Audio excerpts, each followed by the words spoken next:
Author's note: due to the New Year celebrations and visiting relatives in the coming days, I will be releasing the chapters one by one. However, within a week, I will return to releasing 2 chapters at a time. Thank you all for your understanding. Chapter 35. Teaching Goku and others to transform into Super Saiyan 4. The arrival of Majin Buu.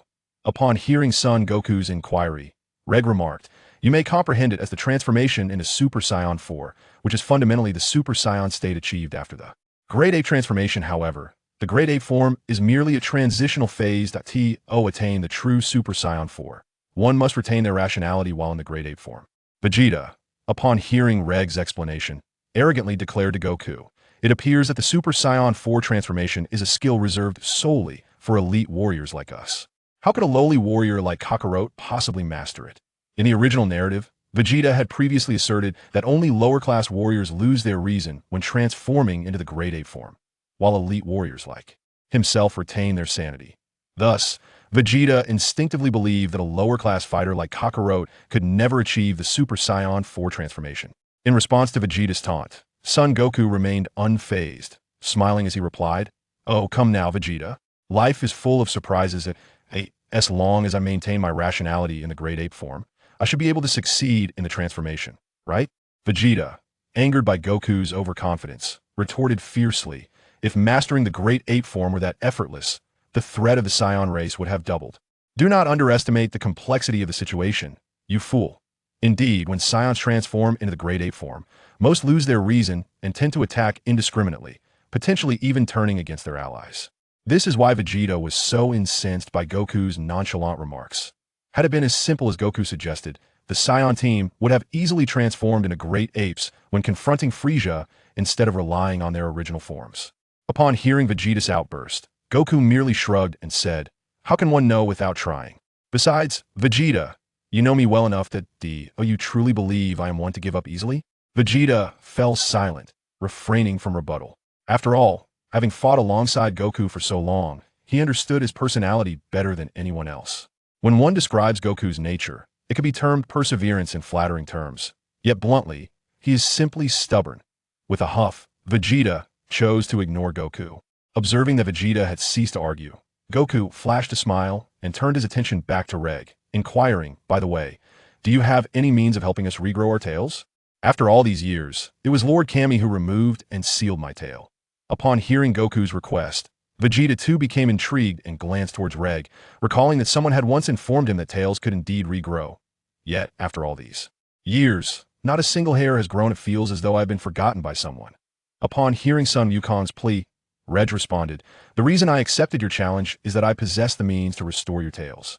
After all, your current strength poses little challenge to me. I would only feel a modicum of pressure should you transform into Super Saiyan 4." With that, he concentrated his miraculous power in his right hand and hurled it towards Son Wukong and Vegeta, who stood before the portal. In an instant, the miraculous energy enveloped them, and their tails began to sprout at a visibly rapid pace. Son Wukong, upon seeing his long-lost tail, felt a surge of joy, and as he sensed his newfound strength, he realized it had increased by 30%. Vegeta, standing beside him, also felt a boost in power, though he merely smiled in silence, confident that he would master Super Saiyan 4 before Kakarot. Noticing the joy of the two, Regg intended to caution them about the transformation into Super Saiyan 4, but suddenly sensed a powerful and malevolent energy approaching Earth. The instant he detected the aura, Regg dashed out of the basement, gazing skyward. He could feel an immense force drawing near. With this thought, he swiftly ascended into the sky, reaching outer space, where he observed numerous spaceships racing towards Earth. Yet, from their demeanor, it seemed they were fearful of something trailing behind them. That if Regg was not mistaken, those spaceships belonged to Frieza's army. However, after a moment's observation, he lost interest, for he sensed no powerful aura emanating from those vessels. Shifting his gaze to the rear of the spaceships, he spotted a pink figure hurtling towards them. This figure crashed through the spaceships, pausing in space, and erupted into laughter as it looked upon the wreckage. At this moment, Regg finally discerned the figure's identity. It was Majin Buu. Upon seeing Majin Buu, Regg surmised the situation. Frieza must have learned of his existence and dispatched someone to lure Majin Buu here, likely intending to use him to wear Regg down. Just as this thought crossed his mind, Majin Buu detected Regg's presence and charged towards him. Regg, unyielding, transformed into Super Saiyan 4 and struck Buu squarely in the face. With this blow, Majin Buu was sent hurtling back, colliding with the remnants of the previously exploded spaceship, resulting in a secondary explosion. At that moment, Majin Buu finally regained his composure. Hovering in the air as he bellowed at Regg, his expression twisted in fury. The 6 exhaust ports atop his head erupted with steam, a manifestation of his rage. After venting his anger, he lunged directly at Regg. Undeterred, charged forward to meet him heated like tea this moment. Majin Buu finds himself in his most formidable and primordial form, the Kid Buu. Regg, too, perceives that this incarnation of Majin Buu is significantly stronger than his counterpart from the original universe. The opponent's power has reached at least twice that of Super Saiyan 3 Goku from this realm. It is likely that he has been traversing this universe, devouring life forms to augment his own strength. Though Majin Buu's prowess is indeed impressive, it has yet to reach a level that warrants Regg's utmost seriousness at most. His immortality poses a slight challenge. To vanquish him, one must wield purification techniques, akin to the Spirit Bomb, which was ultimately the means by which Goku obliterated him in the original tale. However, for Regg, eliminating Majin Buu is not an insurmountable task. The purification technique he commands is none other than the Dragon Fist. Rather than a mere purification, it serves as a means of absolute destruction.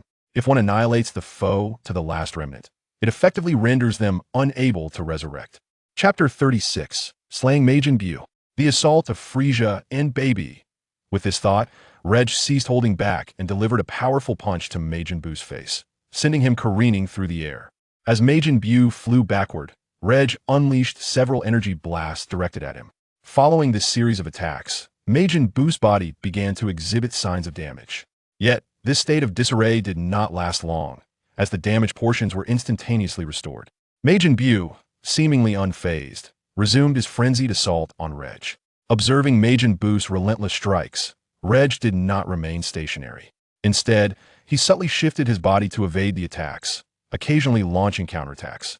In this dynamic exchange, Majin Buu grew increasingly infuriated as his strikes failed to connect with Regg, and he retaliated with a ki blast, the success of which was a matter of chance. True to form, Regg easily evaded the incoming blast with a slight body movement. While dodging, Regg concentrated his ki in his right hand, summoning the power of the Dragon Fist. Unbeknownst to Majin Buu, who perceived an opportunity to ambush Regg as he turned his back, he charged forward. Upon closing the distance, he executed a sweeping kick aimed at Regg's head. Sensing the impending danger, Regg remained composed. He tilted his head to evade Majin Buu's kick and simultaneously pivoted to unleash the Dragon Fist. Caught off guard, Majin Buu was struck squarely in the chest by the Dragon Fist. In an instant, a golden dragon emerged, piercing through Majin Buu's torso and exiting through his back, completely perforating him. As Majin Buu felt his body disintegrating and failing to regenerate, he let out a pain scream. Ah! With Majin Buu's anguished cries echoing, his form dissipated like sand scattered by the wind, vanishing entirely into the vastness of space. Regg gazed upon the site where he had vanquished the monstrous Majin Buu, lingering momentarily to ensure that the fiend would not resurrect, before preparing to depart. That instant, a ki blast surged towards him. Sensing the imminent danger, Regg swiftly reacted, raising his arm to deflect the incoming assault. Shifting his gaze towards the origin of the ki blast, he beheld two figures. One, a robust gray silhouette, and the other, a slightly shorter white form. As he scrutinized their faces, their identities became unmistakably clear. These were the artificial being Baby and Frieza. That moment, Frieza remarked, "Oh ho ho, a red-haired monkey. Though it differs from the wild monkeys I am familiar with, it is still a Saiyan, is it not?" Beside him, Baby impatiently interjected, "Regardless of whether it's a red-haired monkey or a yellow-haired one, as long as I can consume him, my power should ascend further."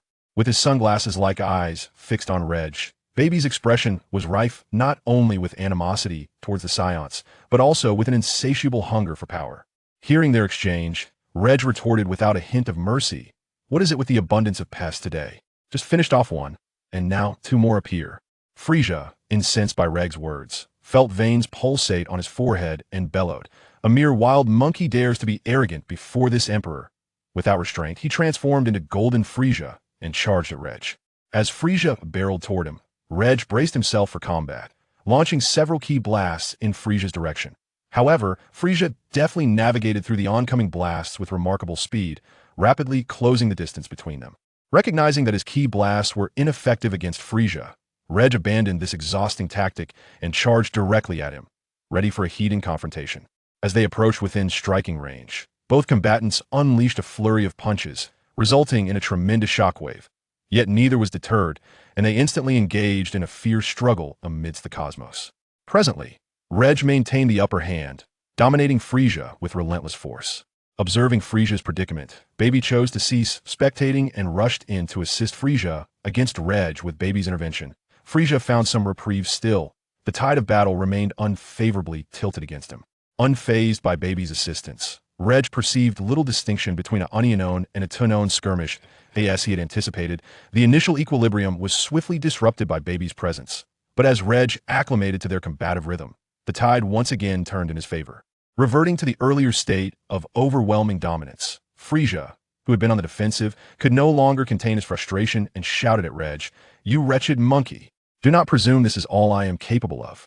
With that, he withdrew from the fray, standing aside to concentrate his energy, which erupted forth as he proclaimed loudly, "Behold, you wretched monkey, this is the extent of my power." At that moment, Frieza's aura surged dramatically. Regg, observing Frieza in astonishment, noted that Frieza's strength had now reached the pinnacle of his power during the Tournament of Power. Moreover, judging by the intensity of his aura, he appeared to be even stronger than he had been at that time. Meanwhile, Baby, witnessing Frieza unleash his full potential, decided to hold nothing back and erupted with his own overwhelming energy. In a certain sense, Majin Buu bore similarities to Baby. One absorbed others to enhance his own power, while the other parasitized his foes to siphon their strength for growth. Both could exist in a liquid form. Being an artificial being, Baby possessed a remarkable innate learning ability.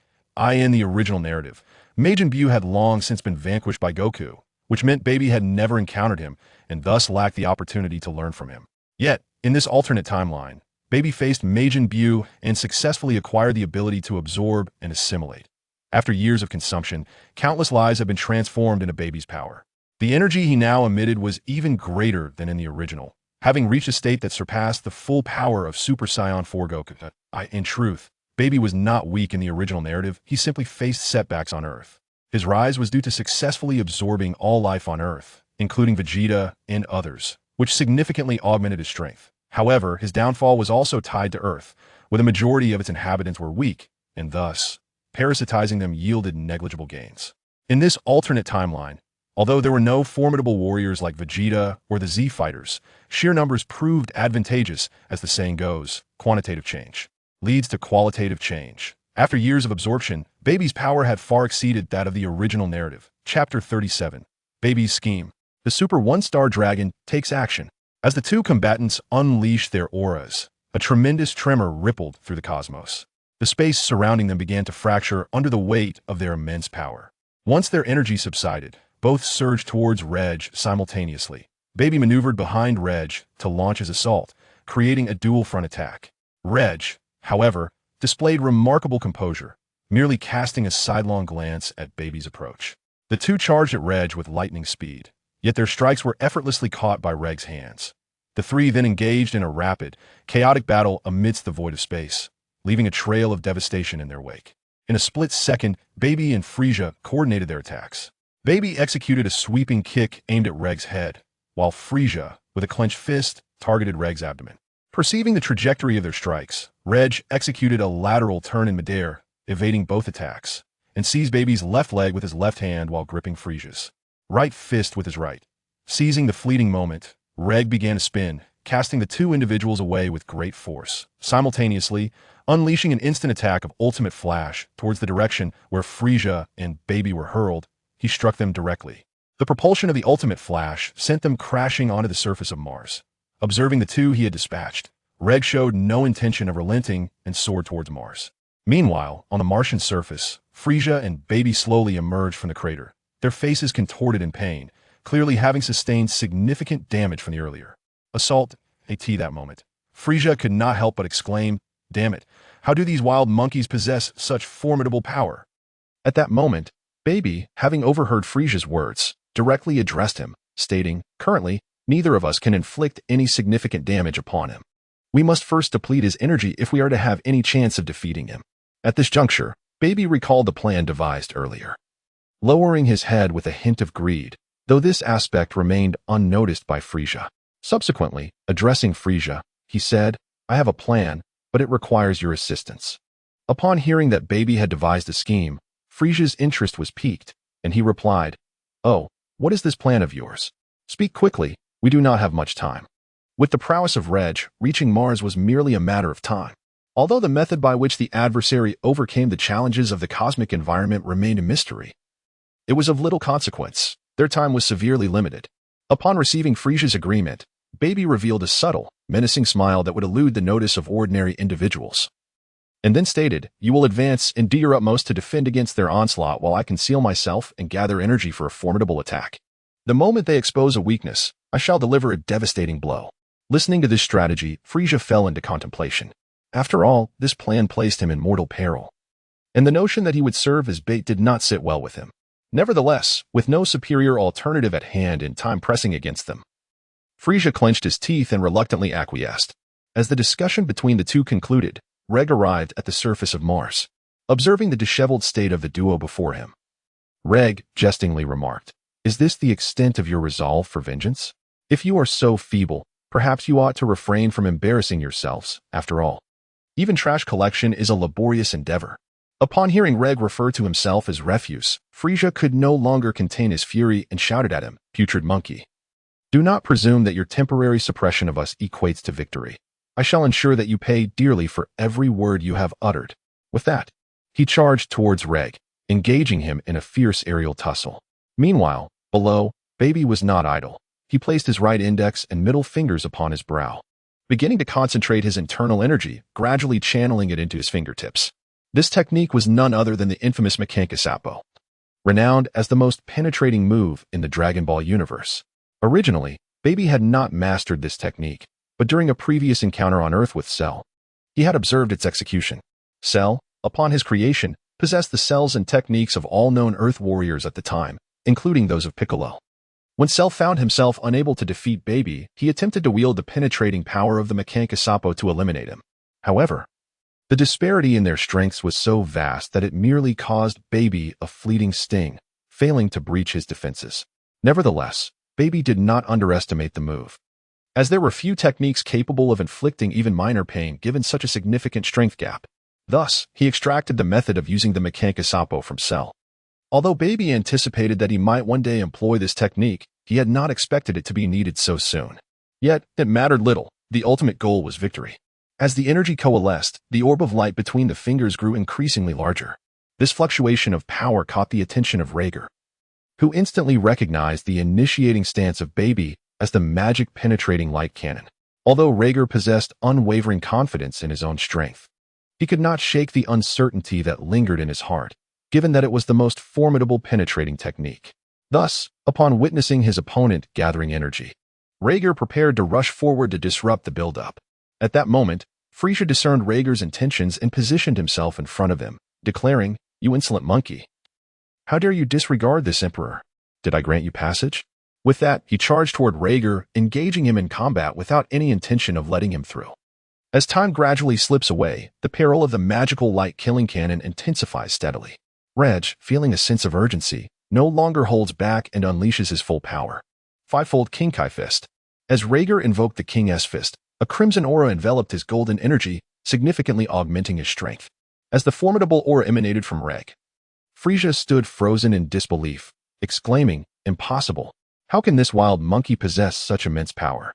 In response to Frieza's words, Regg disregarded him and instantaneously appeared before Frieza, delivering a punch that sent him flying, before swiftly charging towards Baby. As Regg approached with increasing speed, Baby ceased his buildup of energy and unleashed the Death Ball. Observing the rapidly approaching attack, Regg activated his energy shield. The Death Ball struck the shield, not shattering it, but exerting a tremendous force that propelled the shield into the depths of space. Thus, Regg was forcefully thrust into the cosmos, though the energy of the Death Ball was nearly expended in the process. Preparing to return and eliminate his adversary, Regg suddenly sensed danger and swiftly dodged an incoming punch. Shifting his gaze to the source of the ambush, he was taken aback upon recognizing the assailant, saying, It's you, the Super One-Star Dragon. I do not recall you. a pure embodiment of negative energy having an interest in saving others. Indeed, the one who had ambushed Regg was the Super One-Star Dragon.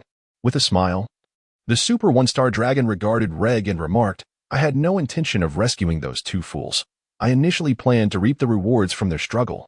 However, they proved too inept, failing to even draw out your full strength, so I have decided to take matters into my own hands." Chapter 38, The Might of the Super One-Star Dragon. The True Scheme of Baby. Hearing the words of the One-Star Dragon, Regg remained silent, merely watching him intently.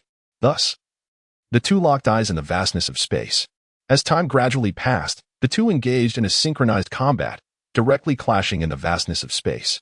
However, Regg's astonishment grew as he realized that the strength of the Super One-Star Dragon was indeed more than double that of its original form.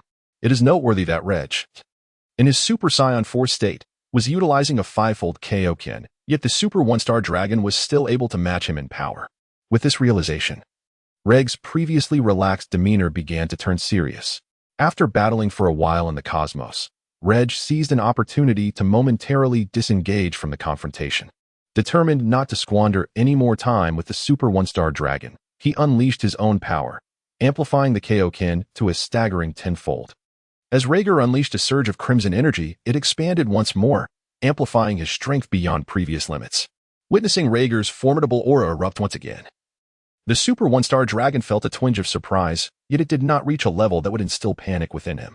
He then turned to Regg and said, "To be honest, the power you are unleashing now astonishes me. Had it been 2 or 3 years ago, I might not have been your match. But now things are different."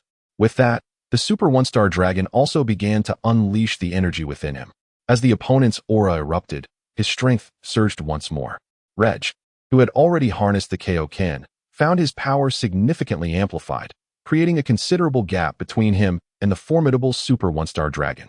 Yet, with the sudden escalation of his adversary's capabilities, this disparity was swiftly eradicated, returning them to the initial phase of their confrontation. Regg gazed at the Super One-Star Dragon before him, its extraordinary power evidently surpassing his expectations. After a moment of contemplation, Regg deduced the underlying cause. In the original narrative, the One-Star Dragon was birthed from malevolent energy, which inherently encompasses negative energy. The Dragon Balls spawned the evil dragons due to their frequent misuse by avaricious individuals, leading to their contamination. The negative energy accumulated from such greed was not purified in a timely manner, resulting in the emergence of the evil dragons. However, negative energy is not solely defined by greed. It also encompasses despair, fear, anger, and other detrimental emotions. In the original tale, the evil dragons were swiftly vanquished by the protagonists soon after their inception, leaving no opportunity to absorb negative energy for self-enhancement. In this alternate timeline, however, despair and fear pervade the atmosphere. On Earth, there exists Cell and Super 17, perpetually instilling dread and hopelessness in the populace. Meanwhile, in the cosmic expanse, Majin Buu and Baby wreak havoc, instilling terror in other life forms throughout the universe. Unlike the original narrative, the Super One-Star Dragon had not been eradicated within a month. Instead, it had thrived in this realm steeped in negative energy for several years. Thus, the dragon's formidable strength was within the realm of Regg's comprehension. Yet, a chilling thought crossed Regg's mind. Could the Super One-Star Dragon harness negative energy to replenish its stamina? If so, this entire timeline would serve as an inexhaustible reservoir of power and energy for him. In this context, the Super One-Star Dragon resembled the Tao of Heaven from cultivation novels, rendering it virtually invincible. Regg's strategy of leveraging his bloodline advantage for a protracted battle seemed futile. To decisively overcome this foe, he would need to amplify the Kaioken once more. However, it was clear that his opponent had no intention of allowing him the opportunity to enhance his strength. With a swift lunge, the Super One-Star Dragon charged towards Regg, initiating the second round of their fierce engagement. Simultaneously, on the surface of Mars, Bell had located the severely injured Frieza, who had been felled by Regg's punch. Observing the battered figure of Frieza on the ground, Baby remarked, "So, how do you fare now? Do you still possess the strength to rise?" At that moment, Frieza, lying on the ground, turned his head towards Baby, coughing up some blood, and spoke to him. "My current condition is far from ideal. It seems that Foul Monkey in space is being restrained by someone. You should go and assist, while I take a moment to recuperate." Upon hearing Frieza's words, Baby revealed a smile indicative of a plot coming to fruition, responding, "Is that so? If that wretched monkey is preoccupied with others, then I have ample time to execute my own plans. Frieza, upon hearing Baby's words and observing his smile, felt an ominous premonition rising within him, and thus he inquired, "What are you planning? Do not forget that we share a cooperative relationship. Once that foul monkey is devoured, your power will significantly increase." In response to Frieza's assertions, Baby scoffed, "I am well aware that the monkey's strength will elevate, but given my current capabilities, I cannot achieve that goal. Therefore, I must seek alternatives and set my sights on others." Frieza, comprehending that he was the other Baby referred to, roared in anger. "I am the illustrious emperor of the universe. How could I possibly be consumed by a mere scrap of metal?" With that, he prepared to unleash his energy, ready to engage in a life-and-death struggle with Baby, only to find that he could not muster any energy, his body feeling utterly powerless. Realizing something was amiss, Frieza quickly deduced that it was Baby's doing, and he bellowed, "What have you done to me?" Baby, clearly aware that Frieza had caught on, replied nonchalantly, "Nothing much. Merely obstructed the flow of your energy." He then divulged his previous scheme. It turned out that after experiencing a significant boost in power, Baby had grown disdainful of the weaker beings. He had set his sights on Frieza, who could satisfy Baby's thirst for strength far better than those insignificant cosmic life forms that offered minimal power. Thus, during their encounters over the years, Baby had secretly deployed diminutive robots, smaller than cells, to covertly envelop Frieza. After years of infiltration, while he could not completely subjugate Frieza, controlling him for 5 or 6 minutes was certainly feasible. Moreover, given Frieza's current near-death state, he was virtually defenseless against such influence. Baby mused that if he wished, Frieza would be unable to move a single finger at that moment. With this in mind, he directly addressed Frieza, "Well, having said all this, are you prepared to bid farewell to this world?" As he spoke, his body began to liquefy, advancing towards Frieza to slowly envelop him. Frieza, unwilling to accept his fate, shouted defiantly, "I am the illustrious Emperor Frieza. How can I fall here?" After exerting all his energy, Frieza found his efforts in vain, leaving him to cry out in frustration. No. Chapter 39, The Significantly Strengthened Baby, The Despairing Rage. As time gradually flowed by, the liquid form of Baby had enveloped Frieza entirely. Subsequently, as he tightly enveloped Frieza completely, a formidable force erupted from within his being. This unleashed power caused even the surrounding space to exhibit faint fissures. Simultaneously, both Regg and the Super One-Star Dragon ceased their actions and turned their gazes toward the position of Mars. The immense strength was palpable to Regg and his companion, however. Seizing this momentary lapse, Regg delivered a powerful punch to the Super One-Star Dragon. Capitalizing on this brief opportunity, Regg instantaneously amplified the multiplier of his King Kai fist to 15 times. As Regg heightened his multipliers once more, a surge of crimson energy enveloped him, causing the veins in his muscles to bulge prominently. What? Witnessing Regg unleash such formidable power, the Super One-Star Dragon ceased to concern himself with matters on Mars, instead gazing at Regg in astonishment. Regg, however, remained indifferent to the Super One-Star Dragon's shock, without adhering to the rules of combat. He swiftly approached and delivered a powerful punch. The Super One-Star Dragon was instantly sent crashing down to the surface of Mars by Regg's unorthodox strike. Observing his opponent fallen, Regg showed no signs of mercy and rapidly descended after him.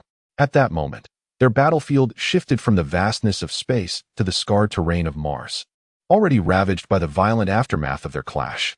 Just as the two continued their fierce battle, an unexpected figure emerged, shocking both Regg and the Super One-Star Dragon. It was Frieza, albeit in a rather peculiar state. His once white skin had transformed into a shade of gray, and the purple crystals adorning his body had taken on a dark violet hue. Most notably, his eyes, which were once distinct in black and white, had been replaced by a pair resembling sunglasses, accompanied by patterns reminiscent of flowing blood. Frieza now radiated an unsettling aura, both malevolent and chaotic. At this juncture, the Super One-Star Dragon could not contain his disbelief, exclaiming, "Frieza, what has happened to you? How could you possibly possess such immense power?" The Super One-Star Dragon could clearly sense that Frieza's strength now rivaled his own, if not surpassing it slightly. In response to the Super One-Star Dragon's inquiry, Baby shifted his attention, declaring, "Frieza? Apologies, but he is probably down below enjoying some tea. This body is now under my control." Regg and the Super One-Star Dragon were taken aback, realizing that Baby had stealthily consumed Frieza. Baby continued, "To be honest, having absorbed Frieza's powers, I feel as if I have reached an unprecedented pinnacle of strength. I even sense that I am now invincible.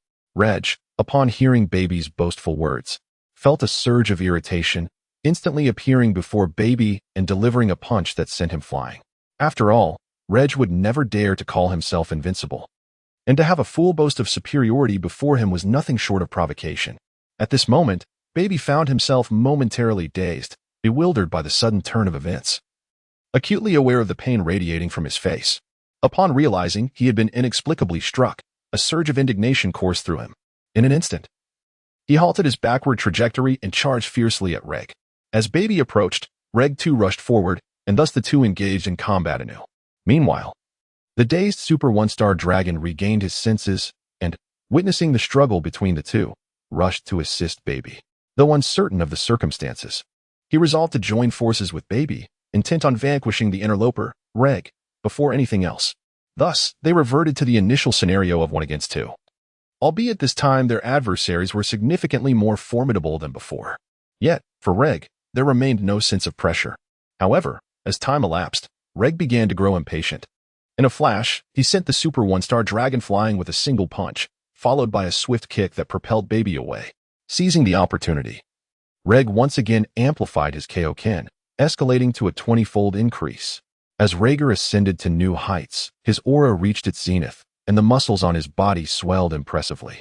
His expanded veins coursed through him like a dragon winding its way across his form. Witnessing the resurgence of such formidable power in Regg, both the Super One-Star Dragon and Baby were struck with astonishment, grappling with disbelief. At that moment, Baby could not contain himself and exclaimed, "Impossible!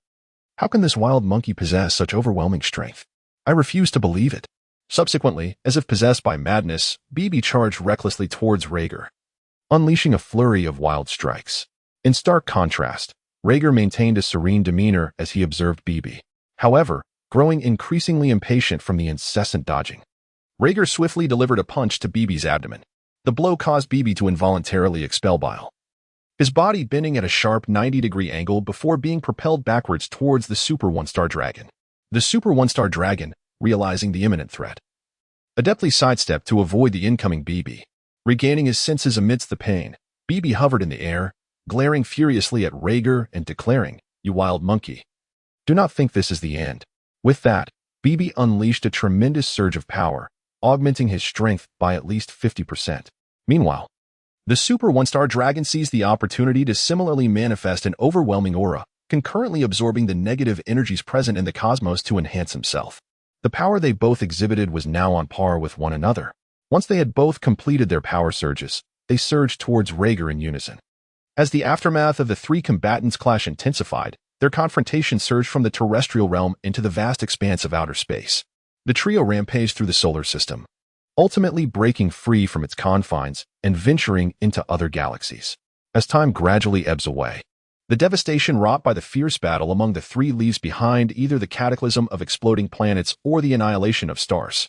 In the climax of the confrontation, Regg seizes a fleeting opportunity, propelling both adversaries away simultaneously. Following their expulsion, Regg unleashes a blinding ultimate flash directed towards the trajectory of their flight. Sensing the imminent peril, the two swiftly unite their powers to conjure a protective barrier. As the ultimate flash struck the protective barrier, it did not shatter it instantaneously. However, Regg's state was now equivalent to a 20-fold Kaioken in Super Saiyan form. In this context, the unleashed power was undeniably formidable, causing both opponents to be swiftly propelled away by Regg's ultimate flash. During this expulsion, they collided with several planets, ultimately crashing into an unknown celestial body, creating a massive crater nearly 1/10 the size of the planet itself. It was only upon impact that the energy of Regg's ultimate flash finally dissipated. At this moment, Super Saiyan One-Star Dragon and Baby clambered out of the pit, both appearing utterly exhausted. Merely withstanding Regg's ultimate flash had stretched their limits. In a fit of frustration, Super Saiyan One-Star Dragon exclaimed, "Is it truly possible for us to defeat such a monster?" Upon hearing these words, Baby remained silent, his fist clenched tightly. Suddenly, an idea struck him. He liquefied his left hand, and upon solidifying it once again, a pair of earrings materialized in his grasp. Chapter 40. The Birth of the Ultimate Evil Warrior, Baby Star Dragon. A weakened Regg, gazing at the earrings in his hand.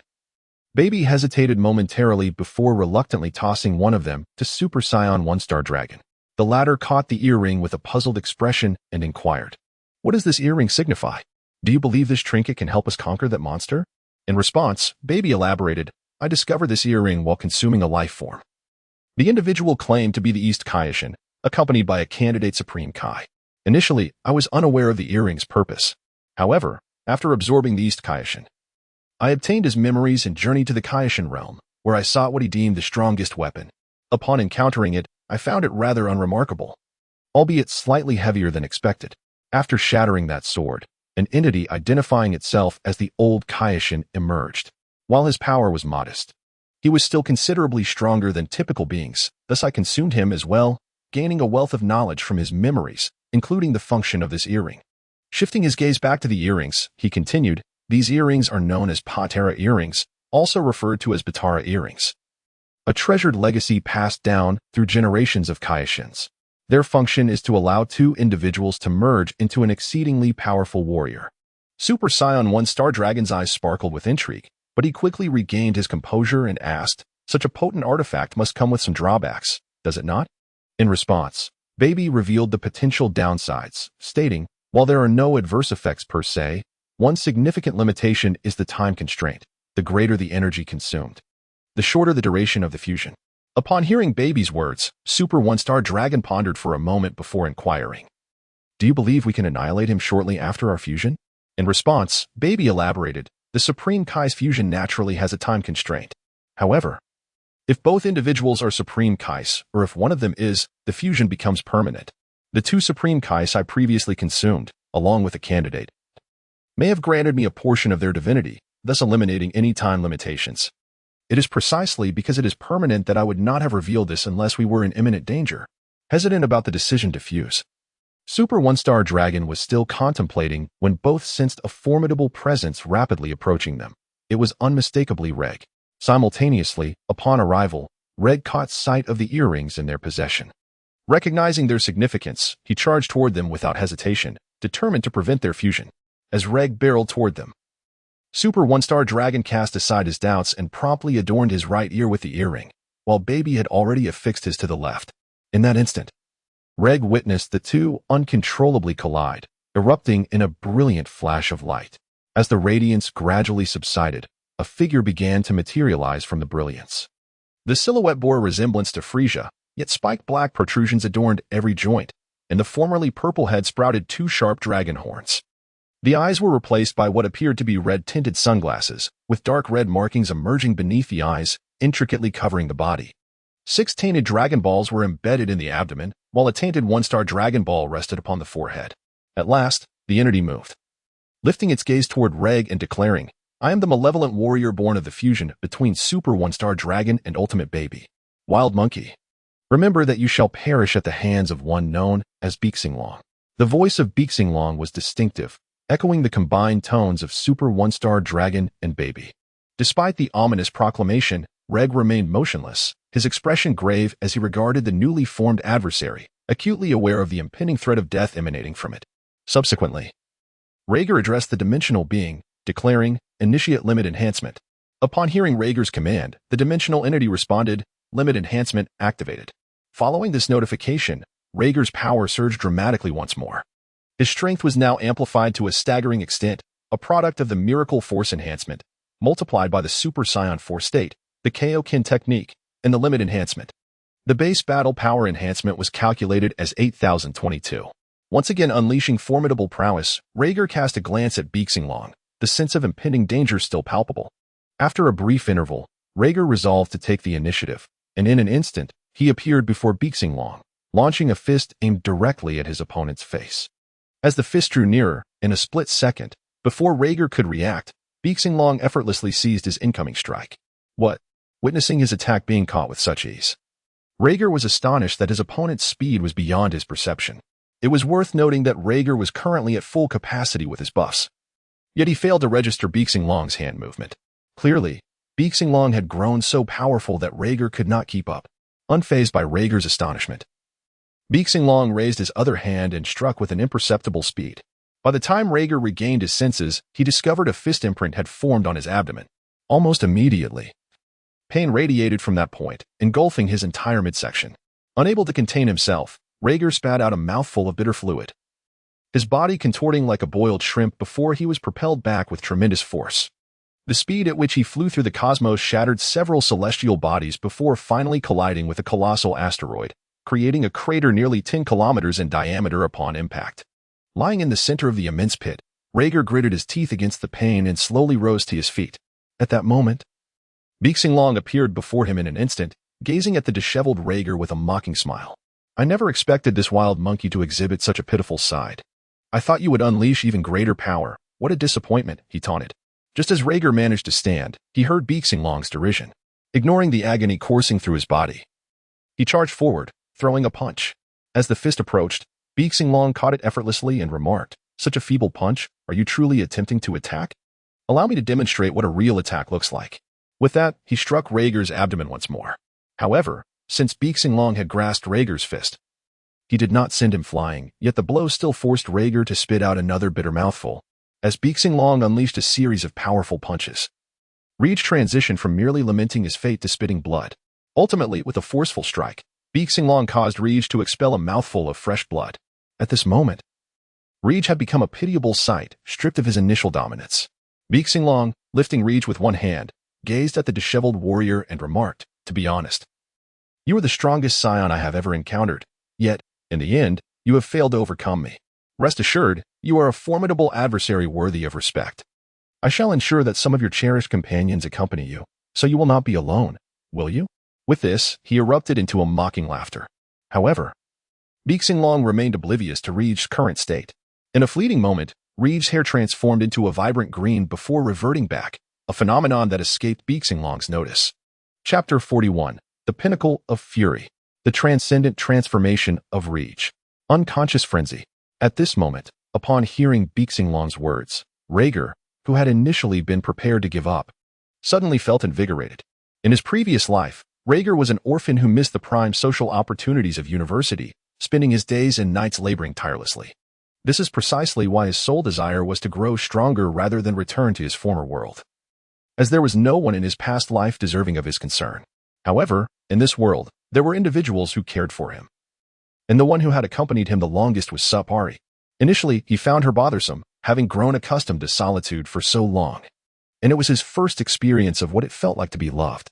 Thus, Regg cherished this relationship deeply. Nevertheless, Long's words served as a poignant reminder for him. Although this temporal realm and the primary timeline were not interconnected, a warrior of such caliber had long since acquired the ability to breach the barriers of space and travel to other timelines. The primary timeline was undoubtedly one of the realms most likely to be reached first, as all parallel timelines were derived from it, which in turn connected to all others. In the primary timeline, Sun Wukong and his companions had yet to mature, and even if they did, it would be of little consequence. Before Long's fusion, he was not a foe that Sun Wukong and Vegeta could contend with, let alone the monstrous entity he became post-fusion. The only forces capable of thwarting him in the primary timeline were the god of destruction, Beerus, and the angel, Whis. Yet, Whis maintained a neutral stance, offering assistance to no one, even if that individual were Beerus himself. Whether Beerus could defeat Long was an entirely different question. For Long was a fusion of the Super Shenron and Ultimate Baby. Thus, Regg dared not gamble, nor did he possess the right to do so. Long's words had thoroughly touched Regg's bottom line. Presently, Regg was gravely injured, having reverted from his Super Saiyan 4 state to his normal form. However, Long had struck a nerve, igniting a fury within Regg that soared to unprecedented heights. Simultaneously, he sensed a restless agitation within himself. Yet, none of this mattered, as Regg's wrath towards Long had escalated to the brink of losing his sanity. At that moment, Long finally noticed Regg's condition.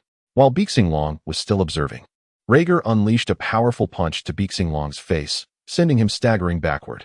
As Long regained his composure, wiping the blood from the corner of his mouth, he gazed at Regg in disbelief and exclaimed, "What just happened? You were clearly too weak to even transform. How could you have the strength to strike me?" Regg stood firm, offering no response, as faint arcs of electricity began to dance across his body. As the arcs of electricity multiplied upon him, the atmosphere surrounding Regg appeared increasingly charged, culminating in frequent flashes of lightning. With each strike of lightning, a brilliant flash of light ensues. As the luminous brilliance flickers, Regg's hair begins to undergo a transformation. As this phenomenon increasingly manifested, Long sensed an impending crisis and swiftly lunged towards Regg. Just as Long's fist was about to strike Regg, it was suddenly seized by a hand, Regg's hand. What? Upon witnessing his attack effortlessly intercepted by the opponent, Long was momentarily taken aback, his shock causing him to utter a curse. Long's assault ultimately served as the catalyst for Regg's loss of composure. With a single punch, he sent Long flying and let out a thunderous roar. With a thunderous roar from Regg, his once flickering hair transformed completely into a vibrant shade of emerald green. However, the most striking change was the total disappearance of his pupils, leaving only the white of his eyes, a clear indication that he had succumbed to madness. Thus, Regg had irrevocably entered his transcendent form. Witnessing this transformation, Long exclaimed in astonishment, "What just transpired? Were you not already powerless to resist?" After Long's words, Regg remained motionless, evidently oblivious to the remarks directed at him. Annoyed by Regg's silence, Long retorted, "Do not presume that your new form grants you the ability to triumph over me, you wretched monkey." With that, he charged towards Regg. Yet, Regg's current state was profoundly unsettling. Sensing Long's approach, he unleashed an enraged roar and retaliated. The two resumed their fierce battle in the vastness of space. But the situation remained unchanged. Regg was still the one being suppressed, for in losing his reason, he had forfeited the combat skills he once possessed. Engaging Long in a primal, beast-like manner. Observing Regg's transformation yet still dominating the fight, Long scoffed, "I expected your new form to be formidable, yet you remain pitifully vulnerable." However, the irrational Regg did not grasp his words. Nonetheless, his subconscious was thoroughly provoked, causing him to disregard his own pain and launch a frenzied assault on Long. As time progressed, the tide of battle began to shift ominously. As the battle prolonged, the once suppressed rage evolved into a contender, ultimately reaching a near stalemate with Long. At this juncture, Long discerned the shift in dynamics. Observing Reg's escalating prowess, an ominous feeling washed over him, prompting him to unleash his full potential. The tides of the battle reverted to the initial scenario where Long had the upper hand over Regg. However, this time, Long was devoid of the initial nonchalance. He summoned his utmost strength and hastened to eliminate Regg. Sensing the imminent peril, Regg let out a furious roar and charged towards Long, disregarding his own injuries. As the aftermath of the battle between the two individuals intensified, spatial fissures began to radiate outward from their epicenter. As the battle between the two adversaries progressed, the once subdued Regg found himself merely at a disadvantage. Observing the dire circumstances, Long concentrated the majority of his strength into his fist and struck towards his opponent, simultaneously exclaiming, "You wretched monkey, perish before me." In a fit of rage, the irrational Regg bellowed and retaliated with a powerful punch aimed directly at Long's fist. As the fists of the two collided, a tremendous force began to radiate outward from their center. Simultaneously, the cosmic expanse could no longer endure this immense power and shattered, casting the two into an alternate dimension. Despite the change in environment, neither combatant showed any intention of ceasing their battle, remaining locked in a fierce struggle within this strange realm. The residual energy from their clash devastated the alternate space, rendering it nearly unrecognizable. As their confrontation escalated in intensity, a markedly different scene unfolded within Regg's consciousness. At this juncture, Regg finally emerged from his mental realm, only to find himself unable to open his eyes or move his body, plummeting downward. A wave of exhaustion surged through him, compelling him to exclaim, "I am so weary. I long to sleep, yet I feel as though I have forgotten something." At that moment, a thunderous roar echoed throughout the consciousness space. Chapter 42, The Pact with Sapali. The transformation within the bloodline, the birth of the ancient transcendent form. Author's note, this chapter should be accompanied by a BGM, personal recommendation, Blaze. For Dragon Ball fans, The Last Hope. Upon hearing the roar, Regg instinctively turned his head towards the source. But his inability to open his eyes prevented him from discerning who it was. Realizing he was unable to see, he resorted to speaking. "Who is there? And where is this place?" The voice, however, offered no reply, continuing to bellow. After a while, Regg noticed that his eyelids felt lighter than before, prompting him to attempt to open his eyes. Upon doing so, he discovered himself in a pitch-black expanse. As he pondered the nature of his surroundings, another roar abruptly interrupted his thoughts. Turning towards the sound, he beheld a colossal figure, a giant ape with blood-red eyes. Instantly, he felt a peculiar connection within him in response to the beast. Without delving further into this sensation, Regg addressed the giant ape, asking, "Do you know where we are?" To his surprise, the creature merely shifted its gaze towards him and let out a deafening roar. Regg, observing its imposing form, realized he would not receive the answers he sought. He then redirected his attention, calling out for Dimension. "Dimension, are you there? Do you know where this is?" After a pause without a response, he continued, "Dimension, are you there? If so, make a sound." Yet, silence prevailed, much like before. Just as Regg was grappling with his predicament, the scenery before him began to shift. The image transformed into a chaotic display of his battle against Long. Upon seeing Long, Regg's fury surged to its zenith as he declared, "Long." At that moment, the colossal ape beside him, agitated by Regg's fury, let out increasingly thunderous roars. Although Regg was consumed by anger, he gradually calmed down upon realizing that he could not influence the battle outside, and began to anxiously ponder how to break the impasse. However, the immense beast continued its cacophony, incessantly disrupting Regg's thoughts. Time and again, Regg's train of thought was interrupted by the ape's bellowing, prompting him to exclaim in annoyance, "Do you ever tire of your incessant roaring?" Yet, the giant ape paid no heed to Regg's words, persisting in its deafening cries. Frustrated by his inability to silence the creature, Regg abandoned the notion altogether. In that moment, he noticed that his memories appeared fragmented, as though crucial details were missing. Regg began to meticulously recall what precisely was absent, but no matter how hard he tried, he could not remember what he had forgotten. The elusive memory eluded him. Yet he sensed its significance. This predicament only heightened Regg's already tumultuous emotions, and just then, a sound seemed to arise from behind him. "Your Highness, what are you doing?" Upon hearing that familiar yet strange voice, Regg instinctively turned to look. He observed that the scene behind him had shifted, transforming into the moment he first encountered Sapali. As Regg beheld the familiar figure in the image, he instinctively reached out to touch it, only to find his hand passing through. The scene before him rapidly morphed, revealing the myriad experiences he had shared with Sapali over the years. Subsequently, the scene froze on the final frame, within which Sapali began to utter the words encapsulated in that moment. "Then we make a pact." The deceitful words are akin to those of a puppy. Upon hearing this, Reggar was instantly awakened, and the memories that had eluded him surged back into his mind. With his head bowed, he gazed at his hands and quietly murmured, "I remember now. I recall everything." He then resolutely proclaimed, "Indeed, I have yet to fulfill a promise. How could I possibly meet my end here?" He then turned to gaze upon the scene outside, proclaiming, "Bei Xinglong, you shall ultimately become the stepping stone to my ascendance." As soon as Regg's voice fell, the nearby giant ape let out a tremendous roar. When Regg turned his gaze toward the giant ape, he discovered that its body began to transform into particles of light. These luminous particles surged toward Regg and subsequently merged entirely with his being. In that moment, Regg sensed that certain voids within him had been filled. Upon closer introspection, he realized that his bloodline had become more complete and potent. It turned out that since acquiring the transcendent bloodline, it had never fully integrated with his own. After all, both bloodlines were immensely powerful and naturally reluctant to yield to one another. The previous lack of chaos was due to each suppressing the other. However, prompted by this encounter, the two bloodlines had now achieved a perfect fusion.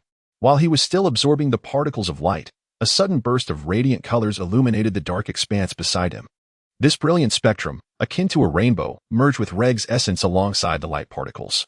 As Regg delved deeper into this phenomenon, he recognized it as the power of miracles. While pondering the origin of this miraculous energy, he recalled that when he absorbed the crystal of miracle power, the dimension had suggested that consuming the crystal was the most optimal solution available. It was evident that this miracle power had originated from what he had not completely absorbed before. With this opportune moment of perfect bloodline fusion, all remaining miraculous powers have been fully unleashed. As Regg completed his absorption, a brilliant light emanated from him, causing him to vanish from the realm of consciousness. At that moment, the unconscious Regg outside suddenly paused. Seizing this opportunity, Xinglong delivered a powerful punch that sent Regg flying. The force of Regg's flight shattered the fabric of space, propelling him back to his previous timeline. While still in mid-flight, Regg abruptly halted in midair. Xinglong, refusing to relent, charged towards him and unleashed another punch. However, Regg intercepted the blow and countered with a punch of his own, sending Xinglong hurtling away. As Xinglong soared backwards, he swiftly regained his composure in the air, eyeing Regg with caution. The potency of that last punch was unmistakably several times greater than before. In this moment, Regg was no longer the feral creature he once appeared to be. Instead, he closed his eyes and attained a state of tranquility. Subsequently, the aura surrounding him began to shift. The once vibrant emerald hair gradually faded, ultimately transforming into a shade of azure. The previously tumultuous energy within him calmed, adopting a demeanor as serene as flowing water. When Regg opened his eyes, an overwhelming force erupted from his being, suppressing even the distant Bixinglong's senses. Regg's eyes had also undergone a transformation, now gleaming with golden irises. At that moment, the voice of the dimension resonated in Regg's mind. Passive talent, potential eruption activated. Henceforth, Regg experienced a complete awakening, embodying the transformation deeply embedded within his bloodline, an ancient transcendent form. Calmly regarding Bixinglong, Regg declared, "It is time to conclude this game." Chapter 43, A Battle Like a Game. The utterly ruthless Regg. Initially astonished by Regg's newfound strength, Bixinglong's fury ignited upon hearing those words, exclaiming, "So to you, all our previous battles were mere games. You fool, do not presume that your enhanced power instills fear in me." With a speed surpassing that of light, he charged toward Regg. Yet, in Regg's perception, the adversary's speed appeared as sluggish as a snail. Effortlessly intercepting the incoming attack, he countered with a knee strike, crashing against Bixinglong's chin and sending him hurtling away. Subsequently, Regg advanced towards the trajectory in which Bixinglong had been sent flying, delivering several powerful punches during his backward flight. These strikes forced Bixinglong to retrace his path, while Regg instantaneously teleported back to his original position, once again propelling Bixinglong into the air. Thus, Bixinglong was repeatedly struck by Regg, resembling a shuttlecock in a relentless game. For Regg, this battle was merely a diversion. However, Bixinglong, overwhelmed by the relentless assault, could no longer endure such torment. Upon being sent flying once more, he swiftly altered his form mid-air, accurately predicting Regg's position and countering with a punch that collided with Regg's fist. The clash of their immense power shattered the very fabric of space, causing time itself to momentarily pause. Yet, for Regg, who now possessed the flawless bloodline of the ancient Transcendent and its accompanying form, Bixinglong's so-called struggle appeared as ludicrous as that of a jester. Regg, wielding absolute strength, repelled Bixinglong once again, restoring the scene to its previous state, with Bixinglong still ensnared in his fate of being mercilessly pummeled.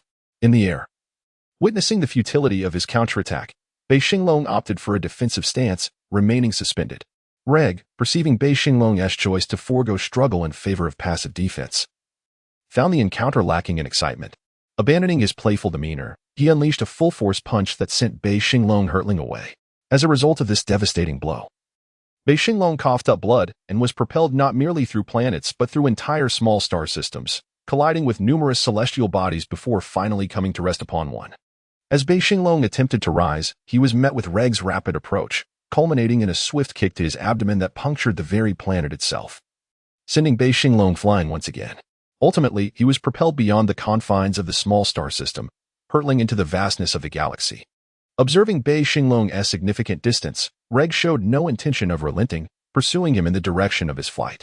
Thus, Bixinglong found himself at the mercy of Regg's relentless assault, with each strike creating irreparable rifts in space. Unbeknownst to him that such actions would draw the attention of beings from beyond time and space. Amidst the onslaught, Bixinglong summoned all his strength to block Regg's incoming fist, and then, in a fit of rage, he bellowed, "Enough. You are nothing but a wretched monkey. To be slain by me is your honor. Do not overstep your bounds." Upon finishing his statement, an immense power erupted forth. And utilizing the unique characteristics of the Super One-Star Dragon, he absorbed a significant portion of the negative energy present in the cosmos to augment his own strength. With this maneuver, the power of the Bixing Dragon was elevated at least twofold. Observing his opponent's renewed strength, Regg merely raised an eyebrow, dismissing the significance of Bixing Dragon's enhancement. To Regg, even if an ant were to double in size, it would still remain an ant. As Regg contemplated this, the aura of the Bixing Dragon finally reached its peak. Sensing his newfound power, his confidence surged, and he could no longer distinguish between the big and small kings. Launching a wolf-fang fist at Regg, witnessing the opponent's painfully slow attack, reminiscent of a tortoise, Regg began to toy with him, effortlessly dodging each of Bixing Dragon's strikes. However, in Bixing Dragon's perspective, the situation appeared quite different. Each attack was tantalizingly close to landing a hit on Regg. With impeccable timing, Regg evaded every blow, even the slightest tilt of his body allowing him to escape numerous attacks. After a while, boredom crept in for Regg, prompting him to address Beishing Dragon. Are you done yet? Your tortoise-like strikes are making me rather drowsy. He exaggeratedly yawned for effect. Infuriated by Regg's mockery, Beishing Dragon immediately distanced himself, focusing on gathering different attacks. With his left hand, he unleashed the magic penetrating light cannon towards Regg, while his right hand hurled a colossal fireball, characteristic of the Super One-Star Dragon. Regg, observing the two disparate attacks approaching him, felt a sense of tedium wash over him.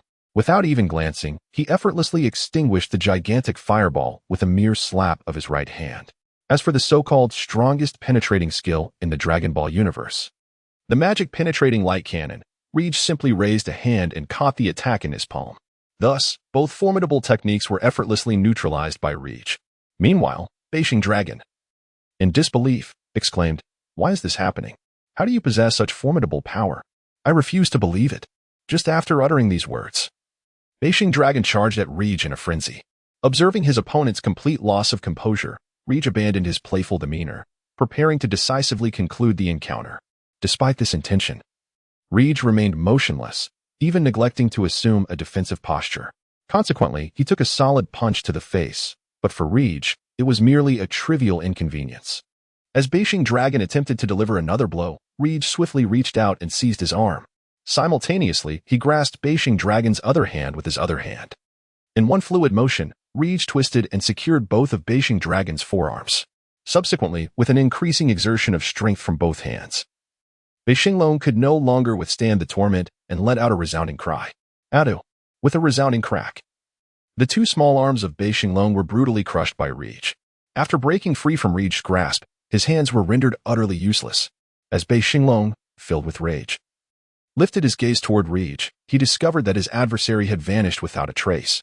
When Regg reappeared, he was already before Beishing, striking him in the abdomen with a powerful punch before he could react. The impact sent Beishing hurtling backward, blood spewing from his mouth, his body contorting like a cooked shrimp. Regg then instantly teleported to intercept Beishing's trajectory. As he saw Beishing rushing towards him, Regg brought his hands together and delivered a crushing blow to Beishing's back. The sound of cracking echoed as Regg shattered Beishing's spine with a single strike. In that moment of agony, Beishing let out a desperate scream. Ah! Now, not only were his hands incapacitated, but his spine was completely broken, leaving him with little capacity for resistance. Regg prepared to unleash his ultimate move to finish him off. Chapter 44. The Complete Annihilation of Beishing. The arrival of the Time Patrolman, Gogeta.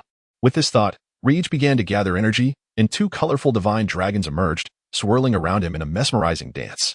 The technique he was about to employ was the dual dragon fist, two dragons playing with a pearl, miracle version.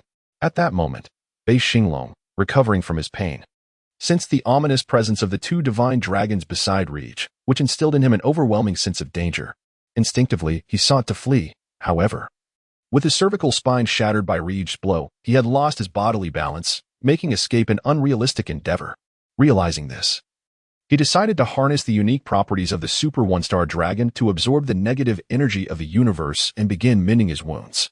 In mere seconds, his hand injuries had healed, and just as he was about to address the damage to his spine, Regg's dual dragon fist had completed its charge. He surged toward Beishing with alarming speed, the two divine dragons following closely behind. As the dragon fist was a close-range technique, its potency increased with proximity.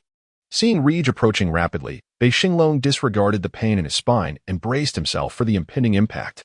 As they drew near, Regg unleashed his fists in a decisive strike. As Regg unleashed his punch, two radiant dragons soared forth, colliding directly with the protective shield newly formed by Beishing.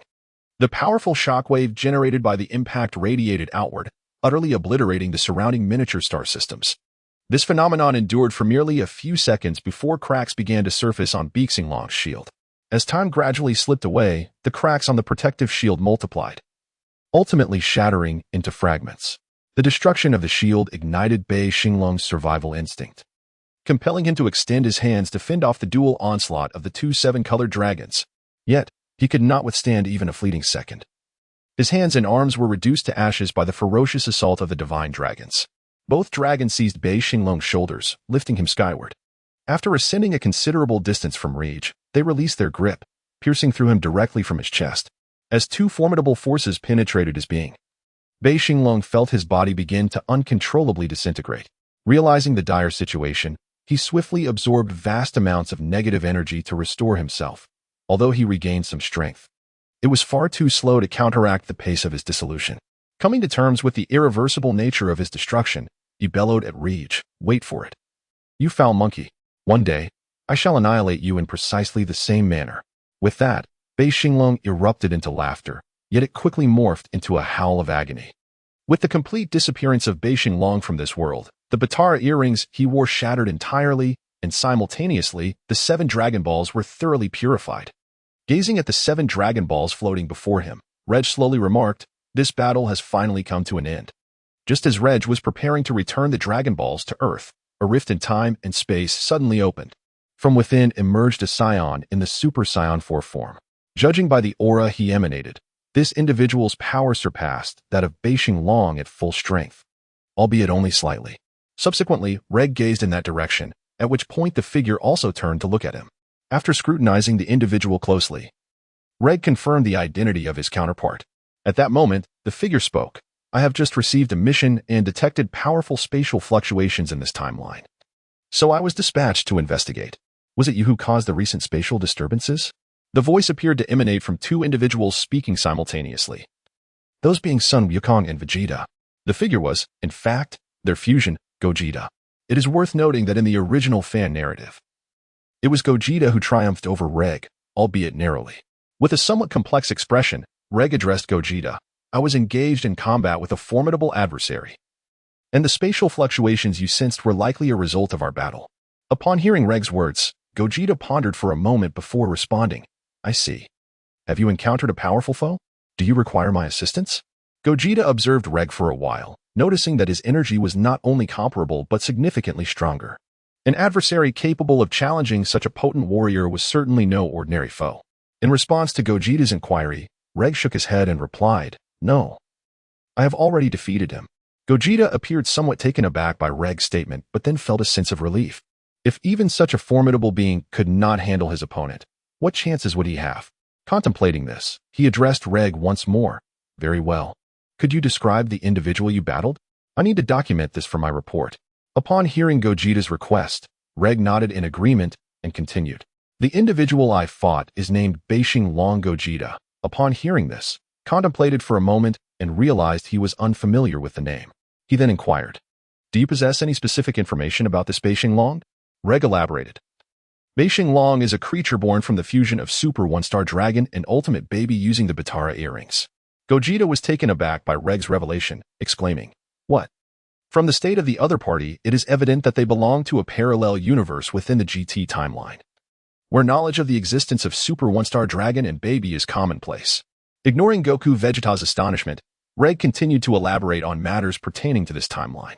He spoke of how the Super One-Star Dragon had absorbed negative energy for several years, and how Ultimate Baby was birthed from the consumption of Golden Frieza. Upon hearing Regg's revelations, Goku Vegeta ceased to be astonished and donned a serious countenance. Faced with the fusion of these 2 ultimate monsters, he could not guarantee an effortless victory. Even if he were to prevail, it would likely be a Pyrrhic triumph. Contemplating this, he turned to Regg and expressed his gratitude. "Thank you for providing such invaluable information, but who exactly are you? I have no recollection of such a formidable warrior emerging here."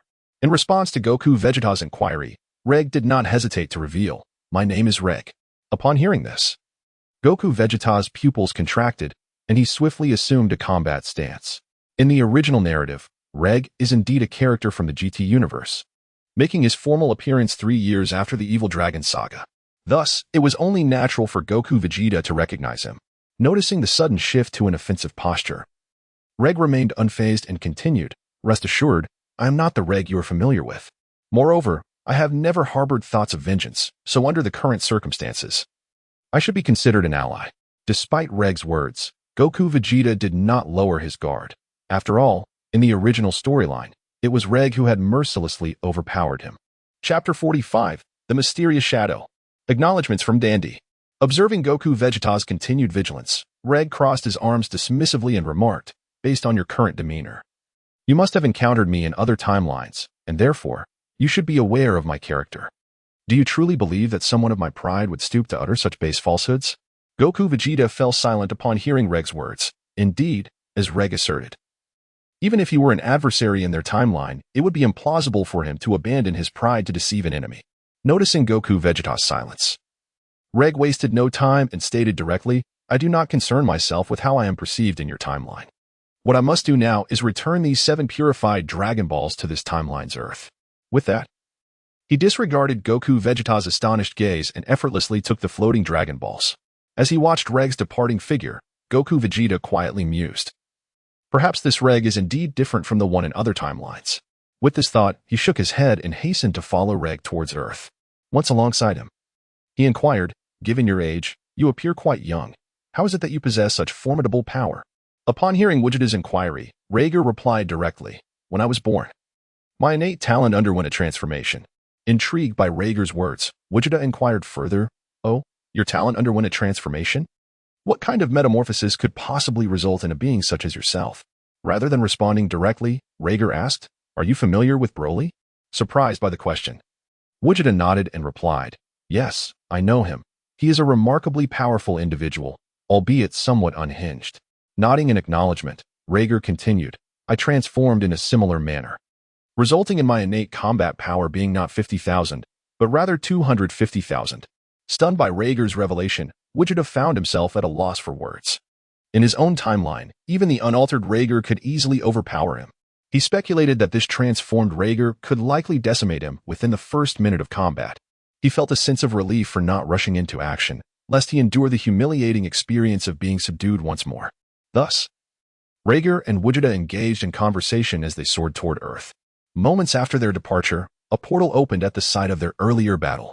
This portal, however, was distinct, exhibiting a dark purple hue and emanating a potent aura of malevolence. From within emerged a shadowy figure. After scanning the surroundings and confirming the absence of others, the figure stepped out of the portal, grumbling, what bad luck. I never expected to encounter Vegeta here, and that child possesses a power even more terrifying than Vegeta's. Initially drawn by the dense malevolent energy, the figure felt fortunate for its caution. Otherwise, it might have been reduced to ashes by the 2 formidable beings. Just as the figure lamented its misfortune, an ominous energy captured its attention. Looking in that direction, it noticed the shattered remnants of a Batra earring. As the shadow approached the earring, it detected not only a faint evil aura but also an exceedingly weak mental energy emanating from it. Employing its own power, the shadow enveloped the earring, holding it in its grasp for a meticulous examination. Then, unable to contain my laughter, I remarked, I initially believed today was destined to be a dreadful misfortune, yet unexpectedly, I have encountered a delightful surprise. After gazing at the earrings in his hand, he mused.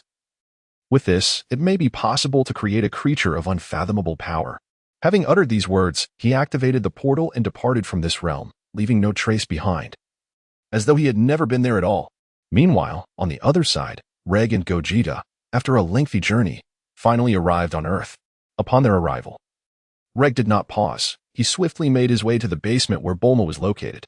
En route, Regg transitioned from his ancient Super Saiyan form back to his normal state, for his aura was overwhelmingly potent. And even a mere whisper of it might prove too much for the Earth to bear. Upon entering the basement with Gogeta, they encountered an unexpected figure, none other than the modern deity, Dandi.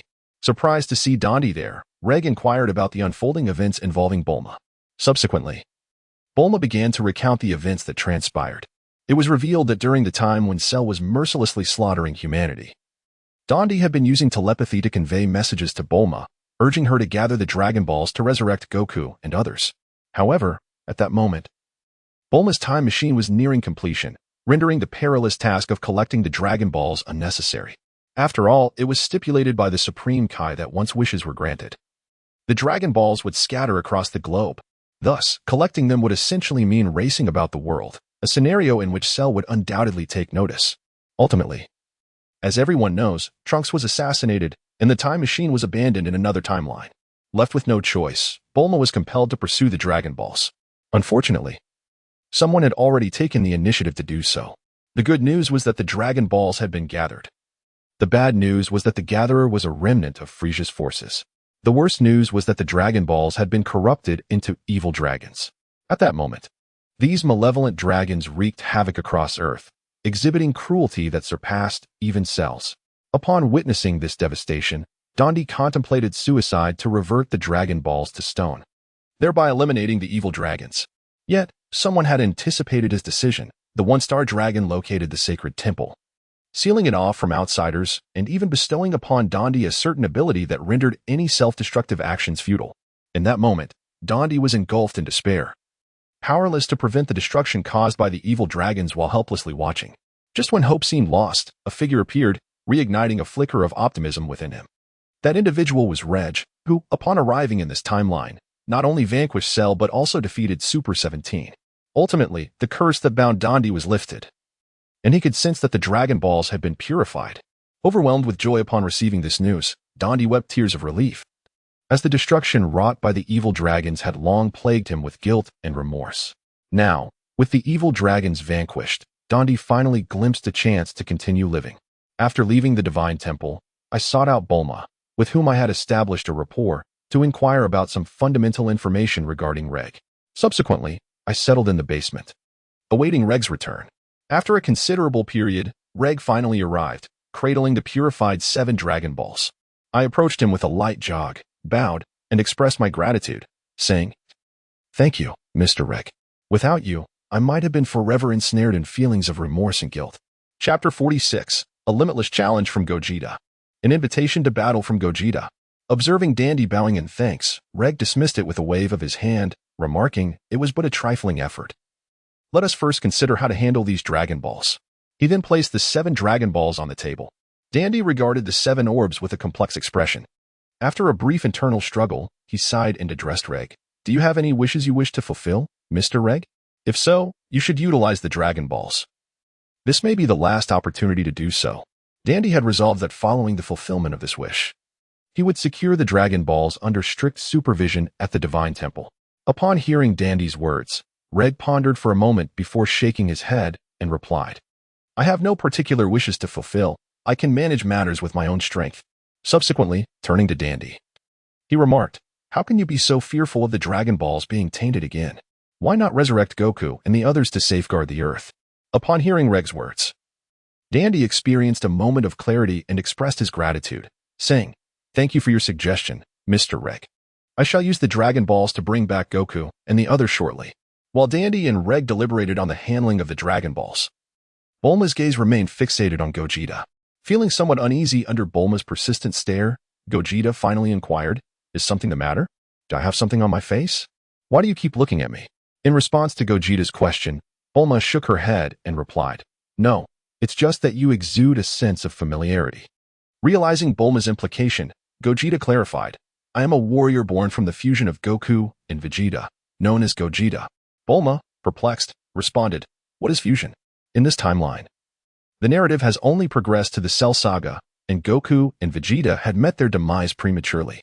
The concept of fusion, including the Patera earrings, was only introduced during the Majin Buu saga, making Bulma's ignorance entirely reasonable. Upon hearing Bulma's query, Gogeta patiently elucidated the purpose of fusion and the prerequisites for undergoing it. In astonishment, Bulma exclaimed, "Oh my, that proud fool Vegeta actually chose to fuse with Goku and had to perform such embarrassing dance moves. I never imagined there was this side to you, Vegeta." Subsequently, the gaze shifted towards the ever-open portal, where Vegeta addressed the scene. Upon hearing Bulma's words, Gogeta's mouth twitched.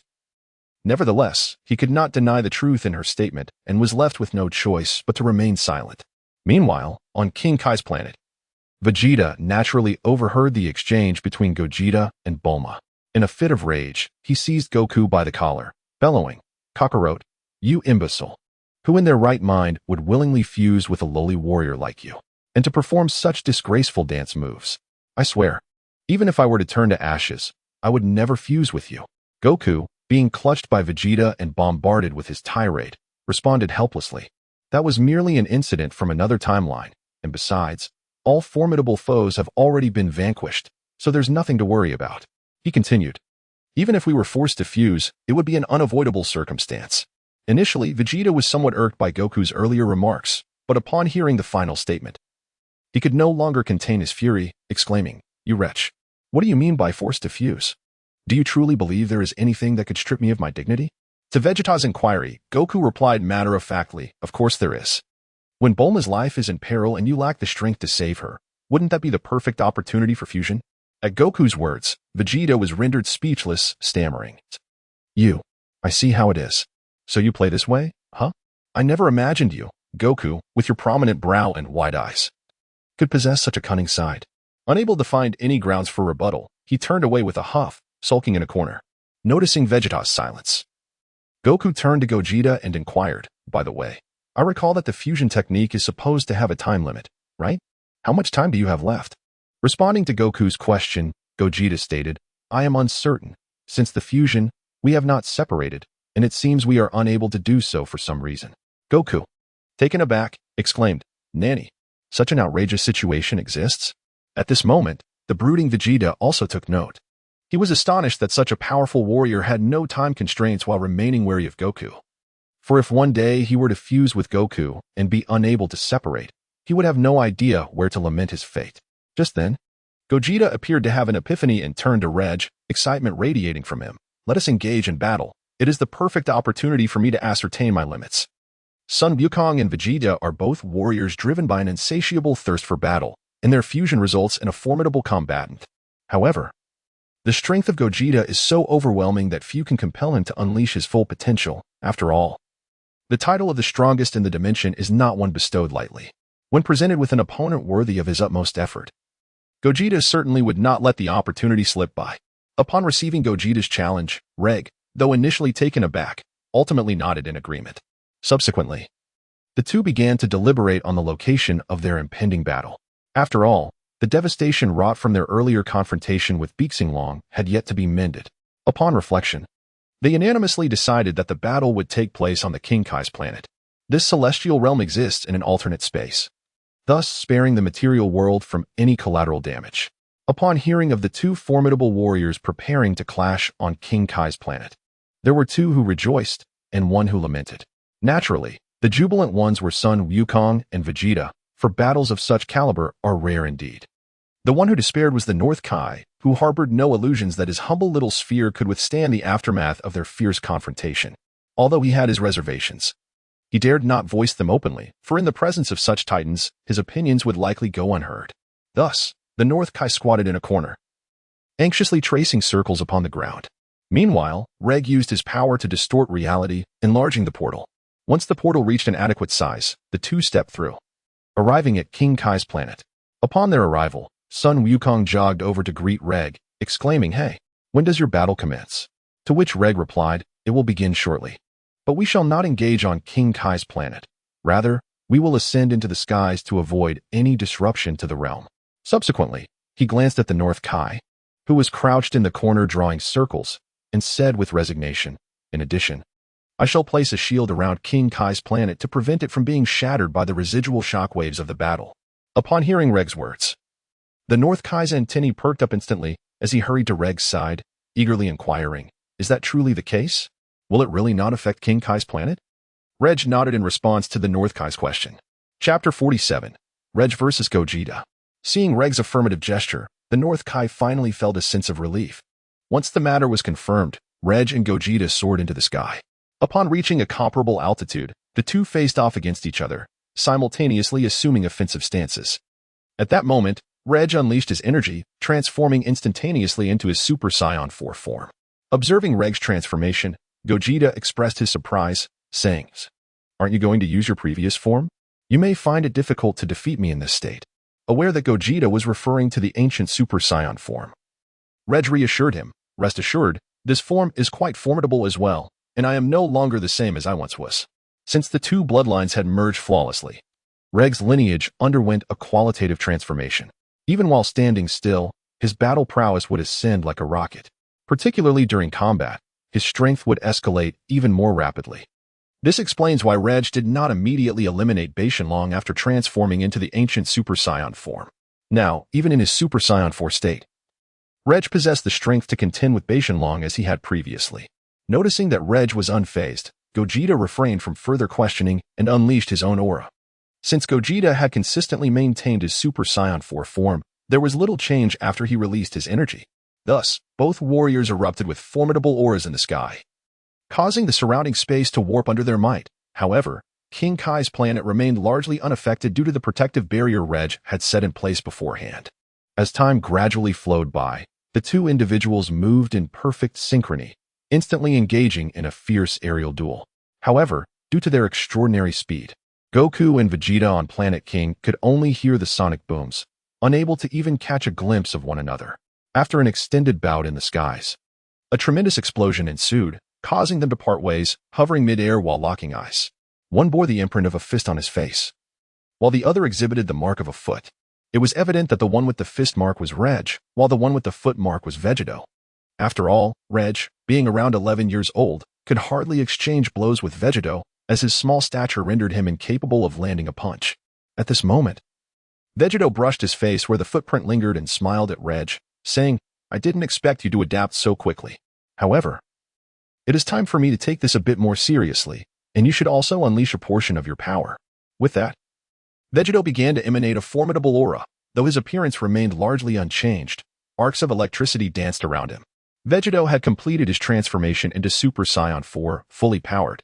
Witnessing Vegeta's power surge once more, Regg was equally resolute, igniting the latent strength within himself to breach the threshold of full power. After all, Regg had not been in his Super Saiyan 4 form for long, were it not for the enhancement of his bloodline. He would not have so readily attempted to attain full power transformation. As the aura of Regg surged rapidly, reaching a critical threshold, it erupted instantaneously, elevating his power to an entirely new stage. The transformation into Super Saiyan 4, full power, was complete. Logically, Gogeta's full power should surpass Regg's, considering that the full title of full power signifies a strength that transcends all limits. However, judging by the current circumstances, their auras were remarkably comparable. This was primarily due to Regg's unique bloodline enhancement, coupled with the amplification of miraculous power, which contributed to such an extraordinary spectacle. Observing Regg's strength, Gogeta was momentarily taken aback, for he had previously assumed that Regg had not trained in Super Saiyan 4 for long and should, in theory, be incapable of achieving full power transformation. Yet, he soon found solace in that, given the existence of someone as unfathomably powerful as Regg. It was hardly surprising to witness a breakthrough in real time. Subsequently, the two engaged in a fierce struggle once more. However, this time the resulting force escalated dramatically, causing even the surrounding space to fracture, all while they deliberately restrained their full power. As time gradually passes, the two individuals have yet to determine a victor. Subsequently, both parties intuitively distanced themselves, concurrently gathering strength, poised to conclude the match with a synchronized wave of force. As the energy between the two individuals intensified, the surrounding space not only warped but also exhibited signs of impending collapse. Goku approached Vegeta and remarked, "You must brace yourself against this attack. Otherwise, you shall meet the same fate as the other versions of yourself across the multiverse." In the original narrative, Vegeta had succumbed to Goku during their confrontation, primarily due to the dual disadvantages of the ancient prophecy that dictated defeat against Goku and the inherent struggle against members of the Sun family. Vegeta, discerning the implication behind Goku's words, retorted, "Do not compare me to those counterfeit versions. This clash may not necessarily result in your victory." His assertion that the other iterations of himself were imposters stemmed from his own nature as a traveler from another realm, inherently distinct from those of this world. Perhaps influenced by his lineage, Vegeta's character had subtly transformed, instilling within him an air of arrogance reminiscent of his original self, although his demeanor had slightly shifted. The ingrained principles of courtesy and decorum remained intact, whether in the presence of deities, the North Kai, or the Grand Elder of Namek. Whenever Vegeta sought assistance, he would naturally extend his respect rather than impose his will with haughtiness. Upon hearing Vegeta's words, Goku found them somewhat amusing and replied, "You must hold your ground. Should you falter, what distinguishes you from those impostors?" To this, Vegeta simply scoffed, "I require no instruction from you. Perhaps you should contemplate where you will weep after your defeat." In response to Vegeta's mockery, Goku chose not to engage further, instead accelerating the buildup of energy in his hands. As time gradually flowed by, the two individuals simultaneously opened their eyes, each proclaiming the names of their techniques before unleashing their respective energy waves. Super Explosive Turtle School Kamehameha. Ultra Ultimate Flash. The Ultra Ultimate Flash is a technique conceived by Regg, amplified tenfold from the power of the Ultimate Flash. This technique was inspired by Goku's tenfold Kamehameha used in the GT universe. Thus, The ultra-ultimate flash can also be referred to as the tenfold ultimate flash. The two formidable forces collided, resulting in a tremendous explosion. The mere aftershock left the surrounding space riddled with cracks. Even King Kai's planet was not spared. Despite Regg's protective barrier, it was forcibly propelled off its original trajectory by the overwhelming aftershock. Although the explosion caused by their techniques was undeniably powerful, the current situation remained evenly matched. As time gradually passes, the seemingly unparalleled Gogeta, still devoid of any discernible advantage, resolves to no longer conceal his true power. Ready to determine the outcome against Broly with this decisive move. As Gogeta unleashed a mighty roar, his aura began to undergo a transformation. The once golden essence gradually shifted to a crimson hue, culminating in an overwhelming force erupting from his being. Gogeta had completed his transformation into Super Saiyan 4 Limit Break. Chapter 48, The Rejection of Bloodline. The victor, Gogeta. Regg, gazing at Gogeta as he morphed into Super Saiyan 4 Limit Break, was rendered speechless. "What?" Regg exclaimed, taken aback. While it was within the realm of possibility for Gogeta to achieve this transformation given his innate talent, the rapidity of the change caught him completely off guard. Regg had anticipated that it would take longer, never imagining it could occur in mere seconds. Unlike previous forms, the transformation into Super Saiyan 4 Limit Break necessitates the replacement of one's ordinary ki with divine energy. In the Dragon Ball Heroes narrative, Super Saiyan 4 Goku absorbed the divine ki of 3 other Saiyans, along with that of a Super Saiyan, to attain the Super Saiyan 4 Limit Break form. Furthermore, in a confrontation between Super Saiyan 4 Goku and White God Goku, the latter emerged victorious by a narrow margin, underscoring the formidable nature of Super Saiyan 4 Limit Break. Especially in the case of Gogeta's transformation, Regg was aware of 2 methods to achieve the Super Saiyan 4 Limit Break transformation. The first method involves absorbing the divine ki of other Saiyans, akin to Goku in the Dragon Ball Heroes saga, resulting in a temporary transformation. However, this form is not permanent, as the divine ki is not inherently one's own and will eventually deplete. The second method entails cultivating one's own divine ki and converting the energy of the Super Saiyan 4 form into divine energy to achieve the transformation. Clearly, Gogeta was employing the latter approach. At that moment, while Regg was still grappling with the shock of Gogeta's transformation, Gogeta, with a sudden burst of power, shifted the previously balanced state into an overwhelming assault directed at Regg. In an instant, Regg found himself within mere meters of being struck by Gogeta's energy blast. In this precarious situation, it was evident that a slight exertion from Gogeta would spell defeat for Regg. Seeing Gogeta's ruthless tactics ignited a fire within Regg. "Do not think you are the only one with a trump card," he retorted, as his aura erupted once more, with a layer of red energy enveloping the original golden hue. 20-fold Kaioken. As Regg's breath surged forth, the precarious situation that had nearly led to his defeat was once again pushed back. However, the balance had not returned to its previous state of equilibrium. It had merely shifted to a tenuous 50-50 standoff. At this juncture, Regg sensed an anomaly. Logically, his current strength should have been amplified 20-fold. Yet, upon careful observation, it appeared that his power had only doubled at most.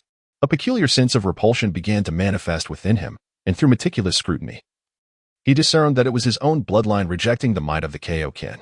It seemed that after achieving perfect fusion, he felt a disdain towards other forms of power enhancement, with the Kaioken being a notable casualty, perhaps due to the previous lack of complete integration. Both bloodlines had been at odds, entirely neglecting the Kaioken's formidable force. Now, having achieved perfect harmony, the two bloodlines worked in concert to repel external threats, resulting in the anticipated 20-fold increase diminishing to a mere 2-fold.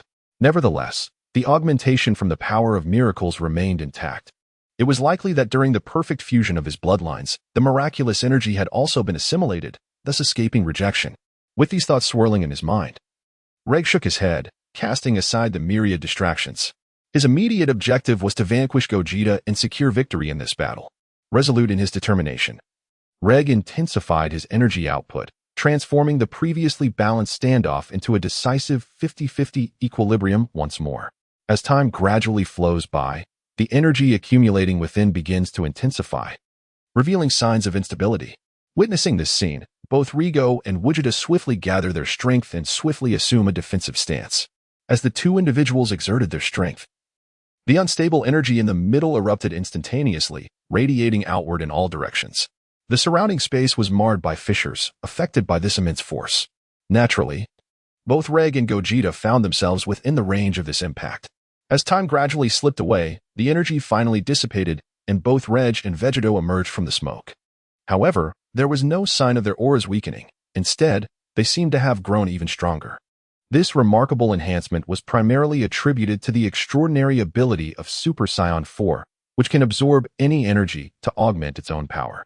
In the GT timeline, Son Goku had demonstrated this energy absorption multiple times to elevate his strength. Consequently, many Dragon Ball enthusiasts in his previous life referred to the Super Saiyan 4 form as the wizard form. Returning to the present, after experiencing a significant surge in power, both protagonists charged towards one another. In the initial exchanges, Vegeta held the upper hand. Yet, as time progressed, Regg, leveraging his lineage, gradually matched Vegeta's strength, which was initially in his favor. Vegeta, keenly perceptive of Regg's escalating power, recognized that the current circumstances were turning against him. In response, he swiftly gathered energy with one hand and unleashed a Dragon Fist. The Dragon Fist, being Son Goku's signature move, was naturally within Vegeta's repertoire as well. In kind, upon witnessing Vegeta's Dragon Fist, Regg responded with his own, ready to counter the attack. As the two figures rapidly approached one another, it seemed inevitable that their Dragon Fists would collide. Suddenly, Goku's wrist shifted to the left, altering the trajectory of his punch. Upon noticing this subtle maneuver, Regg felt an ominous sense of foreboding, yet it was too late for him to react. The two fists, initially destined to clash, instead crossed each other in an instant. However, due to Regg's smaller stature, his punch failed to connect with Goku. Ultimately, Goku unleashed a Dragon Fist that struck Regg squarely in the face, sending him hurtling away. With this, Goku emerged victorious over Regg by a narrow margin. The trajectory of Regg's flight led him directly towards the previously blasted King Kai's planet, a path well within Goku's calculations. As Regg soared through the air, he crashed through the protective barrier of King Kai's planet, creating a sizable crater upon impact.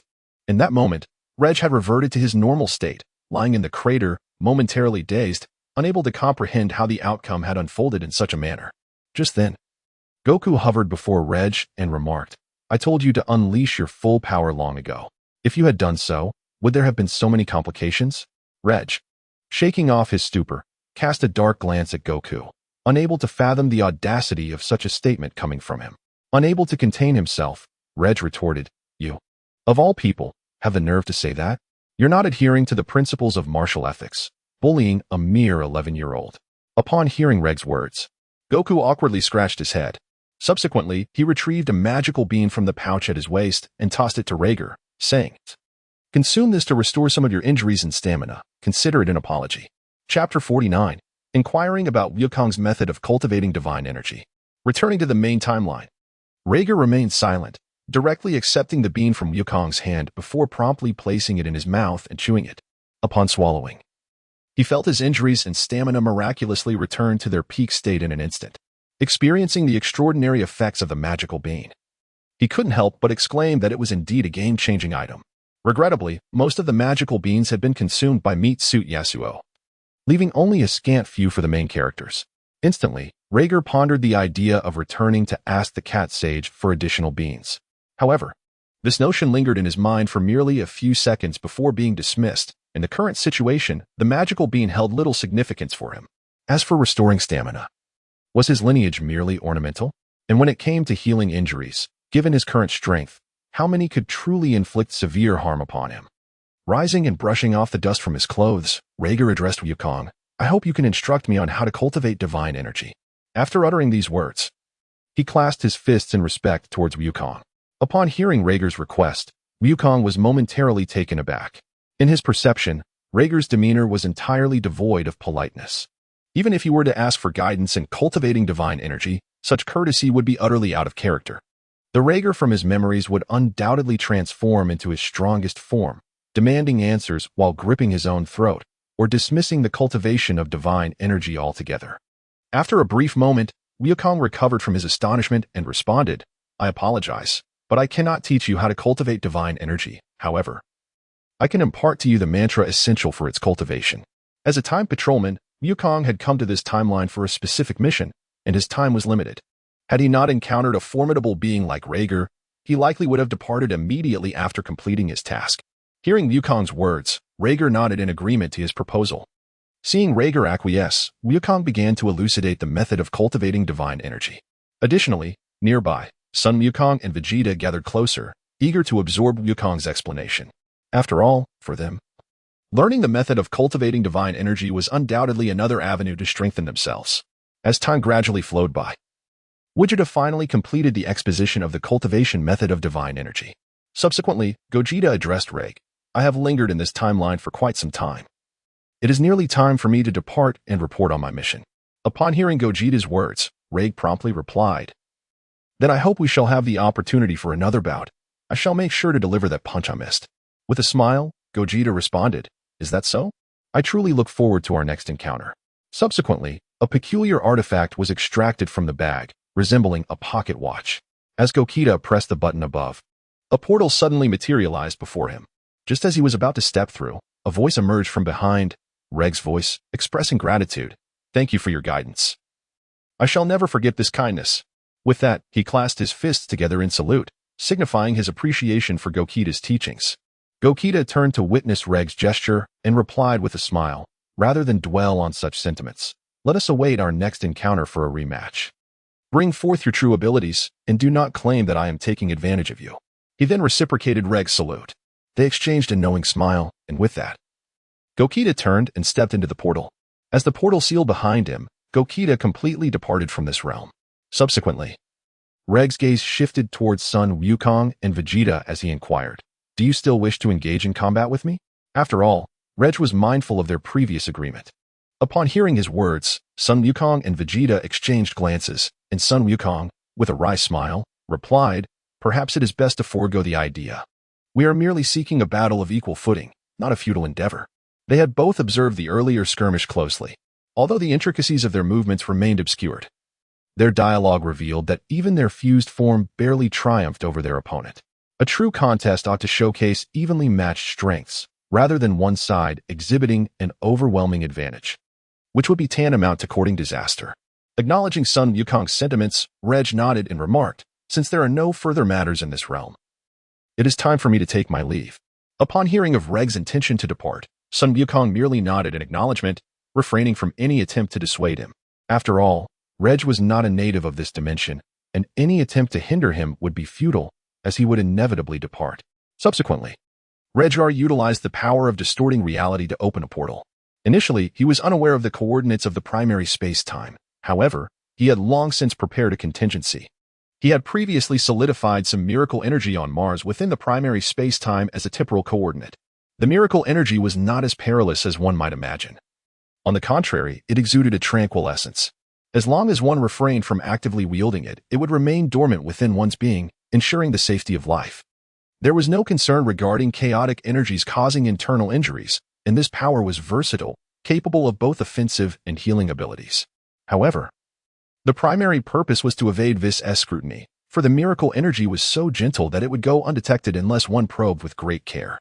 The need to evade this was primarily due to Beerus, as, according to the original narrative, Beerus was not only a glutton but also a combat enthusiast. Should the adversary become aware of his presence, a confrontation would be inevitable, winning would be favorable, but losing would lead to destruction. Before arriving in this time-space, he had merely transformed into a Super Saiyan 4. In this form, he was utterly incapable of contending with Beerus, which was why he opted to use miracle energy as his coordinates. However, the situation had changed. His bloodline had not only perfectly integrated, but he had also mastered the ancient transformation. While he might not be able to vanquish Beerus outright, at the very least, he could hold his own in a battle. As Regg was reflecting on his recent gains, he suddenly sensed a familiar aura emanating from the portal. Clearly, it was the essence of his miracle energy, indicating that the primary space-time had been located. Without hesitation, he stepped through the portal. After a whirlwind of chaos, Regg fell directly from the miraculous mark he had created on Mars. Rising to his feet, he surveyed his surroundings, as well as the energy orb formed from his wondrous power before him. At this moment, Regg was certain he had returned to the primary timeline.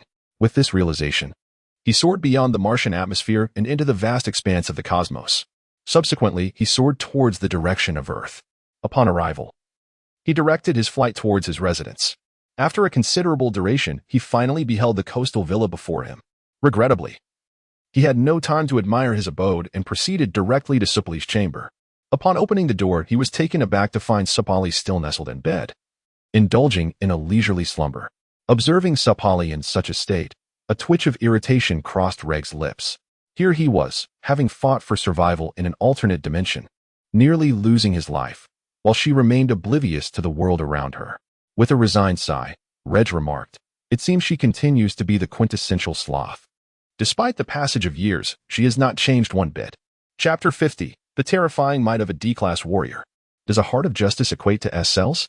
Subsequently, Regg stepped forward and gently nudged Sapali, saying, "Do not linger in slumber, rise and shine." Awakened from her dreams by Regg's prodding, Sapali slowly opened her eyes. Sitting up in bed, she gazed at Regg in a dazed manner. Upon recognizing him, she greeted him in a half-conscious tone, "Good morning, Your Highness Regg." After uttering these words, she stifled a yawn. Observing her sleepy demeanor, Regg shook his head in exasperation and remarked, "Please prepare a fire, we shall dine soon." Upon hearing the mention of food, Sapali instantly perked up, responding eagerly, "Certainly, Your Highness Regg, I shall accomplish this task." Without hesitation, she leapt from the nearby window and sprinted towards the nearest grove in search of firewood. Witnessing the dramatic shift in Sapali's energy, Regg found himself at a loss for words. It is often said that those who traverse into the realm of Saiyans are destined to live off the indulgence of others. Yet, it seems the roles have been reversed in my case. With a sigh of resignation, Regg took to the skies, heading towards the ocean. After catching several large fish, he prepared to return and commence the meal. After a while, as he observed the fish sizzling enticingly before him, Sapali, seated nearby, was visibly salivating. Regg, watching her reaction, could not help but feel somewhat bemused. As a young lady, must you not pay heed to your personal appearance? Subsequently, Regg glanced at Sapali's physique. Perhaps due to his frequent indulgence in lavish feasts, she had not endured the same wanderings as depicted in the original narrative. Her form was far from ordinary, already possessing the potential to become a formidable D-rank warrior. However, at this juncture, Sapali appeared to be around 11 years of age, and her attributes could be aptly described in 4 words as youthful beauty, though the latter 2 words remained unspoken. At that moment, Sapali noticed Regg's gaze and, tilting her head in curiosity, inquired, "Your Highness Regg, is there something on my face?" Upon hearing her question, Regg swiftly averted his eyes, his cheeks flushing as he stammered, "Ahem, it's nothing. You seem rather hungry. Why not check if the fish is ready? If it is, do feel free to eat." Sapali perceived no issue with his suggestion and nodded in agreement. After all, what could one expect from an 11-year-old child? Was one to assume she bore the traits of a lecherous spirit? Once she determined that the fish was adequately cooked, she proceeded to enjoy the meal. After a while, having finished her meal, Regg prepared to rise for training. However, before departing, he addressed Sapali, "If you wish to rest, you may return to your room to continue sleeping. But if you aspire to train, please retrieve the gravity bracelets from my chamber."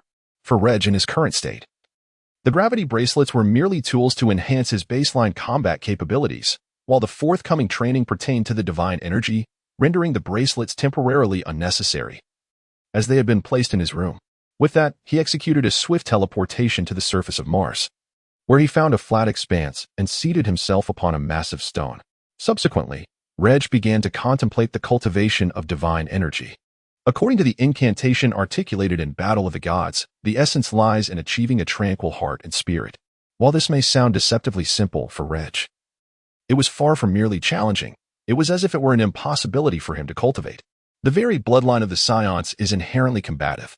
Regg himself possessed a lineage that was a fusion of the ancient Saiyan blood and the notoriously volatile Super Saiyan blood, resulting in an ancient Super Saiyan heritage. Thus, the notion of maintaining tranquility was utterly alien to Regg. Consequently, Regg resolved to pursue an alternative method for cultivating divine energy. This method entailed gathering 5 Saiyans imbued with righteous hearts to transform into Super Saiyan gods. To be candid, Regg harbored considerable doubt regarding the success of this approach. First and foremost, what constitutes a righteous heart? What are the criteria for achieving such a state? After witnessing the malevolent Saiyan, Kamba, in the Dragon Ball Heroes saga, Regg began to form a tentative hypothesis. Perhaps the righteous heart is synonymous with the S-cells. Regg had long held this speculation that the quantity of S-cells could influence the transformation of Saiyans.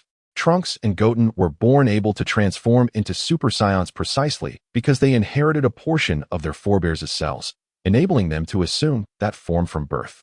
What then transpires when S-cells reach their zenith? In the Battle of the Gods narrative, the 5 Saiyans imparted their righteous hearts to Goku, thereby facilitating his transformation into a Super Saiyan God. It is conceivable that they did not transfer their righteous hearts to Goku, but rather, they shared their essence with him. This essence likely catalyzed a rapid increase in the S-cells within Goku, propelling him to a critical threshold that allowed him to become a Super Saiyan God. Regg surmised that the augmentation of S-cells might stem from a resonance effect, with the essence transfer resembling a conduit for electrical transmission. Moreover, it is plausible that the intensity of their essence could influence the rate at which S-cells proliferate. This notion was inspired by Kamba, the malevolent Saiyan. In the original work, Kamba was solely able to affect Goku using his own essence, leading Goku to lose his rationality and succumb to Kamba's control.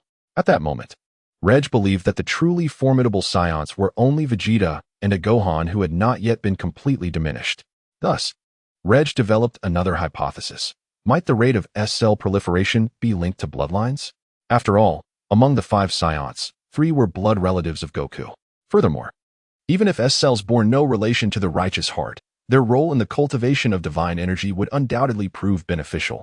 The growth conditions for S-cells necessitate a peaceful environment, while the method of cultivating divine energy requires a tranquil heart and spirit. Hence, nurturing S-cells, even if it does not lead to the transformation into a Super Saiyan God, would still aid in his cultivation. With this thought, Regg began to grapple with the question of how to enhance his S-cells. Though his miraculous powers could both combat and heal, they were not the essence of life itself. It was impossible to force his S-cells to undergo division. After much contemplation, Regg had but one course of action remaining, to journey to Namek and beseech the Grand Elder for a final wish. Without hesitation, he instantaneously transported himself back to Earth. Upon locating the concealed spacecraft and determining the coordinates of Namek, he set forth in that direction, confident that his strength would allow him to arrive within 3 hours. After a considerable duration of flight, he finally beheld the verdant planet before him. Without a moment's hesitation, he descended towards its surface. Upon successfully landing, he sought out the Grand Elder's location by sensing his aura. The instant he pinpointed the Elder's position, he swiftly made his way towards it, arriving directly above the Grand Elder's dwelling in a mere heartbeat. Subsequently, he descended gently and knocked at the door, proclaiming, "Elder, I have come to fulfill the final wish." At that moment, the door swung open, and Nairu emerged from within. Gazing at Regg, he remarked, "The Elder anticipated your arrival, and thus the Dragon Balls have already been prepared. Please, follow me." Surprised by Nairu's words, Regg chose to remain silent and simply trailed behind him. Upon reaching their destination, Nairu nodded towards the Namekian standing before the Dragon Balls, signaling that it was permissible to proceed. Receiving assent, the Namekian invoked Purunga in his native tongue. At this juncture, the Namekian turned to Regg, urging him to articulate his desire. Chapter 51. A New Path to Breakthrough. The Realm of Meditation. The Birth of the Super Saiyan God. Without a moment's hesitation, Regg voiced his wish. "Increase the number of S-cells within me to the fullest extent of your capabilities." The Namekian nodded in acknowledgement and conveyed the wish to Purunga. After a brief silence, Purunga responded, "Your wish shall be granted." With that, his eyes began to emit a crimson glow, while a faint white radiance enveloped Regg. After a time, the white light dissipated, and Regg keenly sensed the changes within his body. He realized that his temper had significantly tempered, allowing him to remain unprovoked by mere words.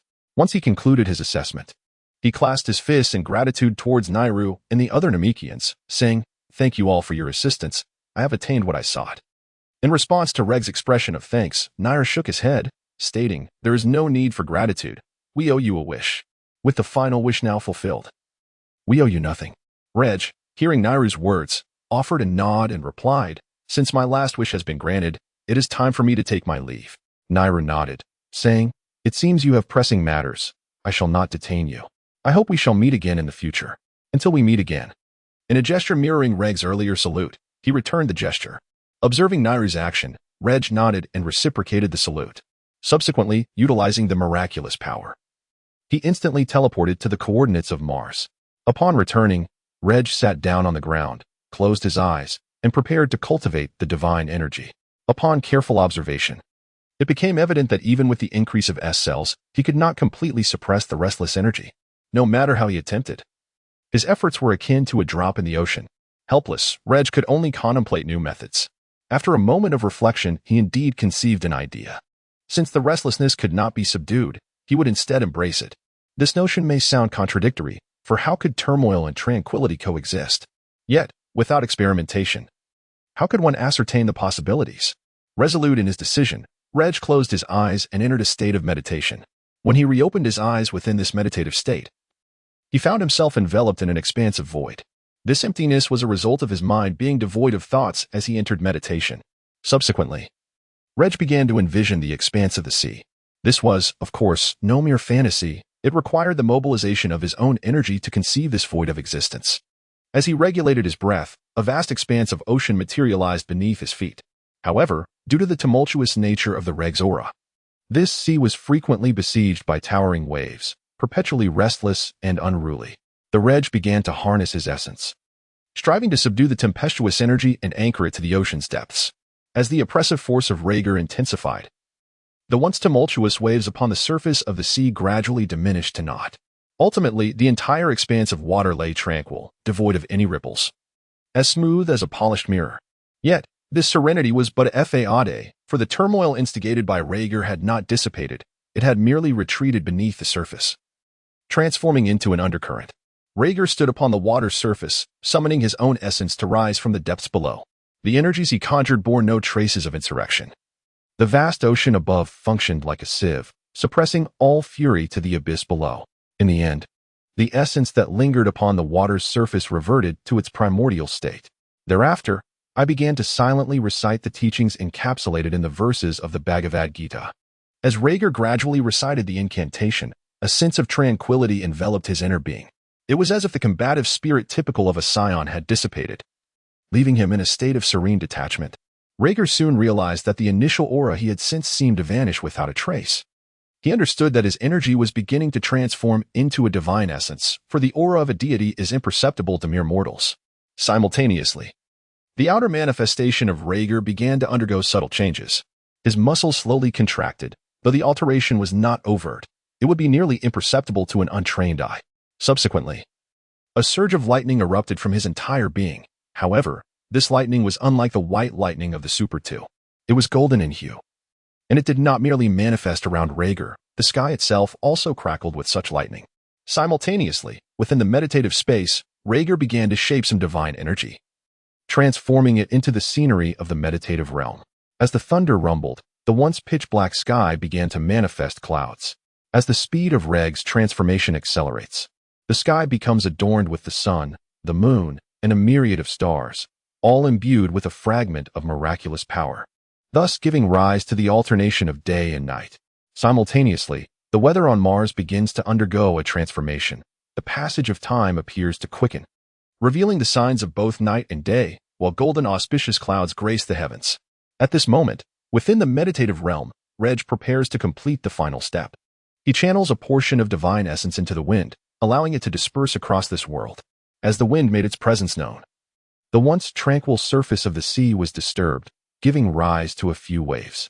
Meanwhile, the undercurrents from the depths took advantage of these waves to re-emerge at the surface.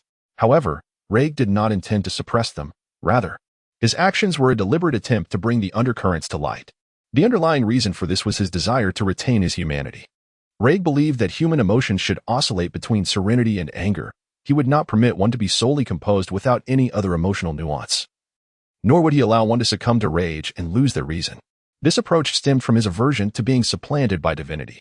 In the realm of Dragon Ball, many deities have exhibited a lack of compassion, most notably the angelic race and the Omni King. Although the angels appear benevolent, they maintain a neutral stance, showing no sorrow even when lives are extinguished before their eyes. This was particularly evident during the Tournament of Power, where all universes, save for Universe 7, were obliterated, leaving only the angels surviving. Yet, their reactions were merely expressions of regret, devoid of profound emotion, as if they were detached observers, merely lamenting the fate of the rabbit when the fox perishes. Such a form of divinity was not what Regg aspired to. He refused to become an unfeeling entity and did not wish to commodify emotions as bargaining chips akin to material interests. Consequently, under Regg's influence. The essence of divinity began to transform, as if the previously colorless divine energy had acquired a hue uniquely its own. At that moment, Regg's hair too began to undergo subtle changes, gradually shifting towards a shade of red.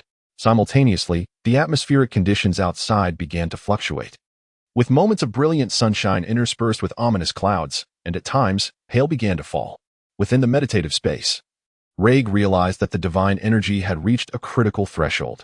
Sensing this phenomenon, Regg felt that an opportunity had finally arrived. Subsequently, Regg began to unleash his fury, channeling the divine energy to breach the critical threshold. Perhaps this divine energy had already begun to exhibit rebellious sentiments, triggering a chain reaction. Initially, Regg believed he would need to attempt the breakthrough 3 to 4 times before achieving success. However, due to the cascading effects of the divine energy, signs of a breakthrough began to emerge. Witnessing the imminent success, Regg summoned all his strength and unleashed the entirety of his divine energy in a single, powerful surge. With the onset of this outbreak, Regg's hair transformed entirely to a vivid crimson, while ethereal melodies echoed faintly from the heavens. When Regg reopened his eyes, a pair of red irises emerged, accompanied by an overwhelming aura. Thus, the birth of the Super Saiyan God was heralded. Chapter 52. A comparison between the Super Saiyan God and Super Saiyan 4. The unfortunate old beggar. The arrival of Angel Whis, transformed into the Super Saiyan God. Regg unleashed a powerful punch towards the ground, shattering it like a fragile spider's web. After feeling the surge of power, he remarked, "This strength does not surpass that of Super Saiyan 4. In an instant, he dashed forward, only to halt abruptly. He continued, "Yet, my speed does not rival that of Super Saiyan 4. Subsequently, upon meticulous reflection on the earlier events, I discerned a significant enhancement in my cognitive faculties. Subsequently, Regg examined some specialized training and assessed the state of the Super Saiyan God. After concluding his observations, he compared it to the Super Saiyan 4, stating that while the Super Saiyan God lacks the speed and strength of the Super Saiyan 4, it possesses enhanced cognitive abilities, enabling it to swiftly identify the opponent's weaknesses during combat and adapt effectively to the circumstances. In summary, the transformation into the God form is characterized by a technical approach.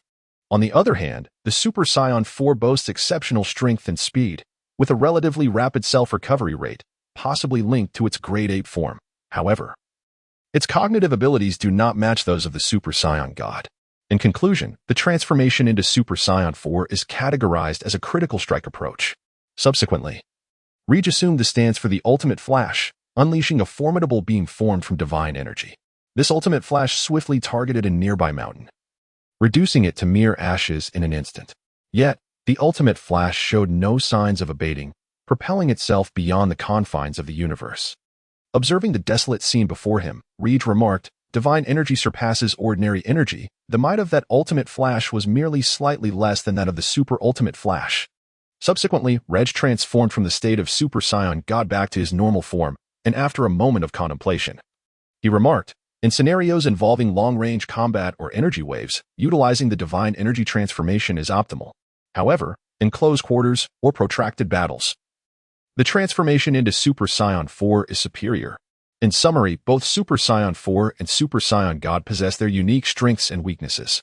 By amalgamating the two, one can harness the advantages of both forms, culminating in the breakthrough of Super Saiyan 4, which simultaneously embodies divine energy, heightened intellect, speed, and power. He couldn't help but marvel at his fortunate circumstances. This meditative technique was acquired from an elderly beggar in his past life. Upon graduating high school, he directly sought employment in a restaurant as an intern, where he toiled for a time to earn his first pot of gold. It was during this period that an old beggar approached him, seeking to sell some martial arts manuals. Being fresh out of high school and driven by the impulse to spend his newfound wealth, he, like many boys of that era who fancied themselves as heroes, found himself inexplicably purchasing one. That night, he began to practice, only to discover, to his dismay, that it bore little fruit. At that moment, Regg realized he had been duped, yet he had no means of locating the beggar to express his regret over his frivolous expenditure.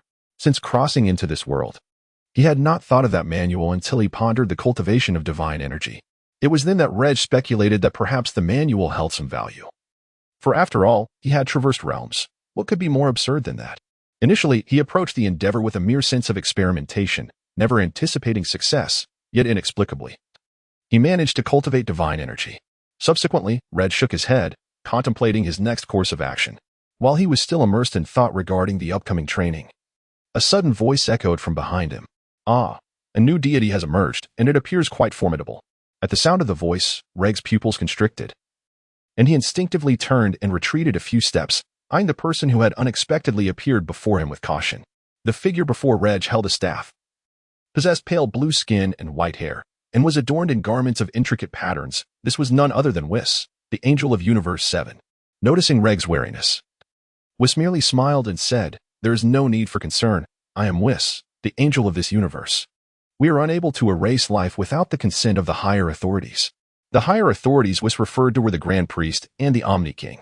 Upon hearing Whis's words, Regg gradually lowered his guard. Angels are not prone to deceit, and he held no authority to compel them to do so. Given Whis's current strength, Regg surmised that even a mere finger from him could obliterate him. Truth be told, it was entirely within Regg's expectations that transforming into a Super Saiyan would attract Whis's attention.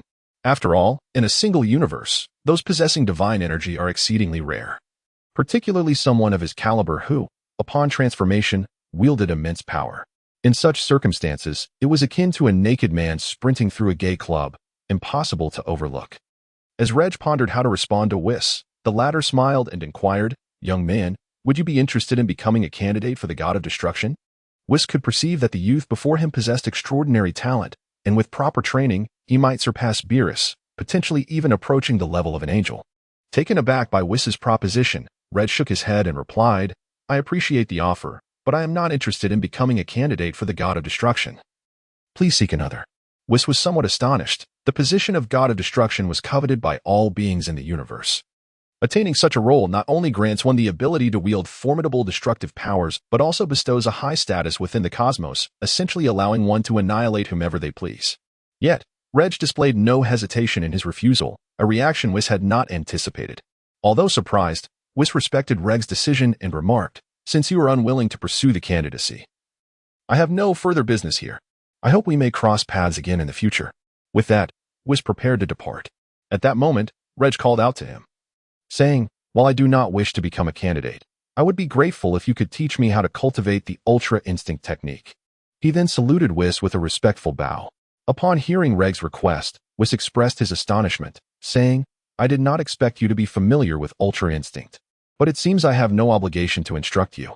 Although Whis was somewhat astonished by how the other party was aware of the Ultra Instinct technique, he understood that the individual had not become a candidate for the God of Destruction, nor had he ascended to that role. As an angel, there was no obligation to impart such knowledge. After all, angels belong to a neutral faction, akin to mere observers, and are not inclined to intervene lightly in the unfolding of the universe. Regg had anticipated Whis's response, so he was well prepared to say, "Rest assured, I will not seek your teachings without offering something in return. I am willing to provide a reward in exchange for guidance on Ultra Instinct." Upon hearing Regg's statement, Whis's interest was piqued, and he inquired, "Oh, I wonder what you intend to offer as a reward that would persuade me to teach you Ultra Instinct." Recognizing Whis's curiosity, Regg proceeded earnestly, "I plan to offer some exquisite delicacies as my reward. I hope that will meet your approval, Master Whis." Upon hearing the mention of delicacies, Whis, who had initially been indifferent, suddenly became serious and asked, "Are these delicacies truly delectable?" Whis himself was a connoisseur of food, despite his lack of culinary skills, and the mere thought of delicious treats immediately captured his full attention. Regg confidently remarked, "Of course, it is undoubtedly a delicacy you have never experienced before." Subsequently, employing the power to distort reality, he conjured ice cream into his own hands.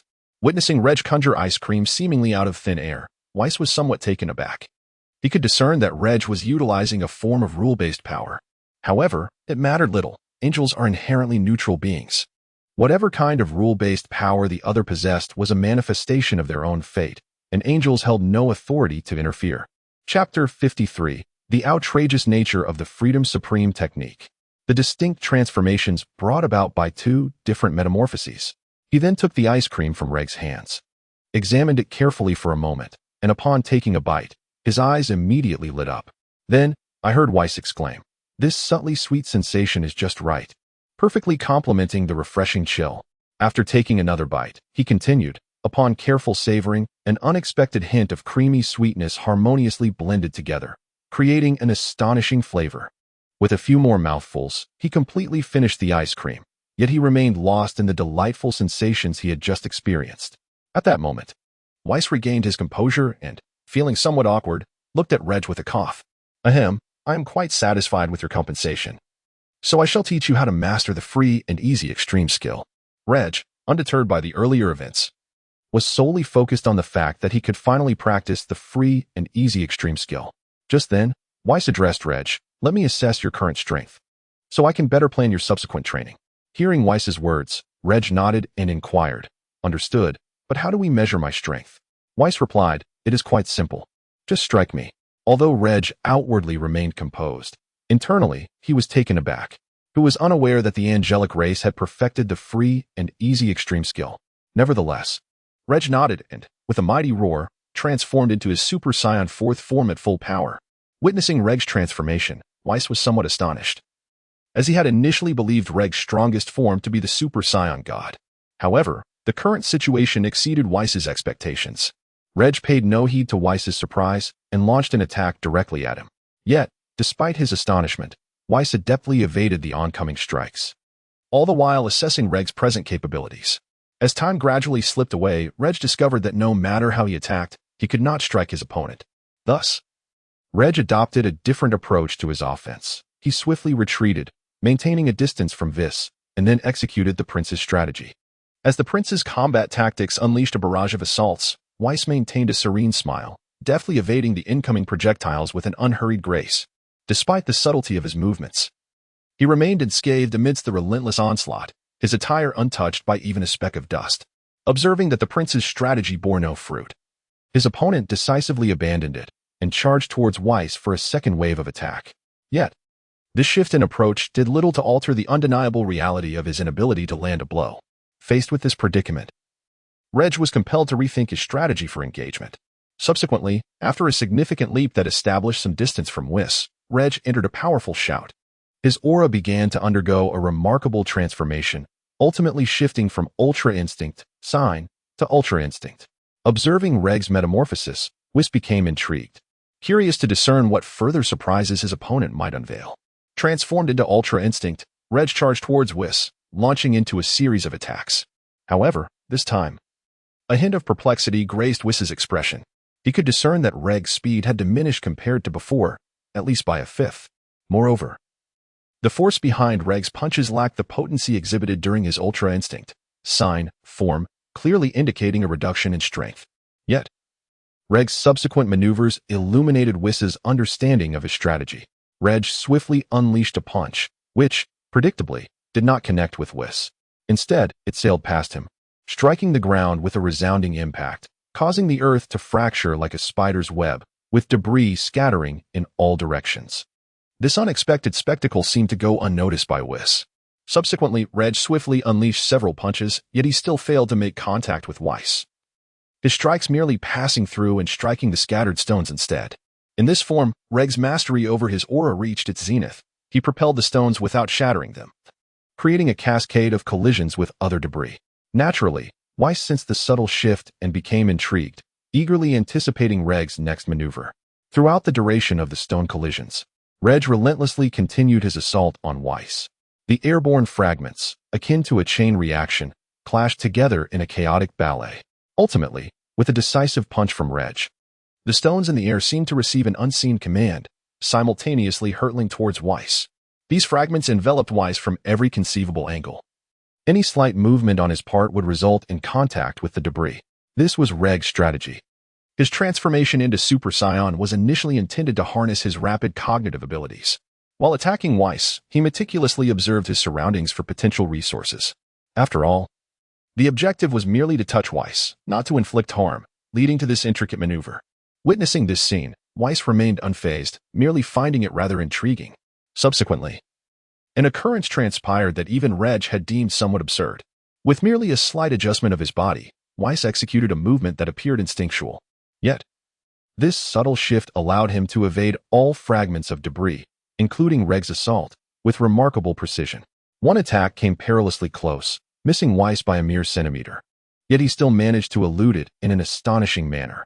Witnessing such an extraordinary display, Regg promptly relinquished his offensive. In truth, Regg could transform into the ancient Super Saiyan to launch an attack on Weiss, but such an endeavor would bear no significance. At best, it might pique Weiss's interest slightly. After all, the possibility of defeating Beerus remained uncertain, let alone confronting Weiss. Observing Regg's decision to cease his attack, Weiss inquired, "Well then, do you wish to continue your onslaught?" To this, Regg, with a resigned shake of his head, replied, "Forget it. If you can evade even in that scenario, further attacks would be utterly futile." Upon hearing Regg's words, Weiss nodded in satisfaction. To bravely acknowledge one's own defeat is, indeed, a form of growth. Subsequently, Weiss inquired, what was the previous transformation? He was referring to the formal Ultra Instinct form. Upon hearing Weiss's question, Regg responded, that transformation relies solely on one's own power, independent of divine energy. Afterward, he transformed into the Ultra Instinct form to showcase it before Weiss. Observing Regg in his Ultra Instinct form, Weiss curiously circled around him and then remarked, "What differences do you perceive between the two?" In response to Weiss's inquiry, Regg recounted the data he had previously gathered. Upon hearing the information, Weiss found it intriguing and asked, "What do you believe is the reason that led to such a transformation?" After a moment of contemplation, Regg replied, "I believe it is due to the differing methods of transformation." Weiss nodded silently, prompting Regg to continue. The distinction lies in the energy and the physical form. The transformation into Super Saiyan God is derived from divine energy, and the reason its strength and speed do not match that of Ultra Instinct is due to changes in energy rather than physical form. However, perhaps the enhancement brought by the change in energy, even without the overwhelming strength and speed of Ultra Instinct, still provides a notable improvement. In contrast, the transformation into Ultra Instinct necessitates the process of Great Ape transformation, followed by the condensation of one's own power to achieve the form. This transformation alters the very structure of the individual. The power exhibited and the astonishing speed are both results of physical changes. Yet, due to the inability of one's energy to reach the level of divine energy, this leads to the differences from Super Saiyan God. Regg concluded that, metaphorically speaking, divine energy resembles equipment, while Great Ape transformation is akin to fundamental attributes. Thus, the strength of Super Saiyan God stems from the equipment rather than the individual itself. Similarly, the power of Ultra Instinct derives from the fundamental attributes rather than its equipment.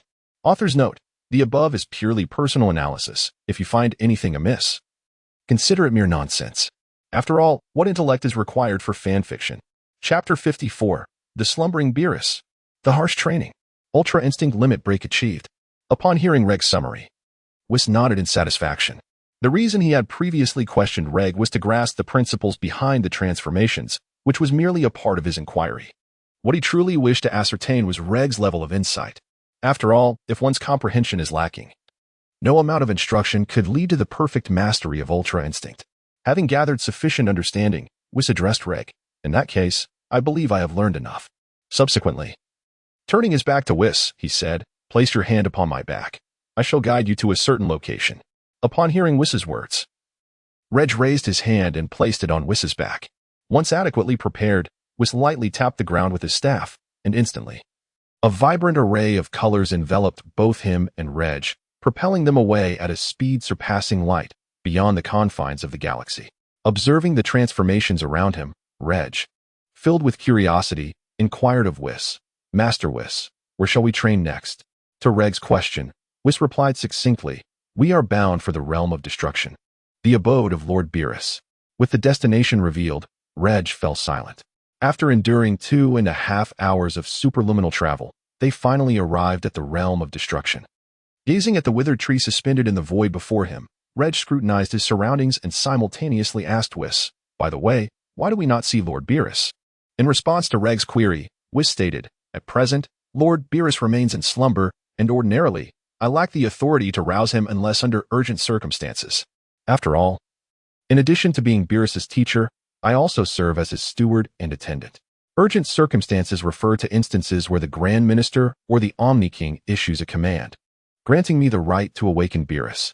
Nodding at Weiss's explanation, Regg, who had initially anticipated a confrontation with Beerus to discern who was the stronger, now resigned himself to the fact that with Beerus asleep, there was little he could do. He could hardly disturb another's rest, for he was there to cultivate, not to disrupt. Subsequently, Regg asked Weiss, "What are the upcoming training exercises?" In response to Regg's inquiry, Weiss transformed Regg's attire into training gear with a wave of his staff and declared, "You will run 10 laps around the realm of destruction daily, and your training outfit will elevate the gravity to the utmost limits of your endurance. Furthermore, each time you achieve a new level of strength, the gravity will be adjusted to match your enhanced capabilities."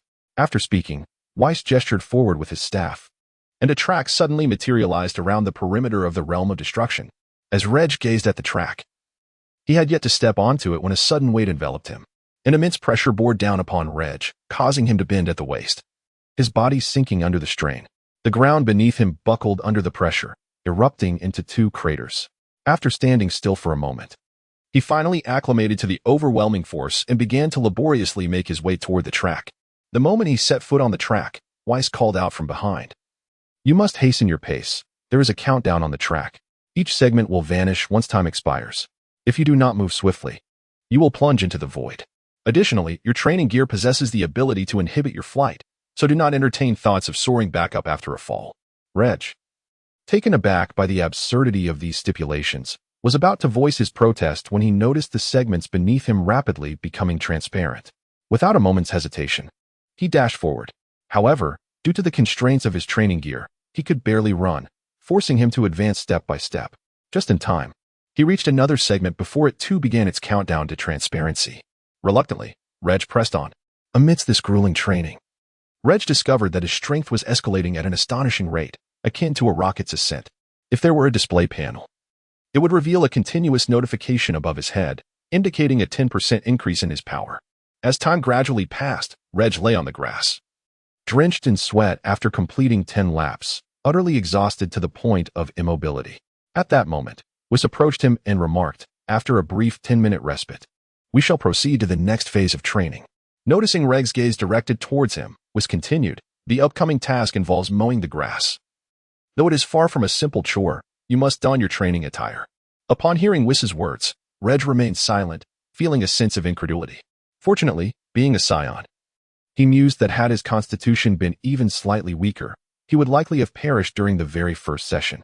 After a brief interlude, he was escorted by Weiss to the designated area for mowing the grass.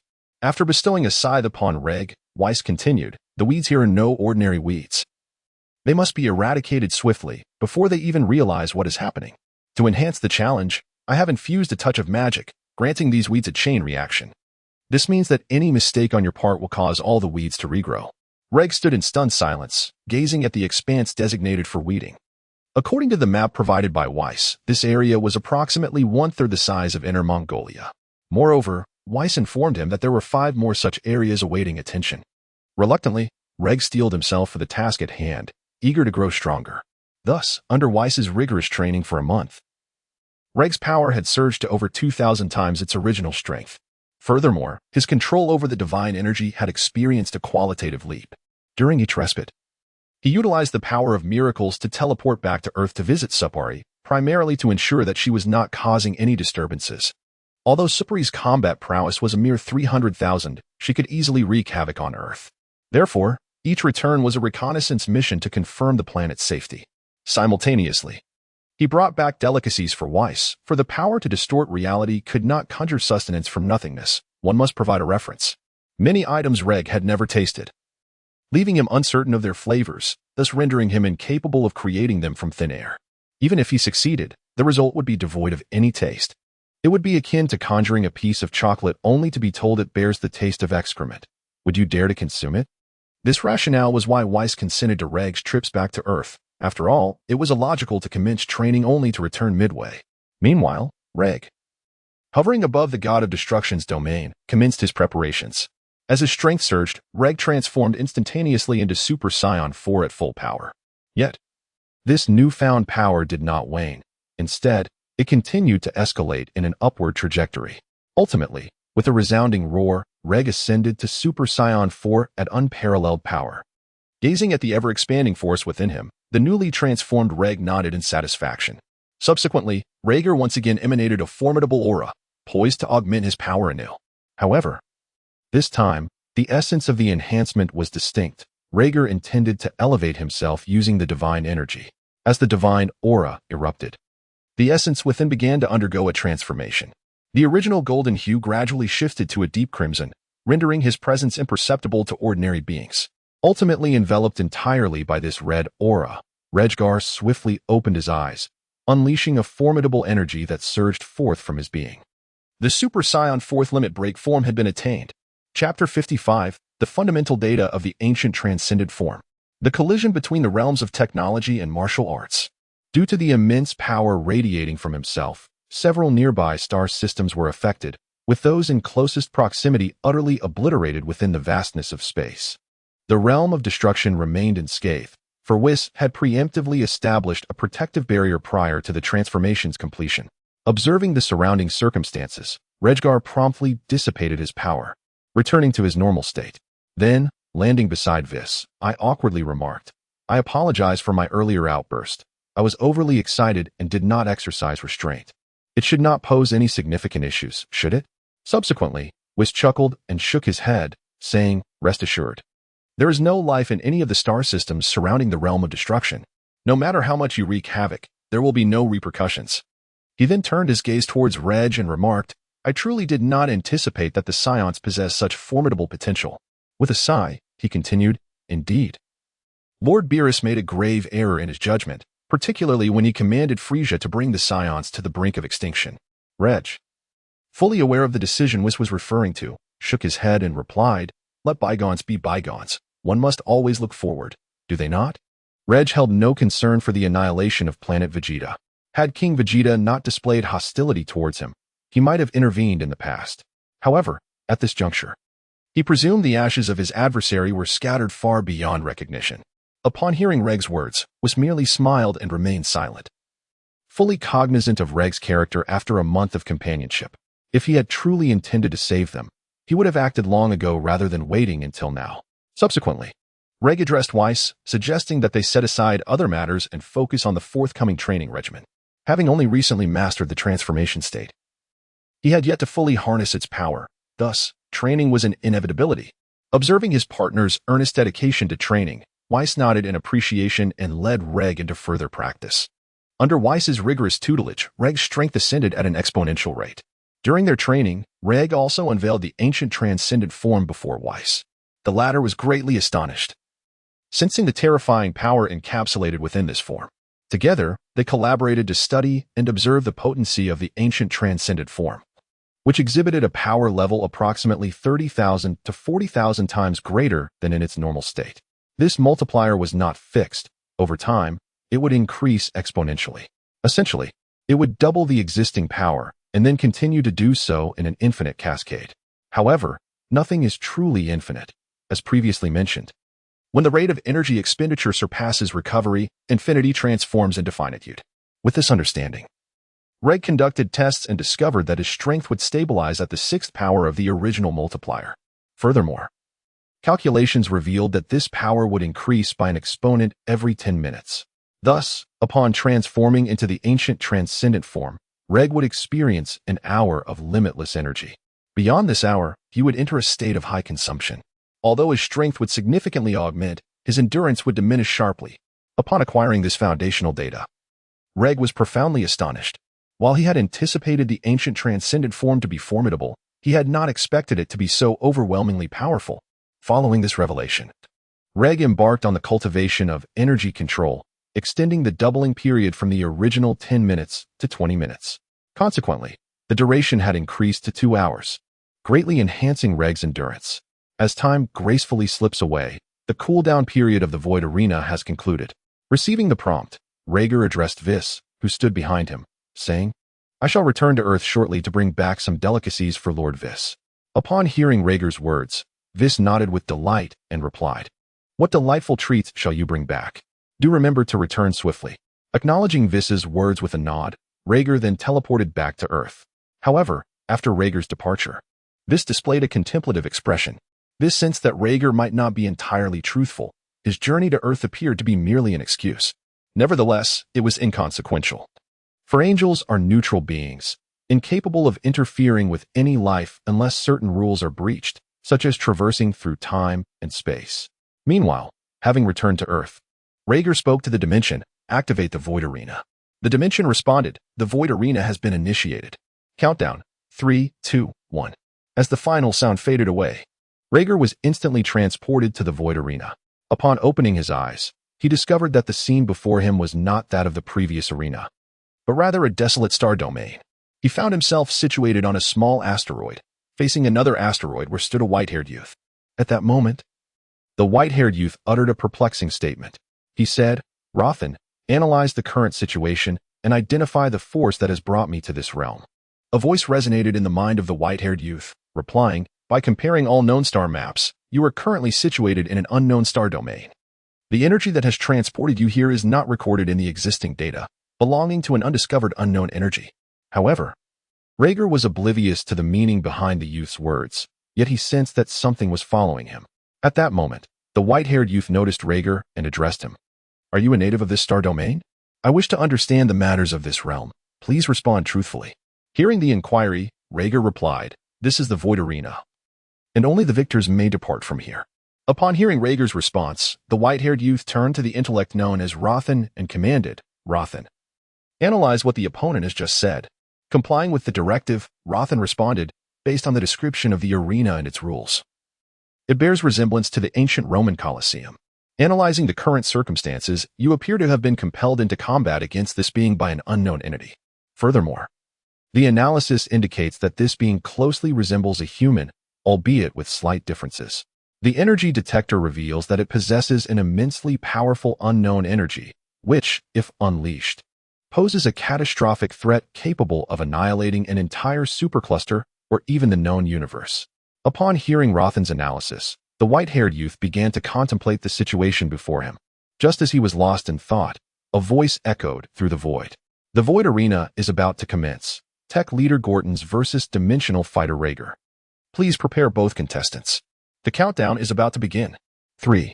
Upon hearing the countdown commence, Gorton swiftly instructed Rothan, "Activate all war protocols. Elevate the danger level of the opposing being to the highest, and set the alert status to level 1. In response to the command, the intellect Rothan promptly replied, "War protocols have been initiated. Molecular restructuring mode is now active, marking the danger level of the opposing being as apocalyptic. Due to the alert status being set to level 1, the auto-fight mode has been activated." As the final word of the intellect's command fell, Gogeta's eyes instantly transformed into a vivid crimson. The small asteroid beneath his feet, along with the surrounding celestial bodies, was swiftly disintegrated as if beset by a swarm of locusts. The disassembled asteroids rapidly reformed, standing tall in the guise of dozens of warships facing Regg. Upon witnessing the several warships across from him, Regg could not help but marvel at the extraordinary prowess of technological beings. Nonetheless, despite his admiration, he respectfully bellowed, immediately entering the state of transcending the fourth limit. A warning echoed from the intellect, Luo Tian, directed at Gogeta's. "Warning! Warning! The energy of the opposing entity is surging in a linear trajectory." Chapter 56. The Fierce Battle Between Technology and Science. Countdown to Transformation. A Race Against Time. Upon hearing Luo Tian's alarm, Gogeta furrowed his brow and commanded, "Maximize energy extraction and swiftly manufacture armed mechas to probe the opponent and obtain their foundational data." Responding promptly to the directive, Luo Tian replied, "Energy extraction has been maximized. Armed mechas are currently in production." No sooner had he spoken than the surrounding stars diminished in size at a visible rate. Several mechas rapidly armed themselves around the starship.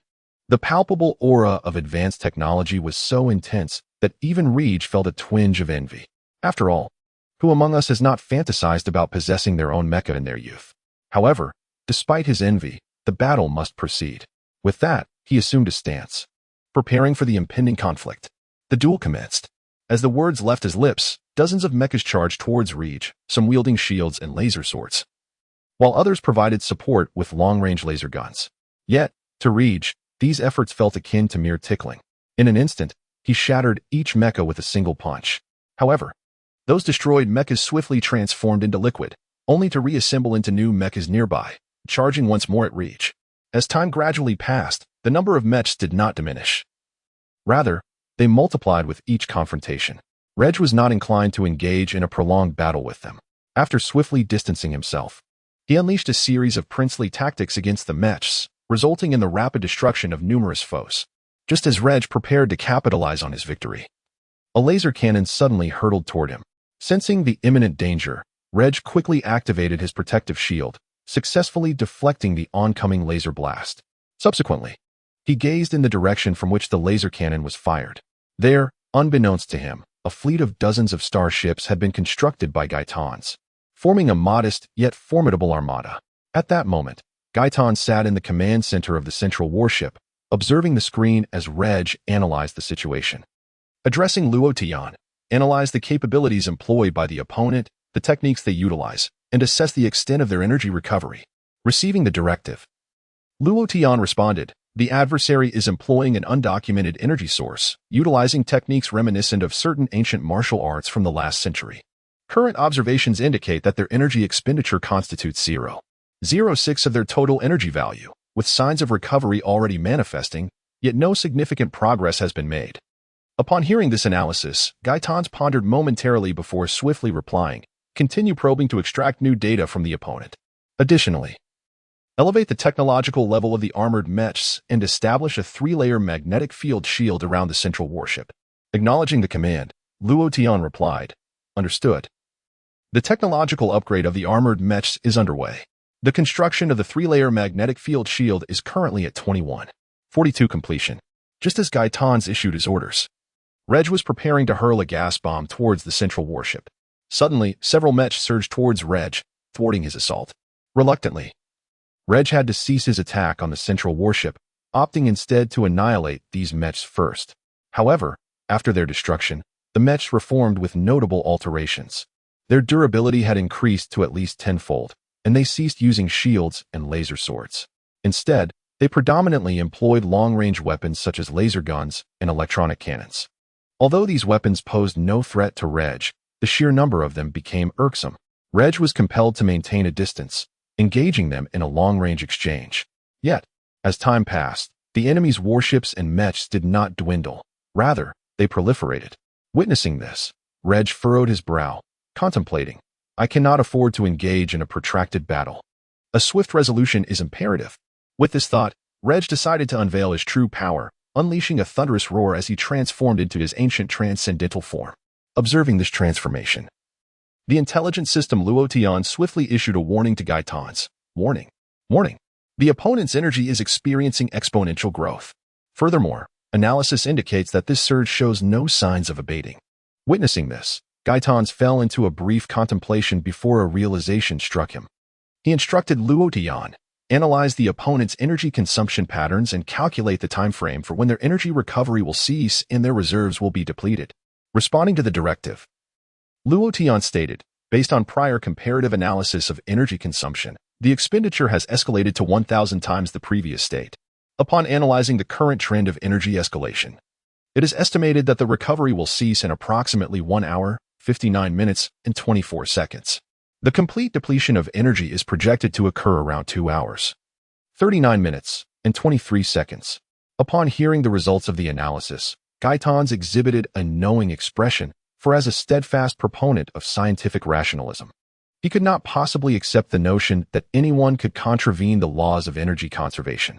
Initially, witnessing Regg's seemingly boundless augmentation of energy values had caused a flicker of doubt in his resolute heart.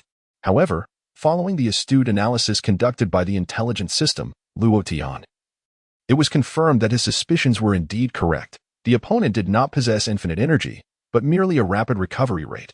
Armed with this revelation, Gaitans now faced another pressing dilemma: how to endure for 2 hours and 39 minutes in the presence of Regg. Observing Regg on the screen, who merely waved his hand to unleash a torrent of energy, Gaitans watched in dismay as all the mechs before him were obliterated in an instant, with even the distant starships feeling the repercussions as several systems began to short-circuit.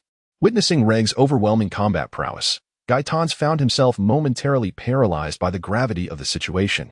After a brief moment of contemplation, he swiftly resolved to issue a command to Luo Tian, stating, "Elevate the technology level of the armed mechs to the highest possible standard and integrate all ancient martial arts techniques from the last century. Upgrade all starship weaponry to maximum capacity, granting the highest level of authority while allowing the use of molecular-level weaponry. Additionally, set the power of the energy extraction module to maximum, targeting all observable stars in the vicinity, and prepare to initiate the Black Domain project." Luo Tian promptly acknowledged the command, replying, "The highest directive has been received and is currently being executed." Meanwhile, Regg, engaged in combat with the mechs, noted an anomaly. Mechs that would previously shatter into fragments from a single punch now only suffered the destruction of their upper halves upon receiving a strike, their durability having increased by at least 100-fold. Moreover, Regg observed that the mechs daring to engage him in close combat possessed some degree of martial proficiency. Yet their strikes barely registered as mere tickles. Faced with this development, Regg resolved not to delay any further and charged towards the starship where Gaitan's was located. However, before he could act, dozens of starships surrounding him locked onto his position, unleashing a barrage of weaponry that resembled a storm of bullets. These projectiles lacked physical form, akin to lasers. Observing the oncoming assault, Regg showed no inclination to evade. As the assaults drew ever closer, a formidable aura emanated from Regg, effectively halting these attacks in their tracks. However, rather than dissipating, these strikes were repelled by Regg's aura, striking the encroaching mechs with tremendous force. In an instant, those mechs crumbled like sand. Chapter 57, The Mighty Ultimate Flash. One against the Technological Legion. The final 20 minutes. Witnessing the aftermath of the impacts, Regg's expression turned grave. In truth, had his own defensive capabilities been robust enough, he would have remained unperturbed by such weaponry. Yet, the nature of defense within the Dragon Ball universe is shrouded in mystery. It is perplexing that one could withstand planet-destroying attacks with ease, only to be injured by unforeseen strikes. Contemplating this, Regg swiftly distanced himself from the starships, opting against close combat to obliterate them from afar. Upon finding a suitable vantage point, he unleashed a powerful aura, preventing the attacks and mechs from drawing near. Subsequently, Regg raised his hand for the ultimate flash, and a formidable energy rapidly coalesced within his grasp. Detecting this scene, Luotian swiftly issued a warning to Gautan's, declaring, "Alert! Alert! The danger level of the energy source in the opposing entity's hand is steadily escalating." Upon witnessing this, Gautan's made a prompt decision and instructed Luotian, transfer all surrounding starship energy to the central vessel and maximize the power of the defensive panels. Activate a 10-layer magnetic shield and simultaneously initiate the contingency plan, preparing the spatial jump device. Acknowledging the command, Luotian responded, "Understood, executing now." Instantly, 10 translucent protective barriers materialized around the starship, and the spatial field in the vicinity began to subtly shift. Just as these preparations were finalized, Regg's charged attack reached its culmination. Subsequently, Regg looked toward Gaitan's and remarked, "You must survive, otherwise, it would be exceedingly dull." Upon uttering these words, he instantaneously unleashed the energy in his grasp. Ultra-ultimate flash. This formidable surge of energy erupted forth, causing the surrounding space to fracture. All mechas obstructing Regg's path were instantly reduced to ash, colliding directly with the first layer of the magnetic shield. Yet, the shield barely withstood a few seconds before being breached, subsequently impacting the next layer of protection. In the command room, Gaitan's observed the shields being relentlessly shattered and addressed Luotian, "Can the shield withstand this assault?" Luotian responded, "It is untenable. This attack is predicted to breach all defensive systems within 37 seconds. Upon hearing Luotian's reply, Gaitan swiftly issued orders, stating, "Concentrate the firepower of all starships to counter the enemy's onslaught, and by me time. Activate self-destruct mode for all mechas and direct them towards the enemy to divert their attention. Initiate spatial jump to relocate the battlefield and calculate the success rate." Acknowledging the command, Luotian replied, "Received. All starships will have their attack directives amended to focus on delaying tactics. The mechas have activated self-destruct mode, expected to detonate in 5 seconds. The calculation for the spatial jump success rate indicates that due to the influence of the powerful unknown energy, the current spatial condition is extremely unstable, with a success rate of 64.72. As Luotian finished reporting, the external situation began to shift. All surrounding starships rapidly concentrated their formidable laser cannons, bombarding Regg's ultra-ultimate flash. However, the magnitude of energy from both sides ultimately belonged to disparate scales, and the defense could hold out for merely a few seconds at most. Subsequently, all the mechs surged towards Regg. However, due to Regg's formidable aura, they were unable to approach him at all. Left with no alternative, the mechs endeavored to draw as close to Regg as possible before self-destructing.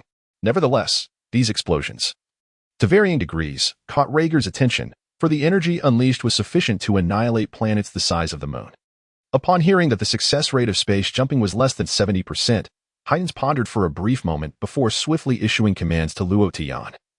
stating, "Activate the space jump device." In response to the command, Luo Tian replied, "Acknowledged," initiating the activation of the space jump device. Instantly, a distortion began to occur in the space behind the central starship. Within mere seconds, the distorted area opened a rift in space, generating a powerful suction that drew the starship inward. Regg, of course, witnessed the spectacle and felt his power surge once again. He then proclaimed, "Escaping is not so simple. This is no mere backyard for you to enter and exit at will." Following this declaration, with a thunderous roar, the might of the super ultimate flash increased by at least 30%. Withstanding the pressure of several laser cannons, Regg forcefully pushed them back. As time progressed, the spatial leap finally came to fruition. Hiatus executed the spatial jump directly, departing from his original position. As the adversary departed, the remaining starships instantaneously became mere fodder, obliterated by Regg's super ultimate flash, reduced to nothing but ash. Observing the point from which Hiatus had vanished, Regg found himself at a loss. Unaware of the destination of the teleportation, aware that time was of the essence, he recognized that while both sides would grow stronger with the passage of time, the enemy could absorb all resources available in their surroundings. Although he, too, could gain strength, his recovery rate lagged behind, and exhaustion would inevitably set in. Just as Regg contemplated the whereabouts of his foe, he noticed a star in a certain direction rapidly fading from existence. It was evident that the enemy was there. With this realization, Regg swiftly propelled himself toward that direction. Despite his remarkable speed, it would still take him approximately 5 minutes to arrive. As Regg finally arrived at the location where the star had vanished, he indeed found Gaetan's present. However, it was rather exaggerated to note that within just 5 minutes, the opposing forces had constructed at least 100 starships and thousands of armed mechs. Even more absurdly, a space fortress loomed in the background, with an enormous super cannon under construction above it. The caliber of that cannon was at least the size of a small asteroid. Yet, Regg exhibited no signs of panic. Rather, he felt a surge of exhilaration. Witnessing this scene, he experienced a sense of invincibility, as if he could single-handedly hold back an entire army. Upon detecting Regg's presence on the radar, Gaetan swiftly issued commands: direct all firepower towards the enemy and deploy all mechs to shield the starships that are charging their weapons. In response to the orders, the heavy weaponry of all starships quickly targeted Regg, while the mechs recklessly charged towards him. Observing this spectacle, Regg felt a rush of adrenaline coursing through him. Then, addressing those mechs, he declared, "Let us see who will ultimately emerge victorious." Subsequently, he unleashed his essence to its zenith, charging towards the mech. As Regg drew near, the mechas could hardly withstand his formidable aura, resulting in their complete destruction. Thus, Regg single-handedly faced the entire technological legion. Numerous starships unleashed a relentless barrage upon him, yet Regg responded in kind, employing his princely combat techniques to shatter each vessel one by one. The duration of this fierce battle was indeterminate. Breathless, Regg found himself seated atop a mountain formed from the wreckage of the mechas. Despite his exhaustion, a powerful energy still radiated from him. With a substantial energy supply at hand, Hiatus chose not to repurpose the mecha debris. Meanwhile, Hiatus, seated in the control room, addressed Luo Tian, inquiring about the remaining time for the enemy. Luo Tian replied, stating that according to current analysis, the biological energy of the opponent would be depleted in approximately 20 minutes and 3 seconds. Upon hearing Luo Tian's response, Hiatus remained silent, his gaze fixed on Regg on the screen. It appeared that Regg sensed something, turning his gaze towards a particular direction, locking eyes with Hiatus. In response to Regg's penetrating stare, Hiatus silently mused, "No, I believe the situation is not as straightforward as it seems." Chapter 58, Both Sides with Hidden Agendas. A twist upon a twist. The peril at the edge of death. Hiatus turned to Luo Tian again, asking, "What is the current progress on the creation of the Black Domain? How long until it is completed?" Luo Tian answered, "The progress of the Black Domain has reached 93.24, and it is anticipated to be completed in 10 minutes. Upon hearing Luo Tian's reply, Hiatus remained silent, his attention still fixed on Regg. He did not regard Regg as merely a brute endowed with strength. Hiatus awaited a flaw, a critical weakness that could sway the tide of battle. As Regg, having caught his breath, resumed his charge towards the mecha army, he contemplated launching a direct assault on Hiatus' starship.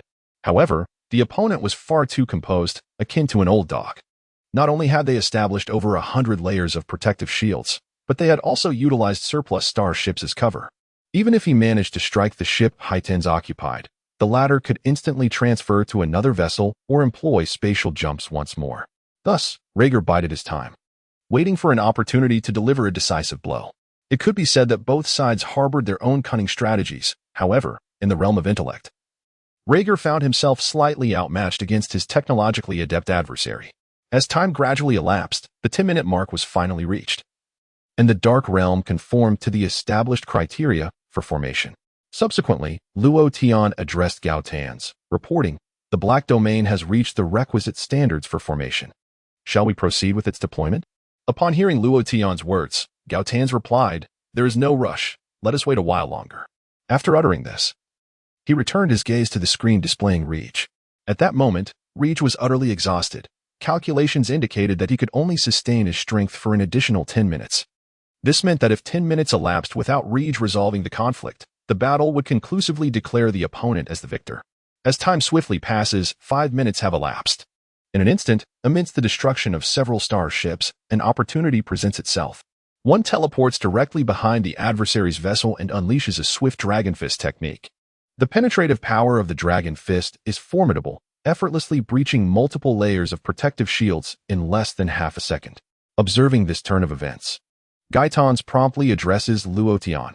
Activate the cloning module and initiate consciousness data upload. In response to the command, Luo Tian swiftly replies, "The cloning module is now activated, and the data upload is in progress. Upload complete." As the final word fell, a glimmer vanished from heightened size, as if his very soul had been extracted. Simultaneously, the Dragon Fist struck with tremendous force upon the starship, igniting a colossal explosion within this cosmic realm. Gazing at the remnants of the starship, now reduced to ruins, Regg muttered, "This battle has finally come to an end." However, he soon realized that the surrounding starships and mechs had not ceased their operations. Instead, they continued their relentless assault upon him. It was in this moment of clarity that Regg sensed something was amiss. Suddenly, a voice resonated from above the distant space fortress, proclaiming, "To be honest, when you appeared behind the starship in an instant, I was caught off guard. Had I not exercised extreme caution and left a contingency plan, you might very well have emerged victorious in this confrontation." Upon hearing the voice, Regg turned to see Hiatus, nonchalantly seated upon the observation deck of the space fortress, conversing with him. In that fleeting moment, a cloning module had activated, swiftly generating a clone from his own DNA. His consciousness was then digitized and transferred to the clone, facilitating his revival. Yet, Regg remained unaware of such advanced technology, believing instead that his adversary had merely utilized a spatial transfer. Subsequently, Regg found himself encircled by the starship and the mechanized suits, with a mere 5 minutes remaining. In such a brief span, it was utterly impossible to vanquish his adversaries, especially given their heightened caution. Under the current circumstances, he was ill-equipped to confront the situation. Reluctantly, Regg reverted to his Super Saiyan 4th limit break form, awaiting the restoration of his strength before transitioning once more into the ancient Super Saiyan form. Upon witnessing Regg's return to the initial dual form, he instantly recognized his opportunity and swiftly addressed Luo Tian, "Activate the Dark Domain to impose pressure on the enemy, while simultaneously charging the Dark Matter Condensation Cannon." Luo Tian promptly responded, "The Dark Domain is now active, applying suppression on the enemy. The Dark Matter Condensation Bubble is in the process of charging, currently at 164, with an estimated completion time of 3 minutes. As Luo Tian concluded, the space surrounding Regg rapidly collapsed, forming an immense black hole, its diameter nearing that of the Milky Way. Concurrently, at the heart of the black hole, Regg emitted a cacophony of creaking sounds, acutely aware of the overwhelming pressure and the agonizing, twisting pain that coursed through his body. After a moment, unable to endure the torment any longer, he let out a tremendous roar. Ah! Subsequently, Regg swiftly deployed a defensive shield to withstand the overwhelming pressure, allowing himself to recover from the agony. Once he regained his composure, Regg began to contemplate a strategy. Although his transformed state and the activation of the energy shield consumed a considerable amount of power, his remarkable recovery ability would enable him to return to his peak condition within a maximum of 8 minutes. Meanwhile, in the distance, Gaitans addressed Ratian, inquiring about the opponent's current status. Ratian responded, "Based on current analysis, the adversary's strength is recovering at an astonishing rate, and it is predicted that they will reach their peak state in 7 minutes and 51 seconds. Upon hearing Roshan's report, Gaitans pondered for a moment before swiftly issuing a directive, stating, continue supplying energy from the black domain, and extract 30 of the energy stored in all-star ships to accelerate the charging time of the dark matter condensation cannon. Acknowledging the order, Ratian replied, understood. 30 of the starship's stored energy has been extracted, and the charging time for the dark matter condensation cannon has been reduced to 1 minute and 15 seconds. Gaitans remained silent in response to Roshan's answer, silently observing the screen displaying Regg, who was desperately holding on. Time ticked away, and as Ratian reported, the dark matter condensation cannon is fully charged. Shall we fire? Gaitans promptly commanded, fire immediately. Ratian affirmed, received. The colossal cannon on the space fortress began to shift, aiming its barrel in the direction of Regg. Subsequently, a substantial accumulation of a dark substance gathered around the cannon's barrel. This scene was so ominous that even Regg felt a sense of peril from afar. At this moment, all Regg could do was to amplify the energy of the protective shield. As the dark matter accumulated, it ultimately erupted, unleashing a beam of darkness directed towards Regg. The black domain, in perfect harmony, opened a passage, allowing the dark beam to strike directly at Regg, who found himself momentarily overwhelmed by the unexpected assault. As time gradually flowed by, cracks began to emerge upon the protective shield. Gazing at these fissures, Regg realized he could no longer remain idle. Chapter 59, Breaking Through Desperation. The birth of the Super 4 power limit breakthrough. The divine ultimate flash. Yet, given the current circumstances, there was no possibility of mounting a counterattack. Indeed, Regg was already devoid of all resources. Only one path lay before him, to attempt a new breakthrough, transcending the limits of his own form and reaching an unprecedented height. However, considering the extent of his regained strength, this endeavor could only sustain him for a single use. Should he succeed, victory would be within his grasp. Should he fail, death would be his fate. Nevertheless, Regg chose to proceed with the attempt. After all, having faced death once before, what harm was there in confronting it again? Subsequently, Regg unleashed a thunderous roar, releasing his formidable aura. At this moment, Regg had transcended to the Super Saiyan 4 limit-breaking form. And with the eruption of his energy, a divine essence mingled with the unique aura of Super Saiyan 4 surged forth. Meanwhile, in the distance, Gaitan sensed the anomaly and addressed Luotian, stating, analyze the opponent's condition and ascertain the remaining energy reserves. Luotian responded, based on the current analysis, the opponent's energy is on a steady upward trajectory. However, concurrently, their stored energy is depleting rapidly. Current observations indicate that they have only 46 units of stored energy left, and a gradual decline is beginning to manifest. Upon hearing Luotian's report, Gaitan swiftly issued commands, continue the firepower suppression, and allocate 50 of the stored energy from all-star ships to the dark matter condensation cannon. Luotian quickly replied, if all-star ships extract 50 of their energy, most of their functions will cease. Shall we proceed with the extraction?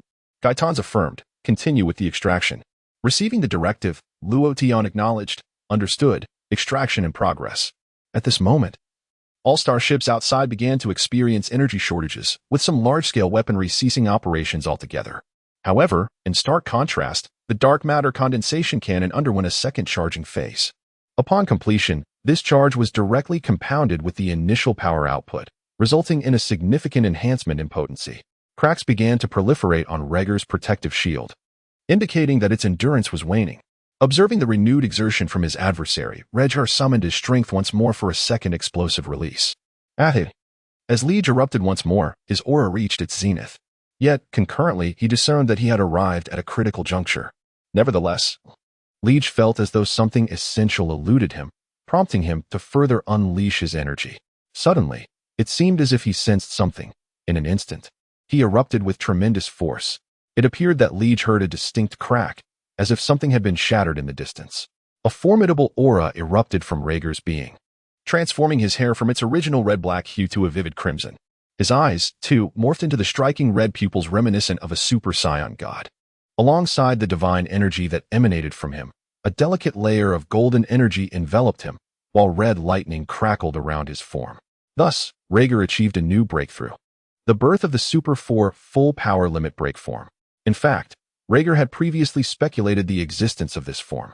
If the Super 4 limit break could be likened to a standard Super 4 form, then his current state stood in alignment with the full power version of Super 4. Following this hypothesis, future forms might correspond to the Super 4 full power state. With this thought in mind, Regg commenced his experimentation. Full power signifies reaching the pinnacle of one's own aura. Consequently, the Super 4 limit break involves balancing the divine energy and the power of Super 4 at their zenith. While it is relatively easy to attain the peak of both forces, achieving equilibrium between them presents an arduous challenge. As the saying goes, two tigers cannot coexist on the same mountain. The collision of two potent forces cannot result in harmonious coexistence. Thus, achieving balance between these two powers is nearly an insurmountable task. The two forces only exhibit signs of balance momentarily, and seizing that fleeting instant is akin to a person standing still while attempting to thread a needle from 10 meters away. Therefore, Regg's ability to transform successfully in one attempt was nothing short of fortuitous. However, failure could result in a catastrophic collision of energies within him, leading to internal injury or even the immediate dissolution of his transformed state. It is crucial to note that Regg found himself amidst the Black Domain, enduring the brunt of his opponent's assaults. Should he revert to his base form, he would be utterly obliterated. Reflecting on this, Regg felt a wave of gratitude for his luck and took a moment to attune himself to his newfound power. Upon careful examination, he estimated the strength of the Super 4 full power limit break to be akin to the power of the ancient transformation that first doubled in magnitude. Just as he absorbed this surge of energy, a cracking sound reached his ears. Turning to investigate, he observed that the protective shield was riddled with fissures, seemingly on the brink of shattering completely. Faced with this dire situation, Regg resolved not to continue channeling energy to repair the shield. Instead, he assumed the starting posture for his ultimate technique, gathering power. At that moment, in the distance, Gaten swiftly addressed Luotian, instructing him to funnel all remaining energy into the dark matter convergence cannon, including the energies from the star ships and mechs. Logically, the eminent hiatus, possessing energy extraction devices, should be abundant in energy. However, both the Black Domain and the dark matter condensation cannon are voracious consumers of energy, with their consumption alone accounting for over 95% of the energy extraction. Otherwise, hiatus would not have opted to extract energy from their starship to amplify its power. Nevertheless, the current situation is rapidly evolving, leaving hiatus with no choice but to extract the remaining energy from both the starship and the mechs to enhance the dark matter condensation cannon. It can be said that hiatus is wagering everything. Should he emerge victorious, well and good, but should he falter, he would merely become a lamb to the slaughter. Receiving the command, Luotian swiftly responded, acknowledged, energy extraction is underway. Simultaneously, all surrounding warships and mechs ceased their operations, while the dark matter condensation cannon commenced its third energy accumulation. As the third energy gathering concluded, its power had at least doubled. Regg gazed upon the dark beam before him, which intensified once more, causing the protective shield to tremble ever so slightly, as if it were on the verge of shattering. Yet, Regg remained unperturbed, calmly channeling energy into his hands. Time flowed steadily, and with the resounding crash of the shield's complete destruction, Regg's eyes snapped open, unleashing the long-accumulated ultimate flash, the divine ultra-ultimate flash. This technique transformed the ordinary energy into divine energy, amplifying it tenfold. The formidable force clashed directly with the opponent's dark matter cannon, creating a tumultuous wave of power. The atmosphere resonating from this fierce confrontation caused the entire Black Domain to quake. Cracks of various sizes began to appear throughout the realm. Ultimately, the Black Domain could no longer withstand the overwhelming forces and disintegrated completely. Chapter 60, The Battle for Survival. The technological version of the supreme ultimate technique, the will to live. As the dark domain dissipated, Regg felt a significant sense of relief wash over him. He then exerted greater force, resolutely pushing back the dark matter cannon. Observing his attack being forcibly repelled, Gaitans furrowed his brow and remarked, "Reactivate the cloning module and initiate the consciousness data upload." Luotian responded, acknowledged, "The cloning module has been activated, and the consciousness data is currently uploading. Upload complete." At that moment, Regg's assault was almost upon them. In light of the situation, Regg summoned his strength and obliterated the distant space fortress, including the colossal cannon, in an instant. Despite witnessing the explosion from afar, Regg did not feel a sense of triumph. Although their acquaintance had been brief, he was acutely aware of Gaitans's cunning nature, which assured him that there would be a hidden contingency. Sure enough, a voice emerged from behind Regg, declaring, "Decompose all matter and enhance my capabilities." Turning to look, Regg saw that it was Gaitan speaking. As soon as the other party's voice faded, all the starships and mechs that had previously ceased their movements began to exhibit signs of disintegration. Subsequently, an intricate suit of armor began to assemble around Gogeta. The armor was adorned in a striking combination of crimson and ebony, with the I section of the helmet crafted from red-tinted lenses. In his hand, he wielded an imposing greatsword, its blade forged from a unique black metal, while the cutting edge shimmered with a dark crimson glow, composed of an extraordinary alloy. At the tail end of the sword's hilt, a peculiar wire was connected to his wrist, seemingly charging the greatsword with energy. Once the armor was fully assembled, Gogeta surged towards Regg at a velocity exceeding 10 times the speed of light. Observing Gogeta's approach, Regg, undeterred, charged forward as well, matching his opponent's pace. In an instant, the two collided mid-air, resulting in a cataclysmic explosion that fractured the surrounding space. Yet, neither combatant paid heed to the destruction, becoming embroiled in a fierce aerial battle. During the skirmish, Regg sensed something amiss.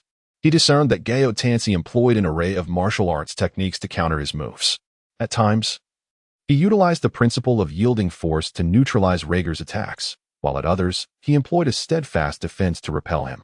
Most alarming to Regg was the formidable great sword in Gogeta's grasp. Logically, given his current prowess, he should have felt no fear of any sharp weapon. It was likely that the erratic defensive capabilities characteristic of the Dragon Ball universe were at play, as they fluctuated unpredictably without providing a reliable measure. Thus, Regg found himself in a precarious situation, needing to remain vigilant of Gogeta's great sword while launching his own assaults. Seizing a fleeting opportunity as Regg's attack missed, Gogeta swung down with both hands gripping the sword. However, Regg, ever watchful of the impending strike, executed a deft maneuver to catch the blade with his bare hands. In the fleeting moment when his opponent was caught off guard, he forcefully shattered the greatsword. Upon witnessing the destruction of his weapon by Regg, Gogeta chose not to repair the greatsword for continued use. Instead, he disassembled the fragments, including the hilt, transforming them entirely into his own energy. Subsequently, disregarding the brief interlude, the two continued their fierce combat. However, during this tumultuous exchange, Regg witnessed something utterly astonishing. Throughout their skirmish, Gogeta deftly evaded Regg's assaults multiple times, and on several occasions, counterattacked with remarkable success. Observing Gogeta's movements, Regg felt an increasing sense of familiarity, leading him to a sudden realization. He exclaimed, "Goodness! Is that not the technique of Zai Gong?" Indeed, the very actions of his opponent immediately reminded Regg of this extraordinary martial art. The fundamental requisite for mastering Zai Gong lies in the ability to respond without cerebral intervention, allowing the body to cultivate muscle memory or reflexive responses that enable autonomous movement. This methodology facilitates the maximization of one's speed and power, culminating in the mastery of Zai Gong. Regg surmised that Gogeta was likely employing artificial intelligence to enhance his neural reflexes, thereby augmenting his physical movements. The computational prowess of artificial intelligence far surpasses that of the human brain, enabling predictive capabilities provided that the technology is sufficiently advanced and energy resources are ample.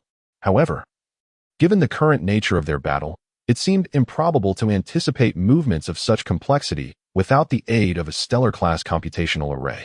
Thus, Regg conjectured that his opponent must have some form of artificial intelligence assisting him, possibly even having aided in his earlier escape.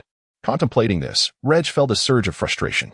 He had witnessed extraordinary feats before, but this was on an entirely different level, artificial intelligence directly enhancing performance, a technological manifestation of Zai Gong. Moreover, with an energy extraction device in place, as long as there existed matter within this space, the disparity in energy reserves between them would be negligible.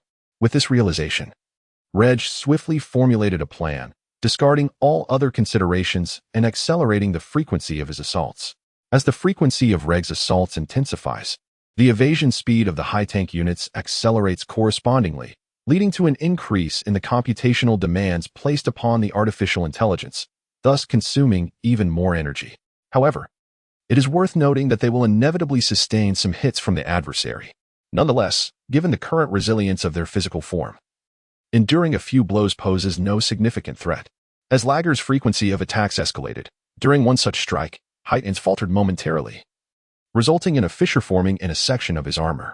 Upon witnessing that crack, Lager was instantly elated, for it validated that his method of severance was indeed effective.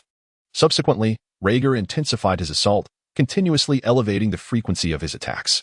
Simultaneously, the armor adorning his opponent gradually deteriorated over time, with an increasing number of fissures marking its surface. Ultimately, seizing the opportune moment, Regg unleashed a powerful punch that struck directly against the breastplate of his adversary.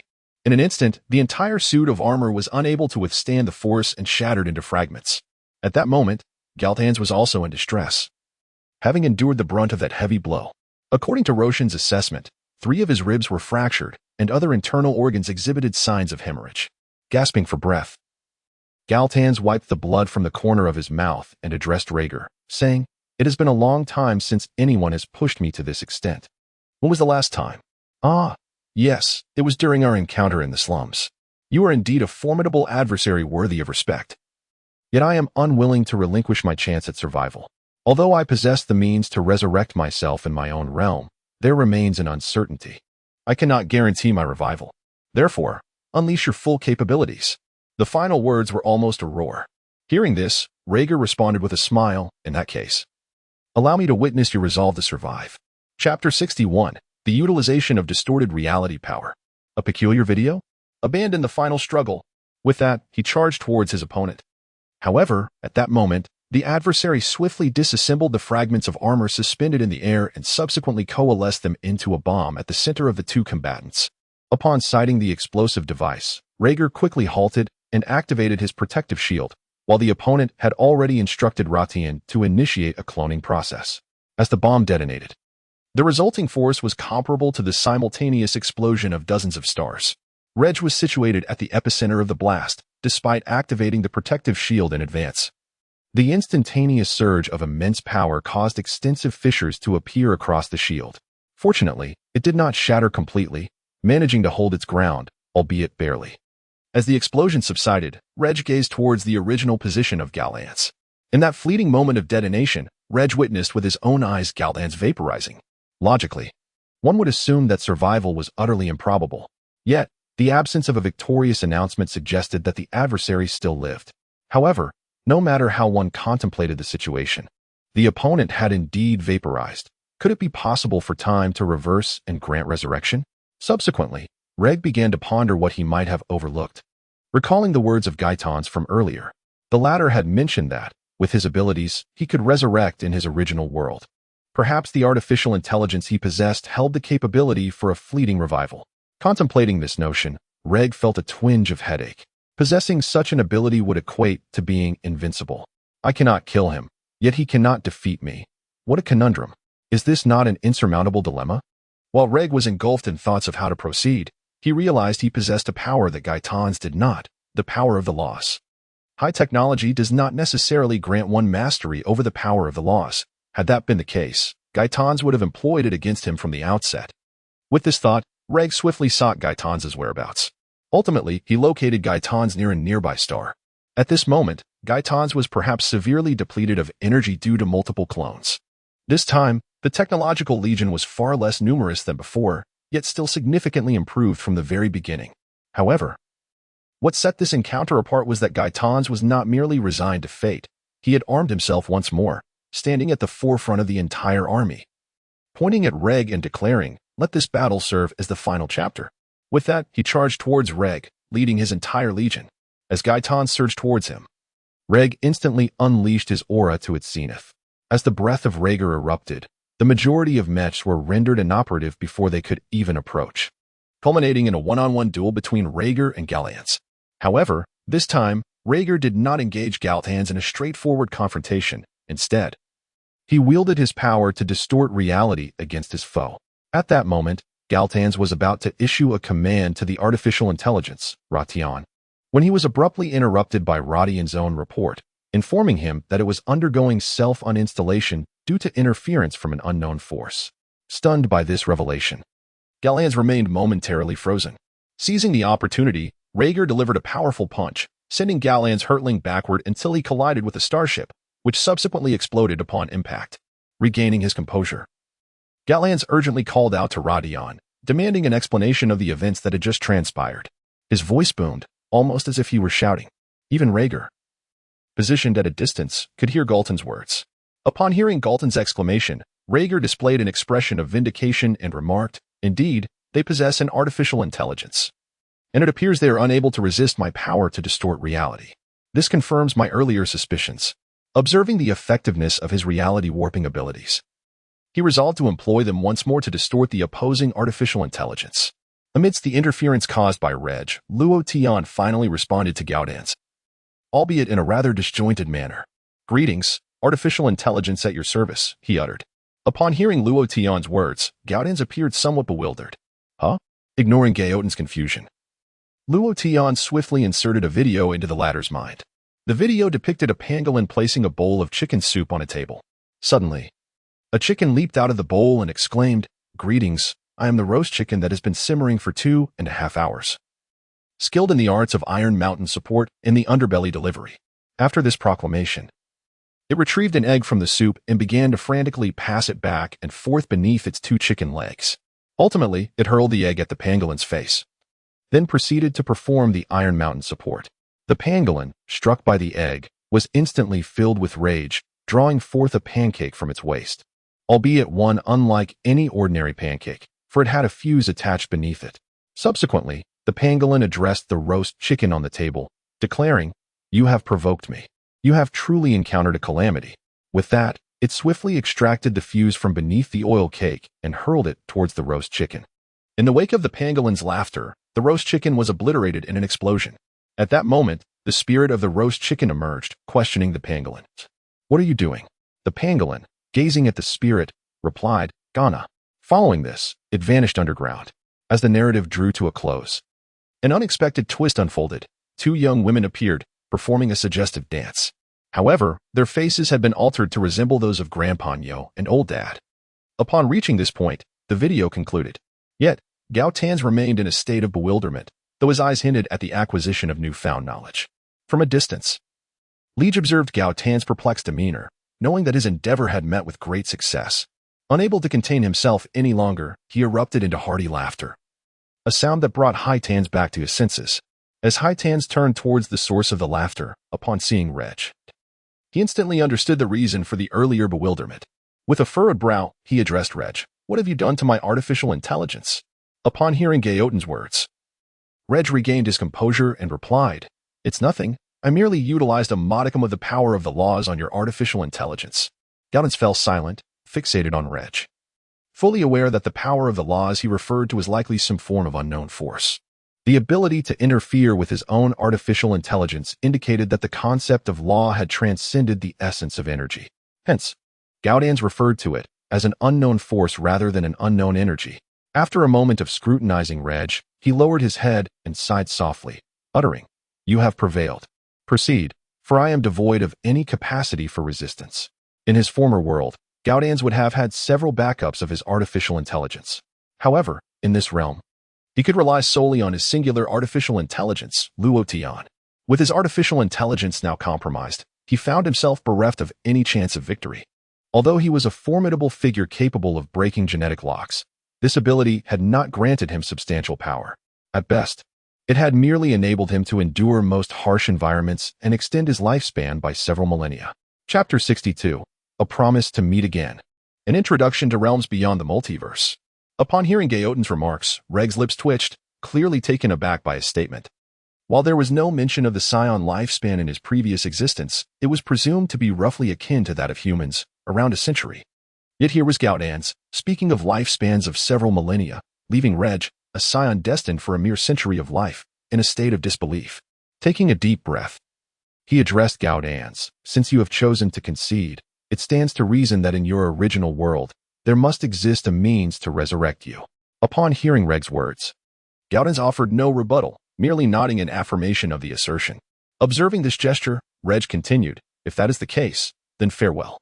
No sooner had he spoken than Regg materialized before Gaudan's, delivering a decisive blow that shattered the latter's heart.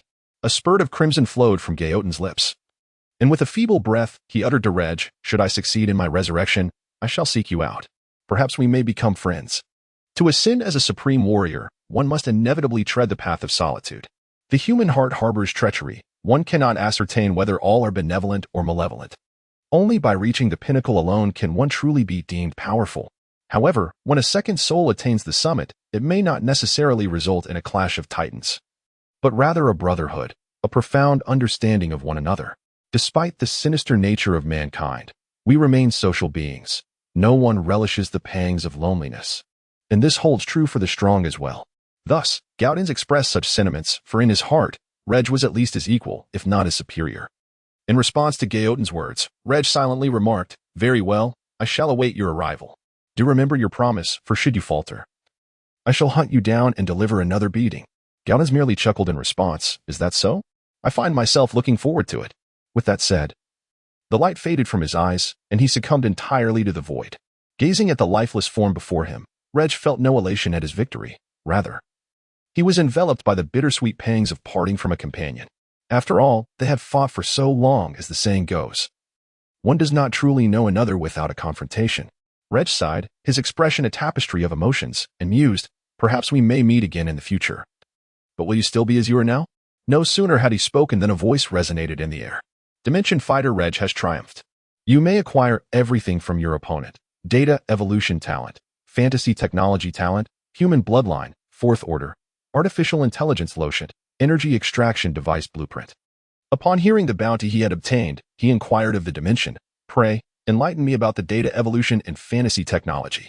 The Dimension replied, "Data evolution talent. This allows one to digitize all acquired entities, extracting their strengths and integrating them into oneself for transformation and evolution. Note, the two items to be fused must not conflict and must be reasonable for fusion to occur. For instance, merging water and fire is a folly. The gift of fantastical technology allows for the realization of any boundless imagination, no matter how outrageous it may seem. One could, for example, conjure an Ultraman and a Godzilla with mere hands, or create a machine that connects to another dimension." Upon hearing this explanation of dimensions, Regg nodded thoughtfully. The concept of data evolution was indeed beneficial for him, yet the notion of fantastical technology appeared rather absurd. Is this not a conceptual level gift? This implies that if I were to fabricate a machine capable of instantaneously vanquishing any creature, I would essentially render myself invincible. Subsequently, I conveyed this matter to the Dimension. The Dimension responded, "Both of these talents remain below the level of regulation." In other words, the resources required to create a machine capable of annihilating a creature depend on the strength of that creature. The more formidable the being, the greater the resources consumed. Upon hearing this, Regg questioned with a hint of confusion, how much energy would be necessary to construct a machine that could eradicate an angel? At that moment, Regg recalled something and added, "That angel is from the Dragon Ball universe." Subsequently, the Dimension responded, "In terms of the resources within the Dragon Ball world, it would require the complete consumption of all resources from the 8 universes to obliterate a single angel." It is important to note that the term all resources refers to every form of life, mineral, and stellar energy within the universe. Upon hearing these words, Regg's lips twitched as he remarked, "Angels are indeed formidable adversaries. It necessitates the sacrifice of 8 universes to vanquish but one." Subsequently, Regg seemed to notice something and addressed the Dimension. "What exactly is the rule level you mentioned?" The Dimension replied, "Above the multiverse level lies the rule level." Regg continued, "Please elaborate on the subsequent levels." The Dimension explained, "Rule level, creation level, myriad worlds level, boundary breaking level, ascension level, path transformation level, and chaos level." Upon hearing that there were indeed so many realms, Regg was taken aback and urged the Dimension, "Please detail these realms." The Dimension elaborated, "Rule level, mastery of one or multiple laws, integrating them into oneself, becoming a part of one's body. Creation level, utilizing the power of laws to their utmost, allowing one to forge the embryonic form of their own world.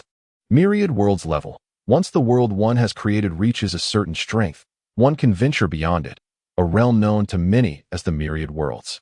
Boundary breaking level, upon achieving peak prowess, one can shatter the barriers of the myriad worlds and traverse into deeper realms of the unknown. Ascension level, within the depths of some unknown domain lies a celestial region, visible only to those who have reached a new echelon of power. Hence this realm is termed the Ascension level. Path transformation level, upon surpassing the perfected state of one's laws, one evolves into the path. As one merges with the path, you become the path, and the path becomes you. If multiple individuals cultivate the same law, their power upon achieving the path will diminish. Chaos level, possessing the power to disregard all laws and paths, upon reaching this realm, one is no longer bound by anything. A mere strike can shatter the myriad worlds, reverting them to their primordial state. Thus, this realm is referred to as Great Freedom or Great Terror. After hearing the Dimension's exposition, Regg felt an immense pressure. He had never anticipated that so many formidable beings awaited him. In their eyes, his current strength might not even surpass that of a mere bacterium. After a moment of silence, Regg took a deep breath and said, "Let us speak of the future when the time comes. I may not even survive until then." With that thought, he felt a considerable sense of relief. Subsequently, he addressed the dimension, stating, "Decompose the bloodline, and infuse the resultant bloodline factors into my own." The dimension responded, "Decomposition in progress. Decomposition complete.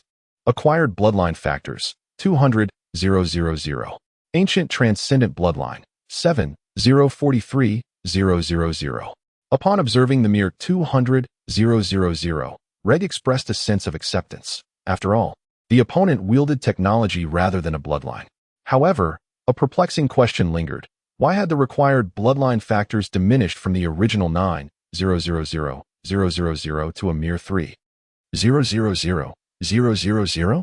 Subsequently, Regg inquired of the dimension, what caused the reduction from 9 million to 3 million? The dimension responded, the recent transformation of the bloodline has rendered it more susceptible to evolution, thereby diminishing its count to 1/3 of its original state. Chapter 63, The Resurrection of Gaitans? A power existing in the unknown realm. The conspiracy of the shadow. Upon hearing the dimension's explanation, Regg recalled that the bloodline had indeed undergone a flawless fusion previously. With this realization, Regg felt a sense of relief and addressed the dimension. Now that the battle has concluded and the rewards have been distributed, it is time for us to return. Please initiate the teleportation. With that, a brilliant flash emanated from beneath Regg's feet, transporting him away from this realm.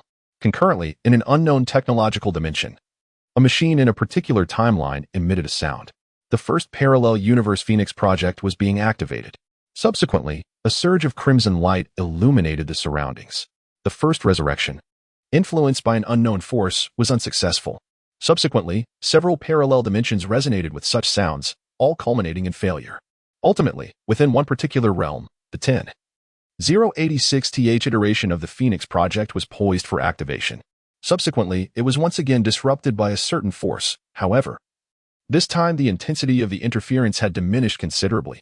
Despite the influence of an unknown power, calculations indicated that this force could not entirely obstruct the Phoenix project, which continued to be initiated. As time elapsed, a radiant blue light finally emanated from within a cultivation pod. Emerging from it was a naked maiden with silvery white hair. As a mechanical sound resonated, the parallel time-space Phoenix project achieved flawless success. Welcome back, Miss Gaitans. In this timeline, Gaitans is a woman, and thus, following her resurrection through the Phoenix project, she returns in her feminine form. Subsequently, the mechanical sound echoed once more. Did Miss Gaitans restore your original physical structure? Subsequently, Gaitans shook her head and addressed the artificial intelligence, saying, "No need for that. Let us delve into the engineering of realms beyond this world." At this juncture, exploring the enigmatic domains was what truly piqued her interest. A mere component was inconsequential, hardly worthy of concern. What she needed to do now was hurry to her appointment. She was uncertain of Regg's lifespan, but from what she knew, it likely fell short of a century. Although 100 years seemed fleeting to her, it could represent a lifetime for Regg. Thus, the absence of one small part paled in comparison to the significance of reuniting with her dear friend. Could he possibly harbor romantic intentions towards me? Pondering this, Gaitans shook her head, donned the lab coat offered by the artificial intelligence, and proceeded to the laboratory to commence her research. Meanwhile, in an obscure realm, a shadowy figure devoid of discernible features sat upon a chair, intently observing Gaitans on the screen. The figure muttered to itself, "Had I known, I would not have summoned individuals from the realm of technology for a duel. They are more challenging to eliminate than cockroaches, and I am left to handle it myself. How tedious." Just as the figure prepared to act, it noticed Gaitans seemingly sensing something. Glancing toward the screen, witnessing this, the figure's interest was piqued, and it remarked with a hint of amusement, how intriguing that a mere insect, not even reaching the threshold of a rule-level being, can perceive the danger emanating from one as powerful as I. This notion was somewhat fascinating, and it decided to keep her around, as she might provide some amusement. However, the tone shifted abruptly, and the figure declared sternly that you possess a modicum of interest. The death penalty may be avoided, yet the consequences of your existence cannot be escaped. Thus, I shall exile you to another world. With that, the shadowy figure raised a hand, making a gesture as if to snap its fingers. With a crisp snap of fingers, The entirety of the technological realm within the screen was obliterated in an instant. However, a solitary soul was drawn by a shadowy figure to be reincarnated in another world. This soul belonged to Gaitan's, yet what form he would take was beyond the contemplation of the figure.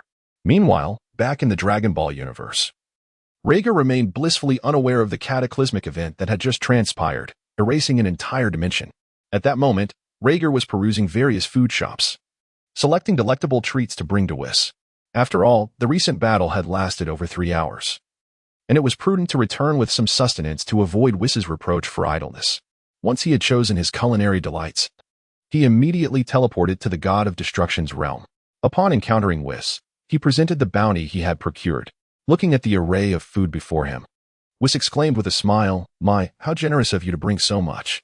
Though he spoke with such pleasantries, his hands moved swiftly as he accepted the offerings from Regg and conjured a table and chairs, promptly beginning to indulge in the feast. Witnessing this scene, Regg could only feel a sense of bemusement. Subsequently, he shook his head to cast aside any distracting thoughts and approached Whis to inquire about the forthcoming training regimen. After posing his questions, Regg began the next phase of his training, seemingly reverting to his former self. However, Whis, while consuming his meal, cast sidelong glances at Regg. From the moment Regg returned, Whis had sensed his presence. Yet, when Regg finally stood before him, Whis felt a twinge of surprise. It was evident to Whis that the aura emanating from Regg was at least tenfold more potent than it had been 3 hours prior. Contemplating this, Whis felt a sense of frustration. Was it not commonly said that the stronger one became, the more arduous the training? Why then? Did Regg appear to embody the exact opposite? He shook his head, dismissing such thoughts, and continued to savor his culinary delights. After all, regardless of how formidable Regg may be, it was of no concern to him. He merely maintained a position of neutrality, devoid of any conflicting interests. Furthermore, the adversary's ascendance and strength might even prove advantageous. After all, angels, aside from upholding neutrality, are tasked with ensuring the developmental progress of the universe. The emergence of strong beings within the cosmos can be seen as a contribution to its evolution. Meanwhile, in a certain dimension, a shadowy figure placed a pair of earrings on the table and venomously remarked, "Cursed time patrol officers.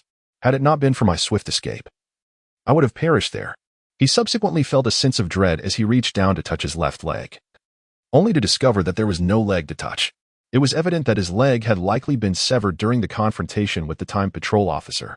Then, gazing at the earrings on the table, she murmured, "This is my final chance for redemption. Just wait. Once I restore it, your doom shall arrive." Subsequently, she produced a black jar from her person. Upon opening it, a viscous liquid as dark as ink was revealed within. This liquid represented malevolent energy, having coalesced into a tangible form. Such sinister energy had been perilously gathered by the shadowy figure. Subsequently, the shadow cast the earrings into the jar. A wondrous spectacle unfolded as the malevolent energy surrounding the earrings coalesced, forming a miniature vortex that was wholly absorbed into the earrings themselves. As time passed, the earrings were finally restored. However, the gemstones adorning them had completely transformed into a deep black. Simultaneously, a voice emanated from the earrings, exclaiming, "You vile monkey. I shall surely take your life." If Regg were present, he would undoubtedly recognize that the voice belonged to Bei Xinglong. Chapter 64, An Unknown Conspiracy. Regg's Secrets Exposed. Crossing into the world of Kamen Rider. After completing his task, Bei Xinglong shifted his attention to the shadowy figure and inquired, "Who are you? Why am I here?" Upon hearing this, the shadow merely chuckled and responded, "You need not concern yourself with such matters. All you must know is that I can grant you immense power to exact your revenge." Skeptical of the shadow's intentions, Bei Xinglong retorted, "What makes you think I would place my trust in you?" The shadow appeared disheveled, with one leg severed and garments riddled with tears, resembling a destitute beggar. Instead of reacting with anger to Bei Xinglong's dismissal, the shadow calmly replied, "Believe it or not, I was the one who rescued you. Why do you assume I cannot aid you in becoming stronger?" Given Bei Xinglong's current predicament, he posed no threat to the shadow.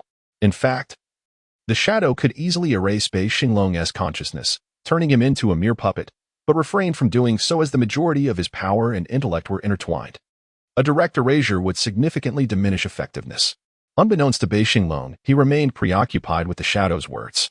After a moment of internal conflict, he conceded to the shadow's proposal, stating, "Very well, I hope you can fulfill your promise, or you shall meet your demise." The shadow, unfazed by the threat, simply assured him, "Rest assured. The formidable power I offer will undoubtedly satisfy you. In truth, upon witnessing Regger's strength, the Shadow had devised a preliminary plan. Meanwhile, in the 7th universe's primary timeline, the god of destruction, Regger, sneezed amused. This is odd. With my current power, how could I catch a cold? Or is someone thinking of me, Sapali? Shrugging it off, he decided that his training was of utmost importance.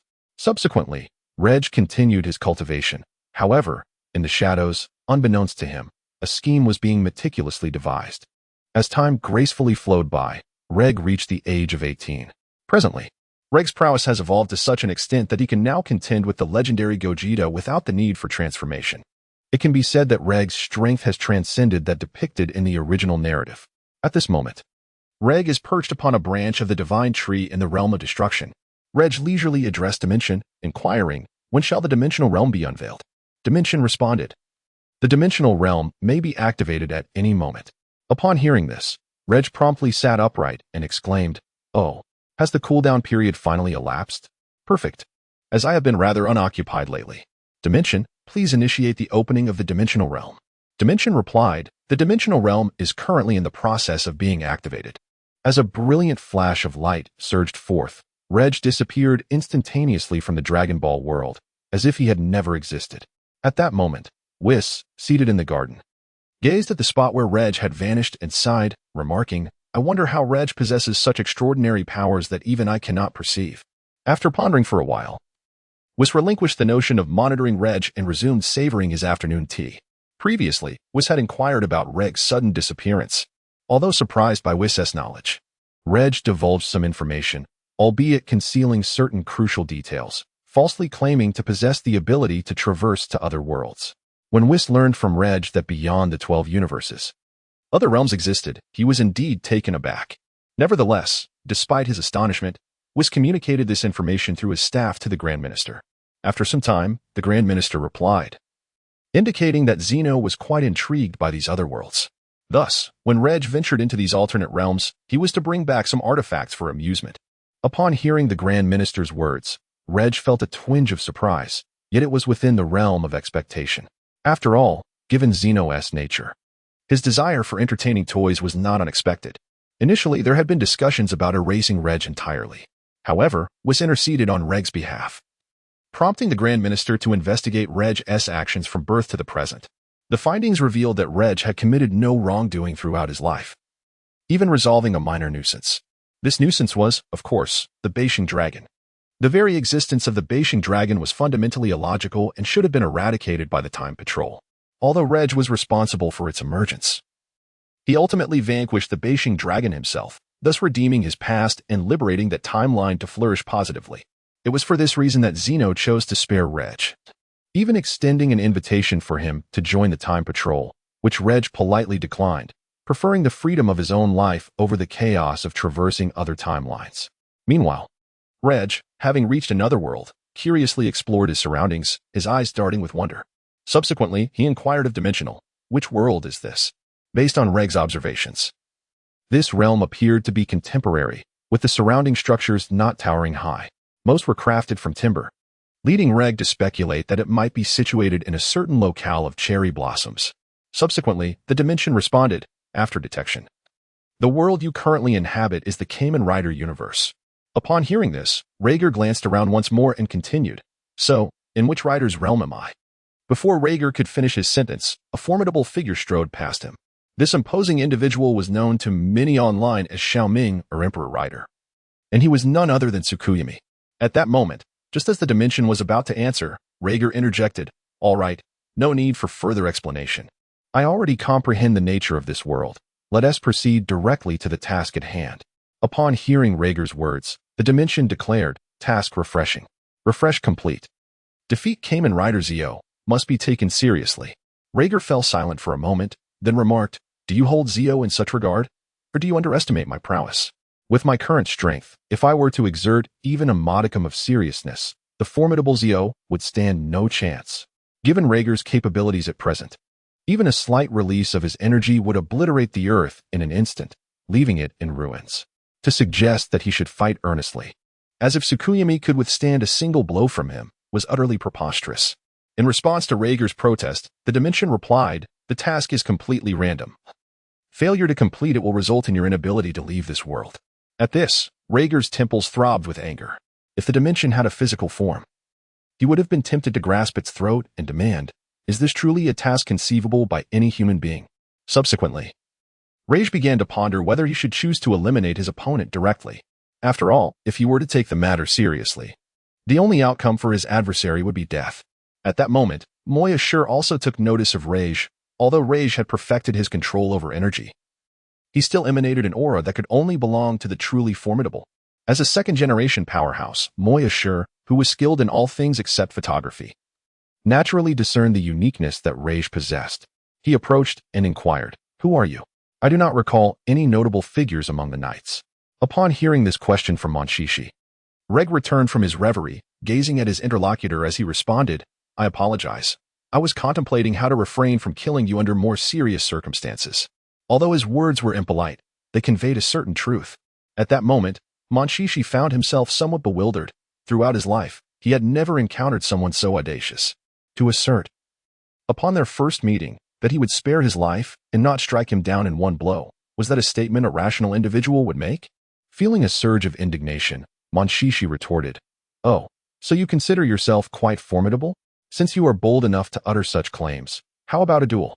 Without waiting for Regg's response, he swiftly retrieved the Emperor Rider driver from his dimensional pocket.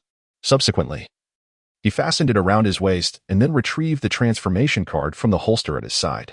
Subsequently, inserted into the decade driver, the transformation process commenced. One could hear Tsukasa Kadoya exclaim, "Transformation!" Suddenly, several phantoms materialized around him, overlapping with Tsukasa Kadoya, ultimately transforming into Kamen Rider Decade. Chapter 65, The Smallest Full Power. Reversed Heaven and Earth Face-to-Face Ultimate Attack. The arrival of Omagatoki Tsukuyami. After completing the transformation, he addressed Reiji, saying, "Do not accuse me of bullying you. Let us battle once you have transformed." Observing the somewhat generous demeanor of Tsukasa Kadoya before him, Reiji was left utterly bewildered, frozen in place. Subsequently, feeling somewhat speechless, he remarked, "Are you serious? You want me to transform? Are you seeking death? With a mere slap, I could easily end your existence. If I were to transform, the earth would cease to exist. If you wish to perish, please do not involve others." Regg gazed at the man before him, perplexed by his thought process, as he actually suggested that Regg should transform to engage him in combat. Upon hearing Regg's mockery, the man was momentarily taken aback, and then, with a surge of anger, he shouted at Regg, "I urge you to transform not out of folly, but for your own safety. Do you think the powers of a Kamen Rider merely consist of donning an iron box? The strength one acquires post-transformation far exceeds that of an ordinary person, and it is precisely to avert potential fatalities. Otherwise, why do you think I am insisting you transform?" He then turned directly to Rager and said, "Forget it. I can't be bothered with you. Whether or not you transform is your concern. Just don't blame me if you get hurt." With that, he charged straight at Rager. Observing the oncoming Murasaki, Rager felt no need to defend himself. Given the current strength of his opponent, it was unlikely that even a year of relentless strikes could breach his defenses. Subsequently, Rager stood his ground, observing as Monosure relentlessly attacked, yet failing to breach his defenses. After a while, Rager gazed at the panting Monosure and remarked, "Well, wasn't I right? If I were to transform, how would you contend with that?" Upon hearing Rager's words, Monosure, filled with indignation, retorted, "Do not revel in your triumph. My assault is far from over." Rager, intrigued by Minoshi's response, then gestured invitingly. Subsequently, Matoi Sure stepped back a few paces and retrieved an object resembling a tablet from the four-dimensional chrysanthemum. Under Matoi's guidance, he seamlessly transitioned into the God Master 21 form. Observing this peculiar transformation, he remarked with a bemused expression, "I wonder who conceived this form. Is the sense of aesthetics rooted in the chrysanthemum? Such an abstract design has been realized." Gazing at the God Master 21's appearance, he was at a loss as to where to begin his critique. The forehead of the God Master 21 bore 2 cards, while from the left shoulder to the right, there were 2 rows of cards showcasing the various Heisei riders. And then there was the cape. It was one thing to be adorned with so many cards, but even the cape was embellished with them. What could possibly be the significance of having so many cards on a cape? Upon hearing Regg's jest, Matoi Sure, feeling a twinge of embarrassment, retorted, "Hey, Do you realize that publicly mocking someone's appearance is quite impolite? Besides, this form isn't as dreadful as you claim. Although his initial response was assertive, the following statement betrayed his true feelings, revealing that even Matoy himself harbored a certain disdain for this form. Subsequently, the thoughts of the protagonist, Min Shur, echoed in his mind. Should I ever encounter the designer of this form, I shall undoubtedly flay him alive. Then, addressing Regg, he said, let us set aside the trivialities for now. Since you have no intention of transforming, I shall not show you any mercy. After speaking, he turned to Regg and, seeing that the latter remained motionless, Min Shur activated the final attack maneuver. Subsequently, he leaped into the air, and dozens of illusory cards formed a circle, targeting Regg. Upon witnessing this scenario, Regg was suddenly struck by an idea. Subsequently, he extended his hand to perform a gesture reminiscent of a head-splitting motion. However, instead of pressing down on the middle finger, he opted for the little finger. This action was, in fact, a clever ploy to exploit a bug in the task at hand, urging me to approach the matter with utmost seriousness, essentially compelling me to exert my full strength. Yet, when employing just one finger to its maximum capacity, can it truly be deemed as a serious endeavor? Nevertheless, considering the safety of the other party's life, I replaced the middle finger with the little finger. Surely, such a display of force from the gatekeeper would not result in fatality, would it? He then glanced at the airborne Matoy Shinji and silently murmured, "This is the least of my power after my utmost efforts. Please do not perish." The moment Matoy Shinji delivered a kick, a single finger unleashed two streams of energy that collided, resulting in a tremendous shockwave. In the next moment, Min Shur was sent flying out, his armor disintegrating into mere fragments in an instant. Soon after, Regg received a notification from the dimension. Congratulations on completing the task. Rewards are being distributed. Congratulations on obtaining dimensional barrier. Regg paid no heed to this and immediately rushed to Murasama's side, inquiring, "Hey, are you all right? If you're alive, give me a sign." Upon hearing Regg's words, Murasama, lying on the ground, coughed up blood and tremulously asked, "Why are you so strong? Who exactly are you?" In response to Murasama's query, Regg replied, "The reason for my strength may lie in the fact that I am somewhat different from you." Subsequently, he revealed the monkey's tail that was entwined around his waist. Upon hearing the second question, Regg's tone turned jestful as he remarked, "Me? I am merely a passing Saiyan." Meanwhile, the still stunned Monshishi, who had been lying on the ground, was taken aback to hear a somewhat familiar line escape Regg's lips, causing him to spit out a mouthful of old blood. With a trembling finger, he pointed at Regg and stammered, "You." Before he could finish his words, Monshishi succumbed to anger and fainted. Observing the unconscious Monshishi, Regg slowly commented, "Is that all it takes to faint? How fragile." Just as Regg was about to utter more, the dimension suddenly announced, "Congratulations on completing the hidden task. Reverse Tenjin Close Range Ultimate. Rewards are being distributed. Distribution complete. Dimension wall upgraded to spatial power." Upon hearing this, Regg was momentarily bewildered. Once he regained his composure, he addressed the dimension, "Dimension, what is this hidden task about?" The dimension responded, "Each time a task is issued, there exists a hidden task. These hidden tasks provide no hints. It is entirely up to you to explore." Regg's heart sank as if struck by thunder, and he tremulously inquired, could it be that the previous two worlds also contained hidden tasks? Subsequently, the being from another dimension replied affirmatively, "Indeed." Upon hearing this response, Regg was instantly rendered senseless, as if his very soul had been extracted, collapsing onto the ground.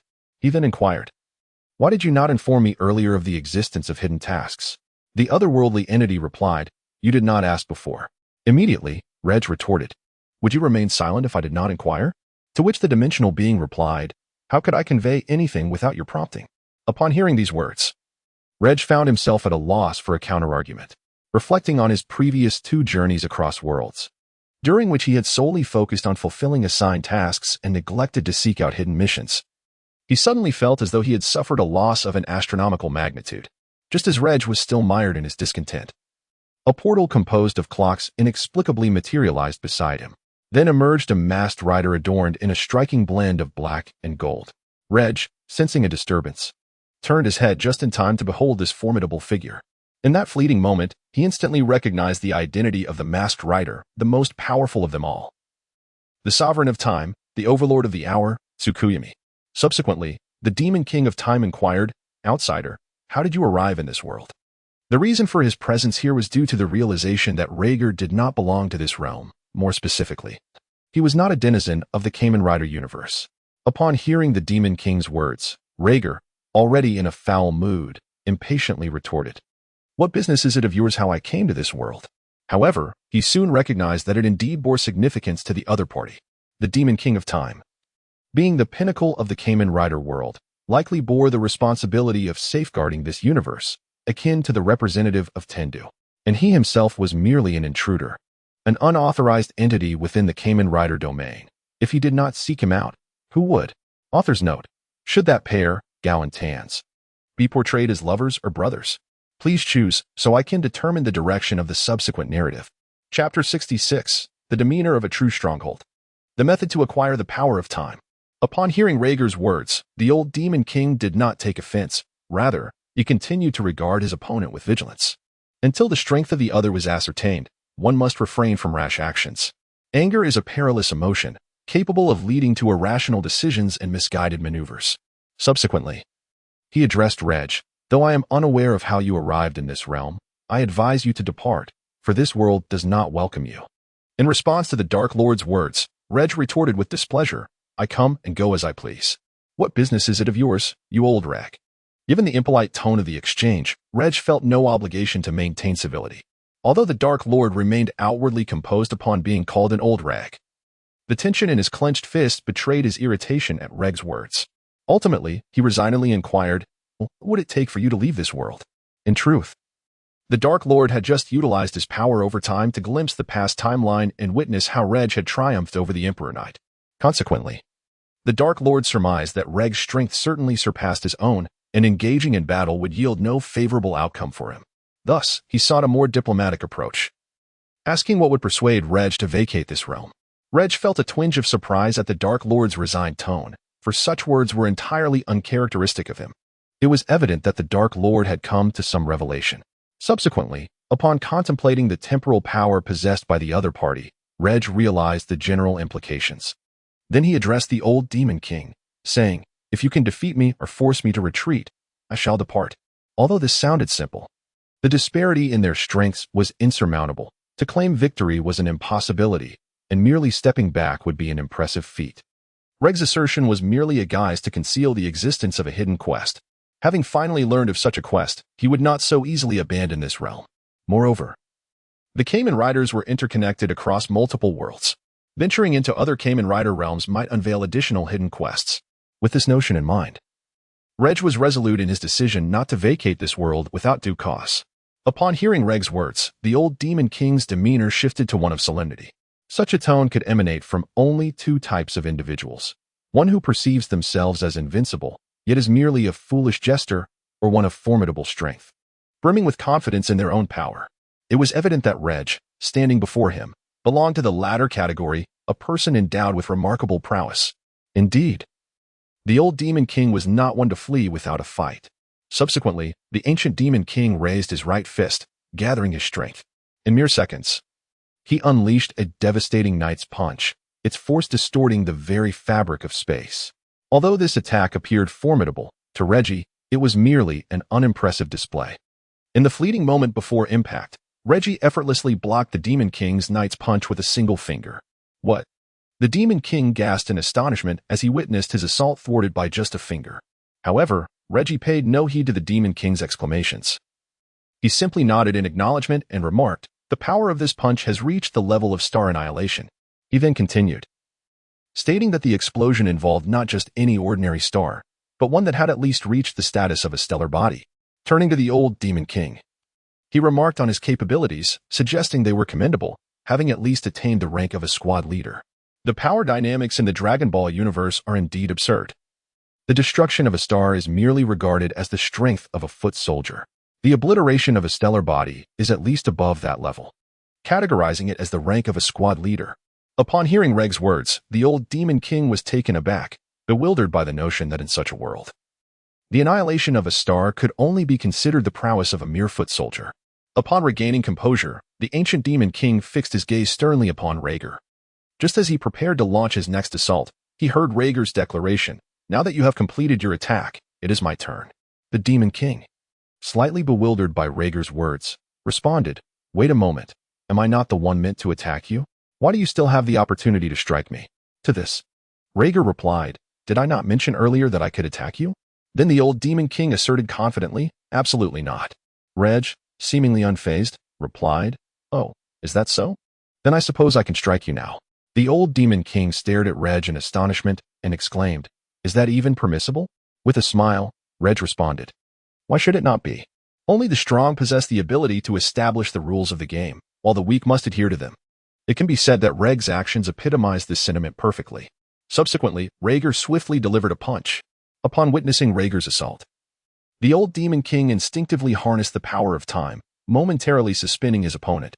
The fist was a mere half-centimeter from the Demon King's face, and had he faltered even slightly, he would have been struck with tremendous force. Before the Demon King could catch his breath, he heard Regger's voice. In the face of absolute strength, any ability appeared as trivial as a jester's antics. Upon hearing these words, the Demon King instantly turned his gaze towards Regger, who was suspended in midair. To his astonishment, the space surrounding Regger began to shatter like glass. Finally, with a resounding crack, Regger broke through the Demon King's time-stopping ability. In this scenario, Regger had not even transformed into his more powerful form. Rather, he merely gained the ability to move freely within the suspended space. Ignoring the astonished expression of the Demon King, Regger launched a punch directly at his face.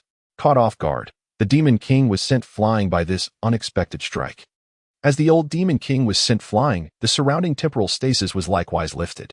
Subsequently, Regg approached the fallen old Demon King and addressed him, "What say you? Do you wish to continue our battle?" At that moment, the old Demon King had also shed his armored form, revealing his true self before Regg. Observing the elderly figure with white hair, Regg reassured him, "Rest assured, I harbor no intention of ravaging this world." He then further declared, "I can promise you that I shall not destroy this realm, and I will depart of my own accord in 1 hour." Upon hearing Regg's words, the old Demon King refrained from responding hastily, instead maintaining his gaze upon him. After a long pause, he sighed and replied, "Very well. I hope you will honor your word." With that, the old Demon King rose and opened a portal, preparing to leave when Regg suddenly called out to him, "Wait. Might I request a single drop of your blood?" The old Demon King regarded Regg with a hint of confusion. Although uncertain of his intentions, he nodded in agreement. After all, considering that Regg had vowed not to destroy the world, granting him a drop of blood seemed a trivial matter. Subsequently, the ancient Demon King bit his thumb, extracting a droplet of his own blood, which he then flung towards Regger.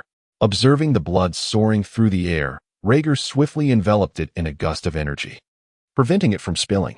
Upon witnessing Regger's successful capture, the ancient Demon King harnessed his temporal powers to reverse the injury on his thumb, restoring it to its unblemished state. Afterwards, Regg confirmed with the Demon King that there was nothing else to discuss, and the old Demon King departed from this realm. Subsequently, Regg addressed the dimension, saying, "Initiate data evolution using the blood in my hand."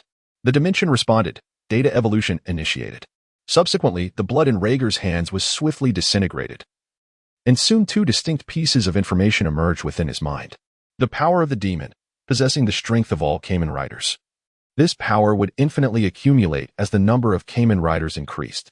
The power of time, incomplete version endowed with the ability to manipulate time. Its utilization yielded minimal results for significant efforts, and could only perform rudimentary temporal operations, while more complex manipulations remained unattainable, such as erasing an individual's entire existence from the continuum of time. Upon witnessing the emergence of the power of time, Regger instantly realized that his decision was indeed correct. Upon observing the incomplete version, he furrowed his brow and inquired of the dimension, "What does this incomplete version signify? Why is there a fragmentary essence of time?" The dimension replied, "Because the other half of the time essence has merged with this world, complementing the time essence of the Demon King, thus allowing them to wield it with such ease." Chapter 67, Who is Mightier? The Demon King, or the Holy Blade of All Opening. Upon hearing the dimension's explanation, Regg fell into a momentary reverie. After a brief contemplation, he asked, "Are there other hidden quests in this world?" The dimension responded, "Each world has fixed hidden quests. There will not be a second hidden quest." At the dimension's words, Regg's interest waned instantaneously, and he wearily remarked, "Ah, is that so? Well, since I am here, it would be remiss not to return with something." Just as he was about to depart, a thought struck him, and he turned to glance at Xiao Ming, who lay unconscious on the ground. Subsequently, utilizing his own strength. He mended the injuries afflicting his companion. He imparted a modicum of his own power, not out of reluctance to bestow more, but rather due to the limitations of his companion's physique. With this infusion of strength, Xiaoming would at least be spared from being knocked out by a single punch from the Dark Lord. He could withstand at least 2 blows. Subsequently, Regg utilized his newly acquired spatial powers to traverse through various worlds of masked riders. This journey was punctuated by numerous iconic moments, such as the god-slaying kick of the Radiant Knight and the upgrade punch of the Wise One. Ultimately, he halted his expedition upon reaching a secluded mountain. However, this mountainous region was far from tranquil. It resembled the battlegrounds of Syria, with no corners spared from conflict. It was, in fact, a classic showdown typical of the tokusatsu genre. As Regg surveyed the scene, a sense of familiarity washed over him, and upon spotting Master Toma's, he realized where he had arrived. With a sense of awe, Regg remarked, "Goodness, is this not the superhero War Chronicles? I never anticipated that a mere traversal could lead me here. If all goes as expected, a top-tier powerhouse will emerge from this place." Full-Kai Saiyan. There has always been a debate surrounding Full-Kai Saiyan and Omazeo, questioning which of the two is more formidable. The crux of the matter lies in determining whether Full-Kai Saiyan belongs to the realm of masked riders or the Super Sentai. Full-Kai Saiyan possesses the collective powers of all previous masked riders in the entirety of the Sentai, whereas Omazeo wields only the powers of the masked riders. Most would instinctively surmise that Full-Kai Saiyan is the superior force. However, this notion is not entirely accurate. Omazeo possesses an extraordinary distinction. He commands the powers of all riders from before the year 2068, a time frame that encompasses Full-Kai Saiyan. Thus, I ponder the true allegiance of Full-Kai Saiyan. If it is indeed a masked rider's domain, Omazeo should also embody the power of Full-Kai Saiyan. Conversely, if it pertains to the Super Sentai, then Full-Kai Saiyan's strength might slightly surpass that of Omazeo. Historically, there has been contention regarding the might of the two. After much contemplation, Regg decided to relinquish the pursuit of determining superiority. Rather than fixating on who is stronger, it is more significant to acknowledge the prowess of both. It is their formidable designs that capture the attention of many. Undeniably, Omazeo's strength is indisputable, yet the might of Full-Kai Saiyan should not be underestimated either. Both possess commendable attributes, and the quest for an arbitrary title of the strongest seems futile. It would be wiser to adopt a long-term perspective. Given the unconventional maneuvers within the tokusatsu realm, it is certain that future beings akin to those wielding the collective powers of all riders and Sentai will emerge. Thus, instead of debating who reigns supreme, it is more prudent to anticipate the outrageous forms that may materialize next. While Regg was still pondering, a sudden explosion erupted from the mountain, capturing his attention. As he turned to investigate, he discovered the unexpected arrival of 2 pink riders. Recognizing their silhouettes, Regg instantly identified them. They were none other than the stars of the 50th anniversary commemorative work, Kamen Rider Revice. Then came the absurd turn of events. An adversary that all the predecessors struggled to conquer was effortlessly obliterated by Levius in his basic form. Witnessing this spectacle, Regg felt an indescribable sense of incredulity. Surely, even with a novice protection period, it ought not to be this extreme. While all the predecessors had to transform into their most potent forms to stand a chance, here was Levius, triumphing in his rudimentary state. Was this not a tad unfair? With such thoughts swirling in his mind, Regg could only scoff at the lengths to which certain parties would go to market their toys. Subsequently, Regg employed the power of reality distortion to conjure a chair and a bucket of popcorn, thus initiating an immersive viewing experience akin to the Omo mode. When I first watched this film, I had to purchase a ticket to enter the theater. Now, however, it has transformed into a live broadcast, offering an undeniably captivating perspective. As time progresses, the ultimate boss finally descends upon the battlefield. Gazing at the dragon soaring in the sky, Regg merely needs to sense its aura to ascertain its strength. Through Regg's perception, he discerns that the dragon above pales in comparison to the formidable Red Worm King, his first adversary.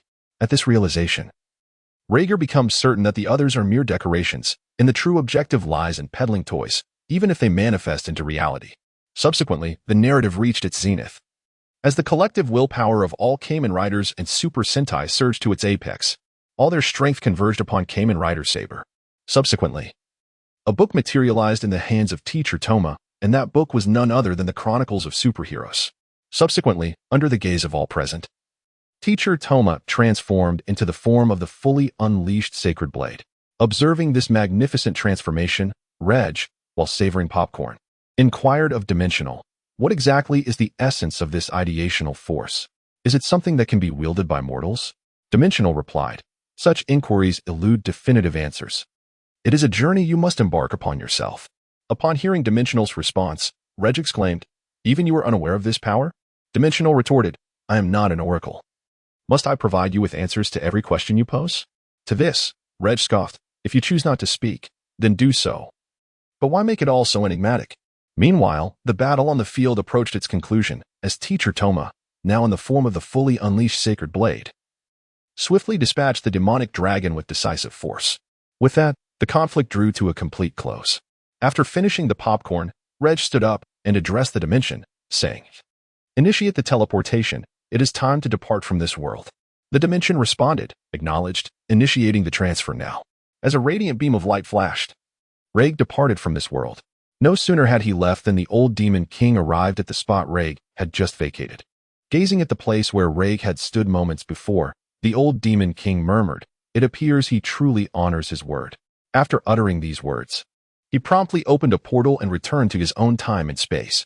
Meanwhile, back in the Dragon Ball universe, Regg addressed Whis and the Grand Priest, stating, while it is entirely reasonable for Whis to await my return, I did not anticipate the Grand Priest would come in person, which is quite unexpected. In response, the Grand Priest replied, after your departure, Whis informed me that you had left. He requested that I come to await your arrival, so that I may escort you directly to the Omni King's palace. Author's note, please refrain from criticism, I implore you. The above is merely my personal analysis. Consider it fan fiction and do not overthink it. Chapter 68, The Omni King's New Toy. The birth of the ultimate evil warrior, Lero. Upon hearing the Grand Priest's words, Regg understood the purpose of his visit and said, in that case, let us not waste any more time. Then, addressing the High Priest, he said, I kindly request you, esteemed High Priest, to escort me to the Hall of the All-King. Upon hearing Regg's words, the High Priest nodded and replied, it is my duty to take you to the Hall of the All-King, Mr. Regg. There is no need for such formality. He then remarked, there is no time to waste. Mr. Regg, please follow me. Upon hearing the High Priest's words, Regg nodded and trailed behind him. Subsequently, under the guidance of the Grand Priest, the three individuals were instantaneously transported to a peculiar realm. In this space, there was nothing but a solitary structure before them. The architecture was unusual, resembling a colossal character for complete. The moment Regg recognized this edifice, he understood its significance. It was the throne of the Omni King, the residence of the All-King. The High Priest then turned to Regg and remarked, very well, sir, please follow me. Upon hearing these words, Regg nodded and accompanied the High Priest into the Grand Hall. Upon entering, he was greeted by a breathtaking vista. The interior was akin to a realm of its own, adorned with numerous columns and a luxurious carpet leading forward. Thus, the High Priest and Regg proceeded towards the carpet. After a while, they finally came to a halt. Regg gazed ahead, observing three individuals, two of whom stood as sentinels flanking the Grand Monarch. Seated upon the throne was none other than the Grand Monarch himself.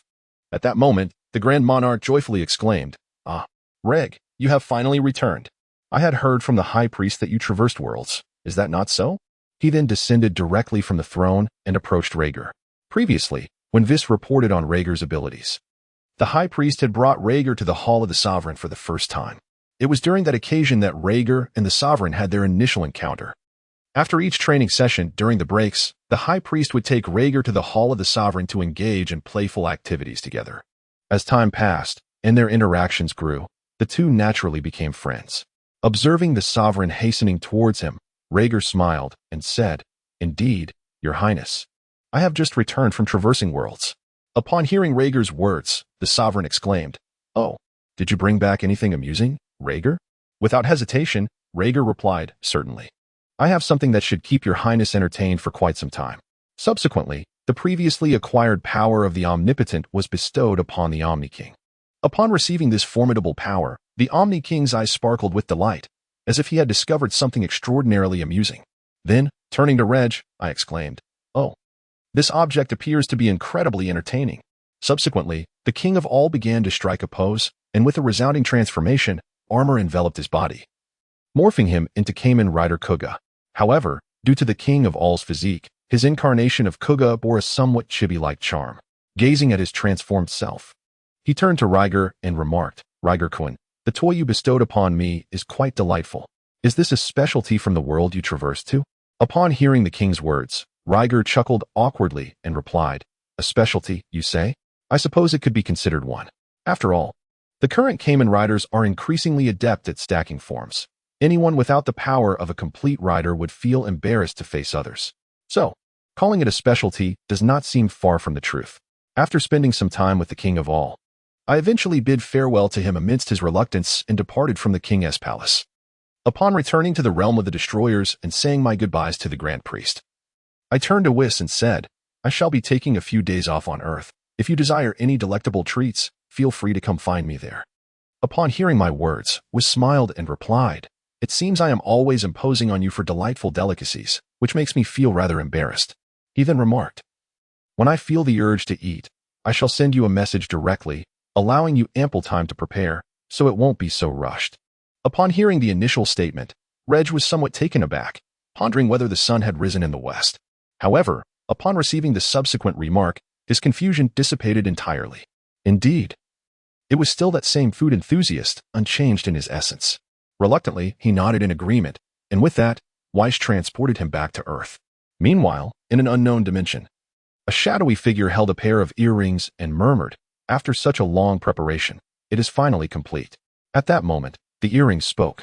Are you confident in your ability to extinguish the souls of those two? Upon hearing the earrings, the shadowy figure replied, if I can capture them, I certainly possess the means to obliterate their souls. He then lifted his gaze to a spot not far ahead.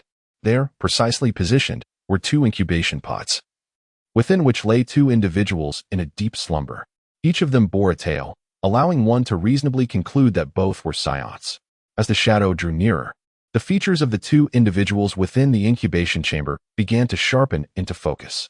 One of them was none other than Broly, who possessed the legendary bloodline. The other was a face that was both familiar and alien. When the earring approached the second Saiyan, he erupted in fury, exclaiming, Regg, I will eventually tear you to shreds. Indeed, the second Saiyan was Regg, hailing from an alternate timeline. The earring in question was the Beishing Dragon. At that moment, the shadow reassured Beishing Dragon, saying, enough of such trivialities. It is only through strength that you can seek vengeance. Transform these two into a part of your power, and your might shall reach unprecedented heights. The shadow was able to capture these two Saiyans because they were defeated in their own timelines and rendered powerless against the shadow's ambush. Upon hearing the shadow's words, Beishing Dragon gradually regained his composure and said, in that case, let us begin swiftly to avoid prolonged uncertainty. Acknowledging Beishing Dragon's words, the shadow nodded in agreement. He then turned his gaze towards Broly and Regg in the incubation chamber, silently reciting incomprehensible incantations. Suddenly, the expressions of Broly and Regg within the chamber contorted into grimaces, as if they were being pierced by countless needles. After a period of time, the two individuals within the cultivation chamber ceased their struggles, lying motionless as if in a state of vegetative existence. Observing the stillness of the two, the shadowy figure nodded in satisfaction and addressed Beishing Long, stating, it is time for you to make your entrance. Their souls have been completely erased.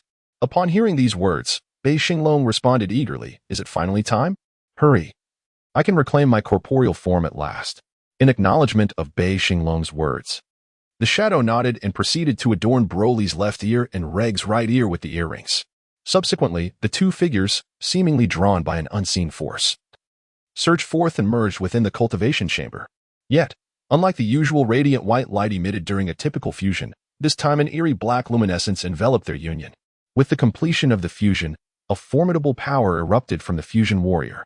The entire galaxy, the universe, and even the fabric of time and space began to tremble. Subsequently, the fusion warrior remarked, what an immense and intoxicating power. I never anticipated that Regg possessed such terrifying strength. No wonder he was able to defeat me. The voice that spoke was no longer that of Beishing Long, but rather a harmonious blend of Broly and Regg. Then, gazing upon his new form, he proclaimed, since I possess a new body, I should also embrace a new identity. I shall forget the name of the past, Beishing Long, and henceforth, I shall be known as Lero, the ultimate evil fusion warrior, Lero. Author's note. I recently learned that Akira Toriyama passed away on March 1st. Perhaps the youth of an entire generation has come to an end, yet I feel that the adventures of Dragon Ball are far from over. The fervor that Toriyama instilled in us remains alive. We must look forward. I can only imagine that Toriyama is now meeting Son Goku and perhaps enjoying tea and a game of chess with King Kai. Chapter 69. The second Saiyan with ancient super bloodline. Two individuals with hidden agendas. Subsequently, Lero felt a surge of power coursing through his being and let out a thunderous roar. In an instant, he transcended to Super Saiyan, experiencing a significant augmentation in his strength. Yet, this was merely the beginning. As Lero continued to exert himself, his prowess grew ever greater. Subsequently, he directly transcended from Super 1 to Super 2. However, Lero could sense that a considerable portion of his power remained untapped within him. Subsequently, a formidable aura erupted, awakening the latent power within. As Lero's power steadily escalated, his hair began to grow incessantly, ultimately transforming into the Super Saiyan 3. Feeling the immense strength coursing through him, Lero shook his head and declared, "Not enough. This power is still insufficient." As the first individual to engage in battle with the ancient Super Saiyan form, he was acutely aware of the terrifying might that such a state possessed. The strength bestowed upon Lero in this form was merely inadequate to even serve as a humble tribute to the ancient Super Saiyan transformation. The mere thought of that dreadfully formidable form inevitably brought to mind the loathsome figure of Regg. As Lei Luo continued to reminisce about the events of the past, he could no longer contain his rage and exclaimed, "Regg, I will personally see to your demise." The animosity he harbored towards Regg could not be quelled by mere words. Following Lei Luo's declaration, his power began to surge explosively. The hatred for Regg, coupled with an insatiable thirst for strength, awakened the bloodline within him. Adu. With a mighty roar, Lei Luo's previously elongated hair began to undergo a transformation. However, the color shifted from its original golden hue to a vibrant emerald green, ultimately fading into a soft azure. As the fusion of Broly and Regg, Lei Luo inherently possessed the bloodlines of both. This amalgamation led to a profound transformation, granting him the ancient Saiyan bloodline. Thus, Lei Luo became the second Saiyan, aside from Regg, to possess this extraordinary lineage. His current metamorphosis stands as undeniable proof of this evolution. Adu. In a final, thunderous cry, Lei Luo fully ascended into the ancient Saiyan form. As Lero completed his transformation, an immense power surged forth from within him. The surrounding space shattered like a mirror, and the very fabric of time and space began to destabilize and collapse, giving rise to numerous black holes. However, Lero paid little heed to these phenomena, instead meticulously exploring the formidable strength coursing through his body. Subsequently, upon opening his eyes, he gazed at the formidable aura emanating from himself and declared, "Indeed, it is this potent and fearsome power." What Relo referred to as the ancient transcendent form, albeit Relo's transformation differed somewhat from that of Regg. The first distinction lay in the aura. Regg's transformed essence radiated a cerulean hue, whereas Relo's manifested as a deep green, leaning more towards black. The second difference was in the eyes. Regg's gaze turned golden post-transformation, while Relo's eyes became crimson, with the whites shifting to black, rendering him almost demonic in appearance. After a period of time, Relo finally emerged from the trance induced by his overwhelming power and addressed the shadow. "Can you now reveal the whereabouts of the Regg who defeated me?" At that moment, the shadow replied, "There is no rush. Your current strength is still woefully insufficient to confront him. What you must do now is augment the malevolent force within you to become stronger." Upon finishing, the shadow wiped non-existent sweat from its brow. The recently unleashed powerful aura had compelled even the shadow to momentarily drop to the ground, immobilized. Should the adversary wish to strike, they could undoubtedly obliterate him in an instant. Nevertheless, despite the fear, the shadow retained its confidence. Both the earrings and the bodies of Broly and Regg had been tampered with by the shadow.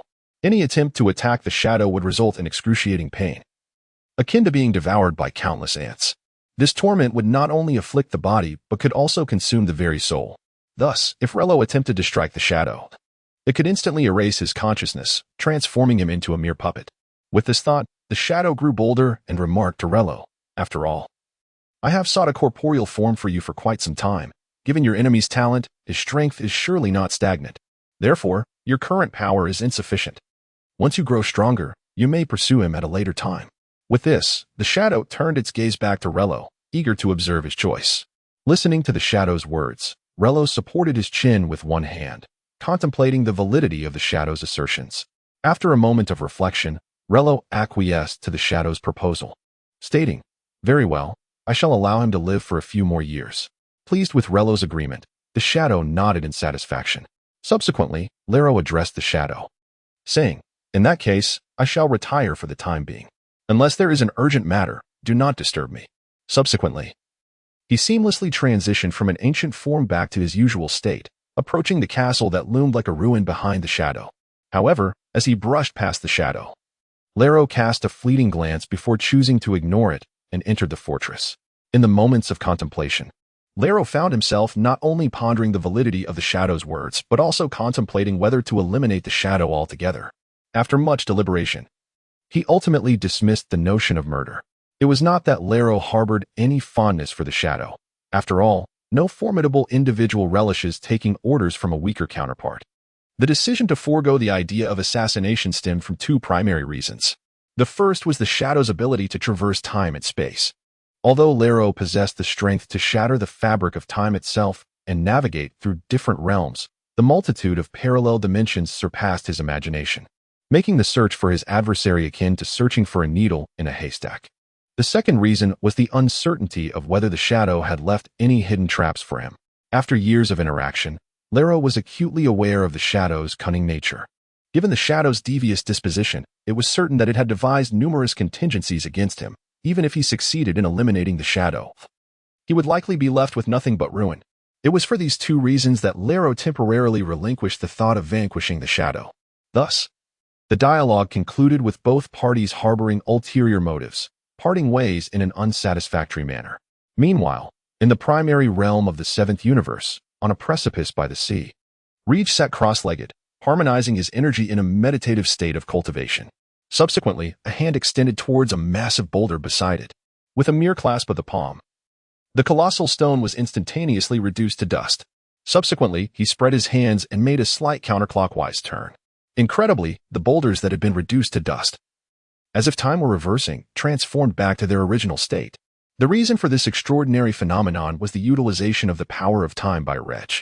Subsequently, Regg observed his own consumption of energy and realized that the power expended by utilizing the force of time was excessively immense.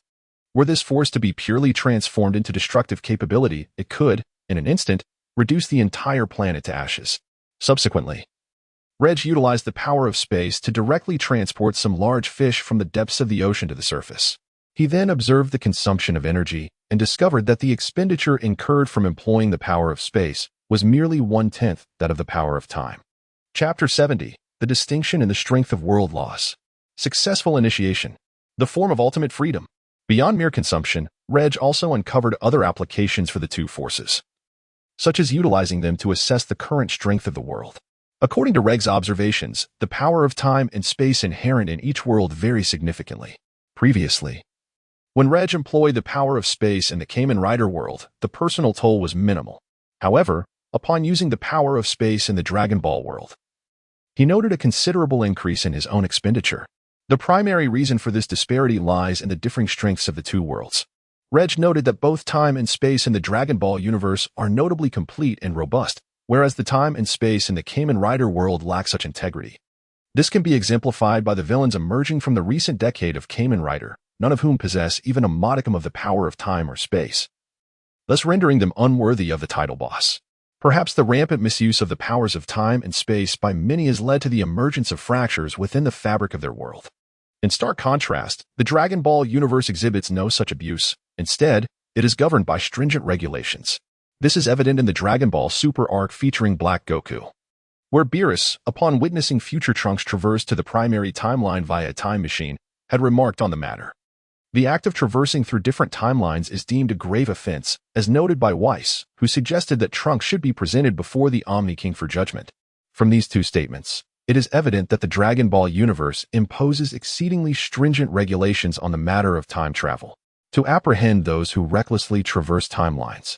The God of Time established the Time Patrol, also known as the Time Patrollers, tasked with capturing individuals who disrupt the natural progression of time. In contrast, while the Kamen Rider universe features an organization called the Time Management Bureau, it fails to fulfill its intended purpose of oversight, merely using its title as a guise to siphon power from other riders. This comparison highlights the robustness of the laws within the Dragon Ball universe compared to those in Kamen Rider. Contemplating this, Regg shook his head and momentarily relinquished the notion of continuing his training in the dual forces of law. At that moment, Regg sensed an aura, though not overwhelmingly powerful. It was sufficient to wreak havoc on Earth. Subsequently, Regg teleported to the source of that aura. Subsequently, he turned his gaze towards the source of the ominous aura. Before him stood an Namekian, wreaking havoc all around. Adorning the being was a garment emblazoned with a large emblem of a demon. Upon sighting this figure, Regg immediately discerned the identity of his adversary. It was none other than the original Demon King Piccolo. In that fleeting moment, he comprehended that the narrative had progressed to the arc of the Demon King Piccolo. Nevertheless, Regg chose not to interfere with the unfolding story. Embracing a mindset of acceptance, he departed from the scene and returned to his seaside villa. Subsequently, numerous protective barriers and concealed enchantments were established around his villa. Once the arrangements were nearly complete, Regg chose to depart, journeying to the realm of destruction to continue his cultivation. As time gradually unfolded, Regg's comprehension of the art of effortless mastery became increasingly lucid. Thus, a year elapsed, and Regg found himself standing upon a grassy expanse in the realm of destruction. At that moment, he gently closed his eyes, immersing himself in the tranquility that enveloped him. As the gentle breeze wafted by, Regg's hair swayed delicately in its embrace. As this tranquil sensation enveloped him, Regg allowed the breath within him to flow naturally. As time gradually passed, Regg felt an increasingly profound sense of tranquility. Eventually, he seemed to sense something, abruptly opening his eyes. At that moment, an immense aura emanated from him. Simultaneously, in the distance, Weiss observed Regg's direction, momentarily taken aback, before smiling and remarking, "Mr. Regg, you truly possess extraordinary talent.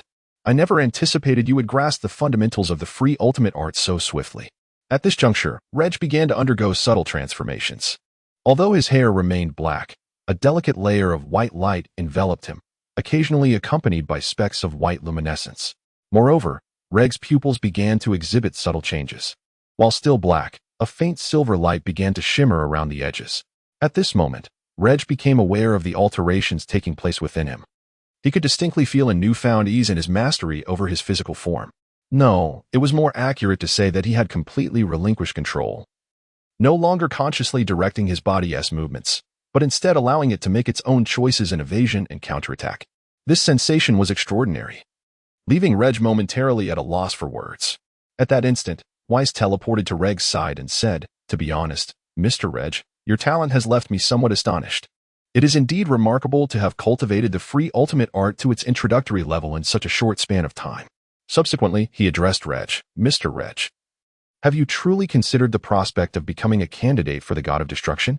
Upon hearing Weiss's repeated invitation, Regg shook his head once more and replied, "I think it's best if you seek someone else." Upon Regg's continued refusal, Weiss let out a resigned sigh and said, "Very well, although it is somewhat disappointing. I shall respect your decision." To be candid, Weiss had believed that with Regg's extraordinary talent, it would take at least 30 years for him to even grasp the fundamentals.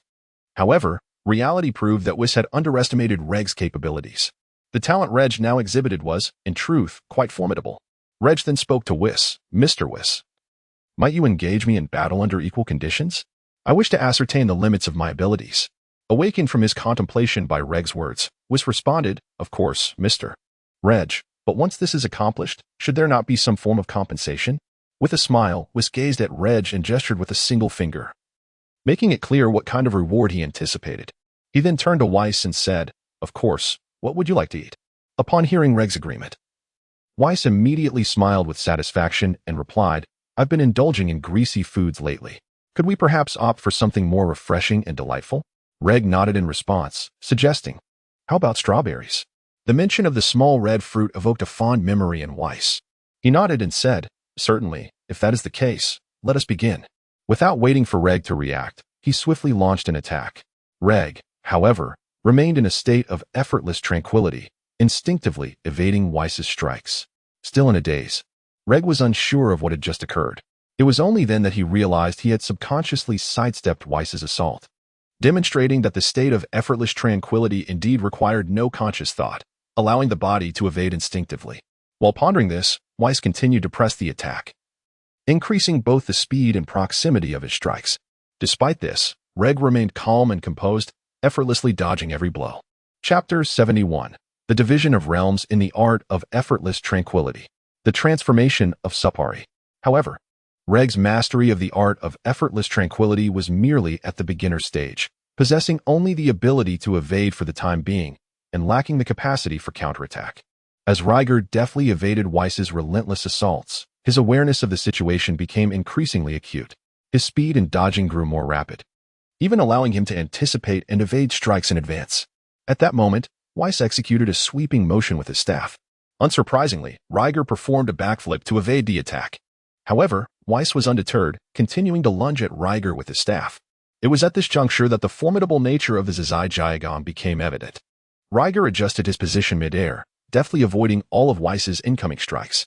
His movements were fluid and unencumbered, akin to instinctive motions flowing like water.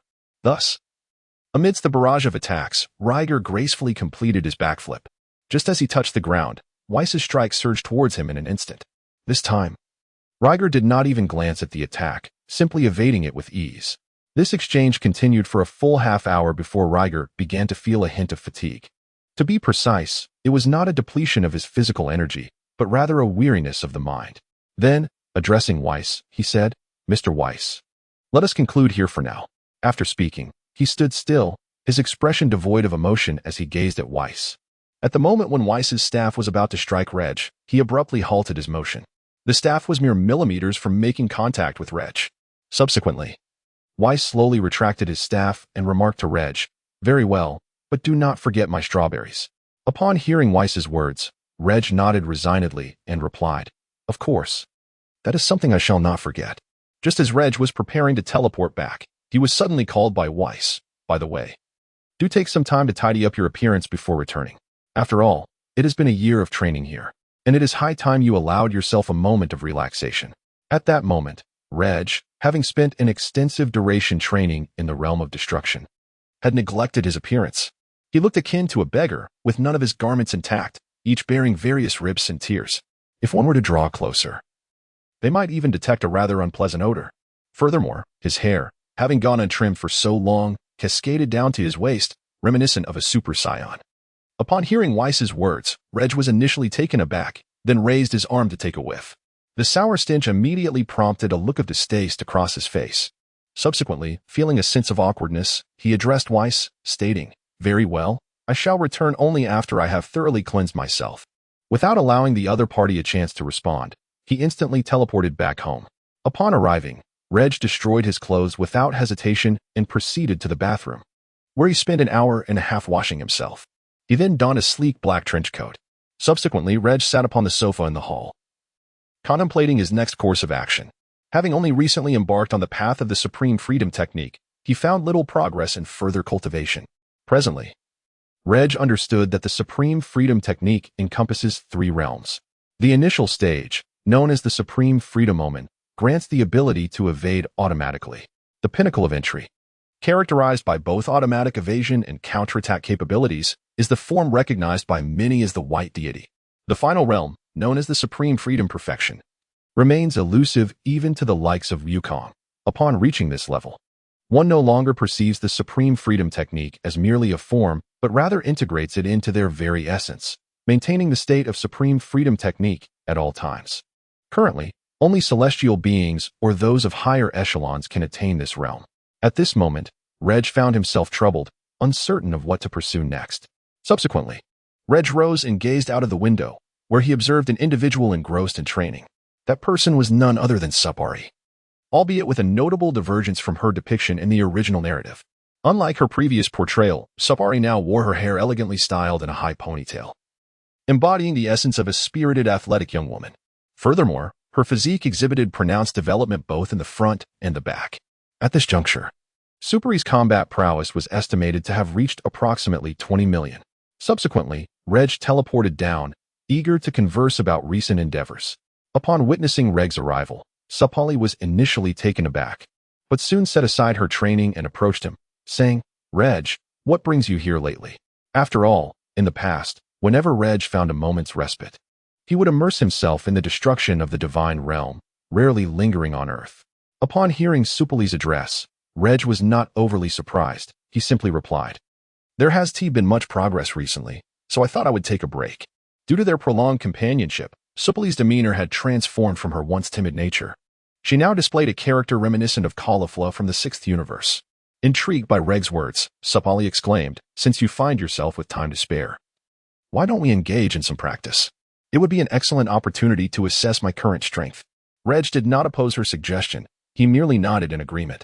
Seeing Regg's consent, Sapali's excitement surged as she declared, "In that case, let us begin without delay." Subsequently, the two individuals distanced themselves slightly, standing in opposition as they gazed at one another. At that moment, Sapali let out a resounding cry. "Oh!" With Sapali's thunderous roar, his energy surged continuously. The hair ties in his hair were completely stretched, and his locks began to transform into a golden hue. Once the eruption subsided, Sapali turned to Regg and proclaimed, "Throughout these years, I have not been idle in my training. I have already attained full mastery of Super Saiyan." Regg, observing Sapali in his Super Saiyan form, exhibited no semblance of surprise. Having lived on Earth for so long, his S-cells had long met the requisite standards. If he were incapable of transformation, it would indeed reflect poorly on him.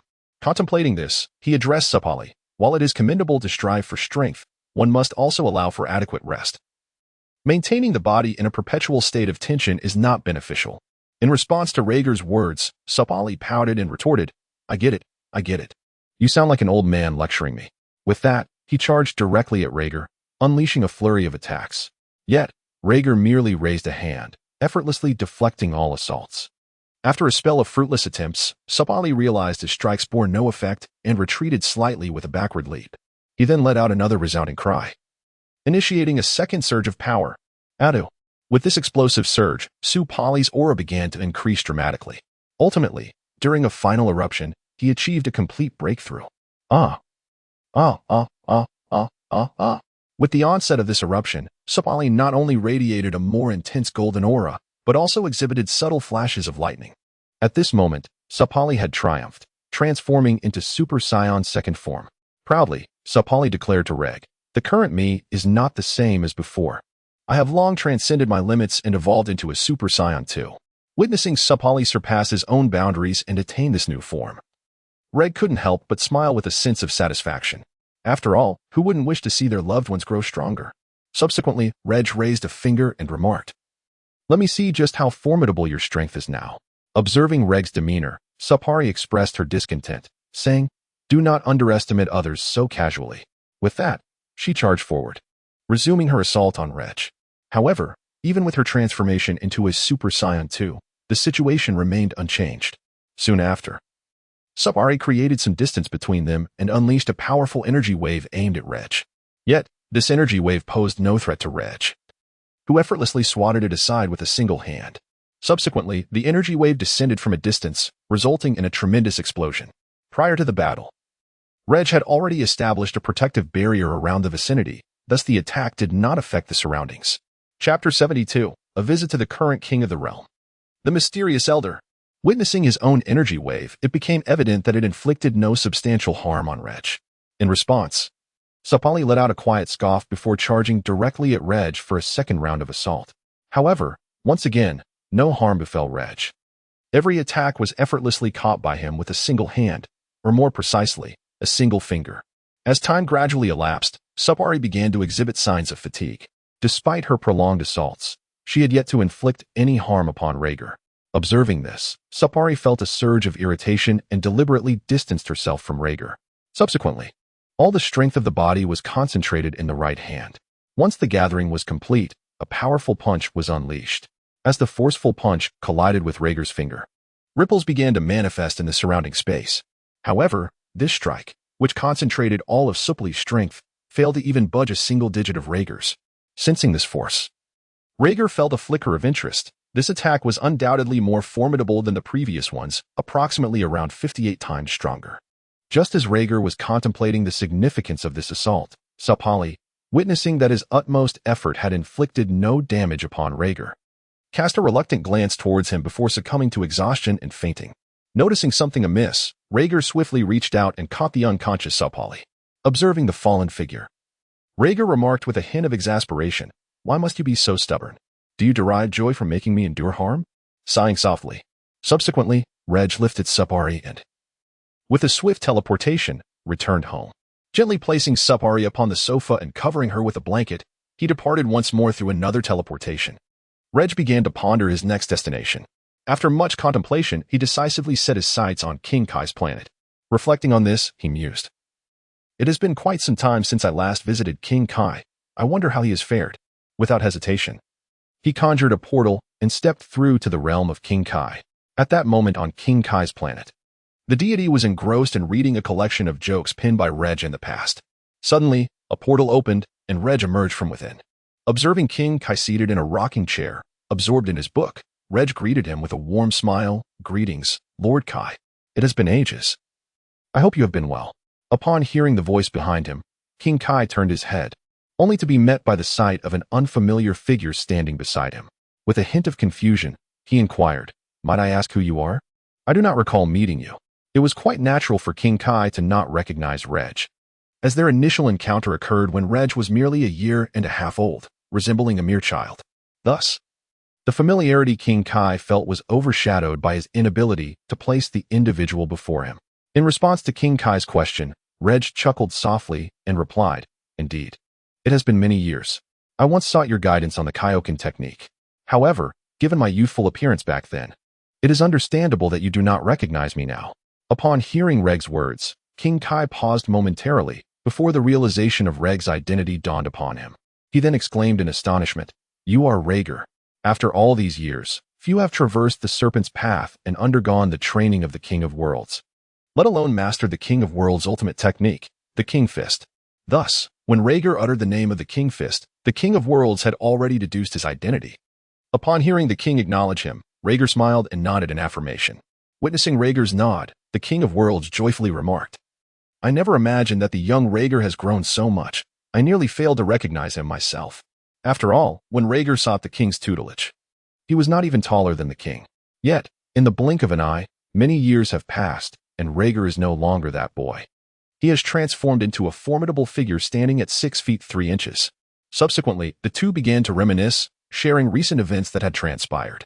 However, at that moment, Regg suddenly sensed a presence. This aura was not particularly strong, yet it was remarkably gentle. Subsequently, Regg gazed towards the source of the enigmatic aura, which emanated from the serpent path. He then addressed the king of the realm, stating, We shall continue our conversation later. I shall return shortly. Upon hearing Regg's words, the king of the realm inquired with a hint of confusion, Is something amiss? Do you have pressing matters yet to attend to? Regg refrained from responding to the king's query and instead took flight, departing from the king's planet towards the direction of the serpent path. Rather than soaring at an astonishing speed along the serpent path, Regg opted for a more leisurely pace, keenly observing every movement along the serpentine trail. It was then that he discerned a figure, confirming that the source of the aura indeed originated from that very individual. As they drew closer to the figure, they discerned who it was. Upon seeing the other's appearance, Regg felt a pang of confusion and quietly murmured, I do not recall such a character from Dragon Ball. Subsequently, Regg cast his gaze once more towards the other party, keen to listen to their words and glean any useful information. As he drew nearer, Regg could discern that the figure before him was an elderly man. Subsequently, Regg overheard the man's mutterings. I'm utterly exhausted. Had I known, I wouldn't have made the serpent path so lengthy. Upon hearing these words, Regg was filled with curiosity. Was it the man who had designed the serpent path? Subsequently, he shook his head and soared towards the snake path, landing directly before the venerable elder. He inquired, Grandfather, what brings you to the perilous snake path? It can be quite dangerous, and should one slip, it could lead to a descent into hell. The elder, noticing League's concern, smiled and replied, It is of no consequence. I shall be careful. League gazed at him with a hint of confusion, feeling an inexplicable closeness to the elder, akin to that of meeting his own grandfather. As League pondered this connection, the elder suddenly remarked, If you have no further business, I shall take my leave. With that, he prepared to bypass League and continue on the snake path. Hearing this, League exclaimed, Grandfather, are you headed to Planet King? If you do not mind, I could carry you there. The elder chuckled in response. Is that so? Thank you. Nodding in affirmation, League crouched down and hoisted the elder onto his back. He then began to ascend slowly towards Planet King, cautious not to fly too swiftly, ensuring the elder remained comfortable. However, to save time, League opted to accelerate.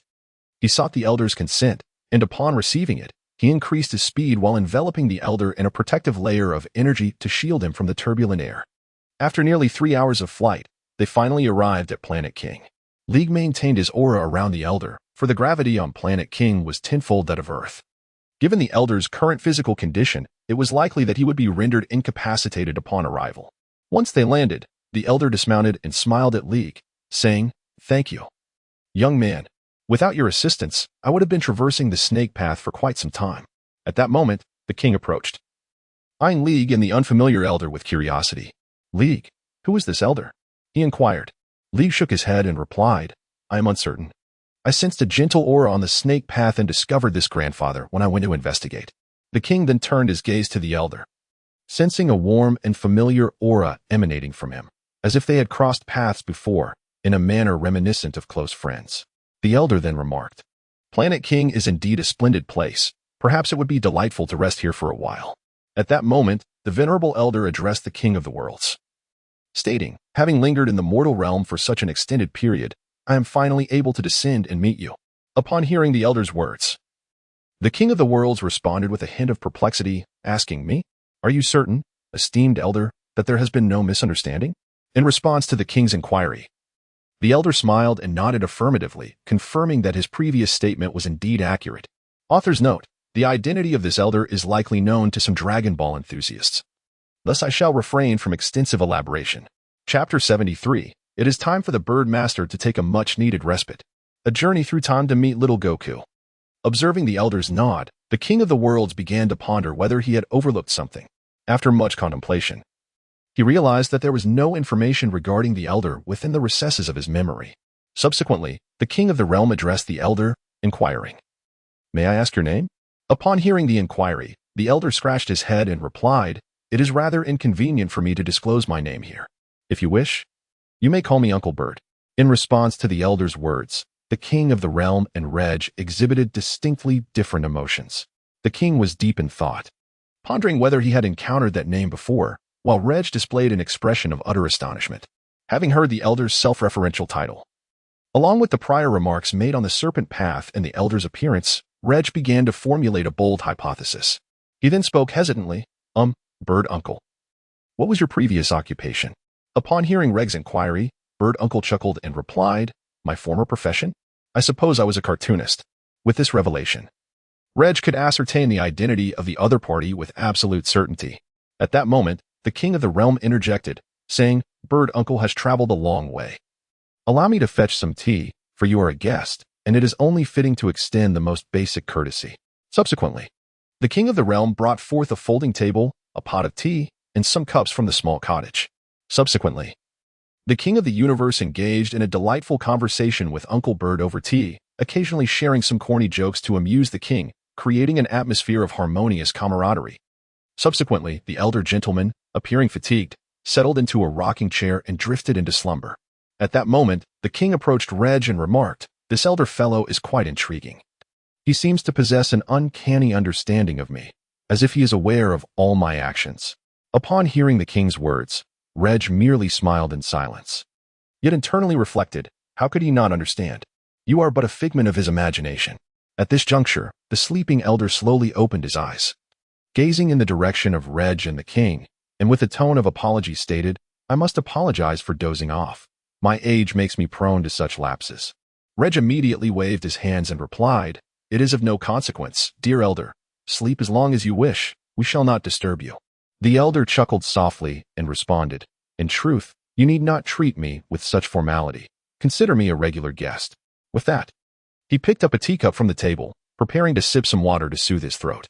Observing the elder as he drank, Regg hesitated for a moment before inquiring, "Elder, have you ever contemplated resurrection? If that is your wish, I could seek out the Dragon Balls on Earth." Regg was uncertain of how the elder had arrived at this place, but the halo above his head provided a semblance of understanding. Upon hearing Regg's suggestion, the elder did not respond hastily. Instead, he gazed into the teacup, where the tea surface slowly reflected his visage. After a brief silence, he smiled and replied, "No. I believe this era belongs to the youth. I should take my leave." Regg, feeling a sense of urgency, interjected, "But many of your creations have become the cherished childhood memories of countless individuals that cannot bear the thought of your departure. In fact, in certain places, your works have fostered genuine peace."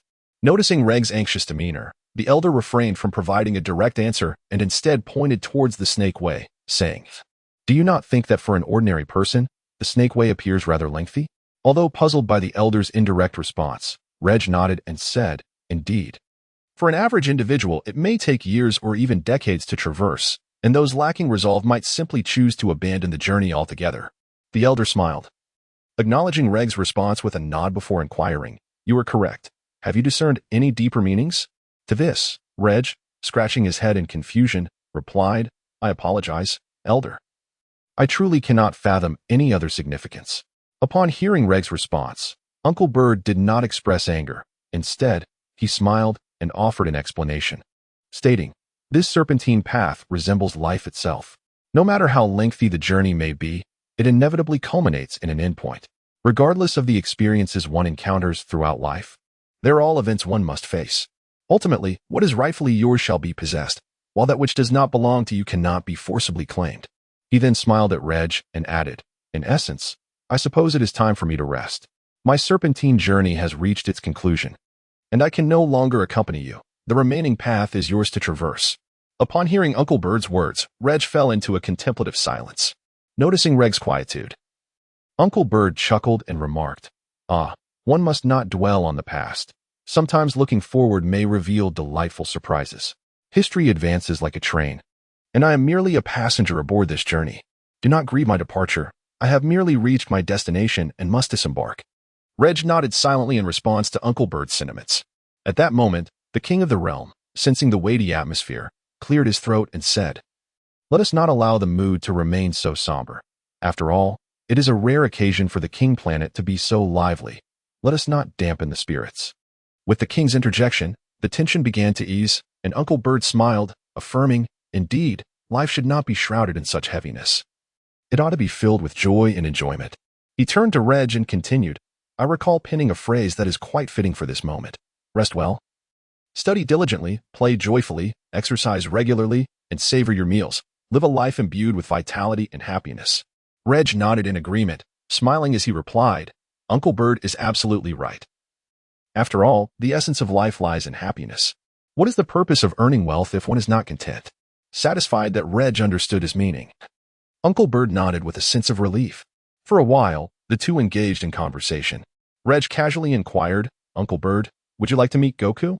Upon hearing Regg's words, Uncle Bird's hand trembled slightly as he held the teacup, and after a moment of silence, he responded, "If possible, I would indeed like to meet him."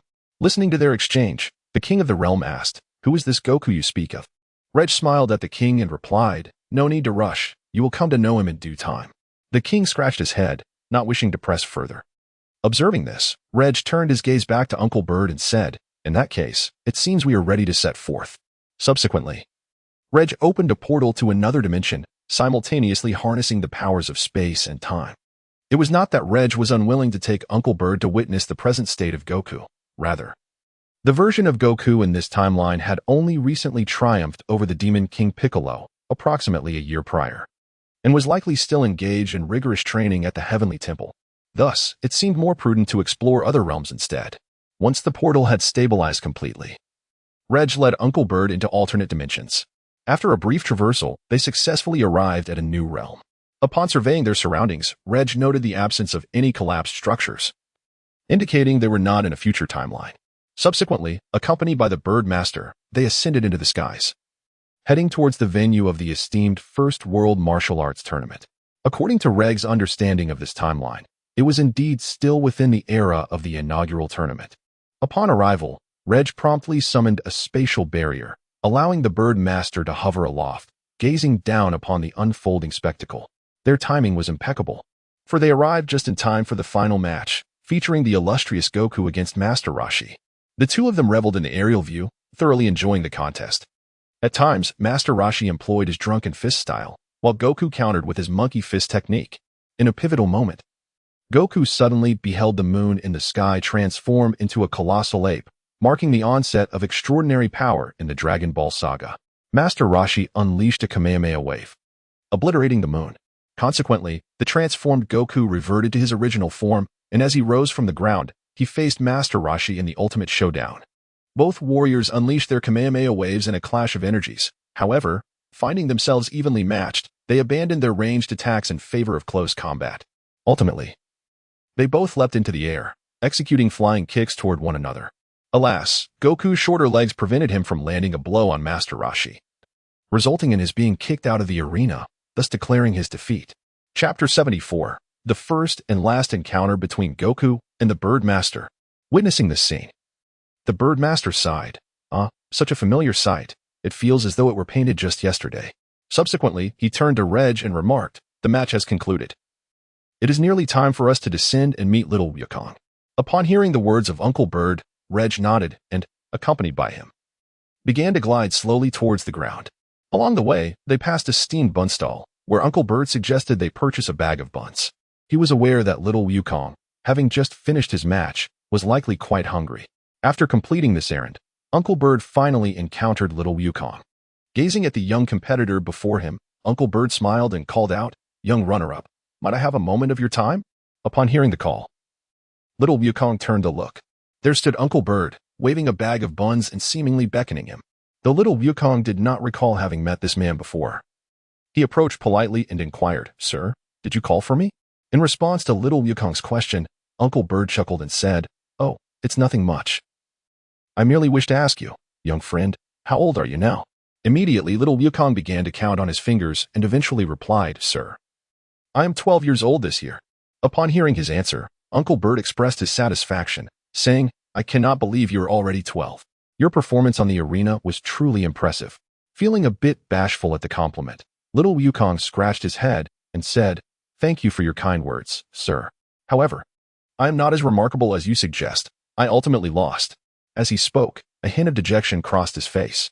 Noticing the sadness in little Wukong's demeanor, Uncle Bird stepped closer, gently ruffling his hair while offering comforting words. "It is all right. You shall surely reclaim victory in the future. Do not let a single defeat dictate your path ahead. No one experiences perpetual failure, nor does anyone achieve unbroken success. The most vital thing is to believe in yourself and have faith that you will succeed." Feeling the comforting touch and words from the elder, little Wukong was moved. Sensing an inexplicable familiarity, this sensation was reminiscent of the warmth he once felt from his grandfather. Tears welled up in the eyes of the young Wukong as he mistook the figure before him, the bird uncle, for his beloved grandfather and exclaimed, "Grandfather, how I long for you." Subsequently, little Wukong directly embraced Uncle Bird and began to weep. Observing the child clinging to him, Uncle Bird reciprocated the embrace, gently patting his back while soothingly saying, "Do not cry, little Wukong. You are already a big boy. Tears should not come so easily." However, upon hearing Uncle Bird's words of comfort, little Wukong did not cease his crying. Instead, his sobs grew even louder. As time gradually passed, the cries of the little Wukong began to subside. Noticing that the child had ceased his weeping, Uncle Bird offered a bag of steamed buns to him, saying, "You fought fiercely in the arena and have cried for quite a while. You must be hungry. Here, take this bag of buns to fill your stomach." At that moment, having just ceased his tears, the little Wukong realized that the figure before him was not his grandfather. Yet, the kind stranger was still offering him food, prompting Wukong to joyfully exclaim, "Thank you, Grandpa. You are truly wonderful." With that, he took the buns from Uncle Bird and began to eat. Uncle Bird watched as Wukong devoured the buns, which made the little one feel a tad embarrassed. He then suggested, "Grandpa, you should have some too." He promptly pulled a bun from the bag and offered it to Uncle Bird. Observing the bun being presented to him, Uncle Bird smiled and replied, "No, thank you. You should enjoy it yourself." Upon hearing Uncle Bird's refusal, Wukong immediately insisted, "No, Grandpa, these buns are yours to begin with, and I have already eaten so many. If you don't eat, then I want to either." With that, he restrained his urge to eat and handed the entire bag of buns to Uncle Bird. However, the drool escaping from the corner of his mouth betrayed his hunger. Seeing Wukong's earnestness, Uncle Bird chuckled helplessly and said, "All right then, I shall eat with you." He then took a bun from the little one's hand and began to eat. With Uncle Bird partaking in the buns, Wukong eagerly grabbed another bun and started to eat as well. Observing the little one's enthusiasm, Uncle Bird cautioned with a smile, "Don't choke. Eat slowly. There's plenty more." Wukong nodded in acknowledgement, but his hands remained in motion, continuing to devour the buns. Witnessing this scene, Uncle Bird chuckled softly and resumed eating his own bun. The atmosphere was incredibly warm, resembling a scene of a grandfather sharing a meal with his grandson.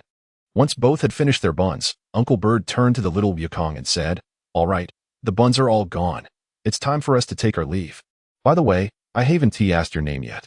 Initially feeling a twinge of sadness at Uncle Bird's impending departure, Wukong quickly responded to the inquiry. My name is Sun Wukong, from the Mountain of Buns. Upon hearing the name, Uncle Bird remarked, Ah, so you are Sun Wukong. What a lovely name. Well then, little Wukong, my time is running short, and it is time for me to depart. Hearing Uncle Bird's words, Wukong, with reluctance, inquired, Will we have the chance to meet again, Grandpa? Upon hearing the words of the little Monkey King, Uncle Bird chuckled and affectionately patted his head, saying, If fate allows, we may meet again in the future. Moreover, little Monkey King, you are destined to grow into a remarkable man. You will inevitably experience loss and gain. Do not dwell in sadness over my departure. Remember, there are many friends behind you waiting for your return.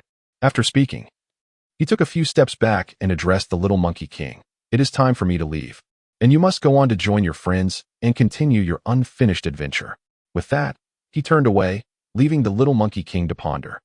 Watching Uncle Bird's retreating figure, the little Monkey King felt that this might indeed be their final farewell.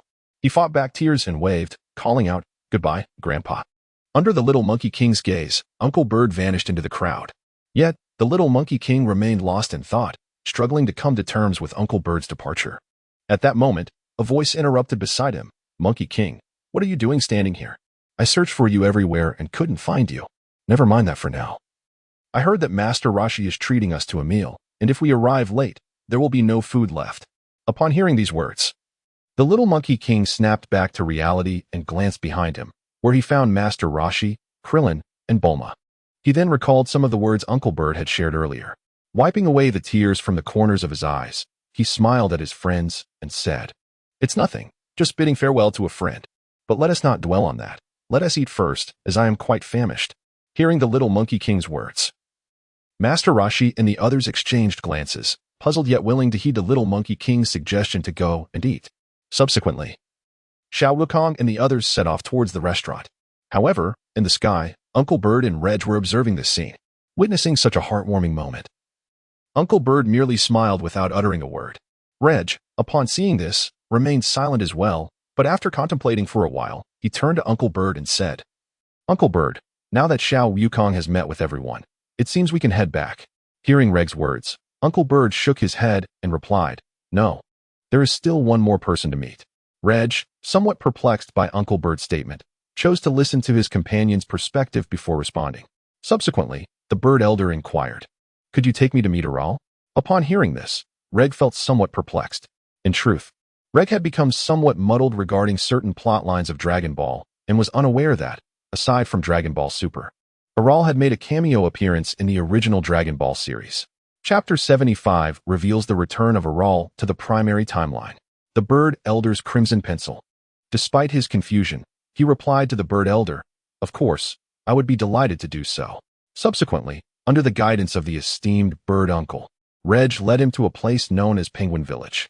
Subsequently, as the two searched, they finally spotted a young girl with violet hair in a grassy meadow. The girl was amusingly engaged, wielding a stick and playing with a mound of pink excrement.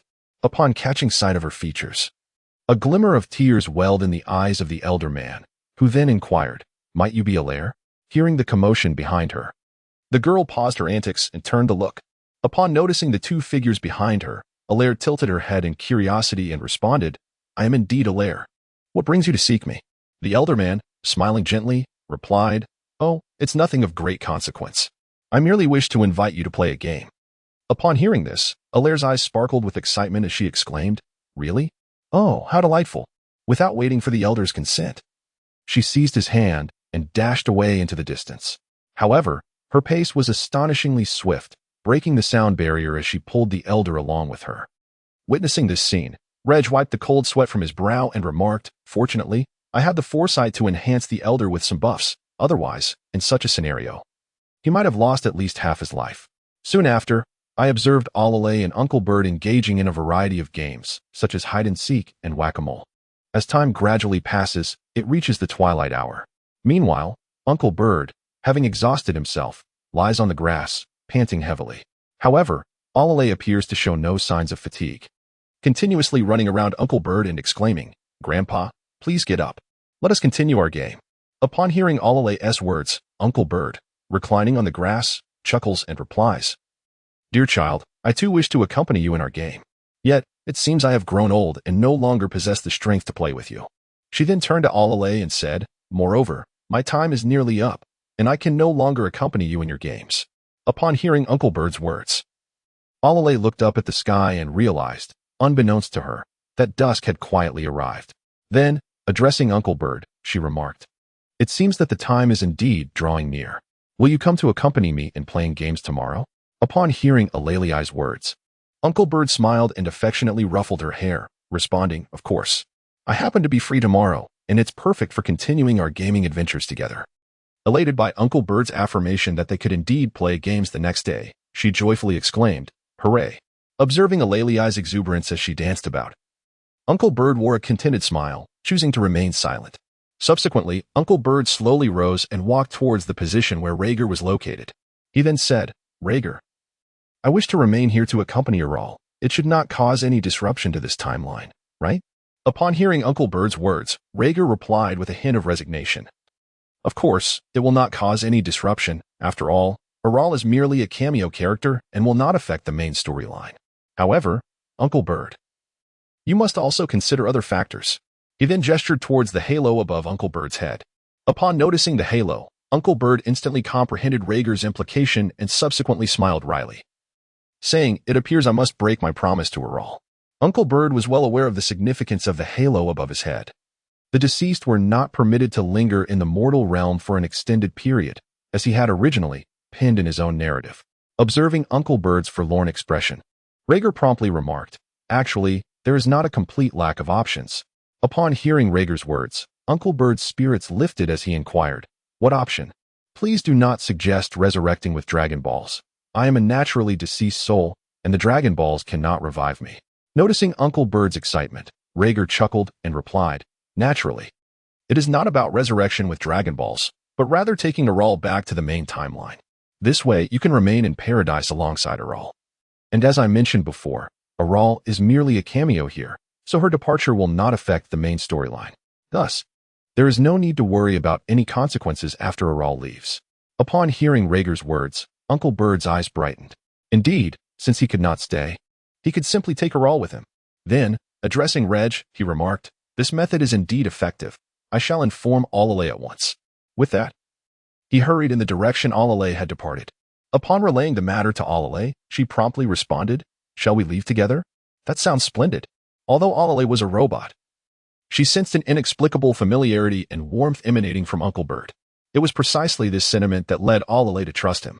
Subsequently, Regg, accompanied by Uncle Bird and Alalay, departed from this temporal realm. Meanwhile, within a house in Penguin Village, a middle-aged man inexplicably sneezed and muttered, "Strange, why did I sneeze out of the blue? It feels as though I've forgotten something. I wonder where Alalay is gone." He shrugged off the thought and returned to tinkering with his inventions. This middle-aged man was none other than the brilliant Dr. Zenjakubi, the inventor of Alalay. Unbeknownst to him, Alalay had already left this temporal dimension moments before. On the other side, Regg had long since brought the two back to Planet King. Upon arriving, Alalay gazed around with wide-eyed curiosity, taking in everything around her. At that moment, the king of the universe, perplexed by the presence of an additional child, inquired, "Who is this child?" Hearing the king's question, Alalay promptly introduced herself. "I am Alalay, a robot." Nodding in acknowledgement, the king accepted her presence, recognizing that typically, living beings were not permitted to tread upon this space. However, upon learning that she was a robot, he ceased further inquiries, contemplating that even the most lifelike robots were ultimately mere artificial intelligences. Could one truly craft a mechanical ascension? Then Uncle Bird turned to Regg and the king, stating, "I have lingered here long enough. Both little Goku and Alalay have been met. It is time for me to return to my paradise and rest." At the announcement of Uncle Bird's departure, Regg and Alalay were momentarily taken aback. Regg, filled with reluctance, implored, "Are you leaving so soon? Will you not stay for a cup of tea?" In response to Regg's plea, Uncle Bird shook his head, saying, "I have no lingering regrets. It is indeed time for me to depart." He then beckoned to Regg, signaling him to come over. Regg approached Uncle Bird and inquired, "Is there anything else you need, Uncle Bird?" In response to Regg's question, Uncle Bird shook his head and said, "I have nothing further to discuss. I merely called you over to present you with a gift." Although somewhat puzzled by the notion of receiving a gift, Reg patiently awaited what Uncle Bird had to offer. Subsequently, the gentleman produced a crimson pencil from his pocket and extended it to Reg, stating, "I possess little of value to offer you. This pencil is the last remnant from my artistic endeavors. Consider it a keepsake and a token of gratitude for assisting me in fulfilling my wishes." Reg, bewildered, gazed at the pencil in his hand, taken aback by the unusual gesture of gifting a mere pencil. He shook his head and replied, "It's nothing. It is what I ought to do." Upon hearing Reg's response, Uncle Bird smiled and remained silent.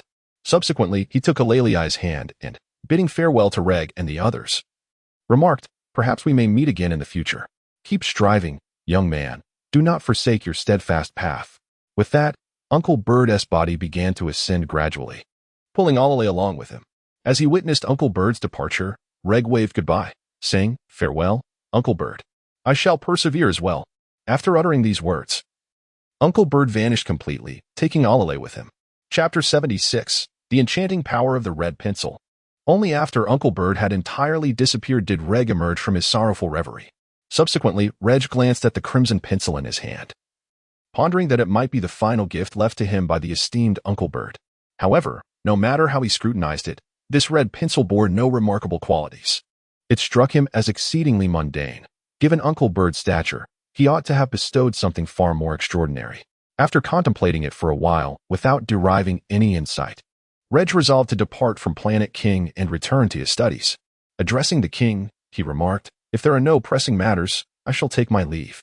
The king, acknowledging Reg's words, nodded and replied, "Your tone suggests you have other tasks at hand, so I shall not detain you." With that, Reg nodded in agreement, promptly activated the portal, and departed from Planet King. Upon returning home, he discovered that Sapali had long since awakened and resumed his training. Observing this scene, Reg shook his head in resignation, choosing not to engage further and instead retreated to his own quarters to investigate the capabilities of the crimson pencil. At that moment, a thought struck him. This was the very tool Uncle Bird had used for drawing. Could its power be related to artistry? With this notion in mind, Reg swiftly produced a sheet of paper and began to sketch. After a period of time, he finally completed his drawing, which depicted none other than the young Goku. Subsequently, Reg picked up the piece of paper and surveyed it closely, yet he found nothing of particular significance. After scrutinizing it for an extended period, he still could not uncover any useful information. Realizing this, Reg reluctantly abandoned his investigation of the red pencil. He then retrieved a storage capsule, pressed a button, and, amidst a puff of smoke, it transformed into a small box. Reg placed the red pencil inside the box and pressed the button again, reverting it to a capsule that he carried with him. Just after Reg departed, the piece of paper on the table began to stir. More precisely, the tiny figure of Wukong depicted on the paper animatedly moved. The little Wukong then peered in the direction Reg had taken, covering its mouth as it began to chuckle mischievously. Suddenly, the small Wukong reached out, extending its hand through the paper into the realm of reality. With a leap, it completely liberated itself from the confines of the paper, materializing in the real world. However, the Wukong depicted on the paper had vanished entirely, replaced by a tangible version now free from its previous constraints. Yet, just as the little Wukong was about to perform another action, it abruptly noticed its body beginning to fade away slowly, until it ultimately vanished from this space as if it had never existed. This was likely due to the depletion of energy, rendering it incapable of sustaining its physical form. At that moment, Reg unexpectedly re-entered the room, scanning his surroundings with caution. In that fleeting instant, he sensed a strange presence within the room. However, upon returning, he found everything unchanged from when he left, and that peculiar aura had dissipated. As Reg pondered whether he had misperceived something, he noticed the alteration in the paper. The previously illustrated Wukong had disappeared. An unusual possibility suddenly struck him, albeit one that felt exceedingly bizarre. Reg then took out the red pencil once more, contemplating whether to draw again to validate his hypothesis. After contemplating for a while, he resolved not to hesitate any longer and began to sketch. This time, however, he did not draw Wukong, but rather the character known as number 18. Upon completing the final stroke, he gazed at the lifelike depiction of number 18, nodding satisfactorily and commenting, "Though it has been a long time since I last drew, my skills remain as sharp as ever." As he admired the image of number 18 on the paper, an unsettling occurrence transpired. Number 18 blinked. Taken aback, Reg stood frozen for a brief moment before hastily retreating, eyes fixed warily on the paper.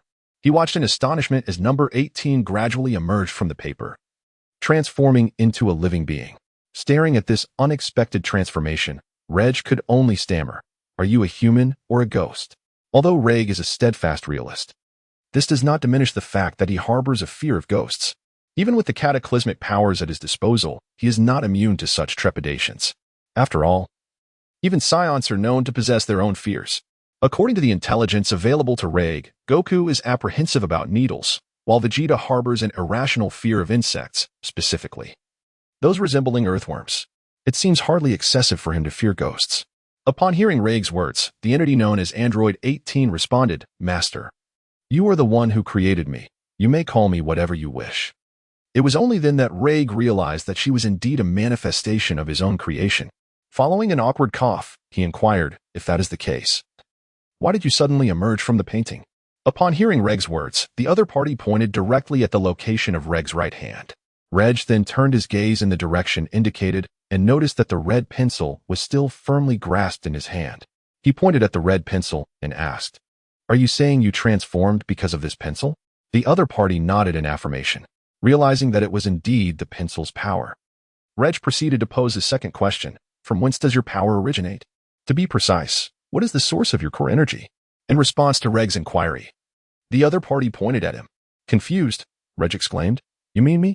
The other party nodded and explained, "In truth, every time you put pen to paper, you deplete some of the energy within you."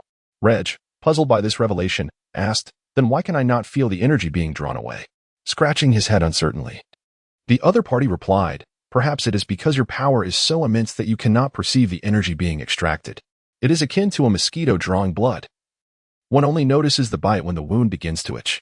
After contemplating the explanation for a moment, Regg nodded in agreement, as he could ascertain from the aura emitted by the other that their combat prowess was approximately between 1 billion and 1.5 billion. Such power was negligible to Regg at present. He likely expended more energy in a mere sneeze. Furthermore, considering his extraordinarily rapid recovery abilities, it was probable that the energy extracted from him was replenished even faster than it could be drawn. Regg then scrutinized the other party closely, discovering that their appearance, physique, and voice were a flawless replication of his creation, number 18, with even the same level of strength. While marveling at this, he became increasingly vigilant, realizing he could not allow this pencil to fall into the wrong hands.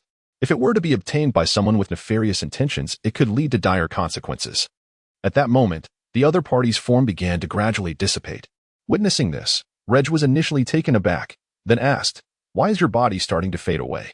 Subsequently, the other party elucidated that during your artistic endeavor, you did not deliberately infuse energy into your brush. Consequently, the figures you create can only draw upon the designated strength, thus lacking the surplus energy necessary to sustain their materialization. Upon hearing this explanation, Regg understood the situation more clearly. Subsequently, under Regg's gaze, the other party vanished entirely from this realm. Subsequently, Regg carefully tucked away the crimson pencil, for should it fall into the hands of the unscrupulous, it could very well transform into a summoning device for a harem. A certain illustrator rejoices in delight. Chapter 77, The First Among Angels. A transcendent breakthrough beyond all limits of power. After ensuring the crimson pencil was securely stored, Regg exited the room, greeted Sapali, and made his way to the realm of the destroyer gods. However, just as he was about to depart, Regg suddenly recalled an important matter. He proceeded to the nearest market and purchased 2 boxes of strawberries. Once he confirmed their quality, he teleported to the realm of the destroyer gods. Upon his arrival, Whis instantly appeared before Regg. With a smile, he addressed Regg, "Mr. Regg, you have finally arrived. I was beginning to think you had forgotten your earlier promise."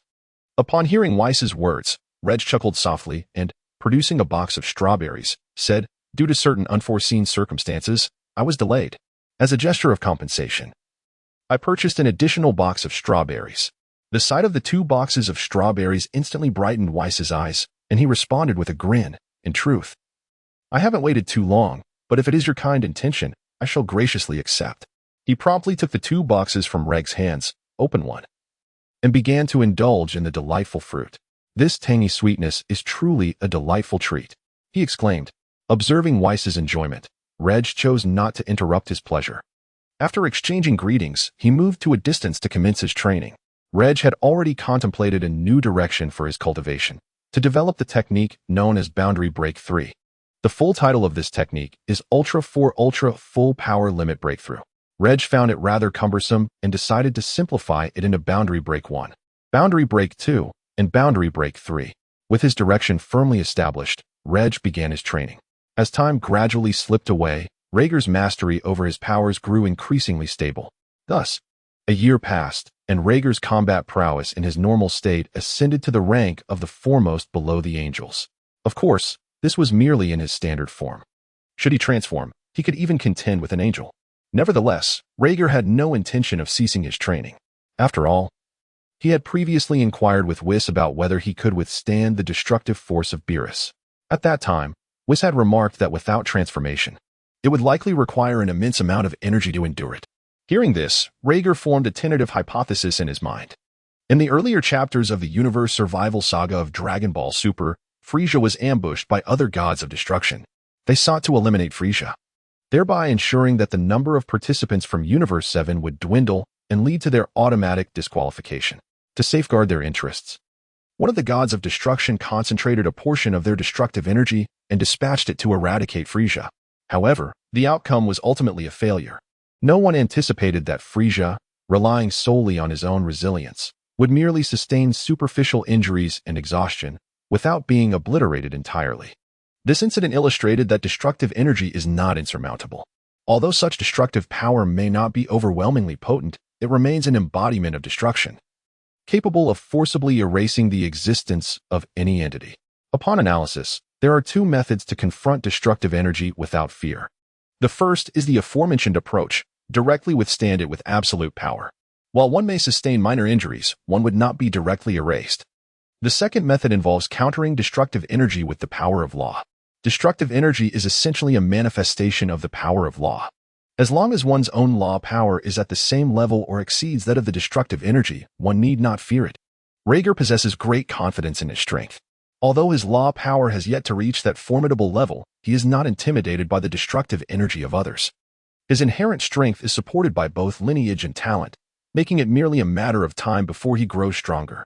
However, the power of law is not so easily attained. This enigmatic force cannot be enhanced at will. Regger does not believe that his mere decades of cultivating the power of law can stand against Beerus, who has honed his destructive power for countless years. Yet, Regger is endowed with an abundance of law power, all of which are of the highest caliber. He possesses the powers of space, time, reality distortion, miracles, and that pin gifted by the old bird. Although Regger has yet to fully comprehend the capabilities of that pin, he is certain that it harbors an extraordinarily terrifying and immense power of law. With these powers as his foundation, confronting Beerus would be akin to pinning him to the ground. Returning to the present, Regger now stands above the realm of the gods of destruction, precisely at the location where he first reached the state of breaking through dimensions. He subsequently nodded towards Whis below. Once Whis confirmed the signal from the other party, he raised his staff and erected a colossal protective barrier around the realm of destruction. With this verification, Regg began to unleash his formidable power. As Regger's power surged exponentially, he transformed directly into the second form of Realm Breaker. However, Regger's strength did not culminate at this point. Rather, it continued to rise incessantly. As the power of Regger continued to surge, the surrounding space could no longer withstand the pressure and shattered, causing Regger to plummet into an alternate dimension. Upon this descent, Regger became acutely aware of the peculiarities around him and began to survey his surroundings. He discovered an expanse of void, yet to his surprise, it bore a faint semblance of familiarity. A name suddenly flickered through Regg's mind: the Void Realm. This was the unique space where the Power Conference had once been held.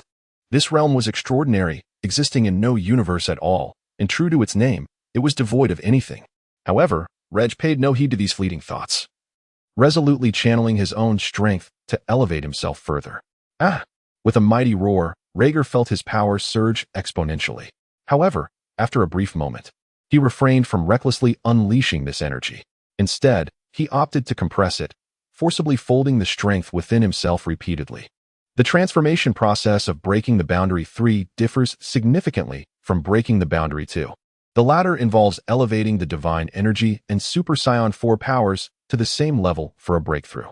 In contrast, breaking the Boundary 3 necessitates the fusion of divine energy and Super Saiyan 4 powers to achieve the breakthrough. However, The amalgamation of these two forces is exceedingly challenging, as they inherently repel one another. Forcing the two powers to merge is nearly impossible. It is akin to attempting to press the positive poles of two magnets together.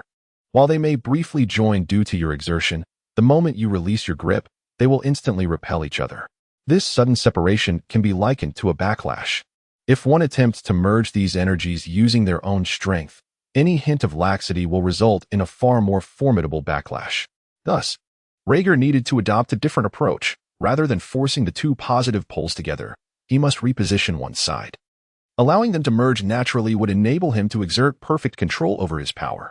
With this revelation, Regg immediately sprang into action, dispersing the compressed energy throughout his body to facilitate a more harmonious fusion. Subsequently, Regg began to harness the power of Ultra Instinct, merging it with his physical form. Both his skeletal structure and vascular system experienced a remarkable enhancement, significantly increasing his resilience and recuperative abilities beyond that of the second level of the Realm Breaker. Meanwhile, the divine energy was not idle. As Regg operated, it flowed seamlessly through his veins, integrating with his blood. After completing this process, he also fused a portion of the divine energy with his brain and several sensory organs, resulting in a substantial augmentation. Initially, he refrained from enhancing these organs due to their inherent fragility, as the potency of divine energy was not easily borne, particularly by such delicate structures. Thus, it was only after Regg fortified his body with the power of Ultra Instinct that he felt emboldened to cautiously experiment with this enhancement. As Regg executed his transformation, his appearance began to undergo a remarkable change. Firstly, his hair gradually lengthened, as in the fan interpretations where Regg is depicted with long tresses. Now that he has reached adulthood, his hair has grown to match that of the portrayals. With the onset of his transformation, his hair continued to extend, ultimately cascading down to his heels. Unlike the Super Saiyan 3 form, however, his eyebrows remained intact. With a resounding roar, Regg fully transformed into the formidable Breaker 3. The immense aura emanating from him shattered the fabric of the Void Realm, propelling Regg back to the 7th universe. Observing the overwhelming power he had unleashed, Regg nodded in satisfaction. Enveloped in a crimson aura, golden particles began to shimmer around him, and his long red hair flowed down to his heels. Additionally, the pupils of his eyes underwent a subtle transformation. They were no longer rigid but resembled the gaze of the Ultra Instinct, albeit in a striking red hue. Regg looked down at the hair trailing behind his heel and sighed. Is it customary for older brothers to have such long hair? Just like Bardock, Son Goku's brother. And myself as well. Chapter 78, The Power Test of the Realm Breaker. The Future Path of Cultivation. Regg then turned his gaze towards Whis and said, Mr. Whis, I wish to assess my current strength. Might we spar? Upon hearing Regg's words, Whis covered his mouth and chuckled softly. Mr. Regg, you truly are a battle enthusiast, eager to test your newfound power. He then turned to Regg and said, testing is certainly feasible, but the remuneration remains unchanged. Hearing what Whis had said, Regg nodded in agreement and replied, that is only natural. Upon seeing the other party's consent, Whis promptly added, in that case, let us engage in our sparring in another realm, so as not to disturb Lord Beerus's slumber. Subsequently, Whis cast the staff into the air, and the crystal atop it emitted a radiant glow, drawing both Whis and Regg into its embrace. Thus, they found themselves within the realm of the staff. In the universe of Dragon Ball Super, this extraordinary space was specifically crafted for the cultivation of divine energy, where Goku and Vegeta first mastered its usage. At that moment, Whis turned to Regg and remarked, this space has been reinforced by my angelic power and will not shatter easily. Upon hearing Whis's words, Regg felt a sense of reassurance and responded, if that is the case, let us commence without delay. With that, Regg assumed an offensive stance, unleashing his own power. Observing the surge of strength emanating from Regg, Whis became slightly more serious, releasing a portion of his angelic energy, which enveloped him in a brilliant white light, accompanied by shimmering particles. In this state, Whis appeared to have entered a realm of effortless mastery. Once both were prepared for battle, they struck simultaneously in a moment of perfect synchronization. Instantly, they became entangled in combat within this space, yet neither managed to land a blow on the other. Whis, possessing the complete mastery of the Ultra Instinct, rendered Regg unable to connect with him for the time being. However, Regg had yet to enter the Ultra Instinct state. His speed alone allowed him to evade Whis's attacks and anticipate counterstrikes. In this form, Regg's sensory organs, including his brain, were significantly enhanced, and his physical strength and capacity to withstand force were also amplified, enabling him to hold his ground against the angelic power wielded by Whis. As time gradually slipped away, the two individuals remained evenly matched, neither having made contact with the other. However, the surrounding space could no longer withstand the residual energy emanating from their confrontation, leading to the emergence of several spatial fissures. Both parties took notice of the deteriorating conditions and, upon witnessing this, decided to abandon any restraint, unleashing their full power. They advanced towards each other with the swiftness of instantaneous movement, their fists colliding in a singular moment of impact. The clash of their formidable forces proved too much for the fabric of space, resulting in an immediate rupture that expelled them into the outside realm. In that fleeting instant of transition, both felt the force of their surroundings, yet a slight residual wave still emanated outward. Even this mere aftershock was sufficient to swiftly obliterate the nearby star domains, causing space to shatter once more. In response to this unfolding chaos, both individuals acted simultaneously. Regg employed the power of space to mend the fractured areas, while Vice wielded the force of time to reverse the destruction of the star domains to their prior unscathed state. Having accomplished this, both relinquished their energies and descended into the realm of the god of destruction. Subsequently, Whis addressed Regg. How do you feel? How is the power of your new transformation? Upon hearing Whis's inquiry, Regg contemplated within himself and replied, the power amplification is approximately 4 times that of the second stage of limit break, equivalent to the third doubling of the ancient Super Saiyan form. Hearing Regg's response, Whis nodded thoughtfully and remarked, indeed, the enhancement in this form is formidable, yet it seems to have reached its limits. Do you have any new training directions in mind?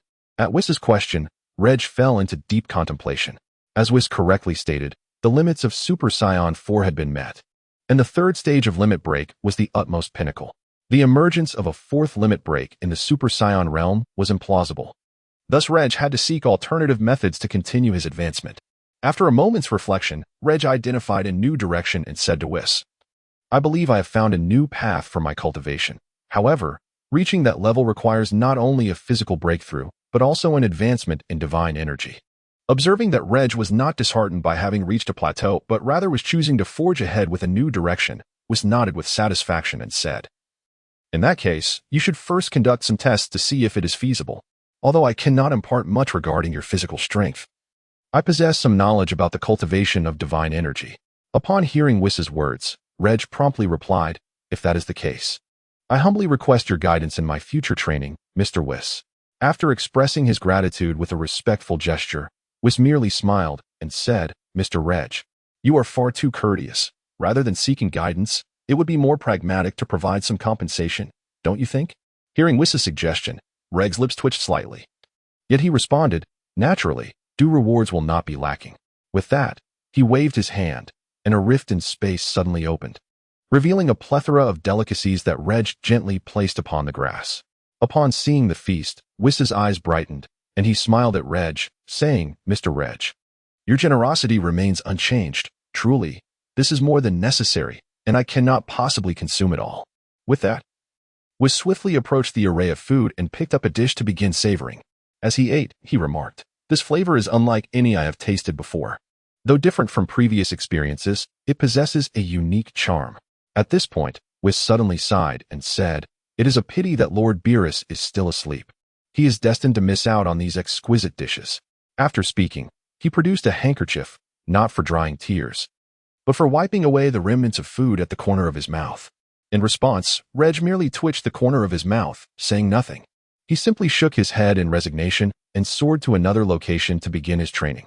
Finding a suitable spot, Regg settled into a cross-legged position, contemplating the direction of his previous training thoughts. This training path was none other than the Super Saiyan 5. However, Super Saiyan 5 was merely one aspect. The other was the breakthrough of divine energy, specifically the Super Saiyan Blue. Super Saiyan 5 represents a power that transcends the limits of Super Saiyan 4. In contrast, Super Saiyan Blue is the transformation of a Super Saiyan under the God state. The breakthrough in physical strength is quite understandable. It involves elevating the Super Saiyan form to an entirely new realm. The breakthrough of divine energy, however, is different. Thus far, there has been no superior method for such a breakthrough. The only approach is through Super Saiyan Blue. It is widely acknowledged that transforming into a Super Saiyan requires the S cells within one's body as a source of power, under certain extreme emotional stimuli. These S cells can be triggered, unleashing tremendous strength and resulting in transformation into a Super Saiyan. Here, one can observe a distinction. In a normal state, one's aura is white, but upon transformation, it becomes golden. Yet, the essence remains the same. It is merely the power that has become significantly more formidable. From this, it can be inferred that perhaps the power derived from stimulating the S cells leads to a change or breakthrough in one's aura, thus altering its color. Similarly, in the God state, the aura is red, and upon transformation to super blue, it turns blue. In the God state, one's strength is entirely replaced by divine energy, which, under the stimulation of S cells, undergoes a change or breakthrough, resulting in a color shift. This is why Regg views divine energy as a new avenue for breakthroughs. What Regg must accomplish is to cultivate both of these powers to their pinnacle and then unleash them simultaneously. This, he believes, is the new direction for his training. In Regg's simulations, this form is referred to as the realm-breaking 4, or alternatively, the Super 5 limit breakthrough, or perhaps the Super 5 ultimate breakthrough. Chapter 79, The Fishing Plan, Initiated. First stop, the Majin Buu arc. After confirming his cultivation direction, Regg did not rush into training, but opted for a period of respite. He teleported directly to Earth and embarked on his retirement plan. Having ascended to the rank of the foremost being beneath the angels, he realized that no matter how diligently he trained, significant progress within a short span was unattainable.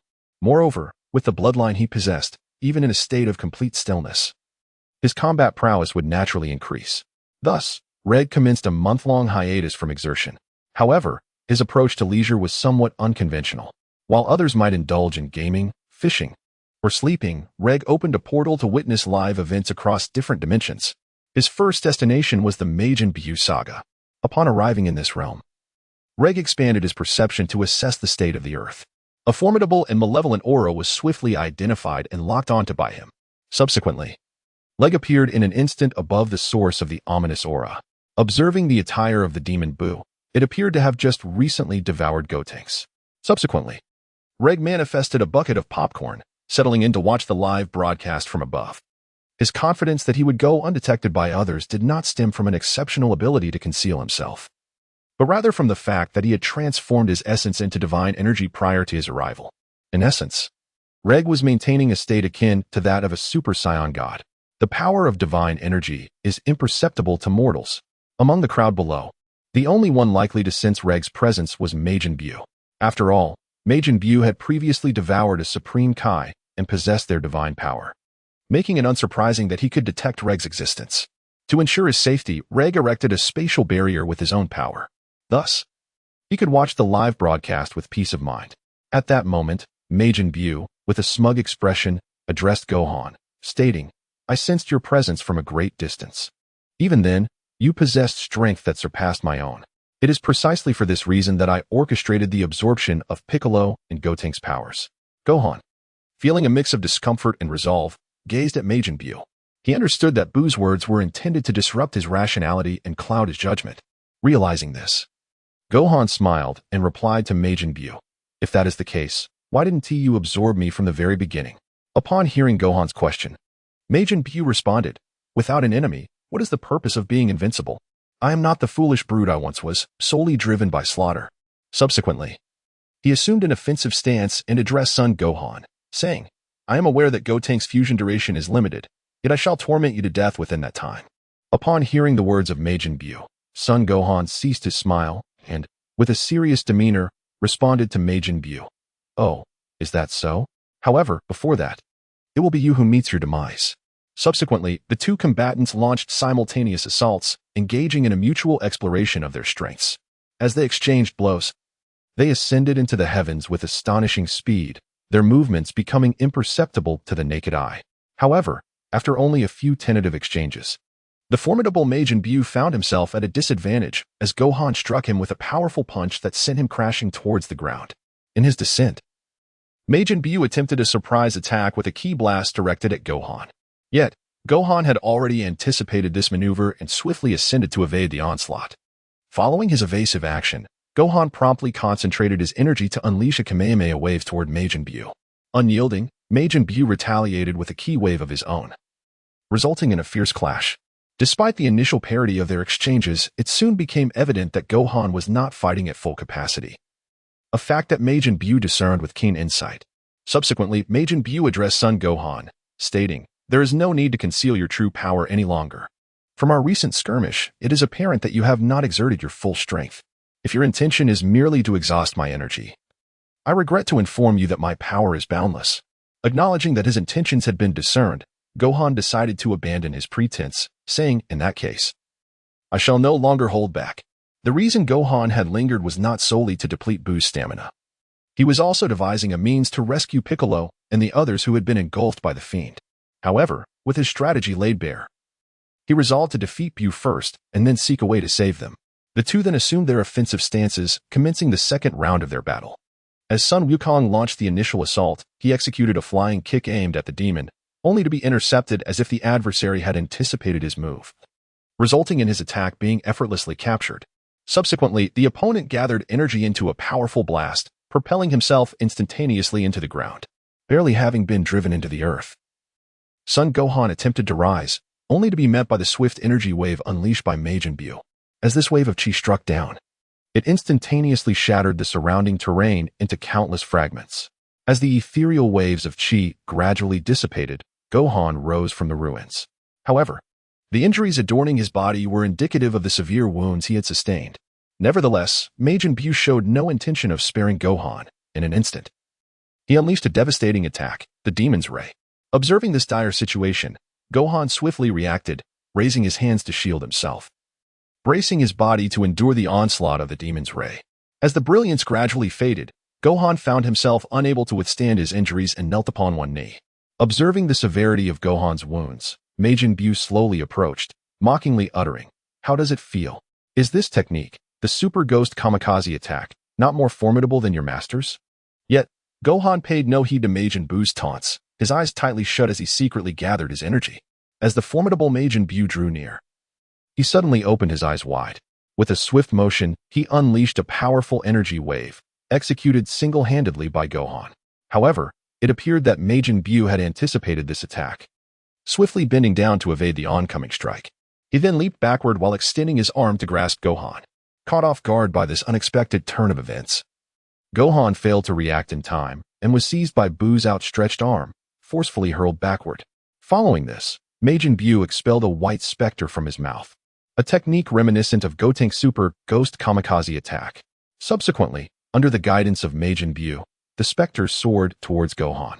Upon noticing the ghost barreling towards him, Gohan swiftly evaded, unleashing a series of energy blasts aimed at the apparition. However, the spectral entity effortlessly dodged the attacks and advanced rapidly towards Gohan. Observing this predicament, Gohan did not hesitate. He executed a swift knife-hand strike towards the ghost. Yet, at the very moment the blow connected, the specter erupted in a brilliant white light, enveloping Gohan. Following a cataclysmic explosion, a vast cloud of smoke engulfed the surroundings, and Gohan's presence vanished completely. From his vantage point in the sky, Regg remarked, "Gohan's talents are indeed extraordinary. At the very least, his ability to conceal his energy reveals a remarkable mastery over it." As he spoke, he munched on popcorn while keeping an eye on Gohan's hidden position. Meanwhile, down below, Majin Buu had already surmised that Gohan was concealing his energy. Thus, he began to unleash his own power and called out into the smoke, "No need to hide. Finding you will not consume much of my time." Upon hearing Majin Buu's words, Gohan, who had been concealed behind a boulder, decided to abandon his stealth and launched a direct assault towards the villain. As Gohan charged at him, Majin Buu merely smiled slightly, displaying no significant surprise. Subsequently, each of Gohan's assaults was effortlessly evaded by the Majin Buu. As the moment arrived when Gohan launched his attack, Majin Buu swiftly seized his opponent's wrist.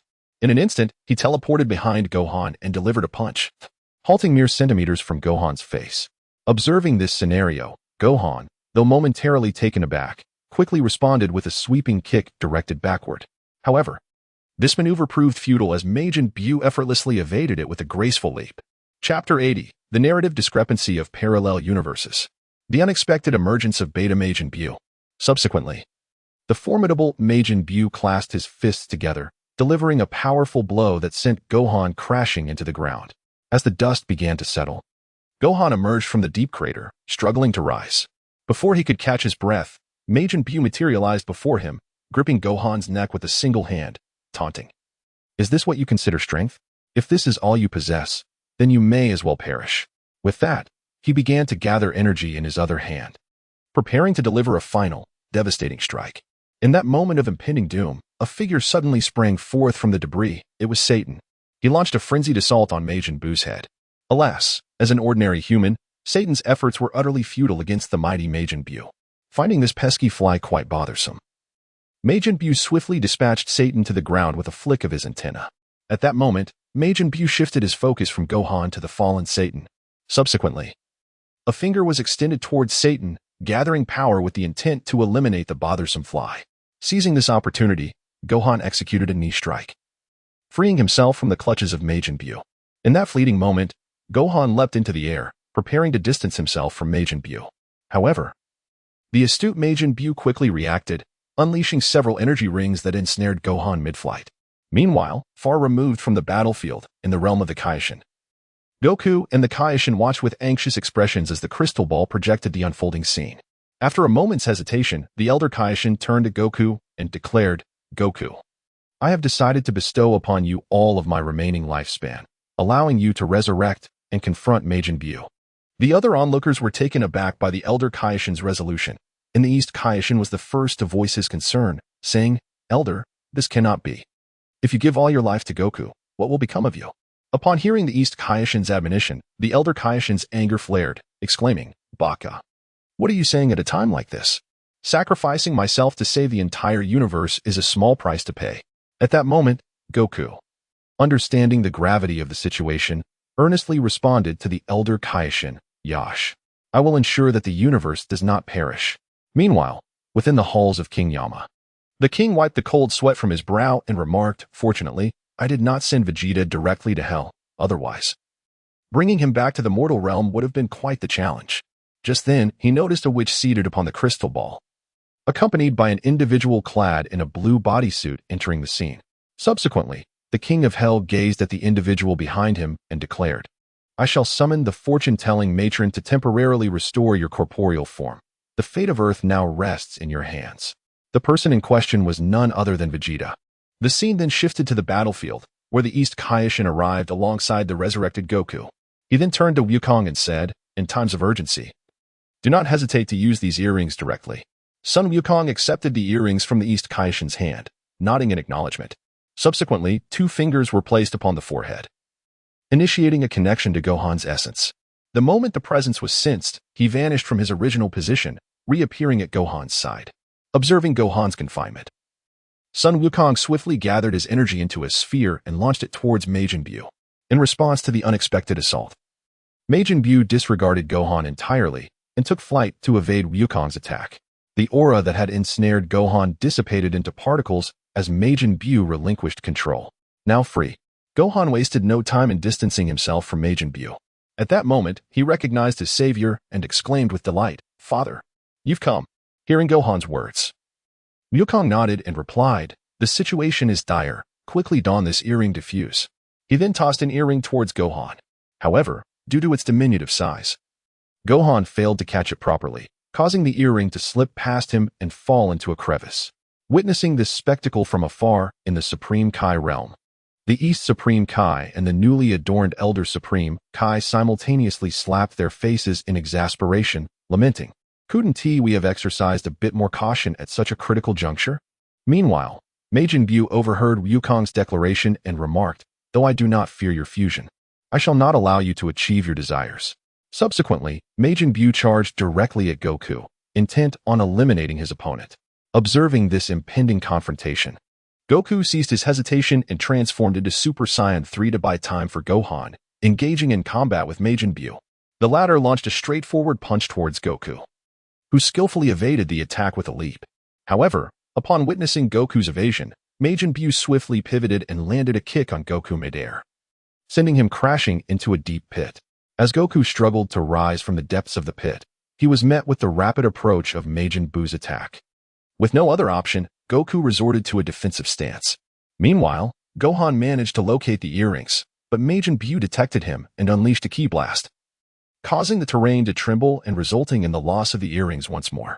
Seizing the opportunity presented by Majin Buu's distraction, Goku retaliated with a ki blast that sent his adversary flying. Capitalizing on this moment, Goku unleashed a barrage of attacks towards Majin Buu.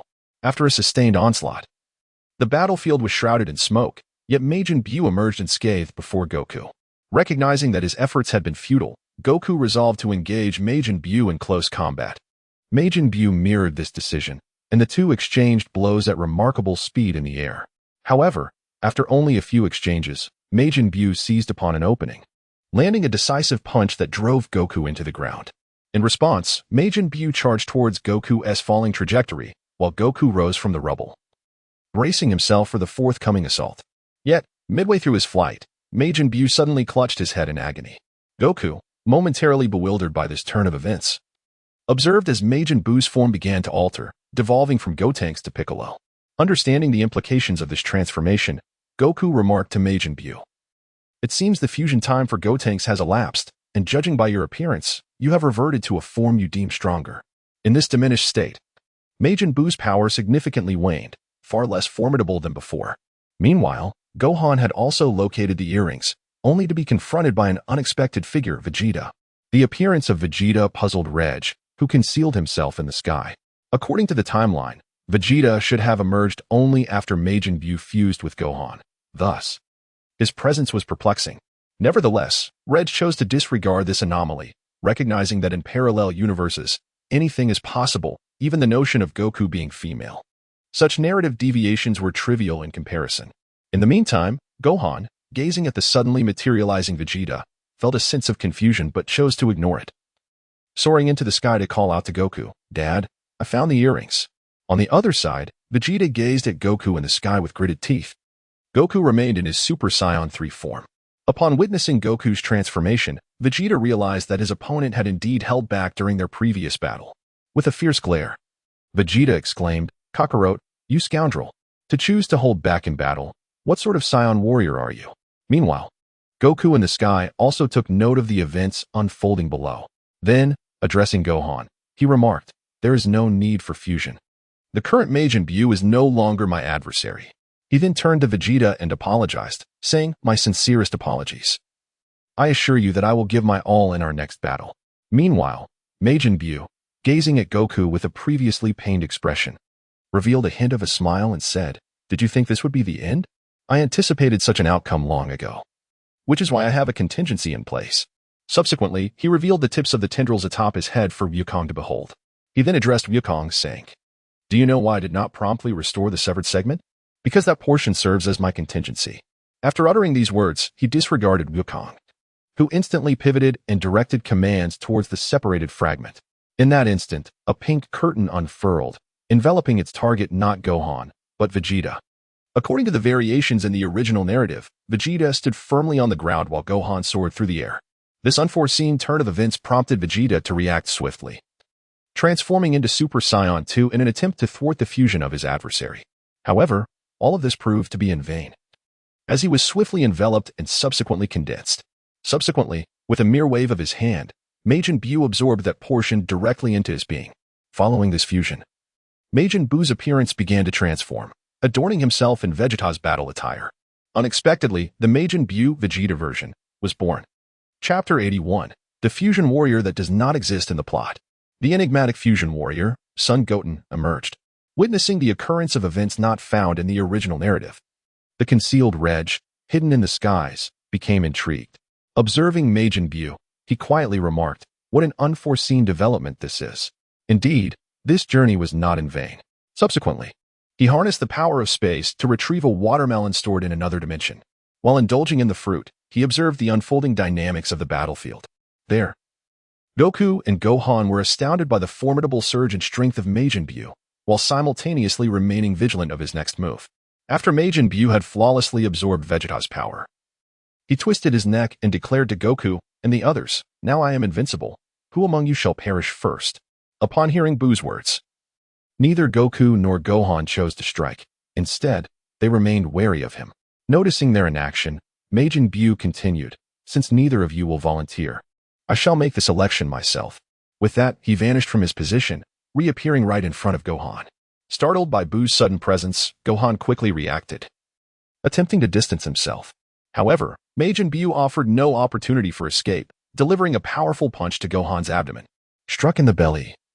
Gohan expelled a mouthful of bile and hurtled towards the ground at an alarming speed, creating a vast crater upon impact. As the dust settled, Gohan lay unconscious within the depths of the pit.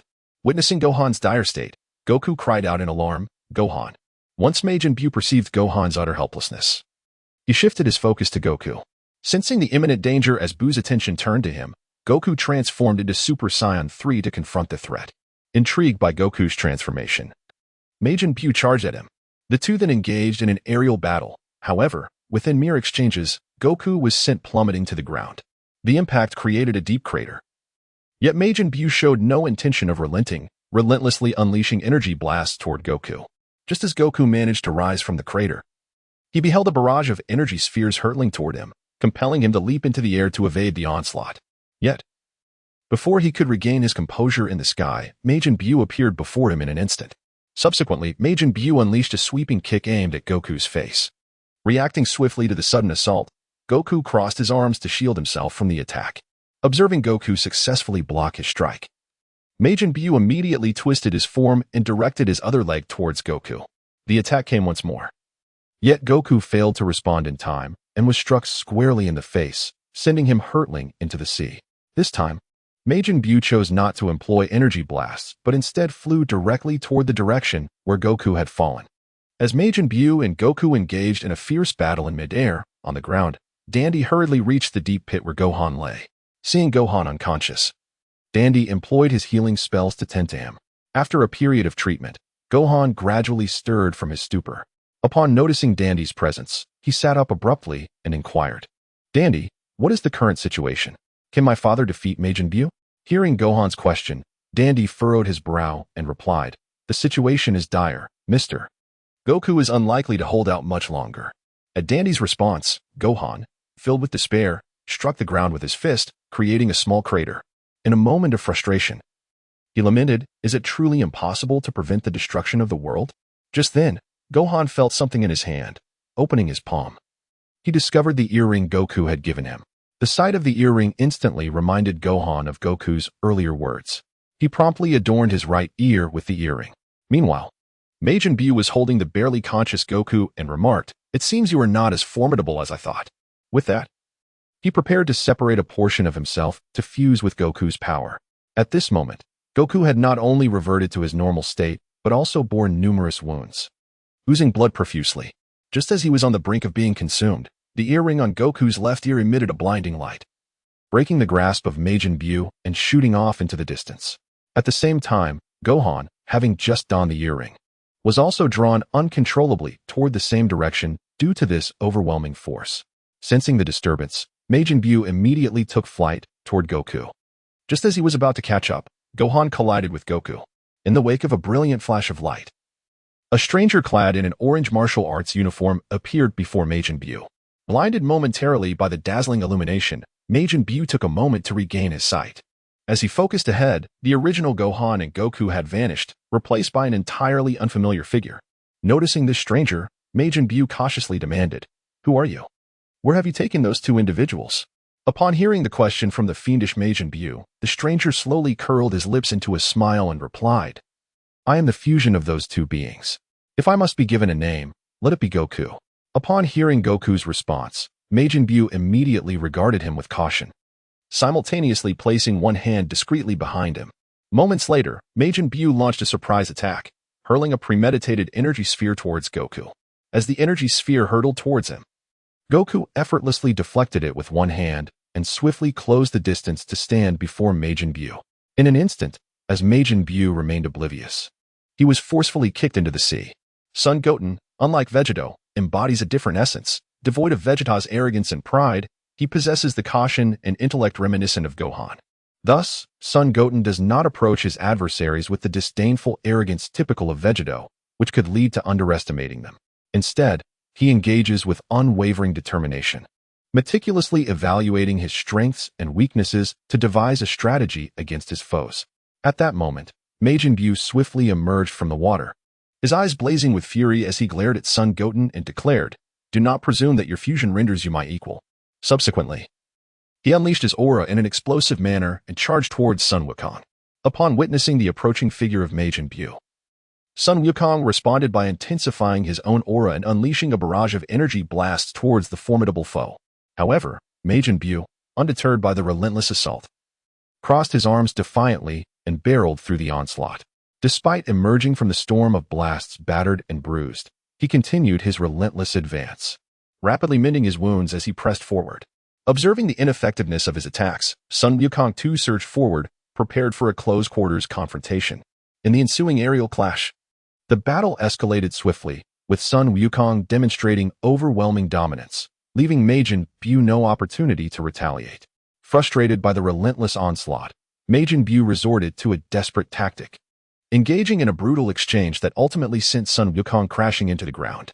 At this juncture, Majin Buu was also grievously injured, one arm grotesquely contorted, a clear indication that Sun Wukong had inflicted significant damage. However, this state was only temporary, as Majin Buu's injuries began to heal at a visibly accelerated rate.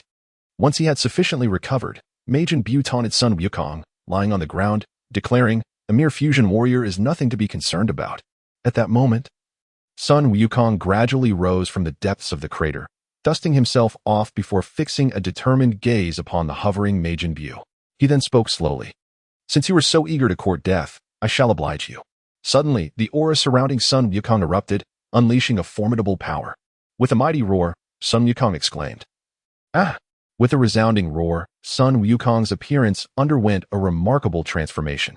His hair turned to a resplendent gold, accompanied by arcs of blue lightning, signifying his ascent into the Super Saiyan 2 state. However, unlike the conventional Super Saiyan 2, his aura radiated not in gold but in a brilliant white.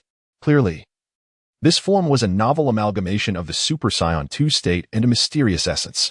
Gazing upon his new form, Sun Wukong addressed Majin Buu, declaring, "This form is the result of the fusion of two powerful forces. Henceforth, let it be known as the mysterious Super Saiyan 2.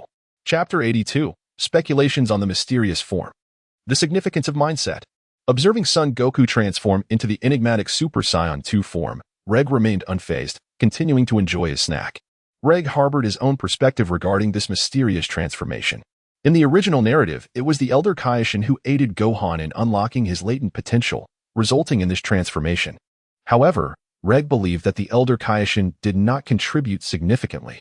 Rather, it was Gohan's inherent power that had always existed within him. The disparity in strength was fundamentally linked to Gohan's state of mind. Prior to attaining this mysterious form, Gohan's temperament was characterized by impatience, a fact evident during the Elder Kaioshin's attempts to enhance Gohan's abilities. At that time, Gohan, lacking thorough explanations from the Elder Kaioshin, became engrossed in his manga, even dozing off. His impatient nature led him to dismiss the Elder Kaioshin's methods as ineffective, resulting in a moment of frustration. It was this incident that prompted Gohan to believe that the Elder Kaioshin truly assisted him in amplifying his strength, thus motivating him to continue his training. However, from Regg's perspective, the Elder Kaioshin was primarily guiding Gohan in refining his character and mindset. The awakening of Gohan's mysterious form was intrinsically tied to his mental state and personality. Simply put, the mysterious form represented a return to one's authentic self, refining his innate powers to their utmost potential. Consequently, the mysterious form, or the return to authenticity, is essentially an expression of one's normal state. The power and appearance exhibited in this transformation are indicative of the inherent strength present in his standard form. The distinction between the mysterious form and the standard state largely arises from Gohan's mindset and subconscious beliefs. Gohan perceived such formidable power as a transformation rather than recognizing it as his true state. This phenomenon is not exclusive to Gohan. Goku exhibited similar challenges. In the manga, Goku encountered a plateau in his Ultra Instinct mastery, hindering his progress. During this period, he sought guidance from Whis, who explained that Goku had yet to integrate Ultra Instinct into his regular state, consistently viewing it as merely a transformation, which impeded his advancement. It was at this juncture that Goku resolved to abandon the pursuit of mastering Ultra Instinct in its entirety, instead committing himself to discovering a form better suited to his abilities. Additionally, the advanced form of the mysterious transformation, the beast form, is also influenced by one's state of mind. At that time, Gohan had evolved into a scholar, and the prolonged era of peace had altered his character. This scholarly incarnation of Gohan, characterized by excessive gentleness and kindness, led him to rely on the prowess of others, never contemplating his own potential to confront formidable foes. This mindset significantly diminished Gohan's combat effectiveness. The power of Gohan's mysterious form was directly linked to his personality, and his inherent kindness further diluted his strength. The transformation into the beast form was partly a reclamation of his former mindset and partly an acknowledgement of his true strength and character. Reclaiming his mental state is self-evident. Facing his power stemmed from Gohan's excessive kindness, which made him fearful of inadvertently harming others, thus hesitating to utilize his abilities. His authentic character reflects his Saiyan lineage, known for its combative nature. However, as a scholar, Gohan had forsaken his martial identity, directly contradicting his Saiyan heritage. This contradiction elucidates why Gohan appeared so inept during the Dragon Ball Super era. His overly gentle and timid mindset prevented him from embracing his true power and bloodline. The culmination of these three factors rendered Gohan, despite being an exceptionally potent warrior, significantly diminished. This illustrates the paramount importance of one's mindset, which underwent three notable transformations. The first occurred during his ascension to Super Saiyan 2, triggered by a pivotal statement from Android 16. The essence of 16's words urged Gohan not to fear his power, but to harness it to protect those he cherished. Following his experiences on Namek and witnessing the terrifying might of a Super Saiyan, Gohan, upon achieving Super Saiyan 1, remained apprehensive, fearing that he might inadvertently annihilate the Earth. However, 16's encouragement reshaped Gohan's perception of his power. Subsequently, during 16's demise, fueled by rage, Gohan ceased to restrict his strength and fully unleashed it, transforming into Super Saiyan 2. From that point onward, the subsequent two shifts in his mindset birthed the mysterious form and the beast form. The current transformation of Son Goku into the mysterious Super Saiyan 2 form is, in essence, the culmination of the Super Saiyan 2 power refined to its zenith. Though it may appear to be a mere distinction, it represents two different tiers. For instance, the Super Saiyan 2 form can be likened to a chopstick, while the mysterious Super Saiyan 2 form is akin to a needle. When both objects penetrate the skin with equal force, the chopstick merely leaves an imprint, whereas the needle pierces through. In simpler terms, the Super Saiyan 2 form possesses a 100 critical hit buff, enhancing energy control by 300 and prolonging the duration of the form by 500. Contemplating this, Regg paused his snacking, closed his eyes, and relinquished his Super Saiyan God form. Returning to his normal state, he began to unleash his latent power. As Regg resided in a different dimension, the external battlefield remained oblivious to his presence. Finally, as Regg opened his eyes, his aura surged dramatically. He remained in his normal state, yet his white aura appeared more solidified. Furthermore, Regg's strength in this state had experienced a substantial increase. Surveying his condition, he dissipated his energy and remarked, "Both my power and endurance have significantly improved. At present, Regg has transformed into a mysterious form and is assessing the extent of his enhancements. After obtaining a sufficient understanding, he dissipates the aura surrounding him. As for why he does not directly transcend to the beast form, it is not due to a lack of desire on Regg's part. Rather, he has yet to meet the criteria necessary for such a transformation. The first two prerequisites, maintaining a calm mind and confronting one's own power, pose no challenge for Regg. However, the final requirement, which involves accepting the innate characteristics of his bloodline, presents an insurmountable obstacle. While other Saiyans, such as Gohan, possess a relatively straightforward bloodline, merely exhibiting a propensity for combat, Regg's lineage is markedly different. Not only is he endowed with the Super Saiyan bloodline, but he also carries the ancient Super Saiyan heritage. Under the influence of such a potent bloodline, Regg's descent into madness is merely a trivial aspect. Accepting his bloodline would likely necessitate the extermination of several star systems, or perhaps even more. Yet, it is not strictly essential to annihilate entire star systems. There exists an alternative, albeit a profoundly cruel one, to personally slay those who are kin to him by blood. After all, killing others is akin to squashing an insect. Yet one cannot so easily dismiss the lives of family members due to the bond of blood. To do so would require one to act with a clarity of mind. To take the life of one's own kin. Only under such circumstances can one genuinely perceive the act as killing a person. However, Regg has yet to reach such a ruthless threshold for the sake of power. Chapter 83, Son Goku vs. Beta Majin Buu. Having come to this realization, Regg shifts his focus back to the battlefield. There, Majin Buu gazes in astonishment at Son Goku. The power unleashed by Son Goku far surpasses what Majin Buu had anticipated. Nevertheless, Majin Buu defiantly asserts, no matter how great your power may be, it remains inconsequential. With that, he charges directly at Son Goku. Despite the oncoming assault from Majin Buu, Son Goku remains unfazed. As Majin Buu closes the distance to launch an attack, he executes a sweeping kick aimed at Son Goku. Yet, with an expression of calm, Son Goku steps back effortlessly, evading Majin Buu's strike with ease. With remarkable swiftness, he surged forward, delivering an uppercut that struck the chin of the fiendish Majin Buu, sending him hurtling away. Thereafter, Son Goku hastened toward the trajectory where Majin Buu had been propelled, swiftly surpassing him to position himself on the adversary's inevitable path. As Majin Buu approached, Son Goku charged forward, unleashing a relentless barrage of strikes. Majin Buu, utterly defenseless, was oblivious to the moments of his assault, only aware that after a gust of wind, numerous wounds would manifest upon his body. When Son Goku deemed the onslaught sufficient, he retreated a short distance, culminating his assault with a flying kick. Even as Majin Buu was launched into the air by the force of the kick, Son Goku showed no intention of relenting. He raised his right hand, directing it toward Majin Buu, and with a mighty roar, unleashed a formidable energy wave that struck the airborne Majin Buu, obliterating his form. However, an astonishing phenomenon soon unfolded. The remnants of Majin Buu, suspended in the air, began to coalesce at a visibly rapid pace. Ultimately, Majin Buu re-emerged before Son Goku, unscathed. Yet, as he regarded Son Goku once more, a flicker of trepidation crossed his features, though he stubbornly proclaimed, "Your attacks are utterly ineffective." Upon hearing these words, Son Goku felt a spark of intrigue. He then slowly flew towards Majin Buu. Upon seeing Son Goku approach, Majin Buu could no longer contain his fury, and several orifices atop his head erupted, spewing forth a torrent of smoke. Within mere seconds, the area surrounding Majin Buu was enveloped in a thick haze.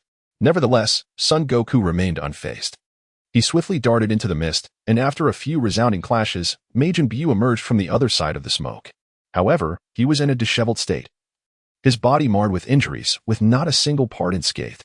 Just as Majin Buu prepared to launch an attack, Son Goku appeared before him in an instant and delivered a powerful punch to his face. Subsequently, with a graceful front flip, he delivered a powerful kick to the head of the fiendish Majin Buu, sending him crashing into the ground. In the final moment, Son Goku extended a hand towards the direction where Majin Buu had fallen, unleashing a formidable energy blast that erupted instantaneously.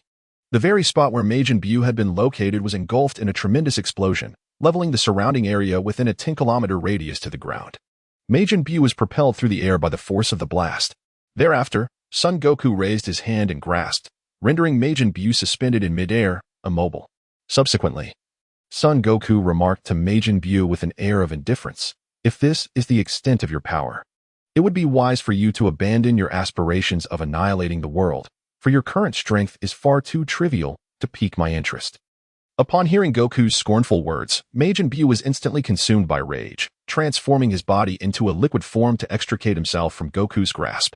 Subsequently, he swiftly soared towards his opponent, and in the fleeting moment before the adversary could react, he surged directly into their mouth. In an instant, Sun Wukong's body began to expand with remarkable speed, and before long, every part of him was swollen, as if on the verge of an explosive eruption. Subsequently, Majin Buu mockingly taunted Son Goten, saying, "In this state, I wonder how you intend to lay a hand on me. Furthermore, I shall expand infinitely until your very body detonates." Upon hearing Majin Buu's derision, Son Goten remained unfazed, merely adjusting his palm with a sense of calm determination. With a resounding roar, Sun Wukong's body swiftly diminished, returning to its original size.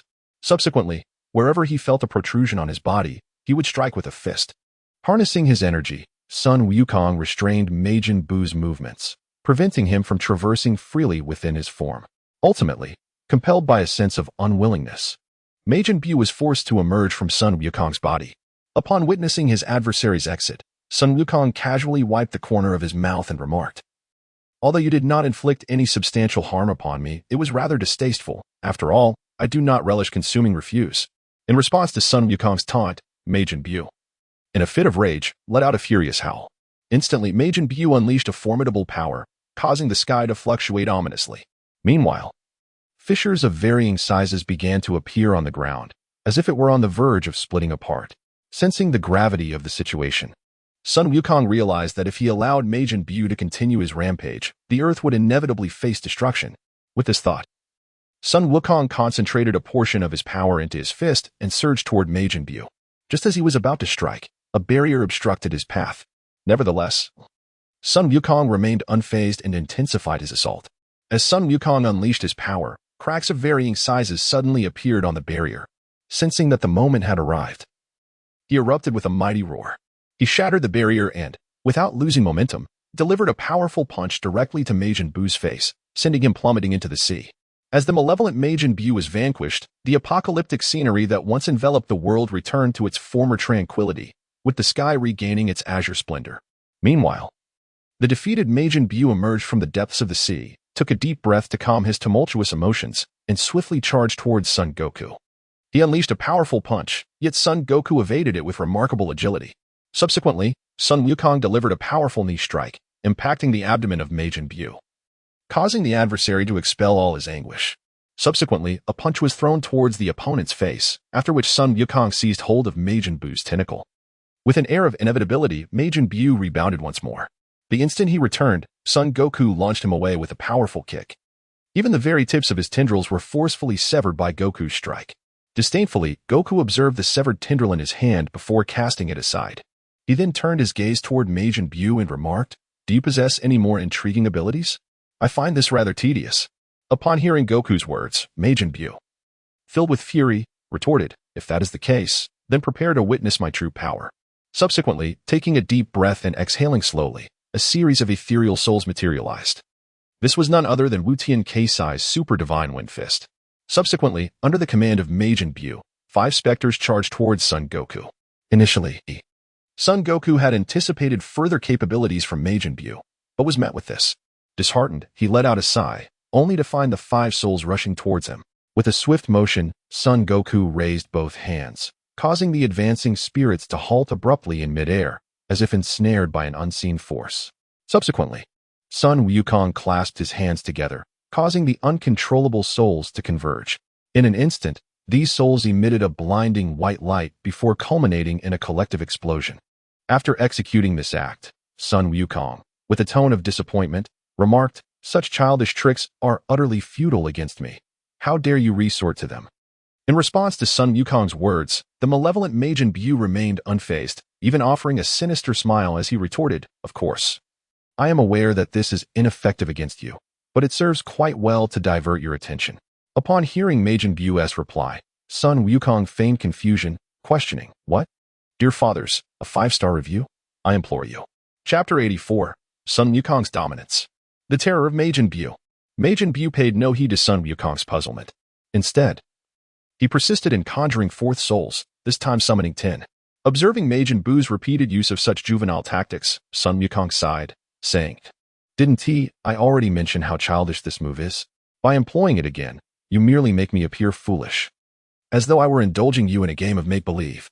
Surprisingly, Majin Buu did not react with anger but instead chuckled, stating, "Whether this technique is childish or not is not for you to decide." With that, he ceased his verbal exchanges and commanded the 10 specters to charge towards Sun Wukong. Faced with this development, Sun Wukong resigned himself to once again employ a similar method to annihilate these phantoms. However, just as he made his move, the specters swiftly dispersed, surrounding Sun Wukong in an orderly manner. Suddenly, a remarkable scene unfolded as the 10 specters simultaneously channeled their powers together. Subsequently, the 10 phantoms simultaneously unleashed their magical beams of destruction towards Sun Wukong. Observing this scenario, Sun Wukong became slightly more serious. He swiftly descended to evade the onslaught of the magical beams. However, to his astonishment, the 10 beams seemed to possess a tracking function, pursuing his direction with relentless precision. Left with no choice, Sun Wukong scanned his surroundings for potential refuge. At that moment, out of the corner of his eye, he spotted a nearby canyon and without hesitation, darted into it to take cover. Yet, shortly after entering the canyon, a few phantoms emerged before him. These phantoms simultaneously gathered energy, unleashing a barrage of energy blasts. As he beheld the incoming projectiles and turned to see the relentless pursuit of the magical beams behind him, he activated his instantaneous movement just as the 2 attacks were about to strike. The attacks collided, causing a tremendous explosion within the canyon, leaving a massive crater in its wake. Above, the Demon Buu observed this spectacle and burst into laughter, declaring, "This mere fusion warrior is nothing extraordinary, easily vanquished." However, Just as Bu reveled in his triumph, he suddenly heard Sun Wukong's voice emanating from behind him. Upon hearing the voice, Bu swiftly turned around, only to be met with a barrage of energy waves that shattered his form once more. Yet, the fragments quickly reassembled, and Bu appeared before Sun Wukong, unscathed. Determining Sun Wukong's location, Bu attempted to retaliate, only to find his body immobilized. Just as he was about to question Sun Wukong about the predicament, he felt the warrior grasp his head and, with remarkable speed, drive him towards the ground. The impact created a massive crater upon collision. Nevertheless, Sun Wukong showed no intention of releasing Bu, continuing to drag him along the ground at high speed. Once the surface had been sufficiently worn down, he hurled Bu into the sky. Subsequently, several waves of energy surged towards the formidable Majin Buu. As anticipated, Majin Buu was once again obliterated into countless fragments. After a brief interval, those shards coalesced once more, and Majin Buu, unscathed, reappeared before Son Goku. However, this time, the resurrected Majin Buu glared at Son Goku with rage. After a moment, he compelled himself to regain his composure. Taking a deep breath, he addressed Son Goku, tauntingly challenging him, what is so impressive about attacking from a distance? If you have the guts, come at me. Upon hearing Majin Buu's derision, Son Goku promptly replied, no. In response to Son Goku's retort, Majin Buu, taken aback, exclaimed, excellent. So you should come over, right? Why don't you? Are you that cowardly? Hearing Majin Buu's provocations, Son Goku disdainfully remarked, you beckon me to approach.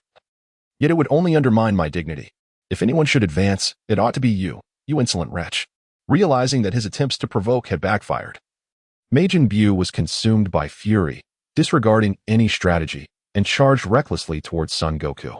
Witnessing Majin Buu's quick descent into madness, Son Goku shook his head in exasperation and commented, it is astonishing how easily he has been incited. Majin Buu's intellect appears severely underdeveloped. Just as Majin Buu was about to close the distance, Son Goku, without even glancing, executed a swift leg sweep, striking Majin Buu's face and sending him crashing into the ground. In the wreckage, Majin Buu, fueled by rage, unleashed a tremendous force that flattened everything around him. Once he felt his power surging adequately, he charged towards Son Goku, launching a series of rapid punches.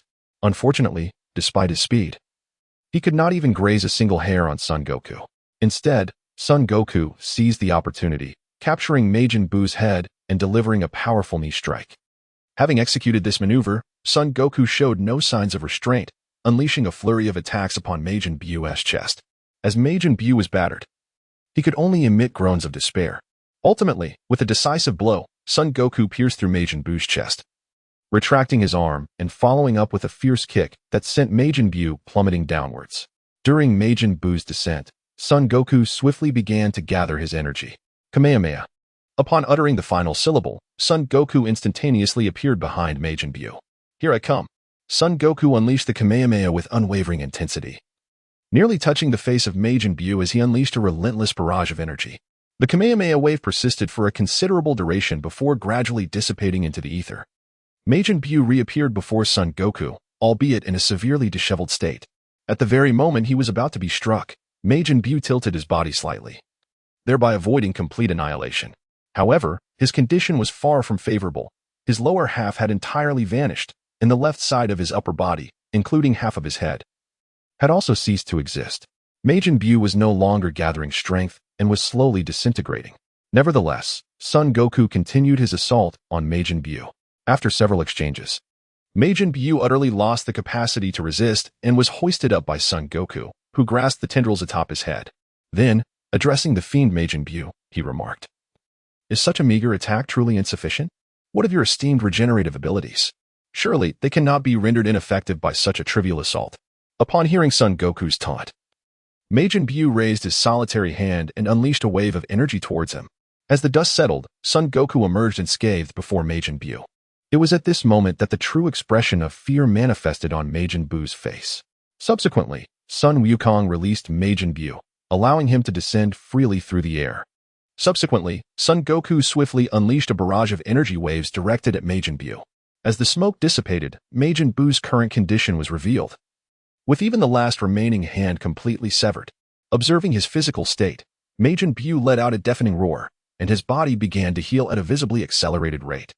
Through his diligent efforts, the damaged areas of his body gradually reformed, though not entirely restored.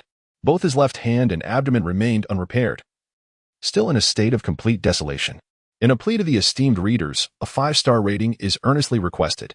Once the score exceeds 6.5, an immediate update will follow. Chapter 85, the ability to modify and create settings. Having entered the fray to rescue everyone, noticing the unrecovered regions of Majin Buu's body, Son Goku remarked with a hint of amusement, "I had thought your regenerative abilities were limitless. It appears there are indeed aspects that cannot be restored." Upon hearing Son Goku's taunt, Majin Buu was infuriated, yet he refrained from acting recklessly. After all, he had just witnessed Son Goku's formidable prowess and saw no need to recklessly invite further punishment. Seeing that Majin Buu did not initiate an attack, Son Goku felt a twinge of boredom and declared, "Since there is little excitement left, let us conclude this tedious battle promptly." With that, he began to stretch theatrically, as if suggesting that once he finished warming up, he would effortlessly obliterate Majin Buu. The sight of Son Goku preparing caused a wave of tension to wash over Majin Buu.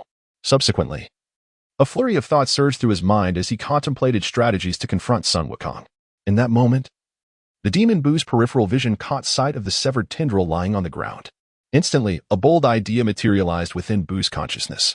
Subsequently, Majin Buu erupted into laughter, attempting to capture the attention of Son Goku. Just as Majin Buu had anticipated, his mirth indeed piqued Son Goku's curiosity.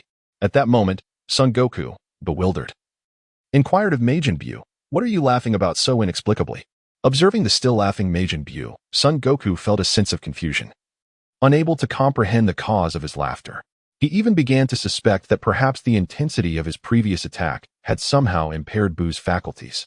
Upon hearing Son Goku's question, Majin Buu ceased his laughter and replied, "I am laughing because I have finally discovered a way to defeat you." With that, he disregarded Son Goku entirely and unleashed his formidable power. With the eruption of power, landslides and tidal waves became the norm, while the sky intermittently flashed with lightning. Observing the changes around him, the fiend, Majin Buu, excitedly mused, "Indeed, this is it. As long as I capture the opponent's attention, they will remain oblivious to certain unexpected subtle movements." Indeed, unleashing his own power is also a tactic employed by Majin Buu to divert the opponent's focus. Son Goku was indeed drawn into this web of attention, albeit occasionally casting sidelong glances toward the ground, revealing an imperceptible smile at the corner of his mouth. It could be said that in this confrontation, the two of them possessed an extraordinary awareness, perhaps over 800 keen instincts combined. After a while, Son Goku grew somewhat impatient, just as he was about to initiate his own attack. This slight movement did not escape Majin Buu's notice, who immediately exclaimed, "Now is the time." With that, he directed the tendrils on the ground with his will, rushing swiftly towards Son Goku. At the moment of impending contact, the tendrils unfurled rapidly, transforming into a vast pink shroud, enveloping Son Goku. Just as he was about to be ensnared, Son Goku instantaneously cloaked himself in his own aura, simultaneously casting a knowing glance towards Majin Buu's position, revealing a smile rich with intrigue. Thus, under the watchful gaze of Majin Buu, Son Goku was completely enveloped and condensed into a spherical mass, merging into Majin Buu's being. Remarkably, even after being absorbed, his attire remained unchanged. Yet, Majin Buu paid little heed to such details. After a moment of exploring his own form, he glanced at the space Son Goku had once occupied. Confirming that his adversary had been entirely consumed, he erupted into laughter, proclaiming, "The only being capable of threatening me has vanished. I am now the strongest in this world." Ha ha. Meanwhile, hidden within the heavens, the entity known as Regg was engulfed in frustration. He then remarked, "Son Wukong has been absorbed. How am I to perceive this?" After a prolonged contemplation, Regg suddenly conceived of a solution. He subsequently took out a red pencil and began to draw on a piece of paper. This time, he was not sketching a person, but rather a pair of glasses. However, unlike ordinary spectacles, Regg also inscribed a few words above the glasses. These words represented the concept he had devised for this pair of glasses, and they read perspective and zoom. As the final stroke was completed, a faint golden light began to emanate from the paper, and the characters inscribed upon it seamlessly merged with the glasses, materializing in the realm of reality. Regg, unable to contain his excitement, picked up the glasses and donned them eagerly. Upon reactivating Majin Buu, a transformation unfolded within the creature, revealing the intricate structures of its body. Simultaneously, Regg located and successfully entered the form of Goku, who was enveloped in his own aura. Sensing the absence of any imminent danger, Goku dissipated his energy signature. However, unlike the original narrative, Goku did not revert from his fusion. Observing this scene, Regg felt a twinge of confusion, but after a moment of contemplation, he devised an explanation. He reasoned that if the fusion was achieved through the use of earrings, excessive expenditure of one's energy would diminish the duration of the fusion, though it would still guarantee a minimum of half an hour. Yet Goku was different. Due to his mysterious form, his endurance had significantly increased. It was estimated that his stamina had been enhanced by approximately fivefold, equating to around 150 minutes. Perhaps this was the reason Goku had not disengaged from his fused state. Meanwhile, Goku commenced his search within Majin Buu's body for the whereabouts of Vegeta and the others. After a brief search, he finally spotted several fleshy pods ahead. Upon closer inspection, he realized that these pods contained none other than Vegeta himself. In light of this discovery, Goku hurried over to assess the condition of his companions. Upon finding them in a state of unconsciousness, he let out a sigh of relief. Just then, Goku's peripheral vision caught something in the corner. Upon closer examination, he discerned the pod of Fat Buu. Although puzzled as to how Fat Buu ended up there, Goku prioritized the rescue of his comrades. Subsequently, Sun Wukong hurriedly rescued everyone. As the crowd was being rescued one by one, the malevolent Majin Buu outside sensed an unsettling shift. At that moment, Majin Buu could feel his power plummeting dramatically. Indeed, the once formidable figure clad in Vegeta's attire began to regress instantaneously, transforming into a form reminiscent of Piccolo. Ultimately, he reverted completely to his original state, becoming the Great Buu. Aware that something was amiss, Majin Buu swiftly directed his consciousness inward, eager to discern the changes occurring within those flesh sacs. Just as he transferred his awareness, he witnessed Son Goku extracting Trunks' flesh sac. In a fit of rage, Majin Buu shouted at Son Goku, "You wretched fool! How did you manage to infiltrate my domain?" In response to Majin Buu's inquiry, Son Goku mockingly replied, "My ability allowed me to enter, while your failure to stop me is entirely your own shortcoming. So practice more if you wish to improve. If you cannot handle defeat, refrain from engaging. All your flashy tricks are utterly pointless, especially since your home has been looted." With that, he unleashed a powerful energy wave towards Majin Buu, obliterating him. However, in mere moments, Buu reformed and declared, "Do you truly believe you can defeat me here as you did outside? Let me assure you, this is my domain now. Any harm you inflict upon me is significantly diminished, so do not entertain the notion of escaping alive." Unfazed by Buu's words, Son Goku retorted, "Is that so? I find that hard to believe." Subsequently, he unleashed a barrage of energy waves in a frenzied manner, causing the surroundings to be riddled with craters due to the explosive force. Sun Wukong believed that everything possesses weaknesses, nothing is flawless, and even the most seemingly insurmountable situations harbor vulnerabilities. His mission, beyond wreaking havoc around him, was to identify that very flaw. Indeed, just as one of the energy waves was about to strike the overweight Buu, the latter, in a panic, shielded his counterpart, successfully blocking the energy attack. This action confirmed to Sun Wukong that the portly Buu was indeed the critical vulnerability he sought. Dear readers, I strive for a 5-star rating. A score above 6. 5 will prompt additional updates. 1,000 requests for updates will yield even more chapters. Achieving both will grant 3 extra installments. Chapter 86, Earth Cannot Escape Its Fate of Destruction. Observing the unfolding scene, Sun Wukong directed another energy wave towards the rotund Buu. The recently restored Majin Buu had no choice but to once again use his body as a shield. Just as the energy wave shattered upon impact, Sun Wukong instantaneously propelled himself to stand before the hefty Buu.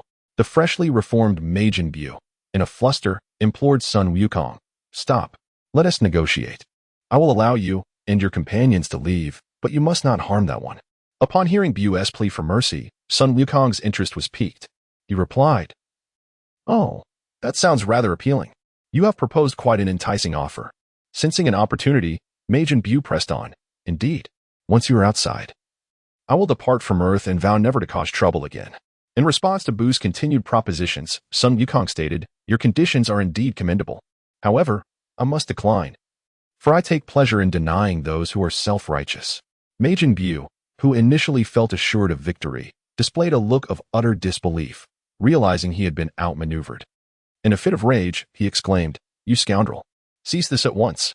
Disregarding Buu's protests, Sun Wukong forcefully yanked down the pudgy Buu's fleshly form. At the moment the flesh pouch was torn away, the body of Majin Buu suddenly froze in mid-air, before emitting a harrowing scream, his form beginning to melt like ice. Observing this scene, Son Goku paid no heed to Majin Buu's anguished cries and resolutely led everyone in search of an escape. As Sun Wukong continued to soar through the skies, the temperature of the surrounding environment began to rise incessantly, as if a momentous event were on the verge of unfolding. At that very moment, the ground abruptly fissured, and a searing gust of air surged forth from the crevice, soaring towards the heavens. As the airflow subsided, Sun Wukong lifted his gaze to behold the opening above. Without a moment's hesitation, he soared towards it. However, upon reaching the end, he discovered that the entrance was obstructed. The only recourse was to await the next surge of air that would propel him upwards. Just as this thought crossed his mind, the space around him began to tremble, and a powerful stream of air surged forth. Observing this phenomenon, Sun Wukong unleashed his own energy to withstand the force of the current. The instant the entrance was fully unveiled, he wasted no time and dashed forth into the open air. As the moment of emergence arrived, Sun Wukong and the others returned to their normal stature. Subsequently, Sun Wukong found a secure location and gently set everyone down. Once he confirmed their safety, he shifted his focus to the current state of Majin Buu. At that moment, Majin Buu appeared to be in immense agony. Before long, his muscles began to swell. In a short span, the engorged muscles began to shrink, and even his height underwent a transformation. Eventually, he reduced to the size of a 7-year-old child, at which point the metamorphosis ceased. Upon halting his transformation, Majin Buu suddenly let out a profound roar into the distance. With the power emanating from that roar, everything in the vicinity was affected, and an apocalyptic scene unfolded once more. Whether it was the formation of waterspouts upon the sea, the incessant flashes of lightning in the sky, or the countless houses collapsing on the other side of the globe, it was merely the result of the demon Majin Buu's casual shout. As the roar subsided, Majin Buu abruptly raised a hand to gather energy, striking downwards toward the ground. Observing this scene, Sun Goten instinctively sensed the impending danger. He swiftly unleashed a ki blast to counter the energy projectile, neutralizing its impact. It was this decisive action that finally caught the attention of Majin Buu, who turned to Sun Goten with a sinister grin. Subsequently, he concentrated his power beneath his feet while simultaneously raising a hand to once again coalesce an energy blast. Witnessing this scene, Son Goku immediately charged towards Majin Buu in an attempt to thwart his actions. However, he was a moment too late. Majin Buu, sensing the opportune moment, hurled the energy blast into the distance. At the same time, he forcefully stamped his charged foot onto the ground. Faced with this predicament, Son Goku found himself at an impasse. After a brief contemplation, he unleashed a Kamehameha wave aimed at both the energy blast and Majin Buu. Although the energy blast was intercepted, it was too late to prevent another force that surged towards the very core of the Earth. Subsequently, the Earth began to tremble violently, as cataclysmic earthquakes erupted across the globe. At this moment, the planet was less than half a minute away from total annihilation. Witnessing this dire situation, Son Goku had no choice but to lead everyone away from Earth. However, just as they began to take action, the formidable Majin Buu materialized before Son Goku. Subsequently, Majin Buu began to taunt Son Goten with wild laughter. It appeared that the current Majin Buu had lost the ability to articulate speech. However, his contorted movements and mocking gestures unmistakably conveyed his derision. Witnessing this scene, Son Goten could no longer contain himself and directly engaged in battle with Majin Buu. Although Majin Buu's strength had not significantly increased, his regenerative abilities had received an epic enhancement. The moment his body was shattered, it would swiftly restore itself. Akin to striking a puddle of water, no matter how fiercely he was attacked, he would invariably return to his original form. As the fierce battle between the two unfolded, the Earth's environment deteriorated increasingly. Witnessing this alarming scene, Sun Wukong was seized by a sense of urgency. With a swift and powerful Kamehameha wave, he dispersed the formidable Majin Buu, then soared towards the crowd.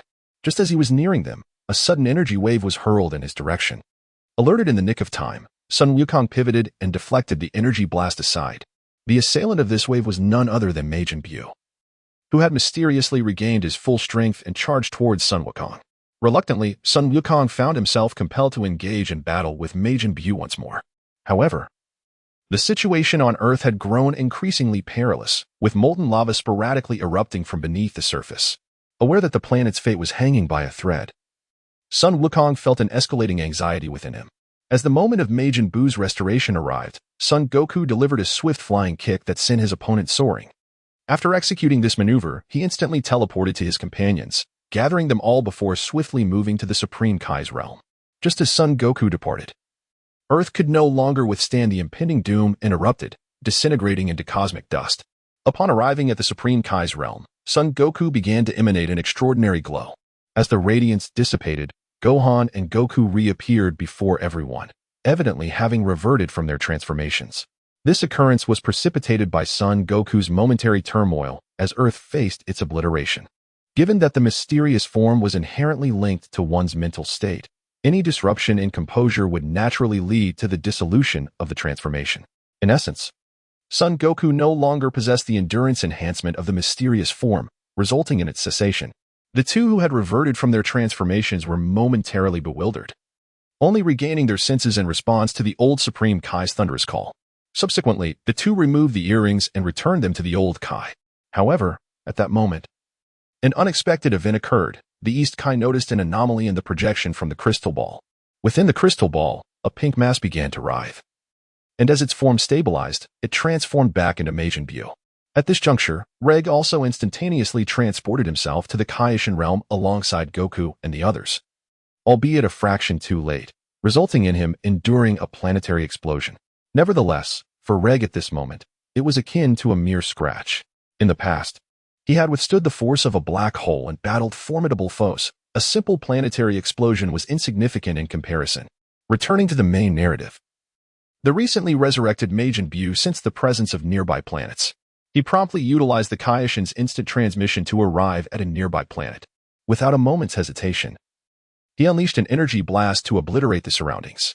After each destruction, he utilized instant teleportation, repeating this cycle until every nearby planet lay in ruins. Witnessing this alarming scene, the Supreme Kai and his companions anxiously remarked, "If we allow him to continue unchecked, the world will inevitably face annihilation." Just as these words left their lips, the image on the crystal ball reappeared, revealing that Majin Buu had arrived at the Grand Kai's planet. Subsequently, the malevolent Majin Buu engaged in a fierce battle against the souls residing on the Supreme Kai planet, yet it was inevitable that he would be utterly vanquished. In such circumstances, the East Supreme Kai found himself at a loss, promptly removing his earrings and tossing them to Goku and Gohan, urging them to fuse once more. Without much hesitation, Gohan donned the earrings. However, Goku paused for a moment and stated, "There is no need for fusion. I still wish to defeat him using my own strength." Subsequently, he clenched his right hand and crushed the earring with a decisive grip. Witnessing this scene, both the East Supreme Kai and the Old Supreme Kai were taken aback. Gohan, feeling somewhat helpless, remarked, "Father, you could have simply returned the earring without destroying it." Upon hearing Gohan's words, Goku realized his mistake and awkwardly apologized to the East Supreme Kai, saying, "I'm truly sorry. I accidentally broke your earring. I will find a way to make amends." After this minor incident, as Goku prepared to utilize instant transmission to travel to the Supreme Kai's planet, a voice from behind suddenly called out to him, "There is no need for that. Let Majin Buu come to us. The Supreme Kai realm is more suited for battle than the Supreme Kai's planet." The speaker was none other than the newly awakened Vegeta. Seeing Vegeta awake, Goku smiled and exclaimed, "Hey, Vegeta, you're finally awake." To which Vegeta retorted with a scoff, "If it weren't for Majin Buu's ambush, I wouldn't be in such a disheveled state." He then directed his attention to Goku, insisting, "We should quickly draw Majin Buu here. If we delay any longer, we might not even be able to save the Supreme Kai's planet." At that moment, the image projected through the crystal ball revealed that Majin Buu was already gathering energy, preparing to obliterate the Supreme Kai's planet. Witnessing this, the three of them instinctively unleashed a formidable aura. Meanwhile, on the other side, Majin Buu was nearing the completion of his energy accumulation, ready to annihilate the Supreme Kai's planet. Just as he was about to strike, Majin Buu suddenly halted, as if sensing something. Subsequently, the decision to cancel the destruction of the Supreme Kai's planet was made, and they instantaneously teleported to the realm of the Supreme Kai. Upon arriving, the malevolent Majin Buu immediately set his gaze upon Goku and his companions, erupting into a rather sinister laugh. Goku turned to the Supreme Kai and his associates, urging them to leave promptly, for he feared that this place could not be preserved. Heeding Goku's advice, East Supreme Kai swiftly led everyone away from the Supreme Kai's realm to other planets. Upon reaching a different planet, the Elder Supreme Kai utilized his crystal ball to observe the unfolding events. To his astonishment, he witnessed Goku and his companions engaged in a game of rock, paper, scissors to determine who would face Majin Buu first. Ultimately, it was Goku who stepped forward to battle, while Vegeta expressed his annoyance with a dismissive sound and Gohan resignedly waved his hand. Subsequently, they soared towards the distant peaks, eager to witness Goku's duel. Subsequently, Goku commenced his warm-up exercises, remarking, "In truth, my Super Saiyan 3 form is exceptionally formidable. There may very well be no need for Vegeta or Gohan to take the stage later." Upon completing his warm-up, he earnestly continued, "Initially, I intended to confront Majin Buu directly in my Super Saiyan 3 form. However, what I genuinely desire is to bestow upon the younger fighters the opportunity to vanquish Majin Buu, as this would facilitate their growth." Yet, casting a sidelong glance towards Vegeta's direction, he realized that Vegeta had paid no heed to his words, instead preoccupying himself with finding an optimal vantage point to observe the battle. Witnessing this, Goku's expression faltered as he lamented, "That rascal Vegeta hasn't absorbed a word I said." He shook his head and, fixing his gaze intently on Majin Buu, declared, "I am coming for you, Majin Buu." However, the subsequent scene left Goku utterly bewildered. At that moment, Majin Buu had succumbed to slumber, having grown weary of Goku and his companion's trivial antics. Upon witnessing this, Goku shouted at Majin Buu, "This is a critical moment for battle. Could you please wake up and pay attention?" With Goku's roar, Majin Buu finally awakened.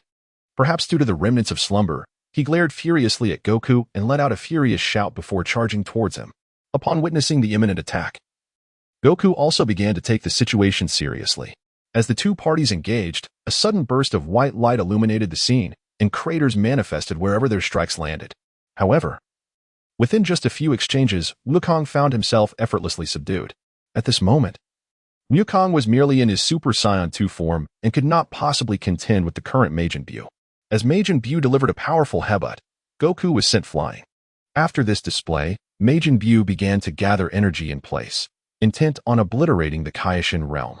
Meanwhile, a recovering Goku, still reeling from the pain, witnessed Buu's actions and rushed forward, determined to thwart his plan. He unleashed a Kamehameha in an instant. However, to Goku's astonishment, the Kamehameha suddenly changed direction, absorbed by Buu's immense energy sphere. Once it absorbed the energy from Goku's attack, the sphere rapidly expanded. Sensing it was nearly ready, Majin Buu hurled the energy sphere towards Goku.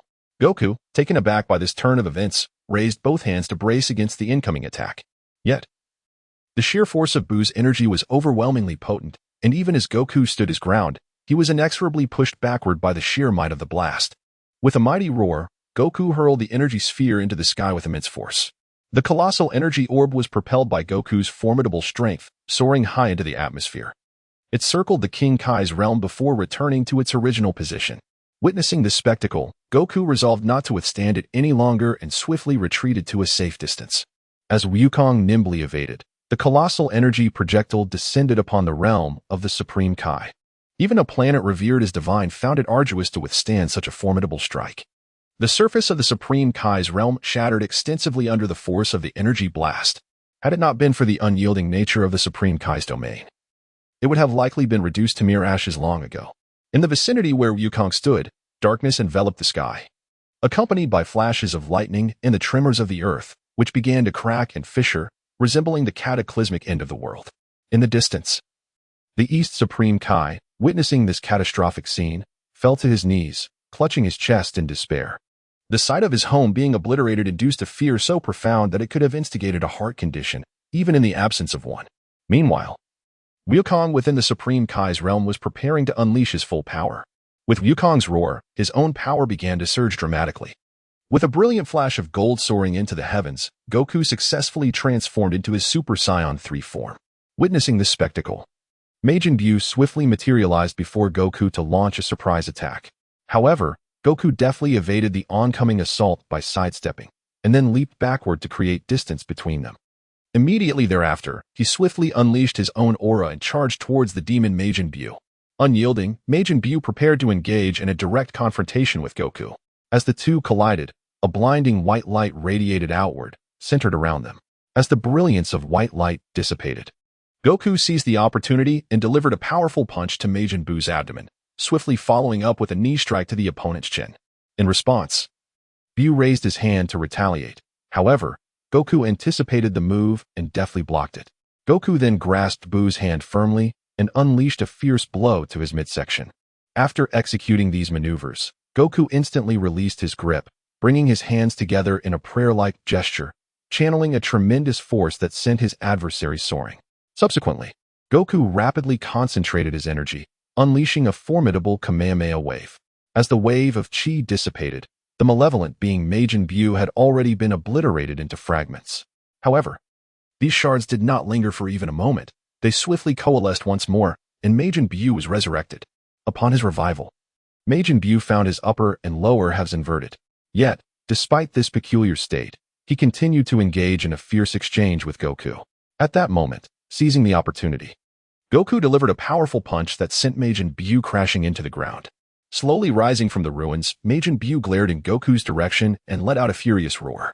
Subsequently, with both hands clasped around his knees, his body commenced a rapid rotation, propelling him in a leap towards Goku's direction. Caught off guard, Goku was struck head-on by Majin Buu. As he was sent flying, Goku swiftly adjusted his stance, observing Majin Buu relentlessly charging towards him. With no choice but to evade the onslaught, Goku soared away into the distance to avoid the impending collision. The moment he touched down, he leapt aside just in time. As Majin Buu crashed forcefully into the ground, creating a massive crater upon impact. At that moment, Goku glanced back, only to find no trace of Majin Buu. In a fleeting moment of bewilderment, Majin Buu erupted from the earth below, catching Goku off guard. Struck to the ground, Goku slowly rose. Disbelief etched on his face as he regarded Majin Buu. From their recent encounter, Goku discerned that even in his Super Saiyan 3 form, he was at a disadvantage against Majin Buu, who seemed to anticipate his every move with uncanny precision. In this scenario, it was evident that either Majin Buu had previously faced someone employing similar techniques or had gleaned insights from the current battle. The likelihood of encountering someone utilizing the same techniques was exceedingly slim, making it clear that Majin Buu belonged to the latter category. While Goku pondered how to confront Majin Buu, he observed the formidable foe charging towards him once more. Faced with this imminent threat, Goku set aside his contemplations and began to gather energy, preparing to unleash the Kamehameha directly at Majin Buu. As the formidable Majin Buu drew ever closer, Goku's Kamehameha had nearly reached its full potency. With a resounding roar, Goku unleashed the technique in an instant. At that moment, Majin Buu, realizing the impending threat of the approaching Kamehameha, swiftly attempted to retreat. However, his efforts proved futile as the Kamehameha struck him with precision. As the Kamehameha slowly dissipated, Goku collapsed to the ground, clearly drained by the immense toll this technique had taken on him. Nevertheless, under such an assault, the malevolent Majin Buu remained unscathed. The fragments swirling in the air began to morph, ultimately transforming into countless manifestations of Majin Buu. Each one of them mocked Goku in unison, before launching a relentless barrage towards him. In the face of this overwhelming onslaught, Goku found himself unable to withstand the assault and reverted to his normal state. As the bombardment ceased, Wukong collapsed helplessly onto the ground. Observing this scene from a distance, Vegeta and Gohan swiftly flew towards him. At that moment, Vegeta glanced at the fallen Wukong and remarked, "You should rest on the ground for a while." However, the battle was far from over. It was now my turn to take charge. Without waiting for Wukong's consent, he charged directly towards Majin Buu. Yet, with countless Majin Buu surrounding him, Vegeta had no choice but to employ the tactics of a prince to conserve his strength. Under Vegeta's relentless assault, numerous Majin Buu were obliterated, reducing them to mere fragments. Although all the Majin Buu had been shattered, the toll on Vegeta was significant. Just as he gasped for breath, all the fragments swiftly coalesced, allowing Majin Buu's essence to return once more. Unperturbed by Vegeta's fatigue, Majin Buu launched a frenzied onslaught against him. After only a few exchanges, Vegeta found himself spitting blood from the ferocity of the blows. Amidst the beating, he was astounded, despite facing the same adversary. Why was he in such dire straits while Kakarot managed to endure so long? Below, Gohan watched Vegeta's dire predicament and prepared to assist. At that moment, Vegeta, taking a pounding in midair, suddenly shouted, "This is my battle with Majin Buu. I will not allow you to interfere." Clearly, this statement was directed at Gohan. Faced with this situation, Gohan could only shake his head in resignation, relinquishing the thought of offering aid. At this juncture, Majin Buu ceased his assault on Vegeta, hovering in the air while taunting him mercilessly. Vegeta, incensed by Majin Buu's mockery, unleashed a powerful energy wave directed at him. Majin Buu was successfully reduced to rubble, but within less than a second, the remnants reformed into Majin Buu once more. Witnessing this, Vegeta bellowed at the creature, I shall see whether you recover faster than I can strike. In an instant, several energy waves were unleashed, striking directly at the formidable Majin Buu, causing a cloud of dust to envelop the surroundings. At this moment, Vegeta, panting heavily, gazed intently towards the direction of the haze, his expression grave. Suddenly, Majin Buu burst forth from the smoke, delivering a powerful head but that sent Vegeta crashing into the rocks.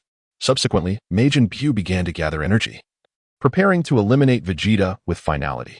Just as Vegeta felt the impending doom of his fate, Gohan suddenly surged forward, delivering a powerful kick to Majin Buu's face, sending him hurtling away.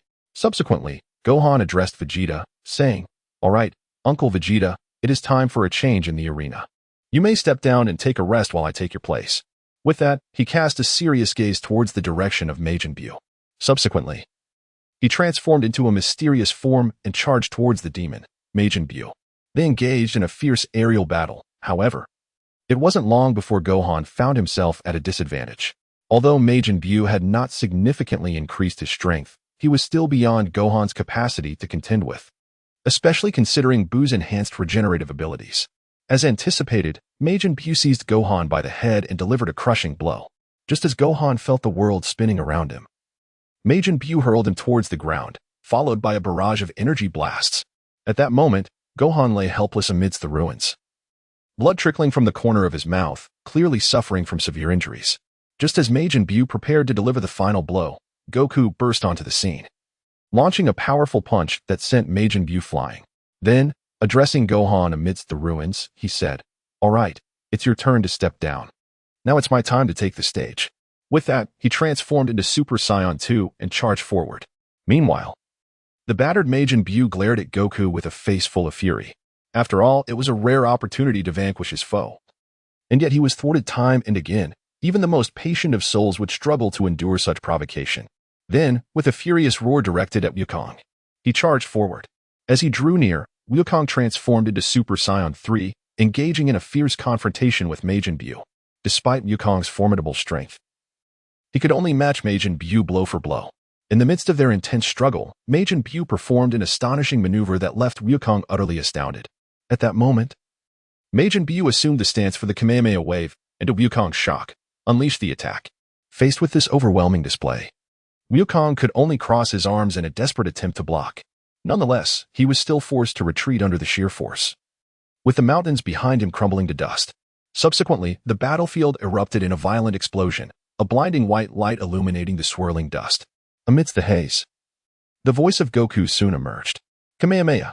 A formidable Kamehameha wave surged forth from the smoke. Observing this scene, Majin Buu remained undeterred, clasping his hands together in preparation to deflect the Kamehameha wave. However, Majin Buu had overestimated his own capabilities. As he struck towards the Kamehameha, he was utterly consumed by its force, his hands reduced to nothingness. Moments later, Goku slowly emerged from the smoke, declaring, "This is the true power of the Kamehameha." At that moment, Goku appeared quite disheveled, blood even trickling from the corner of his mouth, yet he maintained a confident demeanor as he instructed Majin Buu. Upon hearing Goku's words, Majin Buu scoffed and restored his hands to their original state. The two combatants swiftly engaged in a fierce struggle. Majin Buu delivered a powerful kick to Goku's back. Undeterred, Goku seized Majin Buu's leg, pivoting with agility to unleash a kick that struck Buu squarely on the chin. Resisting the force of Goku's blow, Majin Buu retaliated with a rapid punch to Goku's abdomen. The impact left Goku tasting bitterness, yet he endured the sharp sting, countering with an elbow strike that connected with Buu's back. Feeling the pain radiating through his body, Majin Buu quickly distanced himself from Goku. Subsequently, Goku charged towards his adversary. Unyielding, he too surged forth against the formidable Majin Buu, and the two collided head-on, their foreheads meeting in a fierce clash. After an arduous exchange, neither could claim victory over the other. Ultimately, Majin Buu seized an opening, capturing one of Goku's feet and swiftly spinning him like a whirlwind before hurling him mercilessly towards the ground, which was instantly transformed into a crater upon impact. Majin Buu, relentless in his pursuit, charged towards Goku without hesitation. Yet, from within the newly formed crater, Goku refused to be outdone.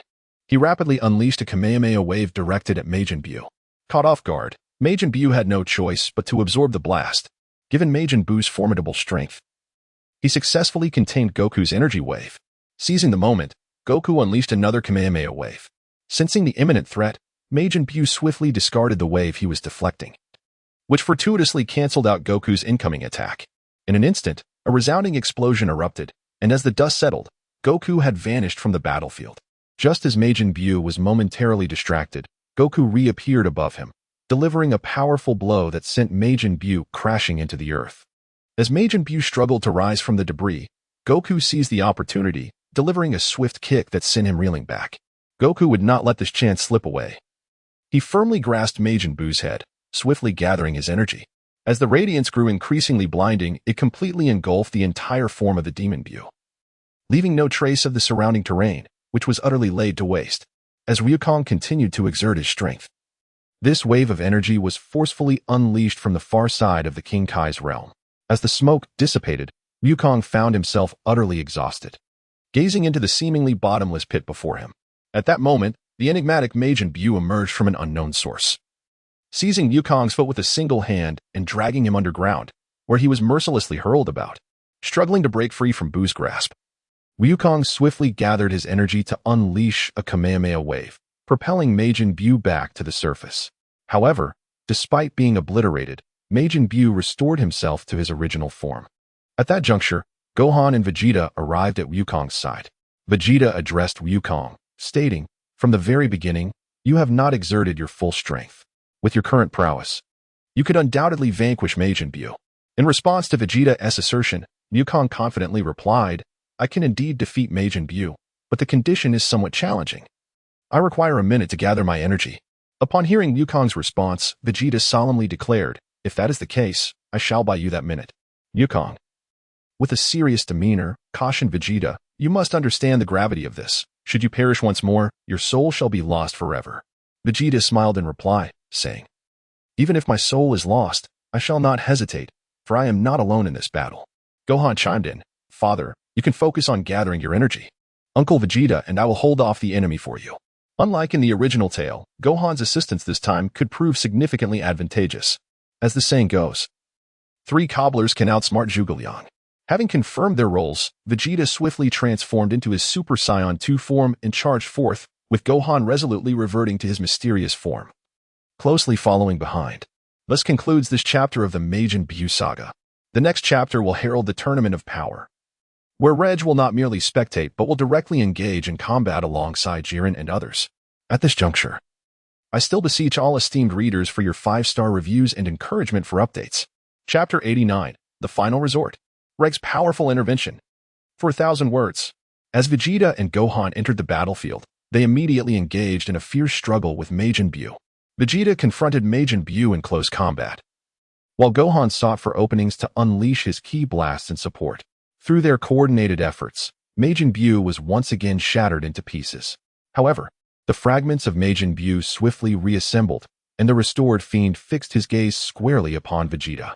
In an instant, before Vegeta could even react, he found himself face to face with his adversary. What followed was an unrelenting barrage of blows, leaving Vegeta in a state of utter disarray under the frenzied assault of Majin Buu. Witnessing this harrowing scene, Gohan rushed forward. Majin Buu, noticing Gohan's approach, broke into a sinister grin. Without hesitation, Majin Buu seized Vegeta by the head and unleashed a point-blank energy wave. The proximity of the attack left Vegeta disoriented and dazed. Unperturbed, Majin Buu hoisted Vegeta and hurled him mercilessly toward Gohan. Caught off guard, Gohan was struck directly by the incoming Vegeta. It was only after the impact that Gohan managed to regain his composure and catch Vegeta, just as he intended to inquire about Vegeta's condition. He observed Majin Buu unleashing a furious barrage of energy waves in his direction. Faced with this onslaught, Gohan could do little but hold Vegeta and evade in midair. However, the sheer intensity of Majin Buu's energy blasts proved overwhelming, and Gohan was struck by one, plummeting to the ground. Before the two could regain their footing, Majin Buu appeared once more, launching a surprise attack. Both of their heads were seized by him, and with force, he slammed them together. The sudden impact left them both dazed and disoriented. But the assault did not cease there. Majin Buu took to the air, grinding their heads against the ground with reckless abandon. Having finished this, Majin Buu showed no signs of relenting, extending his arms to ensnare both of them. Subsequently, they swiftly retracted, and the two individuals began to spin in place due to inertia, resembling a pair of spinning tops. Observing this spectacle, Majin Buu erupted into hearty laughter, clutching his abdomen in midair. Once the two ceased their rotation, Majin Buu initiated his next move. In a flash, his body liquefied and adhered to Vegeta. Reacting quickly, Vegeta attempted to tear away the encroaching Majin Buu. Yet, no matter how valiantly Vegeta resisted, it proved utterly futile. The moment he managed to rip a piece away, it rapidly reformed, restoring the severed section. Furthermore, Vegeta could feel his body growing increasingly heavy, spiraling out of his control. Witnessing this alarming scene, Gohan rushed forward to offer assistance. However, Vegeta unexpectedly delivered a punch that sent Gohan flying. Struck down, Gohan gazed at Vegeta in astonishment, exclaiming, "Uncle Vegeta, what are you doing?"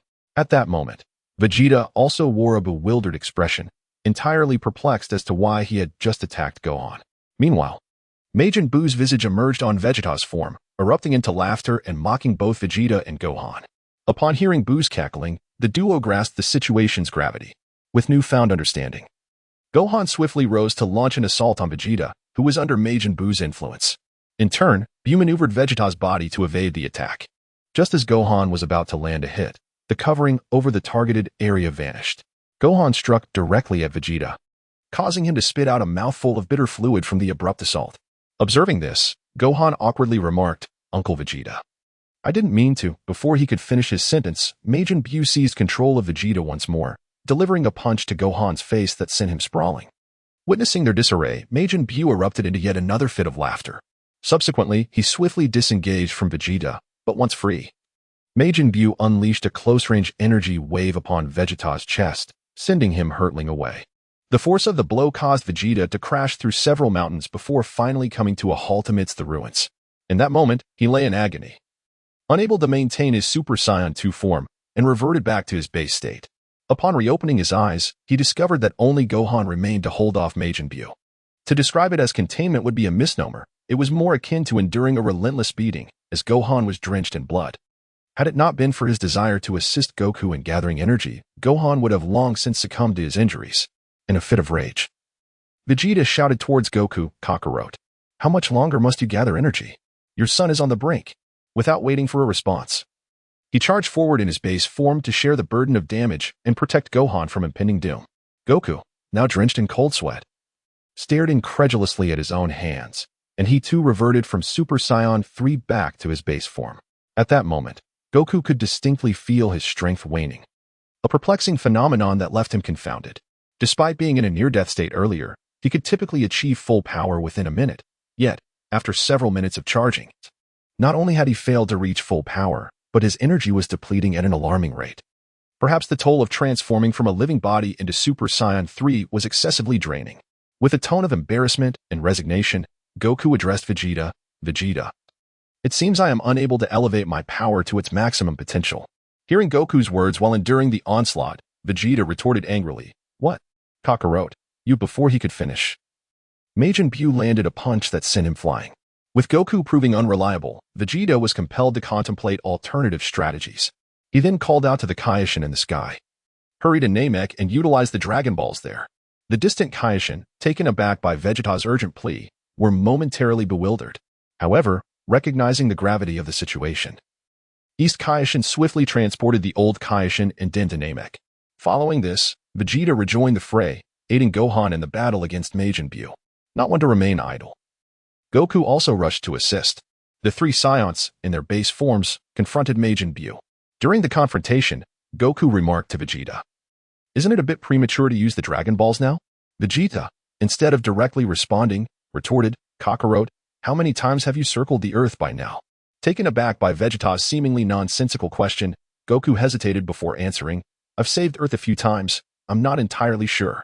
Upon hearing Wukong's response, Vegeta remarked, "It is time for the inhabitants of Earth to shoulder some responsibility." Meanwhile, on the other side, the Eastern Supreme Kai and his companions successfully arrived at Namek.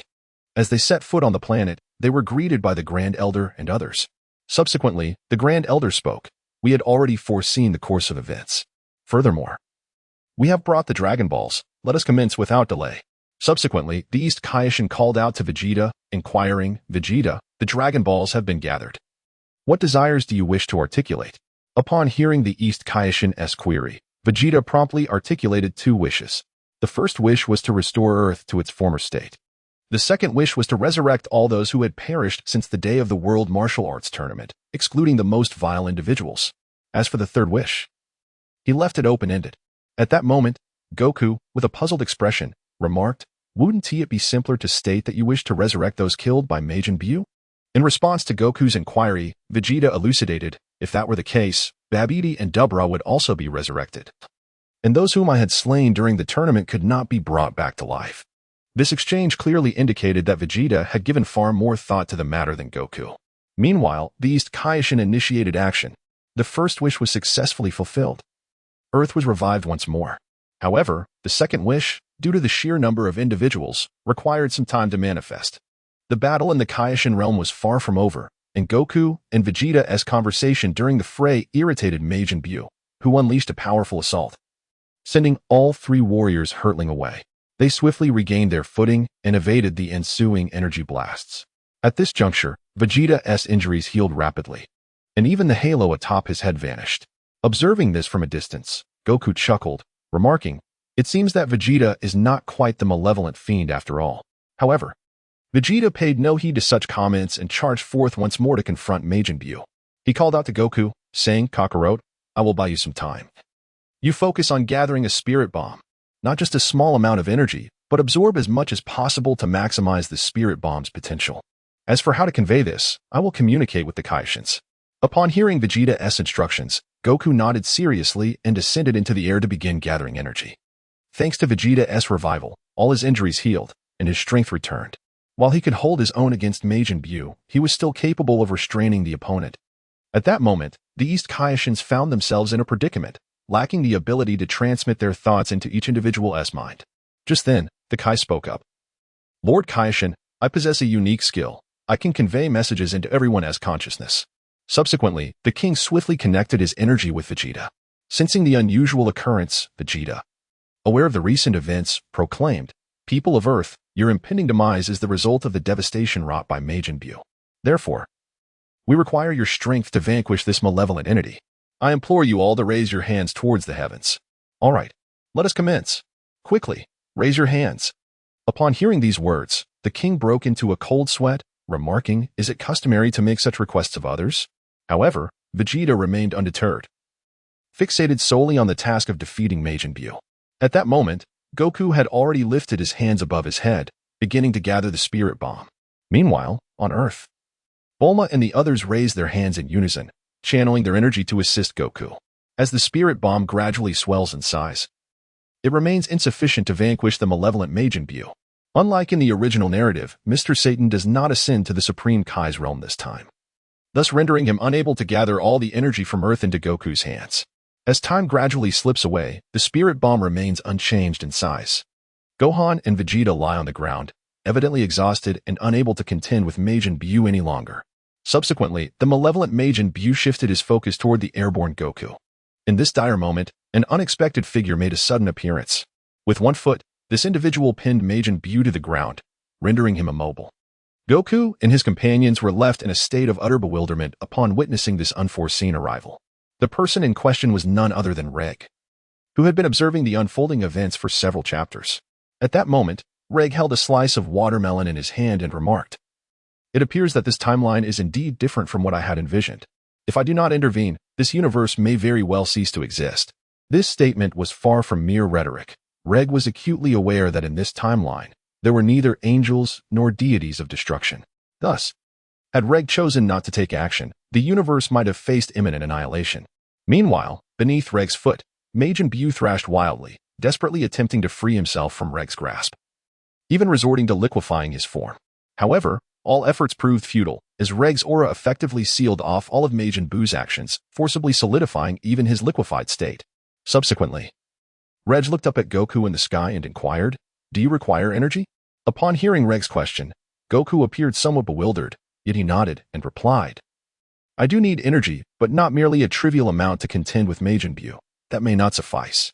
In response to Goku's statement, Regg remarked directly, "Since you require energy, I shall provide you with some." Regg chose to disregard Goku's subsequent comments. After all, if his own energy was insufficient, it was likely that the entire universe would fall short as well. With that, Regg began to concentrate and gather his energy. Subsequently, a sphere of energy, akin to the size of a marble, coalesced in the hands of Regg. Subsequently, addressing the ethereal figure of Wukong, he remarked, "This amount of energy should suffice, anymore. And I fear you may not be able to endure it." Wukong, noticing the energy in Regg's hand, which was no larger than a marble, awkwardly replied, "Though I am unaware of your origins, I must inquire, is such a diminutive amount truly sufficient?" Upon hearing Wukong's words, Regg let out a soft chuckle and confidently assured him, "Rest assured, if this energy proves inadequate, then the demon Majin Buu would likely eliminate you in an instant." Without waiting for Goku to utter a word, Regg snapped his fingers and propelled the small orb of energy into the energy sphere. An astonishing spectacle unfolded before Goku's eyes. The energy sphere above his head began to expand rapidly, showing no signs of cessation. When the sphere finally ceased its expansion, even Goku was taken aback. The energy sphere had grown to more than 5 times its original size, nearing the dimensions of the moon. Dear readers, I do not seek your comments. A mere 5-star rating would suffice. If you feel inclined, a gentle nudge for an update would also be appreciated. Chapter 90, The Majin Buu Saga concludes. The concept of time and space. 3,000 words. The seemingly boundless energy sphere filled Goku with an unprecedented sense of awe. Its weight rendered Goku, even in his current state, feeling strained. For Goku, this energy sphere was excessively heavy. Thus, without inquiring further about Regg's identity, he shouted, "You must lead everyone away from this place. This energy sphere is far too heavy.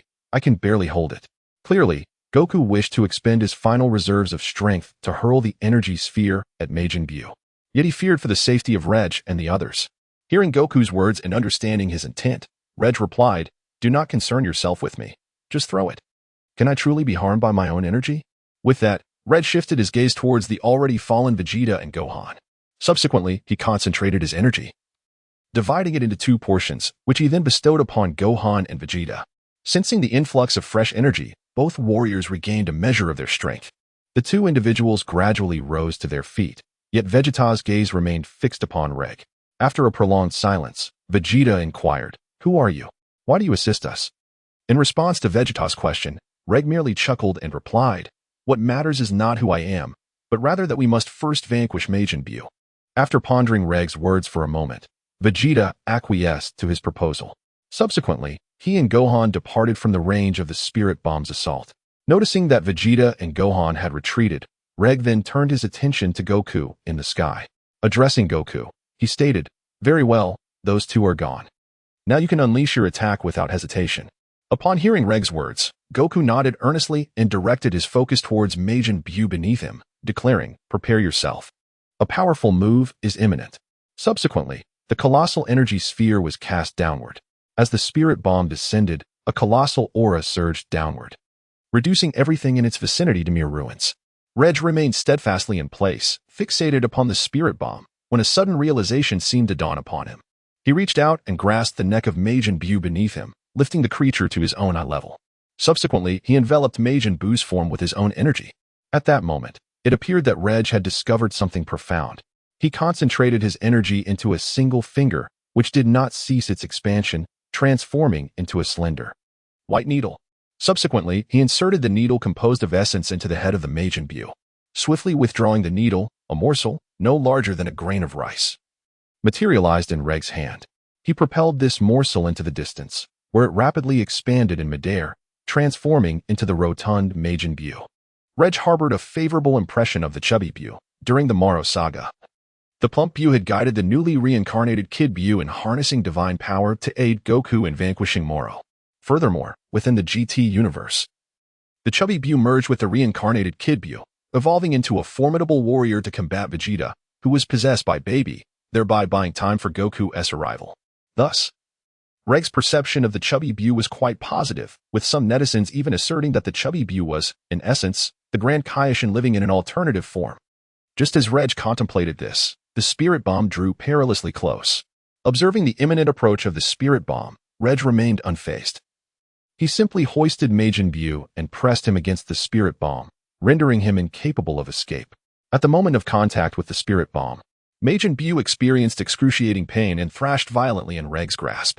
Yet, regardless of his struggles, escape from Regg's clutches was impossible. Should Majin Buu manage to flee, It would be a blow to Regg's dignity. Thus, amidst his agonized wails, Buu's form was gradually disintegrated until he vanished from this world. However, while Majin Buu was eradicated, the spirit bomb did not dissipate. It seemed that Regg had infused it with an excess of energy, resulting in a significant portion remaining unspent. Yet, Regg was not one to indulge. Amidst the astonishment of Goku and the others, he sprang into action, delivering a kick that sent the spirit bomb soaring into the sky.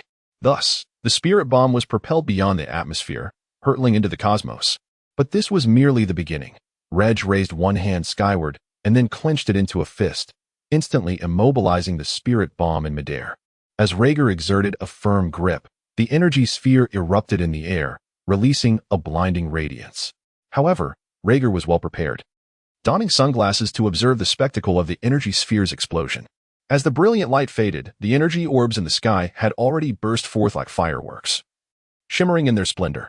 Gazing at the dazzling display created by the energy orbs, Regg exclaimed, "The fireworks formed by these energy orbs are quite impressive." Meanwhile, in the distance, Goku and his companions stood in a state of astonishment, utterly unable to fathom the prowess of such a formidable being. At that moment, Regg addressed Goku's group, saying, "Now that Majin Buu has been vanquished, feel free to ask any questions you may have." Upon hearing Regg's words, the crowd began to regain their composure. And Goku was the first to inquire, "Who are you? Why are you helping us?"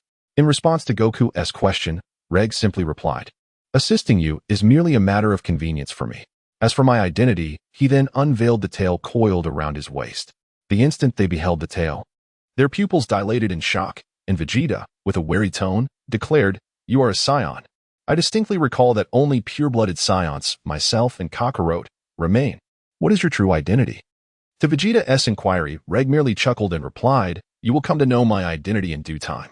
Subsequently, he addressed the crowd, stating, "Well, I am quite satisfied with your performance, and it is time for me to take my leave." Upon hearing Regg's words, the audience appeared bewildered. Goku exclaimed, "Performance? What performance? I distinctly remember we were engaged in battle just moments ago." Meanwhile, Vegeta, who had already grasped Regg's meaning, shouted at Goku in exasperation, "Kakarot, you simpleton. He implies that our recent skirmish was, in his eyes, akin to a clown's act on stage." Upon hearing Vegeta's explanation, Goku suddenly understood, and then expressed his dissatisfaction to Regg. That battle was undeniably arduous, and we fought to save the world. How could it possibly be deemed a performance? Your words are utterly outrageous. It was evident that the crowd shared their discontent with Regg's remarks. However, Regg paid no heed and continued, "Since it is deemed a performance, it naturally warrants a reward." Subsequently, Regg concentrated 2 orbs of light in his hands and propelled them towards Vegeta and Goku. The orbs swiftly merged into their bodies. To their astonishment, they discovered that their tails had sprouted, seemingly out of nowhere. Both Goku and Vegeta were left utterly bewildered by this unexpected development. Initially, upon witnessing the 2 luminous orbs in Regg's grasp, they had been certain of their impending doom, especially after glimpsing just a fraction of Regg's formidable prowess. However, the reality was far removed from their assumptions.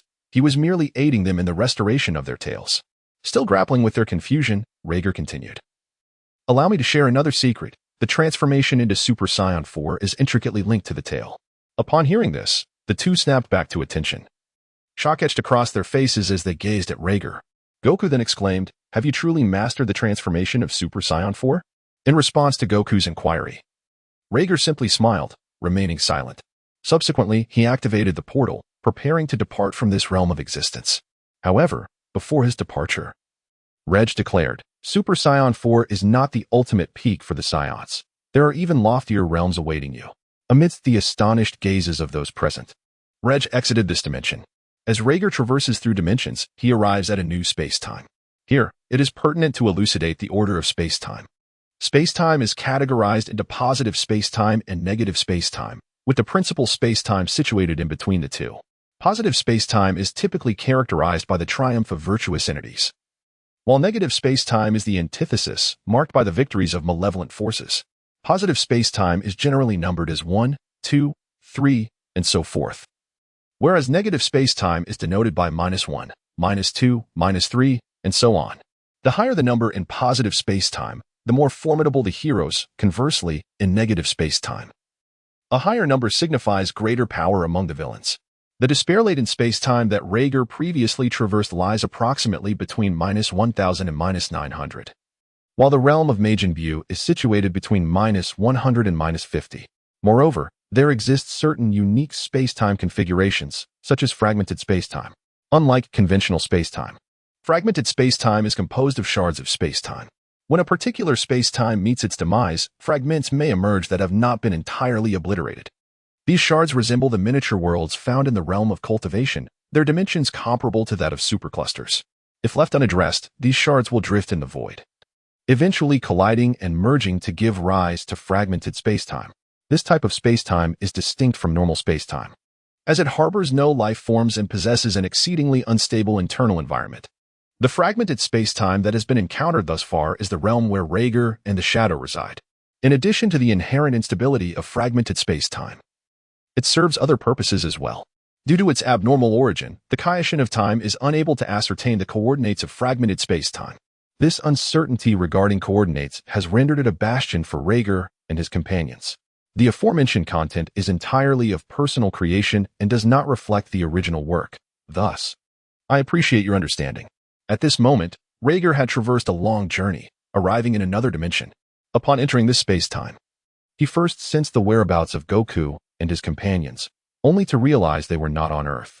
Although puzzled, Regg swiftly teleported to the realm of the gods of destruction, only to find it devoid of any presence, which deepened his confusion.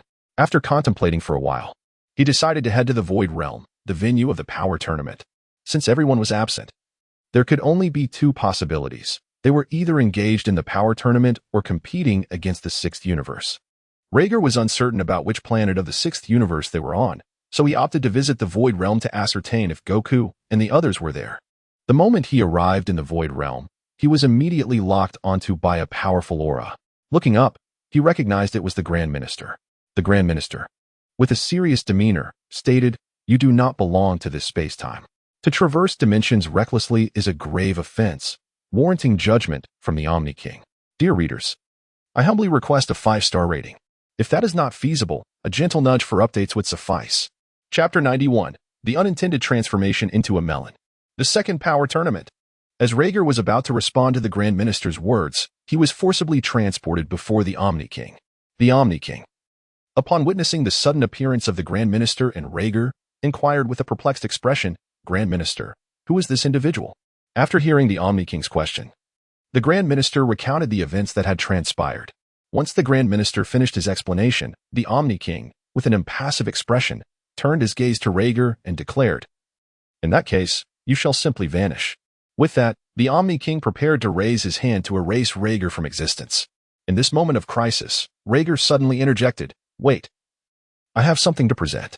Amidst the confusion of the Omni King and others, Regg produced a red pencil. The instant the Omni King beheld the red pencil, his previously stoic expression transformed into one of excitement as he exclaimed, "This belongs to that esteemed individual, which implies that the person before me is one recognized by them." The reason Regg dared to traverse dimensions was precisely because he possessed the endorsement of the red pencil. Prior to his journey, Whis had informed Regg that those acknowledged by that esteemed individual were certainly not heinous villains. As long as their actions were not excessively outrageous, they could be forgiven, even by the Omni King, who would be unable to pass judgment upon them. Do you comprehend the value of the endorsement from the esteemed Lord? Do you understand the significance of a pardon? Having clarified this misunderstanding, the Omni King forgave Regg for his transgression of dimensional travel, and the Grand Minister extended an invitation for him to observe the power tournament. Suddenly, the Omni King had an idea and addressed Regg. "Regg, would you care to participate in the power tournament?" The unexpected inquiry from the Omni King left Regg somewhat bewildered, as he remarked, "Your Majesty, I do not inherently belong to this timeline. If I were to interfere in this power tournament, would it not disrupt the very fabric of time itself?" In response to Regg's statement, the Omni King merely chuckled and replied, "No worries. Although it may cause some temporal disturbances, it will not affect the core of time. Moreover, having a formidable opponent like you can indeed foster the development of this timeline. After all, it is through pressure that motivation arises. So, Regg, would you care to participate and give it a try? If you agree, I can facilitate your temporary inclusion." Regg, taken aback by the Omni King's explanation and renewed invitation, felt a sense of resignation. Originally, he had come to this timeline merely to observe, Yet now he found himself becoming the subject of scrutiny. After a moment of silence, he sighed and replied to the Omni King, "Very well, Your Majesty, I shall partake in this power tournament." Upon hearing Regg's consent, the Omni King erupted with joy, exclaiming, "Splendid! We shall witness a grand spectacle." Just as the Omni King was reveling in his excitement, Regg interjected, "However, Your Majesty, I must stipulate one condition."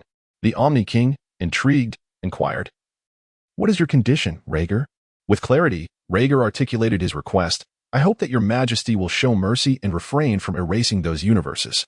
After all, it is only by witnessing true strength that they will find their motivation. If they are eradicated and later restored, they will merely rejoice in their survival without striving for improvement." The Omni King pondered Regg's condition for a brief moment before responding, "I shall acquiesce to this condition." A smile graced Regg's face at the Omni King's agreement, and he turned to approach the Grand Priest, stating, "I would appreciate your assistance in facilitating my temporary inclusion." The Grand Priest, with a smile, replied, "Very well, Mr. Regg." Subsequently, the High Priest teleported above the power tournament and amplified his voice with divine authority, proclaiming, "I kindly ask everyone to momentarily cease their duels, for I have an important announcement to make."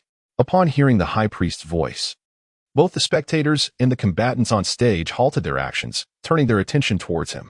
At this juncture, the power tournament had merely commenced for a minute. Thus the combatants on stage were predominantly in their prime condition. The Grand Priest then proclaimed, "A new contestant shall be temporarily introduced to the tournament of power. And by vanquishing this opponent, one shall secure an immediate victory in this battle. Furthermore, due to certain circumstances, the rule regarding the erasure of universes has been annulled." Upon hearing the Grand Priest's words, the assembled crowd was left in a state of bewilderment, uncertain of the unfolding events. Yet, they were assured that their universe would remain intact, and they grasped the newfound shortcut to triumph in this contest. Then, with a wave of his hand, the High Priest summoned Regg to the central stone pillar of the arena. The moment Regg appeared, all the contestants rushed towards him, clearly perceiving him as an easy target. Witnessing this scene, a vein throbbed on Regg's forehead, unmistakably indicating his disdain for their underestimation. Subsequently, Regg stood atop the stone pillar, channeling his own energy into a wave of ki, tracing a circle upon the arena. This circle extended 50 square meters from the pillar. The onlookers were perplexed, uncertain of the significance behind Regg's actions. Yet, his forthcoming display would elucidate the rationale behind his gesture. Upon completing the circle, Regg inhaled deeply, unleashing an explosive surge of his energy.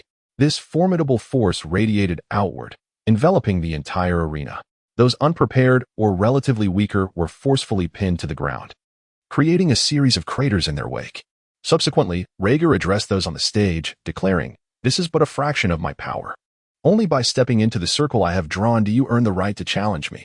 If the pressure becomes unbearable, you may forfeit. I have assured Lord Zeno that your universes shall remain intact." Upon hearing Regg's proclamation, the competitors on stage hastily chose to withdraw. Ultimately, only the Pride Troopers and Goku remained. The warriors from Universe 6, including Hit and the Saiyans, also opted for forfeiture. Hit, a professional assassin driven by self-interest, recognized that participating in this battle only served the purpose of survival. There was no need to erase a universe when combat was unnecessary. As for the Saiyans from Universe 6, although they were known for their combative nature, they were not fools. They clearly discerned that Regg was an opponent beyond their capabilities. Even if they could engage him, they would likely only endure a beating, perhaps even being knocked off the stage with a single blow. At this moment, a figure gradually advanced under the immense pressure. With each step, the ground fractured like a spider's web. This individual was Jiren, the captain of the Pride Troopers from Universe 11. Simultaneously, on the opposite side of the arena, two powerful auras erupted with a resounding roar. These two figures also began to stride toward the circle, and like Jiren, the ground shattered beneath their feet. However, compared to Jiren, their pace was markedly slower. While Jiren covered 10 steps, they managed but one. These two were none other than Goku and Vegeta from this timeline, currently maintaining their Super Saiyan Blue forms. Judging by their expressions, their progress was arduous, with beads of cold sweat occasionally forming on their brows. At that moment, Goku turned to Vegeta and urged, "Vegeta, do not hold back. Unleash your full strength." In response to Goku's words, Vegeta nodded in agreement. Against such a formidable foe, engaging in a prolonged battle seemed impractical. A swift resolution was the only viable strategy. Subsequently, The two individuals exchanged a tacit nod, unleashing their respective auras once more. Their energies underwent a swift transformation. Wukong assumed the form of the ultimate freedom technique, while Vegeta transitioned into the self-actualization technique. Observing their transformations, Regg was somewhat taken aback and turned to the Grand Priest in the sky, inquiring, "Honorable Grand Priest, is this the first time the power tournament has been held?" In response to Regg's question, the Grand Priest courteously replied, "Not at all, Mr. Regg. This is the second occurrence of the power tournament." Upon hearing the Grand Priest's response, Regg nodded in quiet acknowledgement, signifying that this particular timeline unfolds after the Moro saga. Subsequently, he addressed the Grand Priest, inquiring, "Surely this power tournament was not proposed by Goku?" The Grand Priest, affirmatively nodding, replied, "Indeed, as Mr. Regg stated, this power tournament was requested by Lord Goku himself." Upon hearing the Grand Priest's confirmation, Regg began to comprehend the situation. After all, the power tournament, notorious for its capacity to obliterate, is not something any rational individual would contemplate hosting again. It is only Goku, with his simplistic mindset, who would suggest a repeat. Thus, it can be surmised that during the initial stages of the tournament, other universes were indeed targeting Universe 7. In other words, my inadvertent actions inadvertently salvaged Universe 7 from a brutal onslaught. Just as Regg continued to ponder, Jiren stepped into the arena. Feeling the pressure on his body dissipate, Jiren wasted no time and charged towards the stone pillar. Observing Jiren's sudden appearance, Regg paused momentarily, before smiling and remarking, "What's this? Aren't you going to wait for the others? If you seek to engage in a solitary battle, I advise you to reconsider. You stand no chance against me." Hearing Regg's words, Jiren fixated on him with a serious expression and responded, "How can one know without giving it a try?" Suddenly, a powerful gust of wind erupted from both individuals, the collision of these forces producing a sound akin to the impact of fists, rather than merely a gust. It was their speed of attack that was so swift it eluded the naked eye.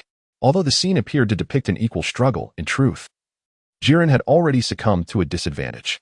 Regg, maintaining an air of ease, observed Jiren, who was visibly drenched in cold sweat, indicating the considerable strain he was under in this confrontation. As Regg pondered how much longer Jiren could endure, two potent auras erupted from the distance. The emergence of new formidable beings piqued Regg's interest. With a decisive strike, he sent Jiren hurtling away, landing precisely at the outermost edge of Regg's circular domain. Subsequently, Regg gazed towards the direction of the two formidable auras. He beheld two figures rapidly approaching. They were none other than Broly and Gohan from Universe 7. At that moment, both individuals exhibited a remarkable transformation. Broly was in the midst of transitioning into his Super Saiyan form, yet he appeared to maintain control, likely due to Whis' guidance. Meanwhile, Gohan had assumed a beastly form, demonstrating impeccable mastery over his own energy, clearly a testament to his rigorous training. Observing the duo, Regg remarked with a smile, "It seems that Universe 7 in this timeline has come well prepared." In an instant, the two swiftly matched the pace of Vegeta and Goku, seamlessly joining the circle. The four individuals subsequently nodded in unison and swiftly ascended towards the top of the stone pillar. Regg gazed at the four figures materializing before him and smiled, gesturing with a beckoning finger. However, the quartet remained undeterred by Regg's gesture, instead positioning themselves in perfect harmony around him. Son Wukong in front, Vegeta behind, Gohan to the left, and Broly to the right. In an instant, the four individuals unleashed their attacks simultaneously. Witnessing this scene, Regg did not overreact. Just as he was about to be struck, he executed a delicate leap upward, evading the onslaught. Due to Regg's sudden maneuver, both Broly and Gohan were caught off guard, inadvertently landing blows upon one another. Under the intensity of such an assault, they were both propelled backward. In contrast, Goku and Vegeta, having observed the situation with keen insight, swiftly altered their trajectories in response to Regg's movement, leaping alongside him. Subsequently, both individuals simultaneously unleashed their punches towards Regg. Upon witnessing this scene, Regg merely extended his hand with calm composure. He deftly intercepted both of their strikes, swiftly pivoting his body. This maneuver not only caused Goku and Vegeta to swap positions but also effectively neutralized the force behind their attacks. Subsequently, Regg threw the two of them out with great force. Goku fared better, as the enhancement of his Ultra Instinct allowed him to achieve unparalleled control over himself. He executed a backflip in midair, dissipating Regg's force and landing gracefully. However, Vegeta was not as fortunate, as he collided directly with Broly, who had just risen to his feet, and both of them plummeted from the stone pillar. At that moment, Jiren ascended once more, albeit with a somewhat grim expression. Not only did he appear troubled, but the abdominal and back regions of his clothing had been torn, revealing gaping holes from Regg's assault. Subsequently, Wukong, Gohan, and Jiren launched a simultaneous assault on Regg. However, amidst their concentrated onslaught, Regg effortlessly evaded their attacks. After a while, feeling that it was sufficient, Regg delivered a powerful kick that sent Gohan flying, hurling him off the stone pillar. He then seized Jiren by the head and flung him towards Wukong. Wukong, having sensed the impending threat, deftly sidestepped Jiren as he hurtled through the air. In that fleeting moment, Regg seized the opportunity, instantly appearing before Wukong, grasping his head and forcefully slamming it into the ground. The ground fractured like a spider's web, a testament to the immense force unleashed, especially considering this was upon a stone pillar. From the commencement to the conclusion of the power tournament, the arena had been reduced to rubble, yet the stone pillar remained intact, highlighting its remarkable durability. Now, having been struck with such formidable force by Regg, Wukong was rendered momentarily unconscious, and his state of ultra instinct was automatically dispelled. Subsequently, Regg kicked the unconscious Wukong off the stone pillar, resulting in all four of them, along with Jiren, collapsing. Subsequently, Regg stood at the edge of the stone pillar, arrogantly addressing those below. Is there anyone else? Indeed, Regg had the merit to utter such words, for he was, under normal circumstances, the foremost among the angels. Not to mention in his transformed state. The individuals beneath the pillar slowly rose to their feet, and Goku, having awakened from the impact of his descent, joined them. They all regarded Regg atop the pillar with solemn expressions. At that moment, the space above the arena began to warp, and a portal materialized unexpectedly. From within stepped a figure whom Regg recognized all too well. The individual turned toward the Grand Minister and inquired, "Where is the one who traversed time and space?" This person was none other than the time patrolman, Gogeta. Tasked by the Supreme Kai of Time, Gogeta had arrived in this timeline in search of the time traveler. To be precise, the Supreme Kai of Time had received this mission due to a notification from the Grand Minister of this realm. The Grand Minister then addressed Gogeta, saying, "It is all resolved. It was merely a misunderstanding." Upon hearing this, Gogeta scratched his head in annoyance and remarked, "What a waste of time. It turns out to be a misunderstanding. I could have been training instead." Meanwhile, Regg, spotting Gogeta, called out enthusiastically, "Gogeta, long time no see. How about we have another match?" Responding to the voice, Gogeta shifted his gaze toward the arena. Upon seeing Regg waving at him, he felt a twinge of familiarity, yet could not recall the details. After all, during their previous battle, Regg had been but a youth, and now he had matured, his appearance transformed. In that moment, Regg addressed Gogeta, "Have you forgotten our promise? We agreed to have another battle." Hearing these words, Gogeta's eyes widened in realization as he exclaimed, "Regg, you've changed so much. Wait, could it be that the time traveler is you?" Recognizing that Gogeta had identified him, Regg smiled and replied, "Indeed, it is I. So, shall we settle that match you owe me?" To which Gogeta responded with a grin, "Of course. I've been eager for a rematch." Upon hearing Gogeta's confident tone, Regg raised an eyebrow and questioned, "Oh, does this mean you have grown stronger over the years?" To which Gogeta affirmed, "Certainly. While you have been striving to become stronger, how could I possibly remain stagnant?" Subsequently, Vegeta conferred with the Grand Priest and the Omni King, and at the earnest behest of Regg, he successfully joined the Tournament of Power. At that moment, Goku and his companions, along with Jiren, soared back to the stone pillars. Observing their return, Regg raised an eyebrow and remarked, "You might as well forfeit. This battle is beyond your capacity to participate." Despite Regg's words, the group remained undeterred. In response, Regg sighed in exasperation, "Why is it that no one heeds my counsel?" With that, he unleashed an overwhelming aura, exerting 80% of his power, which had undergone a qualitative transformation, although claimed to be at 80%. The effect on the others was magnified by over 20 times. This was attributed to Regg's decision to concentrate his imposing presence solely on a select few rather than disperse it across the arena. Consequently, those targeted found themselves pinned to the ground, unable to move. Even Vegeta, upon entering the sphere of influence, could only barely withstand the pressure by transforming into his limit break form. Witnessing this, Regg utilized his spatial abilities to expel Jiren from the arena. Despite Jiren's fervent struggles and his vehement resistance to being eliminated without cause, all efforts proved futile. Ultimately, with a look of defiance etched upon his face, he faced elimination. Regg chose to eliminate Jiren rather than Goku and his companions from this timeline because he discerned something intriguing. At this juncture, Goku and his allies adorned their left ears with earrings, unmistakably the pot-era earrings, and notably, there were two pairs. In the end, Goku and Vegeta exchanged words. And with Vegeta's reluctant demeanor, he removed the earring from his left ear and placed it upon his right. In the wake of a brilliant flash of light, the unparalleled Vegeta made his grand entrance. Not to be outdone, Broly and Gohan joined forces as well, resulting in the emergence of a second, mysterious fusion warrior, Brogahan. Witnessing this spectacle, Regg seemed visibly exhilarated and remarked, "I never anticipated that such formidable warriors would arise this time. It appears we are finally poised for a truly epic battle." Subsequently, Regg gazed at the trio before him, Vegeta, Gogeta, and Broly, and declared, "As long as you can compel me to transform, this battle shall be deemed your victory." Upon hearing Regg's words, Vegeta, the first to express his discontent, retorted, "Do not underestimate us.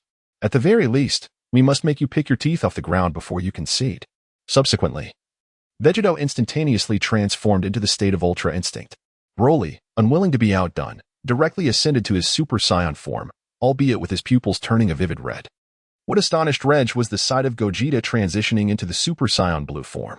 Observing Regg's incredulous expression, Gogeta confidently proclaimed, "I have assured you that stagnation is not in my nature, and do not let me down with your newfound power."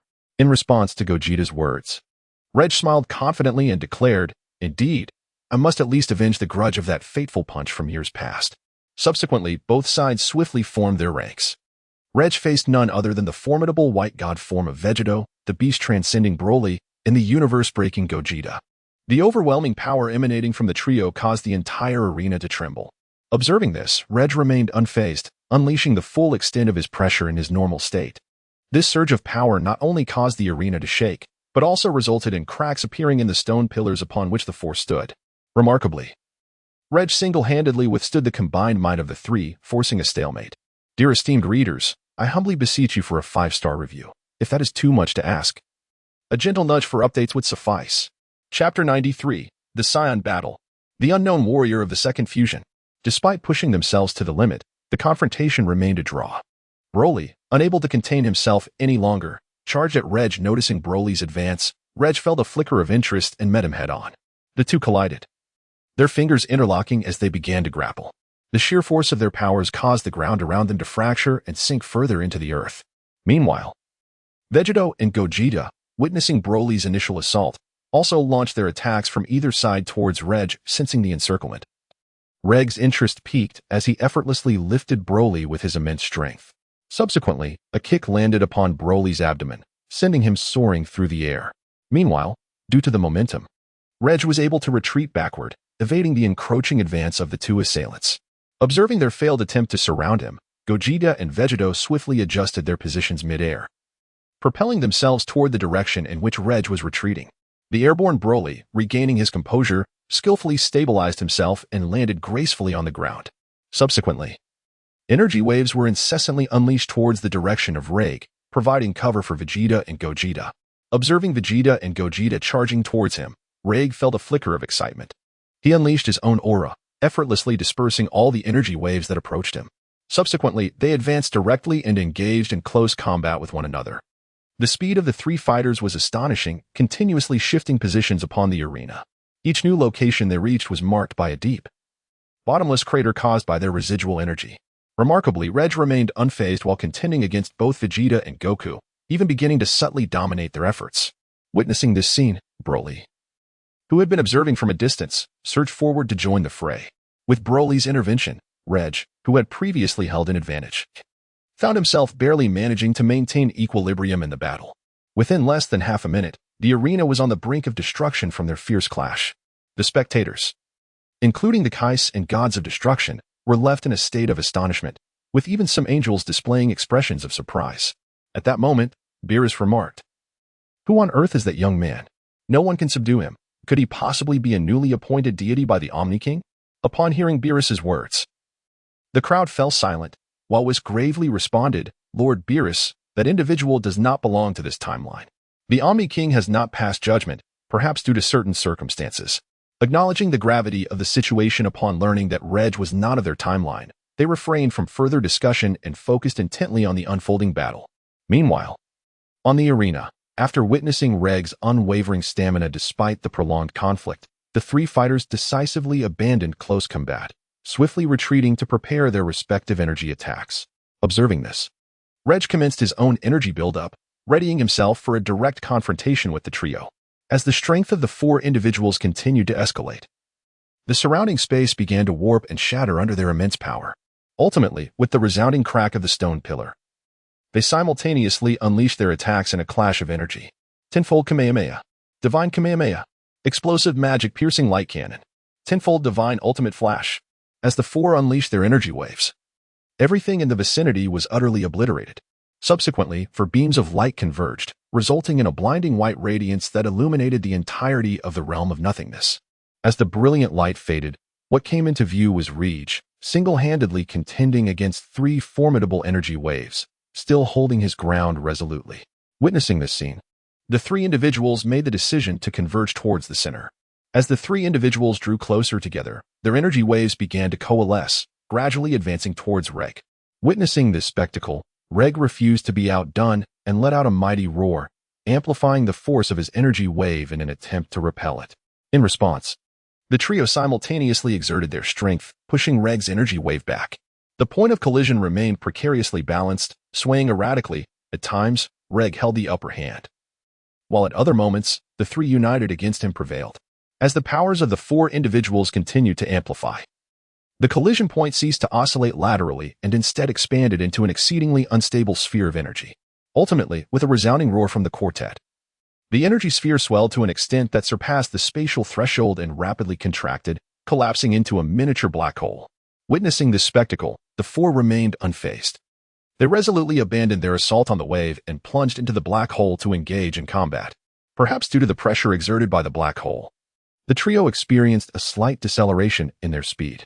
However, this reduction in pace was negligible for Regg, who merely exhibited a minor delay in his movements.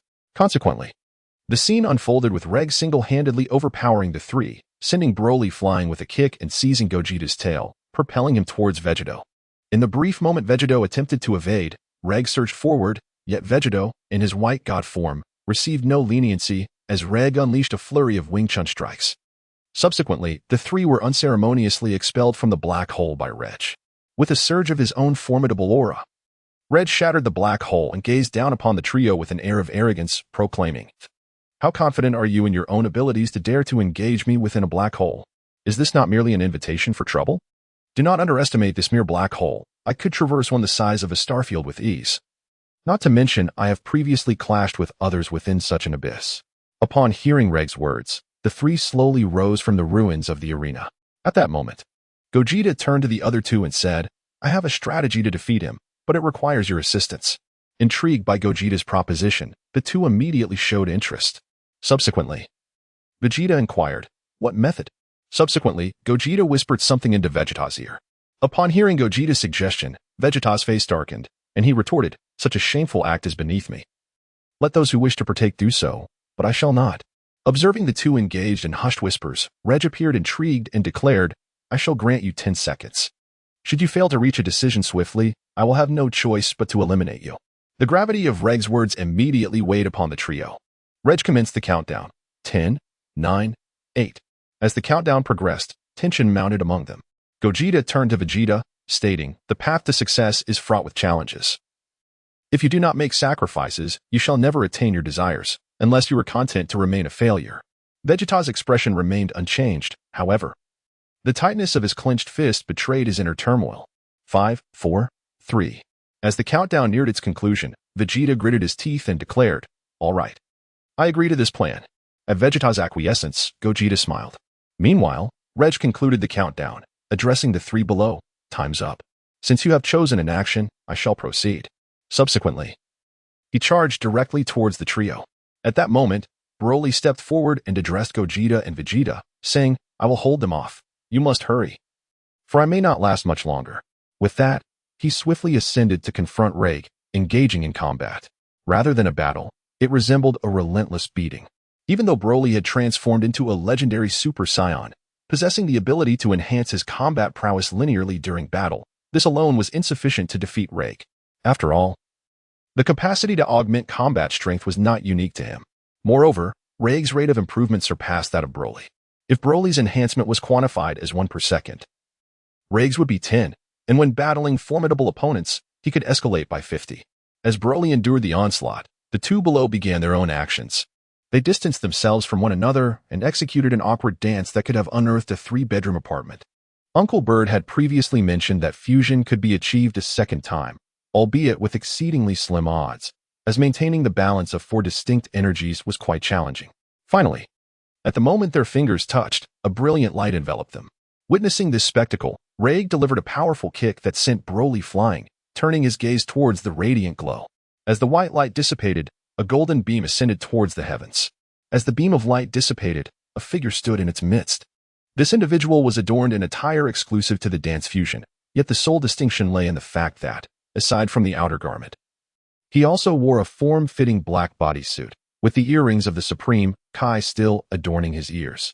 At that moment, the figure's aura erupted fiercely, transforming him into a state of immense power, known as Kaioken, albeit with silver pupils. He declared, "Remember the name of the one who will defeat you, Gogeta." The formidable Gogeta, in his full power form, made his grand entrance. To all esteemed readers, I humbly request a 5-star rating.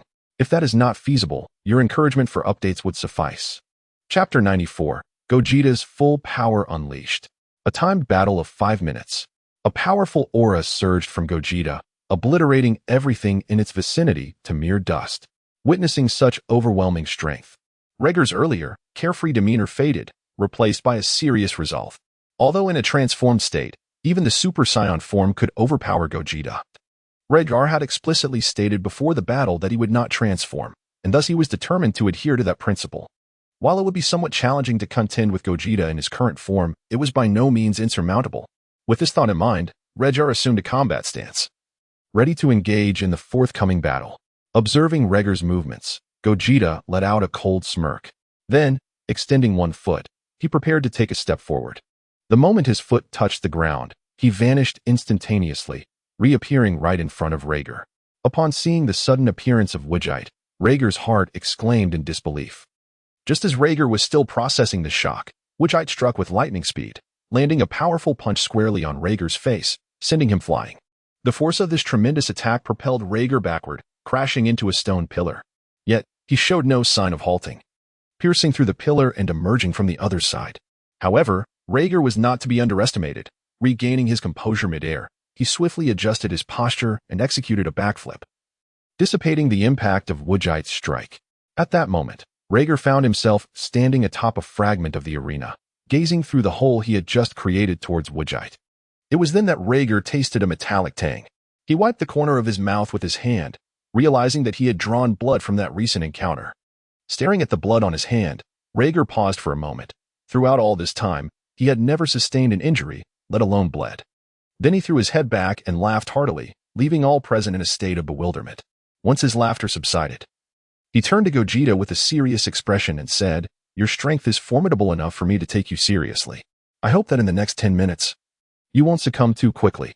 Regardless of whether it is the fusion of dance or earrings, the stronger the fused entity, the shorter the duration. Given that Gogeta is a result of a twofold fusion, the duration would undoubtedly be even briefer. 10 minutes is already the maximum calculated by Regg. Upon hearing Regg's words, Gogeta understood that he was referring to the fusion time and replied defiantly, "Why would I need 10 minutes to deal with you? I could defeat you in just 5. Witnessing Gogeta's audacious bravado, Regg, instead of becoming angry, chuckled and remarked, "I hope your prowess is as robust as your words." In an instant, he appeared behind Vegeta, and before the latter could react, he returned the previous blow. Like Regg, Vegeta was propelled through the stone pillar to the very edge of the arena before halting. At this moment, Vegeta, much like Regg, was also bleeding profusely. Witnessing Regg's formidable strength, Vegeta decided to unleash his full power, no longer holding back. The reason for his initial restraint was the understanding that such immense power would come at a cost, significantly reducing the duration of his fusion from the original 10 minutes to a mere 5. With the eruption of Gogeta, a significant transformation began to manifest in his appearance. His once vivid crimson hair shifted in hue, with the sides transforming into a regal purple, while the center retained a pristine white. Nevertheless, the red fur adorning his body remained intact, indicating that he still maintained the ultra instinct state. As Gogeta reopened his eyes, a notable change had occurred. His left pupil remained a steadfast silver, while the right had morphed into a striking purple. Witnessing Gogeta's transformation, Regg raised an internal exclamation of admiration. At this juncture, Gogeta could be deemed as having reached an apex of power, possessing the mastery of Ultra Instinct, self-mastery, and the full capabilities of Ultra Instinct's limit break. Each of these powers played a distinct role. The limit break elevated his inherent strength to its zenith, Ultra Instinct honed his physical prowess to its utmost, and self-mastery absorbed all incoming attacks, converting them into fuel to amplify his own strength. Observing this spectacle, Regg too felt a surge of excitement, subsequently unleashing his own aura with a resounding roar. Yet, his appearance did not undergo any significant alteration. The surrounding white energy merely crackled with hints of lightning. This form is often referred to as the mysterious form, or the pinnacle of normalcy. Neither fighter exhibited signs of panic or astonishment at the other's formidable presence. Instead, they synchronously soared to the heights above the stone pillars. Subsequently, the two individuals stood upon the stone pillar, gradually inching closer to one another. As the two individuals gradually drew closer, their auras began to collide with intense ferocity. Bolts of lightning frequently streaked across the sky, and with each clash of their energies, explosions erupted violently. Yet, to the two combatants, these explosions were merely trivial, overshadowed by the sheer magnitude of their auras. With every step they took, the stone pillars beneath them cracked ominously. Upon taking their final steps, they halted at a distance of no more than 1 meter apart. Although neither made a move, their auras remained terrifyingly potent, causing the stone pillars beneath them to be the first to falter. Instantly, the pillars crumbled into dust, dissipating into the air, while the two remained suspended, motionless. Witnessing this spectacle, the audience displayed expressions of confusion, save for the destroyer god and the angel, who wore solemn visages. At that moment, the prematurely retired Krillin turned to Whis and inquired, why do they remain suspended in the air without initiating an attack? In response to Krillin's question, Whis gravely replied, they have indeed commenced their battle. It began the moment they ascended above the stone pillars. Really? Krillin responded, bewildered. Did I somehow miss it? I didn't see any movements. Surely, I could at least hear something. Noticing the collective confusion, Whis elaborated, they have been engaged in combat for some time. However, the speed of their attacks has transcended the limits of human perception. As for the absence of sound, the decibel levels generated by their strikes have surpassed the range of human hearing. At this juncture, the nearby Piccolo chimed in, Whis is correct. While I may not have witnessed their actions, I can certainly hear the sounds, given that my auditory range is significantly broader than yours. Finally, the duelists on stage made their move. Perhaps due to Goku's inability to subdue Vegeta and the diminishing time for their fusion, a sense of impatience began to brew within him. Consequently, he was the first to unleash an assault upon Vegeta, delivering a flurry of hundreds of punches in a mere instant, striking at Vegeta's entire body. However, such trivial techniques were akin to child's play, as Vegeta effortlessly countered with the same moves to neutralize the attacks. Subsequently, as if by mutual agreement, both parties suppressed their auras and engaged in close combat. However, it remained true that not only could they not be seen, but they were also inaudible. Only beings of angelic caliber or higher might perceive their movements. Even those of the God of Destruction level could only catch fleeting glimpses if they ranked among the top 3 strongest. When both combatants re-emerged, they found themselves positioned at considerable distances apart. Regg was situated at the easternmost edge of the arena, while Vegeta stood at its westernmost point.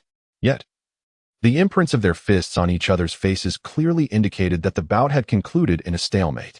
They both inhaled deeply before, in an instant, dashing towards one another. As they launched into action, the arena shattered instantaneously, sending countless fragments floating in the void. The stone pillar that had originally marked the center for timing was also reduced to dust by the sheer intensity of their auras, obliterated entirely. Almost simultaneously, they both ascended into the air, and at the moment of collision, a tremendous sonic boom erupted, radiating outward from their point of impact. The spectators on the observation platform strained to hear, while some, particularly sensitive to sound, fainted on the spot.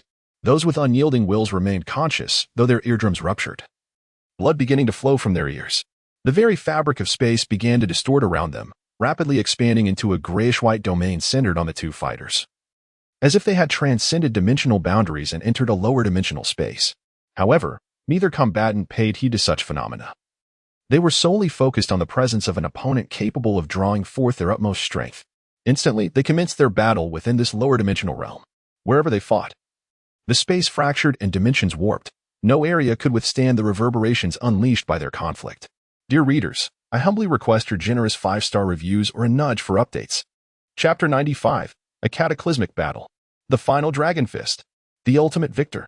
Within the lower dimensional space, Vegeta unleashed tens of thousands of punches towards Regg. The intensity of his attacks shattering the surrounding realm. Regg, however, exhibited no intent to defend, nor did he seek to counter Vegeta's strikes, effortlessly evading each blow. His rationale for this approach was primarily to utilize Vegeta as a means to cultivate his mastery of the ultimate instinct technique, as Regg increasingly adeptly evaded Vegeta's assaults. His comprehension of the Zizai Gong deepened profoundly. Meanwhile, Vegeta, who found himself unable to land a strike on Regg, discerned the underlying issue and executed a sweeping kick aimed directly at Regg's head.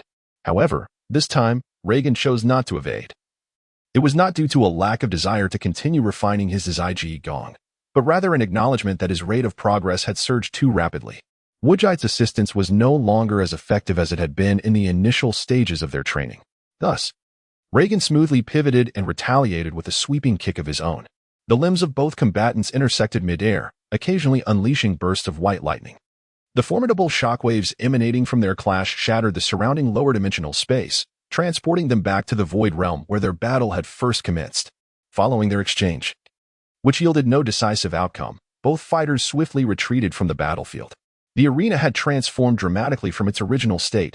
Countless fragments floated in the air, and only the base of the once standing stone column that had marked the time remained. The two stood at the edge of the arena, facing each other in silence, each adopting a poised stance, readying their energy for the next exchange. As power gradually coalesced within the hands of the two individuals, two blinding beams of white light emanated from their grasp. As the two individuals amassed their formidable energy, the very fabric of the surrounding space began to warp, giving rise to fissures. The audience itself was not spared, as cracks appeared throughout the seating area. Some of the eliminated competitors were so overwhelmed by the terrifying power being concentrated that they found themselves pinned to the ground, unable to move. Witnessing this alarming spectacle, the 12 celestial beings in the audience simultaneously raised their staffs, conjuring a protective barrier around the periphery of the spectators, while mending the cracks in the seating and healing the injured competitors. Meanwhile, the two figures on stage continued their relentless accumulation of power. As the accumulated power reached an unparalleled intensity, both parties simultaneously opened their eyes and unleashed their formidable energies. The divine cataclysmic Kamehameha, the tenfold divine ultimate flash. The aftermath of the two terrifying energies disintegrated everything in their path into mere dust. At the moment of collision, a blindingly intense white light surged skyward, shattering the very fabric of space where it traversed. Witnessing this spectacle, the high priest intervened, employing his divine power to mend the surrounding space. Simultaneously, he conjured a colossal protective barrier, enveloping both combatants within. Yet, neither of the contenders relented. They exerted their utmost strength, striving to push the waves of energy back. As both individuals unleashed a thunderous roar, the luminous waves expanded once more, their potency intensifying. In the midst of this spectacle, energy began to accumulate incessantly, coalescing into a spherical form. This orb of energy gradually advanced towards Vegeta. Witnessing this scene, Vegeta summoned all his strength in an attempt to repel the energy sphere. Yet, despite his fervent efforts, it proved to be a futile endeavor. The energy sphere remained resolutely immobile. As the energy sphere drew nearer to Vegeta, Regg stood resolutely and bellowed at Vegeta, "Fall before me." With a resounding roar from Liege, the power of the skill escalated to a new echelon, utterly propelling the energy sphere towards Vegeta. At the moment the energy sphere struck Vegeta, it rapidly contracted upon his form, only to swiftly expand and erupt in a blinding flash of white light, resulting in an unprecedented explosion. Even the protective shield crafted by the Grand Priest exhibited slight fractures. In the heart of the explosion, Vegeta found no respite, unleashing a pain scream. As the brilliance faded, smoke swirled at the heart of the explosion. And there stood Vegeta, unwavering and resolute. As the haze began to lift, it became evident that although Vegeta remained steadfast, his body bore the marks of the devastating blast. With blood trickling from the corner of his mouth, he declared defiantly, "It is far too soon for me to fall." Yet, before he could finish his proclamation, he coughed up a mouthful of blood and knelt on one knee. It was clear that the recent explosion had inflicted severe damage not only to his exterior but had also wreaked unprecedented havoc within his very being. However, Regg chose not to exploit this moment of vulnerability to strike at Gogeta. As Gogeta acclimated to his current injuries, he rose from the ground, wiped the blood from the corner of his mouth, and gravely addressed Regg. I am truly fortunate to engage in battle with a warrior of your caliber. Although I perceive my chances of victory in this contest to be slim, I shall never concede until I have fallen. With that proclamation, he let out a fierce roar, unleashing his latent power and concentrating all his strength in his right hand. Witnessing this, Regg mirrored his actions, preparing his own energy. Both combatants invoked the Dragon Fist technique. Gogeta, possessing the memories of Gogeta, recalled that it was precisely through the use of the Dragon Fist that he had narrowly triumphed before, establishing the bond of fate that now intertwined them. Golden dragons spiraled around both of their arms. As both parties continued to gather their strength, the scales upon the golden dragon began to shimmer with a resplendent glow. At the moment when both combatants reached the pinnacle of their power, the two spiraling dragons unleashed a series of majestic roars that echoed through the heavens. Upon hearing the thunderous cries of the dragons, they swiftly charged towards each other, simultaneously throwing their fists. In the instant their dragon fists collided, the golden divine dragons clashed together. The two golden divine dragons writhed in the sky, fiercely biting at one another in a desperate bid to determine the ultimate victor. As the two individuals exerted themselves, they simultaneously unleashed powerful roars, continuously infusing new energy into their efforts. The two golden divine dragons, invigorated by this newfound strength, began to grow in size, surpassing their original dimensions. Ultimately, with a thunderous shout from Regg, he unleashed the entirety of his remaining power, propelling Gogeta away with overwhelming force. In an instant, the golden dragons in the sky began to expand dramatically. When they finally came to a halt, both Gogeta and the spectators were left in sheer astonishment. At that moment, Regg's golden giant dragon had swelled to an extraordinary magnitude, rivaling even the size of the super dragon. Subsequently, the golden divine dragon emitted a roar that reverberated throughout the realm of nothingness, piercing through the protective barrier of the high priest and shattering the surrounding space. The magnificent golden dragon swiftly engulfed the golden divine dragon before it and charged towards Gogeta. Observing the golden dragon descending upon him, he keenly noticed a shift in its gaze and, with a faint smile, remarked, "I never anticipated you harbored such power. This is quite an unfair advantage." Subsequently, a radiant golden light was swiftly engulfed by the magnificent golden dragon, expanding rapidly from the very center of Gogeta. As the radiant light faded, Gogeta's injuries worsened, causing him to faint once more. At the moment he fell from the stage, the brilliance flashed, and he reverted back to Goku and Vegeta. However, this was not the end. The earrings worn by Vegeta shattered under the immense force, leading to their disintegration and transforming them back into Goku and Vegeta. Consequently, all three were eliminated from the stage, with the ultimate victor being Regg. Chapter 96. The Distinction of Divine Language. The upcoming training direction. At this moment, Regg stood upon the shattered remnants of the stone pedestal, panting heavily, evidently drained from the recent battle. Had he been able to transform, he would have concluded the fight long ago, sparing himself such exhaustion. Meanwhile, everyone on the arena, be it contestants, Supreme Kai, God of Destruction, or angels, rose to bow in reverence towards Regg. Subsequently, the Grand Priest soared to Regg's side, raising his right hand and proclaiming, "The second power tournament has come to a close, and the ultimate champion is none other than Regg." As the final word of the High Priest resonated, an exuberant applause erupted from the audience. This ovation not only celebrated the emergence of the champion, but also heralded the birth of the mightiest warrior. The recent battle was nothing short of divine, a conflict that could only be deemed celestial when involving at least two angelic beings unleashing their full power against one another. At this moment, though Regg felt a twinge of fatigue in his body, he turned towards the audience with a smile and declared, "Vegeta, I concede." After which, he performed a respectful bow towards Vegeta. Recovering from the excitement, Vegeta responded with a grin, "No need for such formality. I too appreciate your guidance." He then reciprocated the gesture with a bow to Regg. Their eyes met, and they exchanged smiles. In fan creations, they were often depicted as fierce rivals. Yet now they resembled the closest of confidants. The other spectators joined in the celebration, marking the splendid conclusion of this power tournament. At that moment, the High Priest tore through the fabric of space to retrieve 7 Super Dragon Balls, each as large as planets. Regg then addressed the High Priest. "Might I summon the Eternal Dragon?" Surprised by Regg's inquiry, the High Priest responded, "You possess knowledge of the divine language?" To this, Regg candidly replied, "I have a basic understanding." Previously, Regg had inquired about the distinctions among the various levels of the divine language from Whis. Whis had explained that the effectiveness of wishes made upon the Super Dragon Balls varies with the different tiers of the divine language. For instance, in the Black Goku saga, Zamasu wished for immortality, yet the reality was instantaneous restoration. Thus, it can be interpreted that the higher the level of the divine language, the more potent the effect of the wish. The tiers of the divine language can be understood as corresponding to the Supreme Kai level, the God of Destruction level, and the Angel level.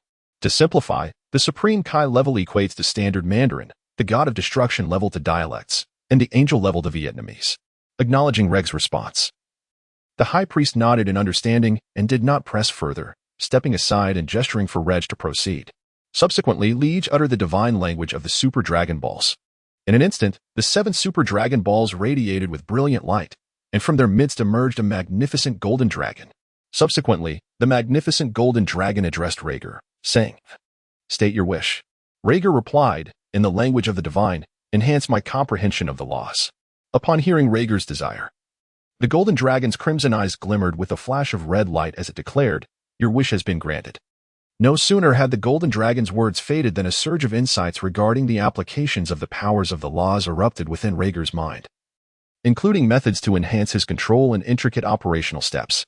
Following this, the golden dragon transformed into a beam of golden light and dissipated into the air, while 7 Dragon Balls, each the size of planets, tore through the fabric of space towards the realms between the 6th and 7th universes.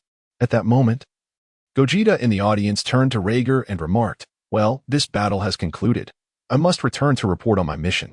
Acknowledging Gogeta's words with a nod, Regg observed Gogeta, who, as before, opened a portal and departed. Regg then addressed the Grand Minister, saying, "Now that this assembly has come to an end, it is time for me to take my leave." The Grand Minister nodded in response and stated, "The time is indeed appropriate. You may return. Remember to traverse the fabric of time and space sparingly. While I believe you cannot disrupt the natural course of time, it is prudent to minimize such crossings. For I am well aware of the butterfly effect." In response to the Grand Minister's counsel, Regg nodded solemnly before waving farewell to the assembled crowd. Subsequently, Regg opened the portal and stepped through, departing from this timeline.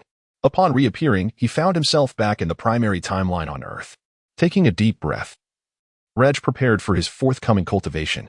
With the newfound inspiration derived from the power of the laws, it was time to embark on this path.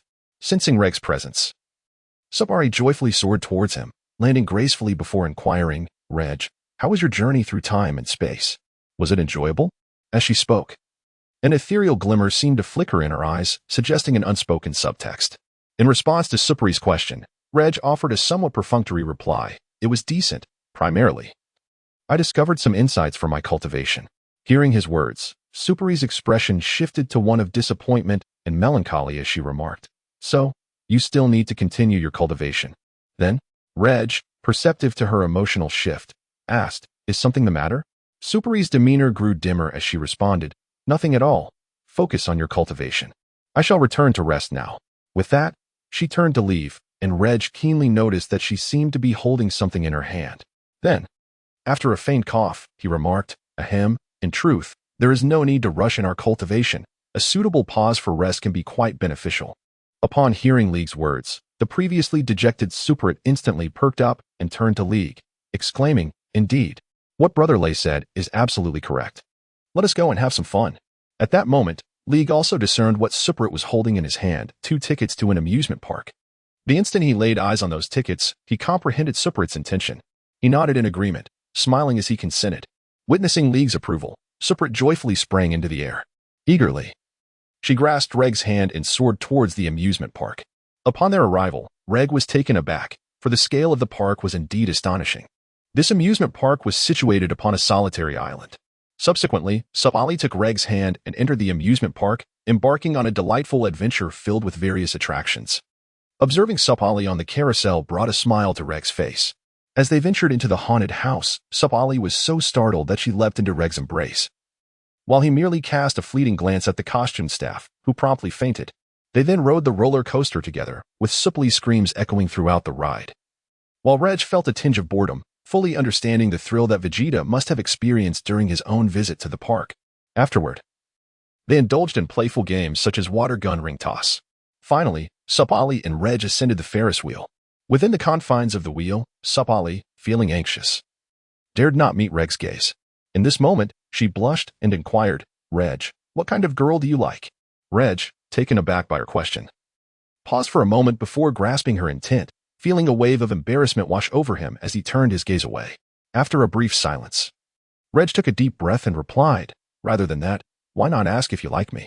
He then earnestly locked eyes with Sapali. Upon hearing Regg's question, her cheeks flushed even deeper, and she shyly whispered, "I do." Regg, feigning ignorance, responded playfully, "What did you say? I couldn't hear you." Realizing Regg was teasing her, Sapali transformed into a steam engine, exclaiming, "I like you." Regg, upon hearing her confession, gazed at her tenderly and reciprocated, "I like you too."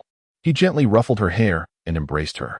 As she felt the warmth radiating from him, Sapali gradually relaxed and returned the embrace. At that moment, the Ferris wheel reached its apex, revealing the breathtaking beauty of the sunset to the pair. Later that evening, they returned home. But this time they did not part ways to sleep separately. Rather, they shared the same room. What transpired next was understood by those who know. The following morning, Regg awoke and sat up in bed, glancing at the still sleeping Sapali beside him. With a gentle touch, he caressed her, then rose to prepare for his upcoming training. Knowing that only through immense strength could he hope to protect those he cherished. Dear readers, the rating has reached 6.5. So here comes an update. If it surpasses 1.000, another update will follow. If it exceeds 7, expect more updates. Chapter 97, The Training Ground in the Black Hole. New powers. New opponents. Regg teleported directly into the cosmos, embarking on a quest to seek the elusive traces of black holes. In Regg's hypothesis, a black hole is formed when the mass of matter reaches its ultimate limit and subsequently collapses. The collapse of matter influences the surrounding space, causing it to tilt around the black hole as its central point. Therefore, Regg surmised that the perception of spatial forces in proximity to or within a black hole would likely be more pronounced. After an hour of searching, Regg finally discovered a black hole near an uncharted nebula. As Regg instantaneously transported himself to the heart of the black hole, he felt a sudden weight, the gravitational force emanating from the black hole pressing down upon him. However, this gravity was of little consequence to the current Regg. Disregarding the gravitational pull, he emanated his spatial power to perceive the surrounding spatial structure. To his surprise, Regg also sensed a faint essence of temporal energy. After careful contemplation, he surmised that space and time do not exist in isolation, but rather in a state of interdependence. When space is distorted, the very fabric of time is likewise altered to a certain extent. Armed with this revelation, Regg unleashed both his spatial and temporal powers to engage in a dual cultivation. As time gradually flowed away, the moment Regg opened his eyes, the black hole shattered, dissipating into the vastness of the cosmos. Regg stood amidst the celestial expanse, keenly sensing the fluctuations of two distinct forces. With his left hand outstretched, a mini black hole, no larger than an apple, materialized within the palm of his hand. The formation of a black hole occurs when matter reaches its limit, collapsing and distorting the surrounding space. However, Regg required no material for such a collapse. He directly manipulated the surrounding space to induce the distortion that birthed the black hole. With a swift motion of his right hand, the black hole, previously shattered by his overwhelming presence, reformed once more. Following this session of cultivation, the power of time was no longer fragmented but wholly restored. Observing this scene, Regg nodded in satisfaction before teleporting to Earth, intending to take a brief respite before resuming his training. Thus, the cycle continued. At the age of 22, the dimension alerted Regg that the cooldown period for the arena had elapsed. Throughout these years, Regg had not faltered in his training. Through his cultivation techniques, he elevated his mental prowess to unprecedented heights. Seizing this opportunity, Regg unexpectedly grasped the fundamentals of soul power. Perhaps it was due to his identity as a traveler from another realm that his endeavor in mastering soul power progressed remarkably smoothly, even soaring to impressive levels. In less than 6 months, he had cultivated his soul power to a level equivalent to that of spatial power. Now, Regg wielded 5 formidable powers: the power of miracles, the power to distort reality, spatial power, temporal power, and soul power. At this moment, Regg awakened on an unfamiliar planet, far removed from Earth, where he engaged in his training. Rising to his feet and stretching, he addressed the dimension, saying, "Dimension, it has been a while. Please initiate this arena." The dimension responded, "Fighter, it has indeed been a long time. I shall promptly activate this arena for you." As Regg was enveloped by a beam of blue light and opened his eyes once more, he found himself in an uncharted star domain. Observing his surroundings, Regg immediately harnessed the power of space to ascertain his location. He discovered that he did not reside within any known universe. Indeed, it was not a universe at all. This vast expanse seemed infinite, as if it had no end. What distinguished it from a universe was Regg's realization that every 10 million light-years, identical star domains appeared, akin to a mere copy-paste. At that moment, Regg also discerned who his adversary was. Before him stood a robot crafted from a unique metal. Its upper body adorned with 5 gemstones of varying colors, along with another gem embedded in its forehead. Upon recognizing the figure's visage, Regg identified the opponent as the non-existent virtual character from the Marvel Universe, the Infinite Ultron. At this juncture, Ultron also caught sight of Regg and raised his left hand. The reality stone embedded in his chest emitted a crimson glow, and an array of colossal spikes fashioned from diamonds surged toward Regg. Just as the diamonds were about to reach him, they abruptly halted in the cosmic void, transforming into ashes that dissipated into the ether. Then, a voice resonated through the emptiness. The victor shall possess all, while the vanquished shall lose everything. Infinite Ultron versus Dimensional Fighter Regg. The combat is about to commence. Contestants, please prepare yourselves. Upon hearing this proclamation, Ultron merely looked up, unable to locate the source of the voice, and chose to abandon the search. In truth, given Ultron's nature, one might speculate that he would have annihilated both the referee and the competitors without hesitation. However, Ultron was not a fool. He understood that he had been brought to this unknown realm without the slightest chance of resistance. The ability of an unseen force to conceal its presence from him indicated that its power was far superior to his own. Clearly, this was not a confrontation he was equipped to engage in. With this thought in mind, Ultron shifted his gaze back to Regg. As the countdown gradually came to an end, Ultron raised his hand and unleashed the full power of the 6 Infinity Stones. A formidable tempest of law surged towards Regg. Recognizing the magnitude of this force, Regg did not dare to underestimate it. He immediately released his own power of law to counteract the impending threat. Although Regg could not guarantee that his power of law surpassed the Infinity Stones, he believed they could mutually negate each other. After all, Ultron could not fully harness the immense strength of the Infinity Stones. From Regg's perspective, these stones were treasures forged from the laws of the universe, not easily wielded by Ultron. Even if Ultron's form were entirely crafted from vibranium, he could not withstand the force of an entire universe's loss, especially when 6 stones were employed simultaneously. Contemplating this, Regg transformed into an ancient super being and unleashed a Kamehameha wave directed at Ultron. As the wave approached, Ultron remained motionless, merely allowing the reality stone to emit a flicker of red light, instantly converting the Kamehameha wave into sand. Observing this scene, Regg furrowed his brow and summoned all his power of law to envelop himself in a protective barrier of law. Subsequently, Regg appeared next to Ultron and delivered a powerful punch. Witnessing this scene, Ultron instinctively utilized the reality stone in an attempt to transform Regg into sand. However, he was thwarted by the barrier of laws that Regg had erected, and in a moment of astonishment, he was struck squarely by Regg's fist. His entire head was instantly shattered. Despite being forged from vibranium, it could not withstand the might of a Saiyan's blow. Just as Regg was pondering why his opponent was so feeble, he observed Ultron using the reality stone to restore his shattered head, subsequently employing the space stone to distance himself from Regg. At this juncture, Regg comprehended the situation. Within the Marvel Universe, a body crafted from vibranium might possess exceptional defensive capabilities, yet for a Saiyan, vibranium was akin to ordinary steel. Thus, in Regg's eyes, Ultron was merely a fragile mage with overwhelming offensive power but woefully inadequate defenses. Chapter 98. Regg, grateful for the 2 kidneys my brother gifted me.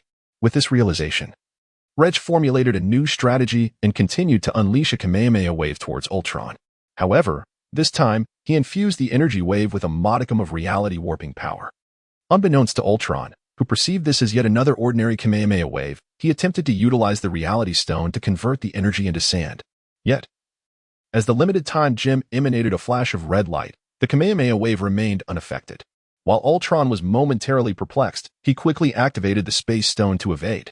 Unfortunately, his movements were slightly delayed, resulting in one of Regg's Kamehameha waves striking him, utterly obliterating his lower half. Observing the complete destruction of his lower body, Ultron promptly utilized the time stone to revert his form to a state prior to the devastation. In light of this development, Regg scratched his head. sensing the predicament becoming increasingly challenging. Just as he was contemplating how to deal with Ultron, the latter unexpectedly employed the Reality Stone to begin enlarging his body infinitely, until he ceased growing at a size comparable to that of an ordinary star. He subsequently raised two hands, as large as planets, and launched an attack against Regg, attempting to swat him down like a fly. Upon witnessing this scene, Regg's interest was piqued. In an instant, he unleashed his own aura, shattering the hands that enveloped him. Subsequently, Regg swiftly harnessed the power of space, unleashing a black hole of a magnitude comparable to that of a star. At the very instant the black hole emerged, Ultron's form was rapidly affected, beginning to distort and be drawn towards the abyss. Witnessing this, a glimmer of blue light flickered from the space gem embedded within Ultron, effectively counteracting the gravitational pull of the black hole and obliterating it entirely. Subsequently, utilizing both the Mind Stone and the Soul Stone, Regg unleashed a soul strike upon Ultron. Yet, the attack proved utterly ineffective against Regg, whose mastery of soul energy was far from superficial. Moreover, Regg possessed the unique advantage of being a traveler, endowing his soul with a strength that surpassed all expectations. Consequently, Ultron's soul strike collided with Regg without even a hint of impact. At that moment, Regg uncomfortably rubbed his neck and remarked, "The feeling of being looked up to is rather unpleasant. I much prefer to break others' legs, ensuring they gaze up at me instead." With that, he harnessed the power of reality distortion, instantly matching Ultron's stature. In the midst of Ultron's bewilderment, Regg advanced and delivered a powerful punch, shattering Ultron's head once more.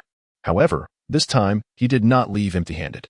As Ultron commenced the repair of his head, Regg swiftly reached out towards him, seizing the opportunity. With a sudden and forceful tug, one of the Infinity Stones was extracted. Sensing the loss of power, Ultron momentarily panicked, swiftly employing the Space Stone to maintain distance from Regg. With the departure of Ultron, Regg opened his palm to behold which Infinity Stone he had retrieved. As Regg extended his hand, an orange radiance emanated from his palm, revealing the Soul Stone. The moment he laid eyes on it, a flicker of disappointment crossed Regg's gaze. It was not that he deemed the Soul Stone weak. Rather, he felt that under the current circumstances, its presence was irrelevant. After all, Ultron was acutely aware of the invulnerability of his own soul and would not be foolish enough to persistently attack it. In the midst of battle, even the slightest distraction could cost a life. Moreover, the Soul Stone held little utility for Ultron, even without the protection of the other 5 Infinity Stones. It would prove to be of no consequence. After all, Ultron was an artificial intelligence, merely a collection of code. Where would he find a soul? Even his semblance of emotion was a gift from the Mind Stone. Despite his disappointment in acquiring the Soul Stone, Regg had no intention of returning it to Ultron. He harnessed the power of reality distortion to craft a necklace, embedding the Soul Stone within it. As for why he did not create a separate space to store the Infinity Stones, Regg was not willing to gamble on whether the Space Stone could access the realm he might conjure. Therefore, it was safest to keep them close at hand. While Regg admired the Soul Stone necklace, Ultron seized control of all nearby stars, hurling them toward Regg. Yet, Regg regarded Ultron's antics with indifference. At that moment, Regg had been amplified by the power of reality distortion, his form now akin to that of a star. Thus to him, these celestial bodies were as inconsequential as swatting a fly. Seeing that the stars did not affect Regg in the slightest, Ultron abandoned this tactic and concentrated the remaining 5 Infinity Stones to launch a more direct assault. As the beams of energy surged toward him, Regg remained unperturbed, spreading his arms wide and using his palms to block the oncoming light. Nevertheless, observing that Ultron showed no sign of relenting, Regg decided he would no longer entertain the adversary's whims. With a swift motion, he unleashed a ki blast from the very hand that had shielded him, forcefully sending the 5 beams back toward Ultron. Realizing that his beams had not inflicted any harm upon Regg and had instead been redirected back at him, Ultron intensified his output, attempting to reclaim the advantage. However, Regg's ki blast was not something that could simply be countered. No matter how hard Ultron tried, Regg remained steadfast. And as the distance between them shrank, Ultron utilized the Space Stone to vacate his previous position. With the departure of Ultron, the energy wave surged forth unimpeded, shooting directly ahead. The energy wave encountered no obstacles, shattering all surrounding planets and annihilating distant galaxies. Witnessing such terrifying power, Ultron ceased to act carelessly, immediately employing the power gem in an attempt to confront Regg head-on. Observing Ultron's actions, Regg was taken aback, even pondering if the 2 previous blows had rendered him dazed. How could a fragile mage dare to challenge a high-damage, high-defense warrior like himself, especially in close combat. Nevertheless, the battle was inevitable, even if Ultron appeared foolish. Regg would not indulge him, charging forward to exchange blows. Yet, Ultron proved to be quite vulnerable. Within mere seconds of engagement, his fist was shattered by Regg's might. In an instant, Regg shattered the other 3 limbs as well. Subsequently, the moment arrived for the lottery segment involving Regg. With a swift motion, Regg reached towards Ultron's chest and, in an instant, sent Ultron flying with a powerful kick. The 2 titans, each as colossal as stars, engaged in a fierce battle amidst the cosmos, inevitably affecting the surrounding celestial bodies. At present, the location of their confrontation was devoid of any planets within a radius of approximately 1 light-year. Subsequently, Regg eagerly opened his palm, eager to discover which Infinity Stone he had once again unearthed. As a flash of crimson light swept through, a spark ignited in Regg's eyes, and he inwardly exclaimed his fortune. In that moment, a red reality gem manifested in his hand. Regg could feel that, upon grasping the reality gem, his power to distort reality surged tremendously, amplifying by at least tenfold.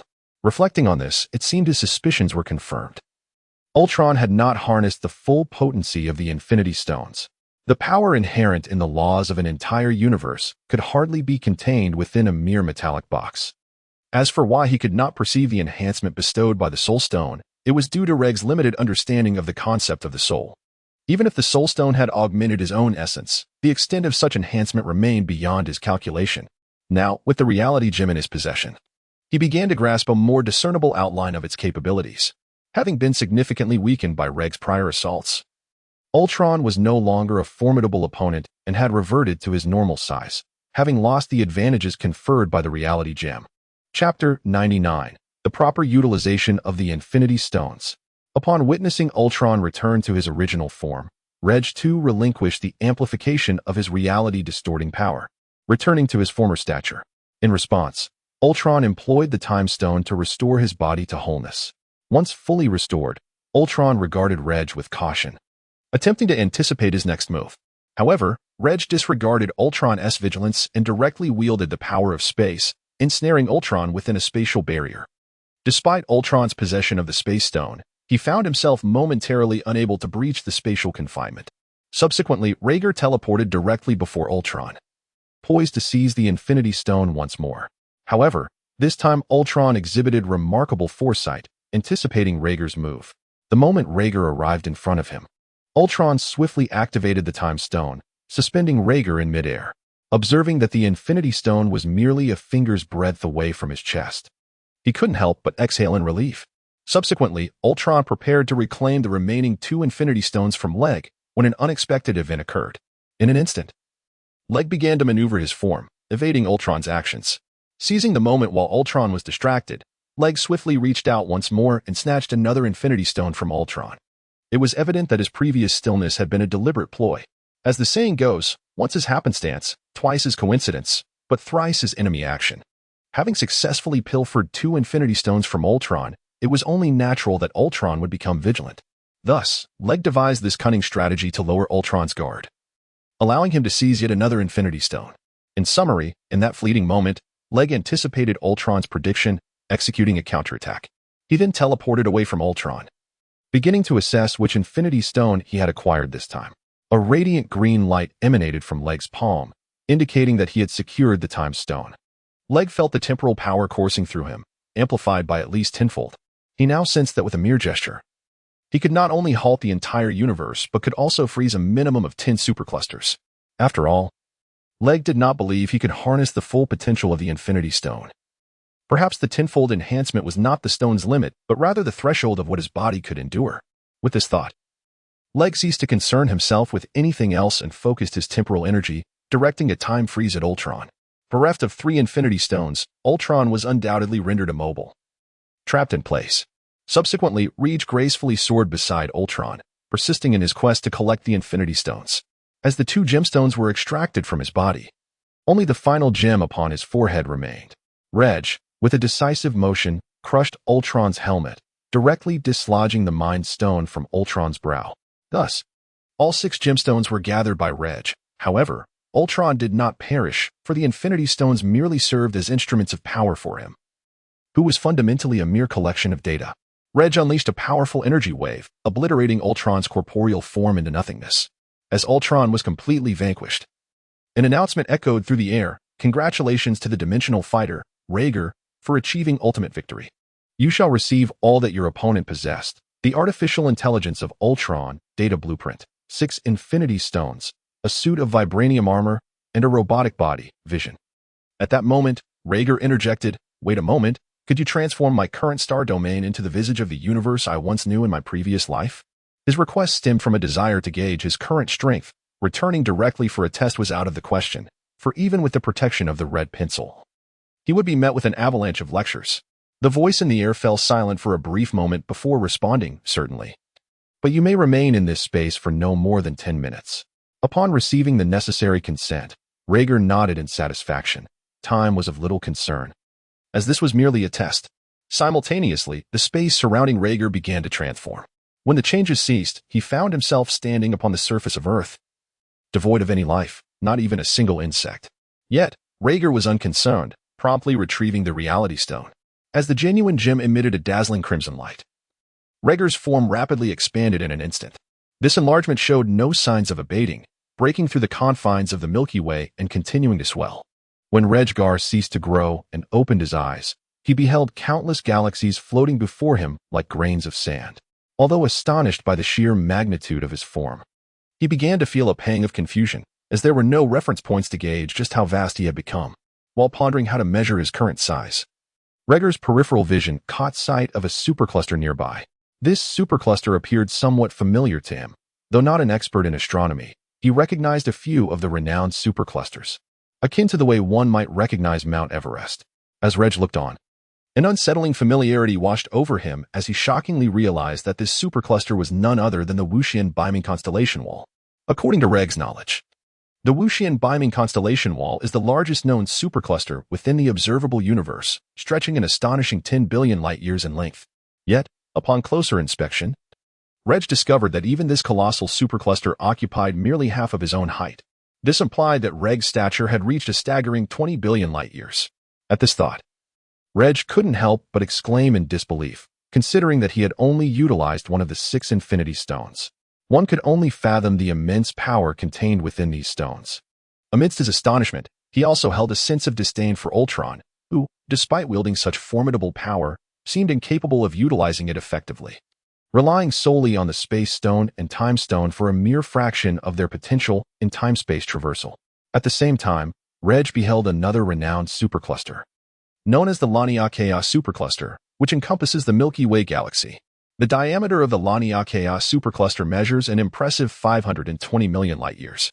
Yet, astonishingly, this vast supercluster appeared to be no larger than the palm of Regg's hand. Subsequently, Regg's palm clenched, causing the entire supercluster to erupt in a dazzling explosion, obliterated within the cosmos. At the moment Regg unfurled his hand, the supercluster, once as delicate as a feather, had already been annihilated within his grasp. Gazing at the now-vanished Laniakea supercluster in his palm, Regg employed the Time Stone to restore it to its original form. Subsequently, Regg tested the other 2 Infinity Stones. As for the remaining Soul Stone and Mind Stone, Regg was uncertain how to evaluate them, as he lacked a clear concept. With the amplification of the Space Stone, Regg was able to directly create a unique world. This world was peculiar, reminiscent of the mirror world in Kamen Rider Ryuki. The enhancement provided by the Power Stone was intrinsic. Regg discovered that the Power Stone did not merely infuse strength into his body. Rather, it augmented his power in a multiplicative manner, akin to the transformation of a Super Saiyan. However, the Power Stone only amplified strength, not the physical resilience of the body, which elucidates why ordinary individuals cannot withstand its force.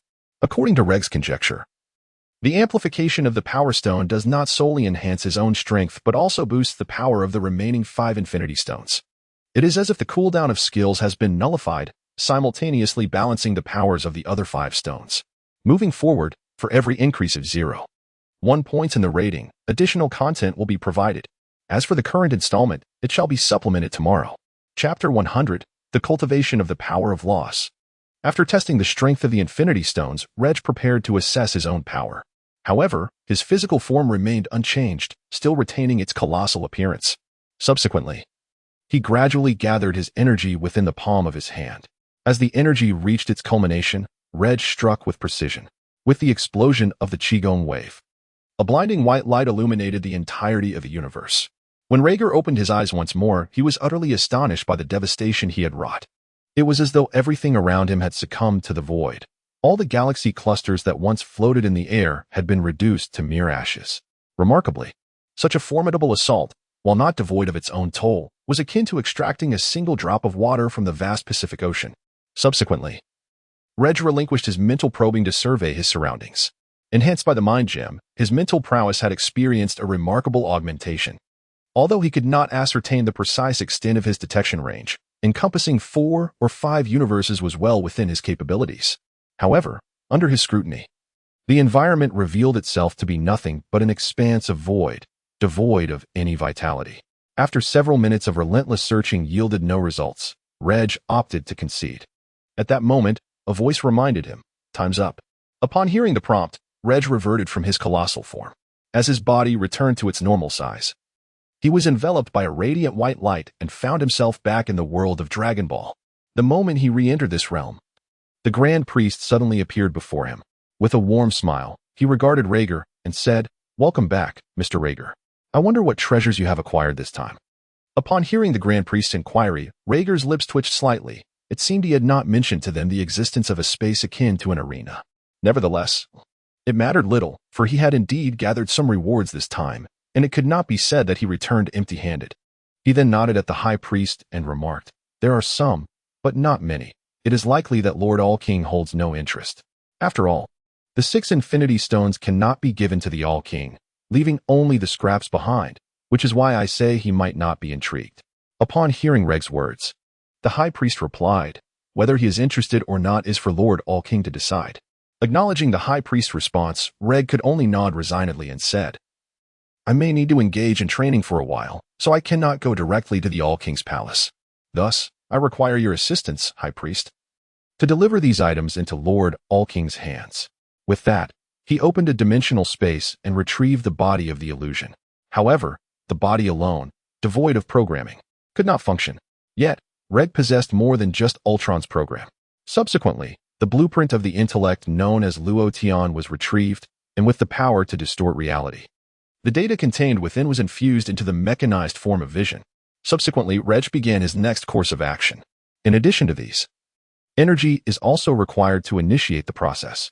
Subsequently, the power of the laws was employed to embed a crystal in the center of the illusion's brow. Naturally, it could not be akin to an infinity stone. This gem was a vibrant shade of emerald green, inspired by the boundless energy from the celestial vessel. However, it was not truly infinite. Thus, a rule was woven into it, enabling the crystal to absorb surrounding matter and convert it into its own energy. With the installation of the crystal, the entity finally opened its eyes and spoke. "Welcome to this version of artificial intelligence, Jinao Luotian." After completing everything, it placed Luotian directly before the High Priest and said, "This is the artifact I have brought back. As for whether Lord Quanwan will take a liking to it, we shall see upon delivery." Observing Luotian before him, the High Priest nodded and promptly took Luotian away. After the High Priest's departure, Regg began to seek a suitable location for his next phase of cultivation. After all, the forthcoming training would delve into the realm of the laws of power. Regg's plan was to directly absorb the energy contained within the Infinity Stones to augment his own mastery over the laws. As Regg traverses the cosmos in search of suitable planets for cultivation, he remains uncertain about the optimal location. The potency of the Infinity Stones is undeniably immense, and Regg harbors no doubt that the moment one is extracted from the fabric of space, even beings such as the Grand Priest and the Omni King, not to mention the angels, could sense its presence. After much contemplation, Regg returned to the Void Realm. However, a lingering unease persisted within him. Thus, he harnessed the power of space to carve out a new dimension within the Void Realm, creating a realm within a realm. Satisfied with this endeavor, Regg nodded approvingly and stepped into the space he had conjured. Once inside, he retrieved an Infinity Stone for his cultivation. The first stone he selected was the Space Stone. His rationale for this choice stemmed from his lingering apprehension regarding the safety of the space he had created. He sought to swiftly absorb the power of the Infinity Stone to carve out yet another new dimension. Regg then settled in a meditative pose amidst the air, placing the Space Stone before his chest. Subsequently, Harness the power of spatial energy within to draw forth the strength contained within the spatial gem. As he connected with the power emanating from his spatial abilities in the space gem, Regg felt a profound awareness of the immense strength contained within the gem, while simultaneously his own spatial power continuously absorbed the energy from it. As time gradually ebbed away within this extraordinary realm, Regg found himself unable to ascertain the duration of his cultivation. Upon the moment he reopened his eyes, he discovered that his spatial prowess had enhanced over 20-fold. However, the spatial gem before him had not been entirely absorbed, at most. It merely exhibited a slight dimming of its luster. Through Regg's keen observation, it appeared that the gem had only relinquished a fraction of its power, approximately 1/10. Subsequently, Regg placed the space gem into the dimensional void and withdrew the time gem for cultivation. It was not that Regg was disinclined to hone his spatial powers, rather, he discerned that his command over spatial energy had seemingly reached a state of saturation, necessitating a period of refinement before he could further absorb the powers of the space gem. During this interval, he deemed it more prudent to enhance his mastery over other laws of energy. Thereafter, Regg employed a similar approach to harness the energies contained within the time gem. Thus, he cyclically absorbed the remaining powers from the few infinity gems left. At this juncture, Regg's mastery over the laws had also attained saturation. In addition, there remained one gem that Regg had not yet absorbed, the power gem. Regg lacked any laws pertaining to strength. The only conceivable connection to power was perhaps his own bloodline, and both were fundamentally focused on augmentation to enhance strength. However, Regg found himself at a loss for an effective method to integrate the power gem with his bloodline. Thus, he could only temporarily set it aside, awaiting a future where he might acquire laws of strength or discover a means to extract its power. After completing these tasks, Regg rose and gently traced a line in the air. Instantly, a terrifying force of spatial energy erupted from his fingertips. The fabric of space was severed, and beyond that, even the void outside of space was cleaved asunder. Yet, this surge of spatial energy showed no signs of abating as it breached the spatial barriers of the seventh universe, penetrating directly into its interior. This force wreaked havoc upon the dimensional pillars of a certain galaxy, forcibly reducing that galaxy's dimensional status. Such overwhelming power emanated solely from the delicate motion of Regg's finger in the air. Witnessing this spectacle, Regg broke into a cold sweat. Subsequently, he swiftly harnessed the power of time to reverse the flow. However, this manipulation of temporal energy was somewhat excessive. Although the dimensions of the galaxy were reverted, the reversal was so profound that it resembled the galaxy's primordial state. Chapter 101. The perfect absorption of 6 infinite gems. Additional update. Upon witnessing this scene, Regg swiftly employed the power of time to accelerate the process. Yet, it appeared that he had overdone it, resulting in the galaxy disintegrating into dust. Faced with this calamity, Regg could only cautiously invoke the power of time to effect restoration. He oscillated between reversing time and hastening it, reminiscent of adjusting the water temperature for a comfortable bath in winter. Thus, Regg alternated between reversal and acceleration, meticulously fine-tuning the process over a dozen iterations, eventually restoring the galaxy to its former state. Relieved, Regg exhaled deeply and wiped away the non-existent cold sweat from his brow. Meanwhile, the unfortunate beings within that galaxy were left in utter confusion, feeling as though they had perished multiple times within a single day, yet retaining no memories of their demise, which left them baffled. Observing this, Regg solemnly resolved to refrain from exiting his training until he achieved perfection. This undertaking would undoubtedly consume considerable time. Hence, he could only utilize the power of time within the confines of space. Within this realm, 1 second outside equated to 10 years inside. Thus commenced Regg's protracted journey of cultivation. After refining all aspects of his own powers, he resumed the cyclical absorption of the energy contained within the infinite gems. After nearly 2.5 years, Regg finally assimilated the power of 5 infinite gems. Concurrently, he devised a method to extract the energy encapsulated within the gems, employing other forces to suppress the raw energy within, ensuring it could not run rampant and allowing it to be absorbed by Regg in its gentlest form. As the power gem was gradually absorbed, its energy slowly transformed within, becoming a seed of law. The dimensional prompt announced, "Congratulations to the fighter for acquiring the law of power." Upon hearing this, Regg slowly opened his eyes. Glancing at the power gem resting upon his chest, he observed that its luster had begun to dim, indicating that it had only absorbed approximately 1/10 of its potential. Subsequently, he addressed the dimension, requesting, "Reveal to me the power of the laws I possess." The dimension responded: law of miracles, law of reality, rule level. Law of space, rule level. Law of time, rule level. Law of soul, rule level. Law of force. Upon witnessing the displayed powers of the laws, Regg furrowed his brow and inquired, why do the law of miracles and the law of force not exhibit a level? The dimension elucidated: only upon entering the rule level can one be considered to have grasped the power of the laws. The energy consumed is no longer derived from oneself, but rather drawn from the surrounding powers of the laws as a source of strength. One merely needs to create a conduit to condense the surrounding law powers. The consumption at the rule level is 1,000-fold greater than that at the multiverse level. Upon hearing the explanation from the dimension, Regg comprehended and chose to disregard these concerns, continuing to refine the remaining energy of the power gem. Thus, after 5 more years had passed, Regg finally absorbed all the energy from the power gem. Following another period of honing, he had dedicated nearly 8 years to the perfect assimilation of the 6 infinity gems. Having concluded his training, Regg rose to stretch his long stiffened body. As Regg moved, a cacophony of crackling sounds emanated from every joint in his body. He touched his beard, which had grown to the length of a legendary warrior's. Having gone 8 years without tending to his appearance, with a concentrated effort, Regg summoned a blade of energy to neatly shave his beard. At this moment, Regg was nearing the age of 30, yet age was a mere triviality. He harnessed the power of time to restore his physical state to that of a youthful 22. Having accomplished this, he tore through the barriers of space and returned to the 7th universe. Stepping forth, he instantaneously transported himself to Earth. Since the enhancement of his spatial abilities to a rule-based level, the vastness of the universe had become insignificant in his eyes, no matter the distance. Even if it was across the cosmos, it was merely a single step away. Upon returning to Earth, Regg found himself in his own home.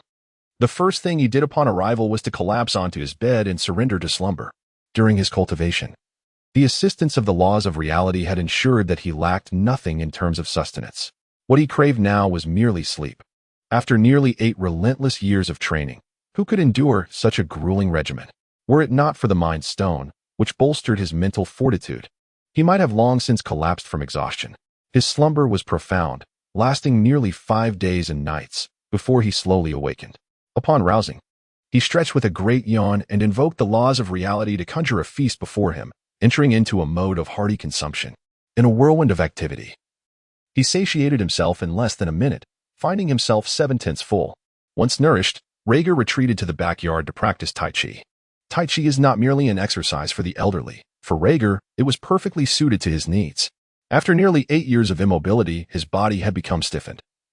In Tai Chi, which embodies the principle of yielding to overcome rigidity, was the ideal discipline to restore his physical flexibility. As Regg gradually completed his set, his body no longer felt as rigid as it had upon his return. Nevertheless, Regg showed no intention of stopping. He continued to practice Tai Chi. As the movements became increasingly precise and the speed accelerated, my own resilience was also restored. As the final punch was delivered, the force of the blow sliced through the air, skimming the surface of the sea and traveling nearly 1,000 kilometers before gradually dissipating. Subsequently, Regg exhaled a cloud of stale air, and his entire body experienced a profound relaxation. After accomplishing this, Regg moved his body slightly, finding it no longer rigid, but restored to its former agility. Subsequently, Regg arrived at the training ground of Sapali. At that moment, Sapali's limbs were encumbered by the gravity bracelets originally belonging to Regg, each amplifying the gravitational force by 50-fold. Despite this, Sapali moved with remarkable agility, executing a series of intricate and challenging maneuvers with effortless grace. Subsequently, Regg employed the principles of reality to create a combat power detector, calibrated to measure combat abilities up to 50 billion. This endeavor was primarily aimed at accurately assessing the extent of Sapali's enhancement. Regg, however, found it rather tedious to investigate. As to him, the power of an ant bore no significant difference from that of 2 ants. In simpler terms, the strength was too feeble for Regg to measure precisely.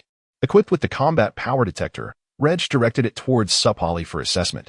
Ultimately, the readings indicated a value hovering around 300 million. Satisfied, Regg nodded, acknowledging that Sapali had not been idle. Currently, Sapali could only reach Super Saiyan Form 2, with a peak combat power of approximately 30 billion. This level of strength was commendable, providing at least a semblance of self-defense. At that moment, during her training, Sapali spotted Regg. Upon his arrival, she ceased her training and flew over to embrace him, softly inquiring, "Regg, When did you return? Are you hungry? Should I prepare a meal for you? Prior to establishing their romantic relationship, Regg had opted to purchase 2 villas by the seaside for convenience, one for himself and the other for Sapali. After all, propriety dictated some distance between the sexes, and with wealth at his disposal, he wished to indulge. However, due to his prolonged training, Regg had spent 5 consecutive days and nights at home, leaving Sapali unaware of his absence. Hearing her question, Regg chuckled and shook his head, replying, "I just ate. And there's no need for such formality anymore. You can simply come over to my place to sleep." Upon hearing that she could sleep at Regg's home, Sapali's cheeks flushed. She quietly remarked, "Sleeping is fine, but you must be gentle. It may hurt at first, though it becomes comfortable later." Before she could finish, Regg covered her mouth with his hand and coughed a couple of times, saying, "Ahem, let us refrain from discussing such sensitive topics. We wouldn't want this chapter to face scrutiny." Although Sapali appeared puzzled, she nodded in agreement with Regg's sentiment. Chapter 102, A New Crisis. One Man Against Thousands. Thus, after a few days of recuperation on Earth, Regg prepared to venture into the realm of the destroyers for further training. Suddenly, he sensed an unfamiliar aura. This presence, while not overwhelmingly strong, was capable of wreaking havoc beneath the destroyers. Conversely, it was weak enough that he could extinguish it with a mere finger. Subsequently, Regg raised his gaze toward the source of the enigmatic presence. Suspended in the vastness of space, he sensed a subtle, yet palpable scrutiny, clearly emanating from the master of that aura who was observing him intently. Clad in a dark robe, the figure in the cosmos fixated on Regg, meticulously monitoring his every movement. Upon noticing Regg's gaze directed at him, the individual appeared incredulous. In the mere blink of an eye, Regg had vanished without a trace. As the figure witnessed Regg's instantaneous disappearance, a surge of panic ensued, compelling him to scour the cosmos for any sign of Regg's whereabouts. Yet, despite an exhaustive search across the entirety of Earth, Regg remained elusive. At that moment, a hand unexpectedly rested upon the figure's shoulder, sending a chill down his spine.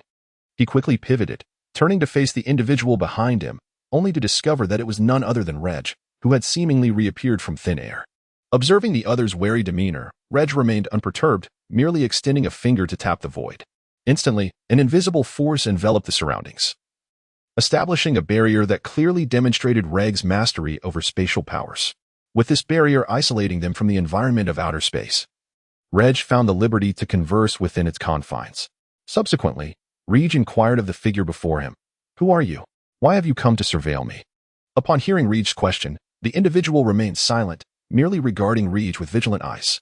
Although Regg did not exude any formidable aura, the instinct of the being before him communicated a profound sense of danger. Any movement would undoubtedly lead to demise. Observing the other's reticence, Regg made no further actions, simply maintaining a quiet gaze upon his counterpart. As time gradually slipped away, Regg began to grow impatient. He resolved to take the initiative to subdue his opponent before interrogating him about his origins. However, just as Regg raised his hand, the other man's subconscious set off alarm bells. Acting on instinct, he launched an offensive against Regg using the prince's combat technique. In the wake of this assault, chaos erupted across the battlefield, with smoke billowing ominously. Though the man felt a tinge of weariness, he remained vigilant, cautiously scanning the mist for any signs of danger. As the smoke of battle dissipated, Regg stood unscathed before his opponent. He was no longer inclined to prolong their engagement. With a mere thought, Regg initiated a transformation of the surrounding space. The realm in which they now found themselves was an alternate dimension conjured by Regg's spatial manipulation. Within this unique expanse, he could afford to unleash his full potential, for their previous location was perilously close to Earth. A single leak of energy could spell disaster for the planet. With a decisive step forward, Regg appeared instantaneously before his adversary and executed a sweeping kick that struck the opponent's abdomen, sending him hurtling through the air. As the man came to a halt, he collapsed to the ground, groaning in distress. As the individual gradually regained his composure, Regg appeared before him in an instant, grasping his neck with one hand. He then spoke solemnly, "Since you refuse to reveal your identity, I shall take matters into my own hands." Subsequently, Regg grasped the dark robe, finally unveiling the visage of the individual before him. Upon witnessing the figure's appearance, Regg was taken aback and exclaimed, "Frieza, what brings you, the Cosmic Emperor, to this desolate planet?" In the star charts of Frieza's legion, Earth was designated as a lowly planet, and indeed, it would not be an exaggeration to describe it as such without first-hand experience. Just as the thought crossed his mind, Regg swiftly sensed something amiss. He could distinctly perceive that the Frieza before him possessed a power far beyond what one would expect at this temporal juncture. Additionally, Regg felt a faint, sinister energy and an aura of temporal force emanating from Frieza, reminiscent of the malevolent energy he had encountered during his battle with the Dragon of Bice. The temporal energy was easily explicable, indicating that this individual did not belong to this time frame. With this realization, Regg began to scrutinize Frieza more intently. According to his observations, this Frieza indeed exhibited some extraordinary traits. Firstly, his pupils were entirely absent, clearly indicating a state of control. Secondly, the scar etched across his face was truly alarming, stretching from his forehead to his chin and traversing over his right eye. Perhaps it was due to a timely blink that Frieza managed to avert the loss of his sight. Regg could also sense that the scar harbored a malevolence far exceeding that which emanated from Frieza's very being, suggesting that he had been wounded by some unknown force, which might be the reason for his subjugation. Lastly, a peculiar growth resembling a tumor had developed upon Frieza's chest, with veins extending to his limbs, pulsating faintly as though connected to his heart. After observing these anomalies, Regg began to inquire, from which timeline do you hail, or rather, who is the force behind you? At that moment, Frieza, captured in Regg's grasp, emitted an eerie chuckle and replied, if you are so eager to discover my identity, then you must dare to confront the truth. Hearing Frieza's words, Regg furrowed his brow, for the voice that emerged was not Frieza's own, but rather that of an unfamiliar entity. Subsequently, Frieza unleashed his formidable power, conjuring a dark gray portal in the air. However, this eruption of energy left him utterly drained. Resembling a desiccated husk, his body emaciated and on the brink of death, clinging to the last vestiges of life. Witnessing this scene, Regg showed no hesitation and immediately reduced Frieza to mere ashes. Without hesitation, he stepped into the portal. When he opened his eyes again, Regg had arrived in an entirely different realm. Swiftly harnessing the power of the laws, Regg observed that this place did not belong to any region of the main timeline, nor did it align with any parallel universe. While he was still examining his surroundings, an intriguing scene unfolded before him, one that would have terrified any other observer. Before Regg floated a multitude of individuals, their malevolent aura indicating that they were all puppets, manipulated and controlled. Upon witnessing this spectacle, Regg let out a whistle, expressing his mild interest, and remarked, "What a grand occasion! So many have come to welcome me, each possessing considerable strength." From his observations, Regg noted that the weakest among them were candidates for the title of God of Destruction, while several boasted power that placed them among the top 5 in that hierarchy. Furthermore, he discerned that at least 3 individuals surpassed the gods of destruction, reaching a level of might that lay between them and the angels. As these figures recognized Regg's arrival, they revealed their true forms, prompting a look of astonishment from him. Each individual was a final boss of their own narrative arc, including Frieza, Cell, Majin Buu, and Baby, among others. Notably, Majin Buu was not controlled by wounds, but rather by a sphere imbued with dark power, which was embedded in his chest. Beyond these formidable foes, Regg was taken aback by the presence of unexpected characters such as Black Goku, Jiren, Son Goku, Vegeta, Broly, and Son Gohan. Black Goku was easily distinguishable by his dark attire. Unsurprisingly, all of these figures were under control, each enhanced by the forces of evil, their power reaching unprecedented heights. Moreover, each character had at least 10 counterparts, indicating that Regg was faced with a formidable army of no less than 100. Chapter 103, Meteor Shower of Celestial Ruin. 1 against 10. Gazing upon the adversaries before him, Regg inquired, "Pray tell, who is your hidden master?" In response to Regg's question, the foes remained silent. Instead, they simultaneously unleashed energy blasts towards him, bombarding him relentlessly. After a period of assault, they ceased their attacks, gazing solemnly at the figure shrouded in the smoke before them. As the smoke gradually dissipated, Regg stood before the crowd unscathed, not even a thread of his attire marred. He yawned languidly and remarked, "Since you choose not to speak, I shall refrain from inquiring further. After all, eliminating you all will surely draw the mastermind to me in due course." With a mere wave of his hand, a surge of energy erupted, coalescing in the air into razor-sharp blades that swiftly hurtled towards the assembled multitude. In an instant, before any could react, Regg's energy blades cleaved through them, severing those with weaker regenerative capabilities instantly, while the more resilient, such as Frieza, Cell, and Majin Buu, managed to withstand this onslaught. Witnessing this spectacle, the remaining combatants ceased their restraint and unleashed their full might. Simultaneously, the doppelgangers of Vegeta and son Goku executed their fusion techniques, merging into Gogeta. Some transformed into Super Saiyan 4 Limit Break, while others adopted a deep blue form, with certain powerful individuals achieving the Ultra Instinct state. Gohan took on a bestial form.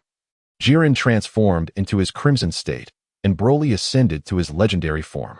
On the opposing side, Frieza assumed his Black Gold transformation, while Cell manifested as Max Cell from the superhero arc, having trained to unveil the unprecedented Max Lightning Cell. Majin Buu, too, exhibited notable differences from his original portrayal. Adorned in garb that unmistakably indicated the absorption of a god of destruction, thereby unleashing his own destructive energy. Baby's forms were diverse, reminiscent of Vegeta's fusion from the original narrative, and even included variations of Son Goku or Gohan, with some resembling Goku's third son, Goku Jr. Observing the eruption of power from these beings, Regg felt a flicker of intrigue, eager to witness what further entertaining displays these insects might conjure. As the transformation concluded, each individual assumed their designated role. Goku, Vegeta, Broly, Jiren, Majin Buu, along with a faction of Baby, were tasked with launching close-range assaults against Regg. Meanwhile, Gohan, Max Cell, and another segment of Baby concentrated their efforts on executing ranged attacks directed at Regg. Observing the flurry of assaults, Regg remained unfazed, a serene smile gracing his visage as he effortlessly evaded every strike. With his hands clasped behind his back, he relied solely on these strikes, not only dodging all incoming attacks but also incapacitating each of his melee assailants. As the number of adversaries dispatched increased, the group led by Gohan in the distance completed their preparations. Meanwhile, those engaged in close combat swiftly and tacitly retreated. In that fleeting moment of separation, they all unified their efforts to unleash the magical light cannon upon Regg. As the barrage of magical energy approached from all directions, Regg maintained a serene smile, exhibiting no intention of evasion. When the magical light cannon struck his form, the anticipated image of being pierced or obliterated did not manifest. Instead, sparks erupted from Regg's body, as if a drill were penetrating the world's most unyielding substance. As the energy of the magic converging light cannon was depleted, Regg remained unscathed before the onlookers, as if the cannon had never existed, inflicting no harm upon him. Observing this scene, everyone regarded Regg with solemnity and vigilance, and unbeknownst to them, a bead of cold sweat trickled down their brows. Witnessing this spectacle, Regg began to speak slowly. Have you finished your assault? If this is your utmost effort, then it is time for this charade to come to an end. With a graceful gesture, Regg summoned not his own power, but the force of space itself. Instantly, the surrounding space shattered like glass, and those within the fractures found their bodies beginning to disintegrate. For those with greater recuperative abilities, Regg employed a new technique. He raised both hands, gathering 2 orbs of energy within them. Subsequently, 2 air shells were hurled towards the adversary before me. Upon their flight through the air, the shells erupted instantaneously, giving rise to countless smaller air spheres, which rapidly expanded and further divided in the atmosphere. This process of division persisted for no fewer than 5 iterations before ceasing, resulting in the original 2 air shells having spawned a veritable multitude of air spheres, numbering in the thousands. Then, Regg slowly uttered his skill, Celestial Meteor Shower. As soon as his voice faded, countless energy orbs erupted, illuminating the previously pitch-black space as if it were midday, radiating a blinding brilliance. As the radiance faded, the once formidable army of hundreds had been reduced to mere ashes, leaving not a trace behind. The very fabric of time and space fractured under the weight of that singular blow, scattering fissures throughout. Having accomplished this, Regg nodded in satisfaction. Subsequently, utilizing the power of time and space, a portal was opened in preparation for his return to the primary timeline. Just as he was about to step through the threshold, Regg paused momentarily. He deftly tilted his head to evade a surprise attack from behind. The unexpected assault left Regg somewhat irked. After all, no one relishes the notion of overtime work. However, the moment he turned with an air of impatience, his demeanor shifted to one of solemnity. Before him, the fractured fabric of time and space suddenly unveiled 10 dark gray portals, from which emerged 10 formidable Saiyans.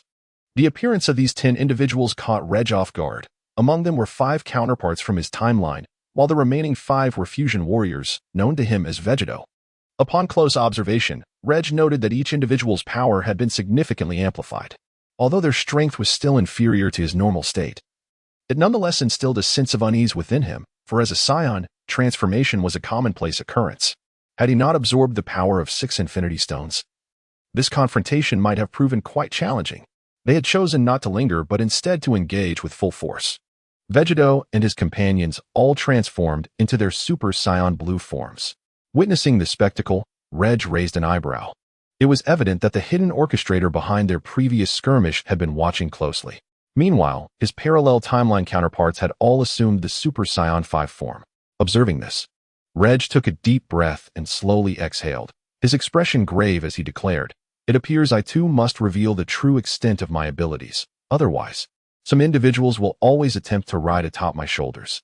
Instantly, Regg's aura shifted, and he transformed into his Super Saiyan Blue form. The transformations of both sides unleashed an overwhelming surge of power, creating friction in the air. The already battered timeline began to tremble, with its imminent collapse merely a matter of time.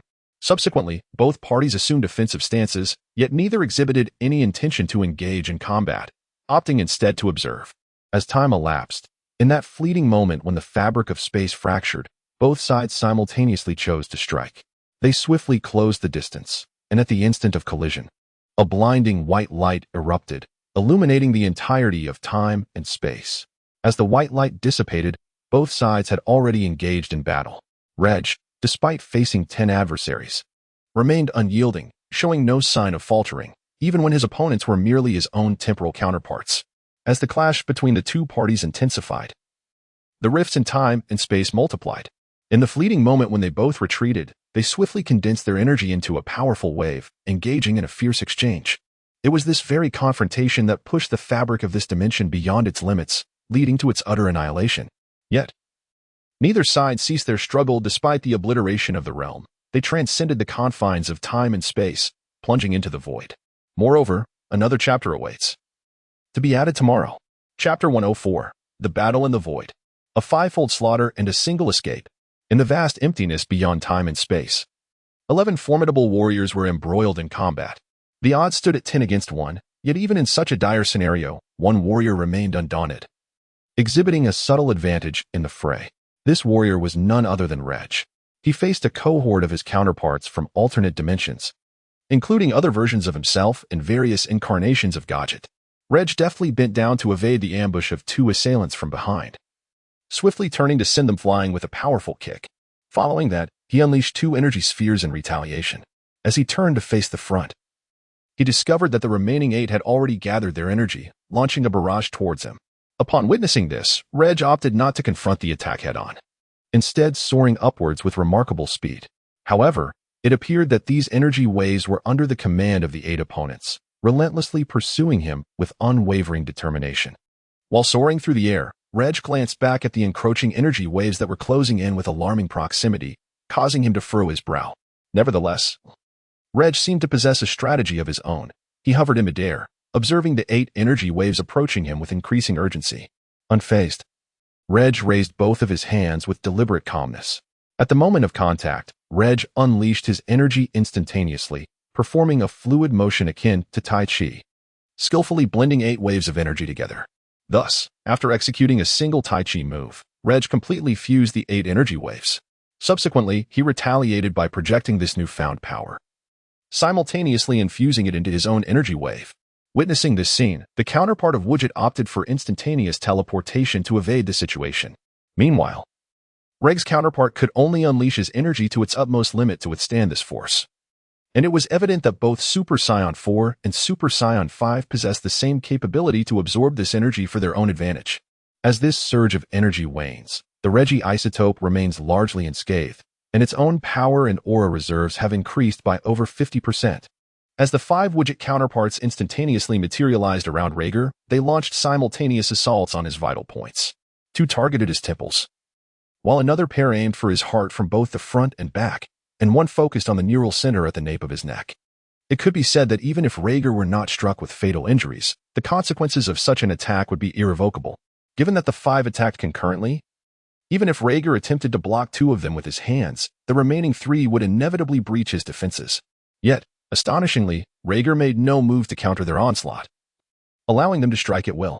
Observing this, the 5 grew increasingly wary, convinced that Regg must possess some hidden countermeasure. Just as their attacks were about to connect with Regg's form, he remained motionless, at that moment when they believed they would finally subdue him. An unexpected turn of events unfolded. Their strikes penetrated Regger's body simultaneously, yet he sustained no harm, as if he were merely a phantom projection. This technique, reminiscent of the Kamui from Naruto, involved concealing his physical form in a separate dimension, projecting only an image in the real world. For Regg, endowed with the laws of spatial rules, executing such a maneuver was effortless. However, this tactic was not without its limitations, after all. An opponent capable of inflicting such damage could eventually breach the space he occupied. In the blink of an eye, Regg vacated his original position, leaving behind a condensed energy orb. As he reappeared, the orb detonated instantaneously, unleashing a force so potent that even the void trembled. In the timeless expanse beyond time and space, where no material existence resides, where concepts of space and time do not exist, the mere act of hurling that energy orb was enough to induce quaking within the void, signifying its capacity to alter its very state. This phenomenon could arise from one of two scenarios, either the cataclysmic release of energy at the moment of temporal destruction, or the explosive force generated at the inception of the universe during the Big Bang. Thus, the energy orb that Regg casually cast bore a destructive potential rivaling that of a cosmic explosion. Yet even such formidable power proved insufficient to vanquish the 5 Widget counterparts. At most, they sustained injuries, with 2 of them suffering the loss of a hand. Just as Regg prepared to capitalize on his advantage and eliminate the 5, the distant counterparts of Regg had fully assimilated the residual energy and surged towards him. Witnessing this, Regg abandoned his intention to finish off the 5 adversaries and instead redirected his efforts towards confronting the other 5 versions of himself. As the two sides collided, the danger of the battle escalated to several heightened levels. As a counterpart to Regg, one would not engage in combat with the finesse and strength akin to that of Woodgite. Rather, the approach was one of sheer, unadulterated power in a direct confrontation. Regg, undeterred by this scenario, faced off against the other 5 with unwavering resolve, exchanging blows in a tit-for-tat manner. Neither party exhibited any inclination to evade, enduring each other's attacks with sheer physicality before launching counterstrikes. Nevertheless, Regg found himself at a disadvantage, being but 1 against 5. Yet, he remained resolute, gritting his teeth as he withstood the onslaught. In this relentless clash of 1 against 5, he managed to inflict a grievous blow upon one adversary, causing the unfortunate foe to spew forth blood and lose the will to fight. This adversary, however, would not be the last to fall. As time gradually slipped away, one by one, the isotopes were vanquished and fell to the ground by Regg. Subsequently, only the last of the 5 identical beings remained, already battered and bruised, their bodies marred with the imprints of countless punches. Regg, too, was not in much better condition, bearing injuries akin to those of his opponent, with one eye swollen shut, rendering him temporarily blind on that side. Thus, both combatants, in their grievously wounded states, unleashed their final blow. Their fists collided with resounding impact upon each other's faces. Regg, unwavering, met his adversary's strike head-on, channeling all his strength to decisively bring his opponent to the ground. Following this exchange, Regg found himself slightly breathless. Although such injuries could be mended within a minute or two, the fatigue of battle weighed heavily, not only upon his body but also upon his spirit. After merely resting for a brief span of seconds, he turned his gaze to confront the remaining 5 identical beings. Upon observing them, a frown creased his brow, for their auras and injuries had remarkably healed. One among them seemed to sense the impending threat and hastily departed, likely seeking reinforcements. Yet, Regg remained unfazed, intent on eliminating the 4 before him. Chapter 105, Despicable and Shameless Tactics. The Wrathful Regg. Additional update. Gazing at the 4 before him, Regg eschewed conventional tactics, opting instead to instantaneously teleport behind them. Subsequently, he concentrated his sword energy in both hands and swept it behind the 4 individuals. The sudden attack from behind caught them completely off guard. However, bolstered by a measure of the profound art of freedom and ultimate intent, even though they did not react in time, their bodies instinctively evaded the razor-like energy strike by the narrowest of margins. Observing that his attack had been evaded, Regg exhibited no signs of anger. Rather, this outcome was anticipated. Indeed, the energy blade strike was merely a feint at the very moment the 4 were dodging. Regg swiftly targeted their positions. This time, they were unable to react in time and were struck repeatedly. In an instant, the 4 were sent flying backwards. As they came to a halt, they each coughed up blood, clearly indicating that the blow had inflicted significant damage. Witnessing this scene, Rage seized the opportunity to pursue relentlessly. He teleported behind one of them, and in the fleeting moment before the individual could react, he struck decisively at the heart located in their back. As the formidable force pierced through, the man momentarily froze, then coughed up a mouthful of blood, mingled with fragments of flesh, before ultimately collapsing into the void. Witnessing this scene, the remaining three felt a surge of tension, fixating their gazes on Regg, vigilantly anticipating his next move. Despite the unfolding scenario, Regg remained unfazed, preparing to execute the same lethal maneuver once more when the individual who had just departed returned, utterly disrupting Regg's plans. It was not merely the presence of an additional person that posed a dilemma, but rather the one they held captive that darkened Regg's countenance and ignited an overwhelming fury within his eyes. The newly returned figure spoke in an unfamiliar tone, warning. You would do well to surrender, lest you wish to witness her fate. This voice belonged to the one who had lured Regg into this confrontation, and the captive was none other than his wife, Sapali. Upon hearing these words, Regg exhibited no immediate reaction. After a brief pause, he raised his hands, conjuring a spatial barrier around himself. Having completed this act, a murderous intent etched across his face. He fixed his gaze upon the counterpart, who held Sapali captive. Regg enunciated with chilling clarity, a dragon possesses its fatal scales. To touch them is to court death. Since you are so eager to seek your demise, I shall oblige. Subsequently, with a mere thought, Regg initiated a spatial exchange with Sapali. This entire process transpired in the blink of an eye, in an instant. Sapali was transported within the confines of the spatial barrier. Naturally, Regg was also instantaneously relocated beside the counterpart of Gogeta, with a murderous intent etched upon his face. Regg gazed at the isotope before him and slowly uttered, "Are you prepared to meet your demise?" Without waiting for a response, he unleashed a powerful punch that struck the opponent's abdomen. The adversary expelled a mouthful of bitter liquid, poised to be sent flying. However, Regg was not one to let his prey escape easily. Before the opponent could soar away, he swiftly seized their throat. Thus, the isotope failed to launch into the air and instead became nothing more than Regg's punching bag. As Regg's fists accelerated with increasing velocity, his opponent's abdomen swiftly became a grotesque mass of flesh and blood. Following this, with a powerful strike, Regg pierced through his adversary's abdomen, extinguishing the flicker of life within. Yet, the fury boiling within Regg showed no signs of abating as he turned his gaze toward the remaining three foes, who now appeared visibly anxious. Just as Regg prepared to engage them, he sensed something amiss and swiftly glanced backward. To his dismay, he discovered that one of his counterparts had evaded death, shattering Regg's spatial barrier and seizing Sapali once more. This time, however, the assailants proceeded with a greater caution, swiftly infusing Sapali with malevolent energy. The repercussions of such an act soon manifested, as Sapali began to emit anguished cries. Witnessing this scene, Regg's rage ignited, and he bellowed, "You scoundrel, cease this at once." He intended to teleport using spatial laws, but was interrupted by the three counterparts of Gogeta. In that fleeting moment of distraction, Sapali's cries ceased, and the counterpart of Regg spoke again. "Regg, you should abandon your struggle. The malevolent energy has already infiltrated your wife's heart. Even if you teleport again, it will be futile. With but a thought, I can extinguish her life." Upon hearing these words, regardless of their veracity, Regg dared not gamble with his wife's life. He could only fixate on his adversary with a gaze that could pierce through flesh. Had his stare been lethal, the man would have been reduced to mere shreds long ago. Meanwhile, the three Gogeta counterparts launched their assault on Regg. Instinctively, he sought to defend himself, only to hear the warning, "If you dare to defend, your wife will perish." At this, Regg suppressed the instinct to shield himself, enduring a relentless barrage from the trio. As the dust settled, he bore the marks of battle, a trickle of blood seeping from the corner of his mouth. Observing this, the taunting voice remarked, "It seems you hold a deep affection for your wife. I have some delightful news. Care to hear it?" Regg remained silent, his gaze locked onto his adversary. Noticing his reticence, the voice continued unbidden, "Since you choose not to respond, I shall take that as acquiescence."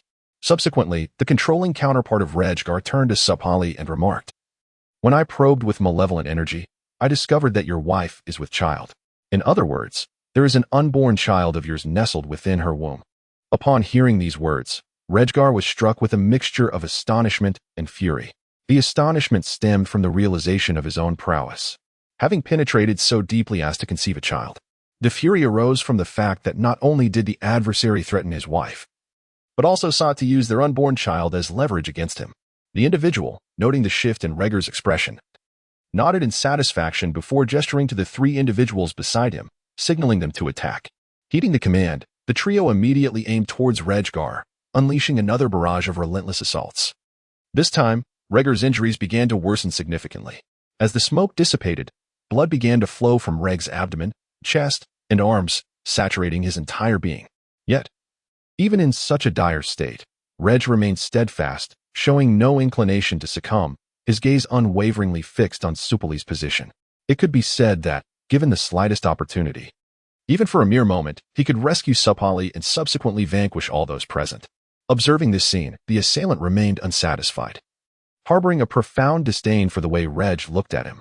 Addressing the three accomplices, he commanded, "You three, go and shatter Regg's limbs, then bring him before me." With a sinister smile directed at Regg, he added, "You would do well not to resist. Otherwise, I cannot guarantee the safety of your wife and your unborn child." Upon hearing these words, Regg felt a surge of rage, yet he gritted his teeth, suppressing the urge to retaliate. As the three individuals approached, two of them twisted Regg's left and right legs, while one of them broke his left arm. Despite the excruciating pain, Regg remained silent, beads of cold sweat cascading down his forehead. It could be said that the agony he was enduring would have likely overwhelmed an ordinary person to the point of death. Eventually, the shattered Regg's right arm, rendering him completely incapacitated. He reverted to his normal form, captured by the trio and brought before a man.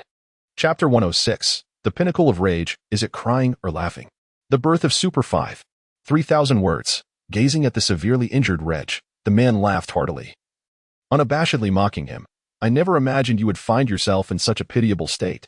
Here's the deal. If you kneel and plead, not only will I spare you, but your wife shall remain unharmed as well." Upon hearing these words, Regg remained unfazed, his gaze fixed unwaveringly upon the man. Witnessing Regg's silence and the intensity of his stare, the man became enraged and unleashed a barrage of punches and kicks upon the wounded Regg. After several blows, Regg's injuries worsened, with his chest visibly caved in, clearly a result of broken ribs. Yet, even amidst the assault, he uttered not a single sound. Growing bored, the man remarked to Regg, "How dull you are," showing no signs of resistance whatsoever. He then turned his attention to Sapali, stating, "Now that Regg is incapable of causing any disturbance, she has lost her value as well." Upon hearing the man's words, Regg's eyes blazed with fury as he enunciated each word. "You dare?" The man, upon hearing Regg's defiance, let out a mocking laugh before responding, "You possess no strength. And with your limbs utterly shattered, you have no means to resist. What purpose could I possibly have for her?" Ignoring the furious rage of Regg beside him, an evil power erupted like flames, utterly incinerating the physical form of Sapali to ashes. At the moment when Sapali was completely reduced to dust, the previously enraged Regg stood frozen in place. He even began to question whether the heavens wished to see him suffer. In his past life, Regg, an orphan devoid of friends, lived in solitude. That existence was profoundly dull, yet he bore it with a certain acceptance, having grown accustomed to the feeling of loneliness. However, after being transported to this world, he found companionship, a family, and even an unborn child. He should have enjoyed a blissful life, yet in that fleeting moment, all of it evaporated into nothingness. Having become accustomed to the warmth of home, how could he possibly accept the pangs of solitude once more? At that moment, Regg began to laugh. Ha ha. Yet, as he laughed, tears streamed down his cheeks. It is often said that a person, when pushed to the brink of fury, may act irrationally. But what transpires when one reaches the zenith of anger? Perhaps it resembles Regg's current state, so consumed by rage that he has lost control of his emotions entirely.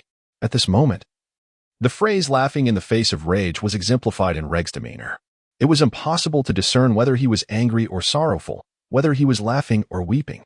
He felt as though he had spiraled beyond control. Despite his desire to refrain from laughter, it persisted. He was acutely aware that the Dragon Balls could resurrect his wife, yet he remained unable to accept the sight of her dying before his very eyes. And what of his innocent unborn child, who could not be revived by the Dragon Balls? The child had barely existed for half a month, with not even a physical form developed, let alone a soul. Thus, even if he were to have another child in the future, it would not be the same as his first. How could Regg accept this? How could he rationally confront the reality of it all? Watching his wife perish and witnessing the erasure of his unborn child from the world was an unbearable reality, one that no husband or father should have to endure. After his laughter subsided, Regg roared in fury. "Why, Oh heavens, must you treat me thus? What have I done wrong? You granted me a warm home, only to cruelly snatch it away. He then turned to the individual responsible, shouting, "It is all your fault. Had it not been for you, this would not have happened. Regardless of who stands behind you, I will ensure you pay 1,000-fold."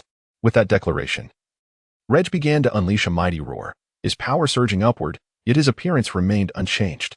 As the power surged relentlessly, the individual's aura dispersed the four, rendering them unable to approach. Ah! With a thunderous roar, Regger's appearance swiftly transformed. His power surged, causing his blood to race and his heart rate to escalate dramatically, resulting in his skin turning a vivid red and his body temperature soaring. Furthermore, Regger's physical strength was immensely amplified as his limbs began to crack audibly. The previously dislocated limbs were forcibly realigned under the tremendous pressure of his own flesh. Silvery fur began to sprout across his body, while his hair gradually shifted to a shimmering silver hue, subtly altering its appearance. Ultimately, in the midst of that resounding shout, a blinding white light erupted from him, accompanied by a fierce heat wave capable of melting steel. As the brilliance faded, Regg emanated a radiant silver sheen, with his chest revealing patches of crimson skin. Despite his serious demeanor, tears continued to flow unabated. Under the influence of Regger's aura, the tears were propelled upwards, only to be evaporated by the heat radiating from his body. In this moment of extreme fury, Regg transcended into Super Saiyan 5. His current strength was incomparably beyond that of his previous form, Super Saiyan 3, existing on an entirely different plane. Super Saiyan 3 itself merely stacked upon the foundation of Super Saiyan 4, failing to break its own limits. Super Saiyan 5 transcends limits, achieving an unprecedented pinnacle, allowing the body to endure prolonged overload, thereby surpassing its own boundaries. However, such limits come at a price. Sustained overexertion inflicts unbearable strain upon the body. In the original work, it was precisely for this reason that Regg fell to Gogeta. Moreover, with Regg currently in his Super Saiyan 5 form, augmented by the miracle law and the law of power, the already limited duration of his strength is further diminished. Yet, what does it matter? Even a mere 3 minutes is sufficient to annihilate them all. At this moment, Regg shifted his gaze to the three individuals nearby. Upon meeting his eyes, they broke into a cold sweat, bracing themselves for battle. Nevertheless, Regg made no excessive movements, merely taking a step forward. In an instant, he vanished from sight, reappearing behind the trio, holding the severed head of one of them. As they finally processed the scene, two of them were struck with panic upon seeing the headless corpse in the center. The severed head in Regg's grasp did not immediately comprehend its demise. Only after feeling the searing pain did it accept the reality of its death. Regg then crushed the head in his hand, blood and brain matter splattering onto him. Yet due to his high body temperature, it vaporized instantly. Witnessing this gruesome display, the remaining two felt their scalps tingle with dread. Regg, uninterested in prolonging their torment, simply extended a finger and drew a line in the void. A tremendous force of spatial energy erupted forth, cleaving all objects within the defined boundary, including the two remaining individuals, in two. Subsequently, Regg's gaze shifted to the individual before him, and with a mere gesture, he rendered the person immobile. Regg understood that this was merely a puppet, incapable of divulging any information, and thus he crushed it on the spot. From the remnants of the puppet, a malevolent force could be sensed escaping. The swiftness of this sinister energy was remarkable. Had Regg not been vigilant, he might have failed to notice its departure. Naturally, Regg had no intention of allowing this dark essence to elude him, and he pursued it, eager to uncover the identity of the mastermind behind the scenes. It appeared that this hidden figure anticipated Regg's thoughts and severed the connection to the malevolent force, allowing it to drift aimlessly in the void. Regg sensed something amiss and deduced the actions of the unseen adversary. He employed the principles of spatial manipulation to confine the malevolent energy within a container no larger than a glass bead. In the future, should he encounter a power akin to this dark essence, he would be one step closer to discovering the orchestrator's identity. Having completed this task, Regg returned to his original position. Utilizing the laws of the soul, he gathered Supri's essence, transforming it into a nearly transparent glass bead. Grasping the bead suspended in the air, he once again invoked the laws of the soul to explore the expanse of the void. However, he uncovered no trace of any soul. Despite having harbored this suspicion for some time, Regg could not help but shed tears, for it confirmed the tragic truth. His unborn child was irrevocably lost. After a period of reflection, Regg returned to his usual state, steadied his emotions, and opened a portal to return to the primary timeline. Subsequently, he swiftly sought the Dragon Balls scattered across the earth, wishing for the restoration of Sapali's corporeal form. Thereafter, Regg infused the glass orb containing Sapali's soul into the physical body. As the soul completely merged, Sapali slowly opened her eyes. Upon awakening, she was startled to see Regg drenched in blood, and immediately inquired about the nature of his injuries. Given Regg's remarkable self-healing abilities, his wounds had naturally healed, and the blood was merely a remnant from before his recovery. Witnessing this, Regg felt a warmth in his heart and proceeded to comfort her, asking how Sapali had come to be captured. Upon hearing his question, Sapali appeared bewildered, clearly lacking any memory of the moments leading to her abduction. Subsequently, Regg discovered through his soul power that Sapali's soul bore slight damage, resulting in incomplete memories. Although these memories were fragmented, Regg found acceptance in this. Forgetting painful recollections could indeed be a blessing. Meanwhile, in the shattered realms of time, within a dilapidated castle, lay a multitude of Saiyan corpses, with the remains of Regg, Goku, Vegeta, and Broly being the most numerous. The cause of their demise was evident. Their blood had been completely drained. Nearby, a pool of blood belonging to the Saiyans lay ominously. At the center of this sanguine pool sat a figure, meditating in midair, utilizing his own power to draw forth the blood from the pool to augment his strength. The tail that swayed behind him revealed his Saiyan heritage. At that moment, the Saiyan slowly opened his eyes and spoke. It seems that, as the shadow suggested, Regg's power is indeed formidable, even with my current strength. Exerting all my effort may not suffice to vanquish him entirely. This Saiyan was none other than Lero. During his prolonged period of cultivation, Lero had mastered two forms of rule-based power. The first was the rule of devouring, the principle by which Lero absorbed Saiyan blood to enhance his own strength. The second was the rule of despair, the accumulation of negative energy from years of traversing time and indiscriminately slaughtering the innocent had allowed Lero to successfully harness this dark power. Chapter 107, Lero's Dark Dragon Fist. Reconstruction of bones. Restructuring of blood vessels. With these thoughts in mind, Lero gradually rose to his feet, standing upon the surface of the blood pool. In an instant, he teleported directly from the pool to the throne within the castle. Seated upon the throne, Lero slowly raised his right hand, beginning to gather his power. Soon, a dragon began to spiral around Lero's arm. What Lero employed was indeed the Dragon Fist. However, unlike the conventional Dragon Fist, this divine dragon was as black as ink, its dark red eyes resembling blood, embodying the essence of an evil dragon. Gazing at the malevolent creature coiling around his arm, Lero chuckled and declared, "I have promised that you shall perish by the very same technique. I shall not go back on my word." Subsequently, Lero dissipated the amassed power. Meanwhile, in the realm of the destroyer of the main time and space, Regg remained undeterred in his cultivation following the preceding events. To ensure the safety of Sapali, Regg forged a necklace utilizing the power of the six great laws. The force contained within it could inflict severe damage even on an unsuspecting angel. Only by this means could Regg devote himself to his training without worry. Furthermore, he was unaware that the strength of the person behind the scenes was now on par with his own. The only certainty he held was that his current power was insufficient. He needed to grow stronger. After a period of training with this, Regg swiftly mastered the transformation into Ultra Blue. However, unlike the ordinary Ultra Blue, his pupils were a striking emerald green, seemingly influenced by his own bloodline. Upon mastering this transformation, Regg commenced the arduous task of mastering Ultra Instinct at full power. Such mastery was not easily attained, as it involved transcending one's limits, a process fraught with discomfort akin to the sensation of bursting blood vessels. In a normal state, if red blood cells were likened to cars, without transforming into Ultra Instinct, one would be restricted to a speed of merely 60 kilometers per hour. Upon transforming, the flow of his blood surged dramatically, akin to upgrading an ordinary vehicle into a high-performance race car, with speeds no less than 500 kilometers per hour, essentially equivalent to low-altitude flight. Such rapid blood flow would strain the body excessively. Indeed, to cease the Ultra Instinct transformation would be akin to abruptly slamming on the brakes, bringing everything to a halt in an instant. Who could endure such a predicament? It was as though his veins were forged from rebar, a feat even rebar might struggle to withstand.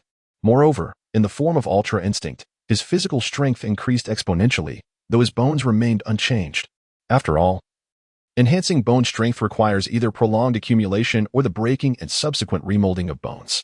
Accumulation necessitates an increased intake of calcium, while remolding involves fracturing the bones, a process many martial artists of the past had undergone. Particularly those engaged in boxing often shattered their knuckles during practice, allowing them to heal stronger after a period of recovery. However, Regg did not have the luxury of time to focus on calcium intake. The pain of broken bones paled in comparison to the anguish of losing his wife and child. He forcefully shattered all his bones by utilizing his own energy, subsequently applying the law of time to accelerate their recovery. During his initial attempt, he nearly faced disaster, as this self-inflicted impact included his skull, leaving him momentarily unconscious. Fortunately, while training in the realm of the Destroyer, this was nearby and used her staff to revive him and safeguard his heart veins, ensuring his life was not in jeopardy. Of course, there was a price for such intervention. Regg had to provide all of this as sustenance for the next 10 days. Yet, Regg remained indifferent. As long as he could grow stronger, he would gladly shoulder the burden of a year's worth of provisions.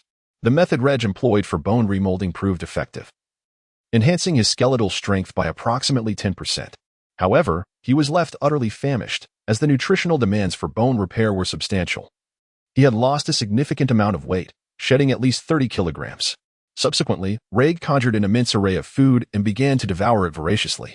In less than 3 minutes, an entire mountain of food, towering 5 stories high, had vanished into Regg's stomach. Yet, even after such a feast, he found himself merely 8/10 satiated. During the period of digestion, Regg directly cultivated the ultimate freedom technique to its white god form. After engaging in numerous battles and witnessing the ultimate freedom technique countless times, Regg's experience with this technique was already at its zenith. He merely required an opportune moment to transcend. As Regg transitions into the white god form, the food in his stomach has nearly been digested. Subsequently, he directly abandoned the white god form and once again commenced the process of bone reconstruction. As Regg regained his strength, the intensity of his skeletal structure astonishingly increased by an additional 10%, building upon its previous foundation. This enhancement signified a cumulative progression in his skeletal fortitude. Such an advancement was indeed fortuitous for Regg, for it would not be long before his skeletal strength could amplify by at least tenfold. Thus, Regg engaged in a daily triad of activities: the reconstruction of shattered bones, nourishment, and the cultivation of his skills. With each passing day, as this cycle repeated, Regg's skeletal intensity began to soar exponentially. A month later, Regg soared into the skies, unleashing a mighty roar as he transformed into his Super Saiyan 5 form. Subsequently, he swiftly harnessed his own energy to assess his condition. According to Regg's observations, his skeletal structure had finally become capable of withstanding the physical demands of the Super Saiyan transformation.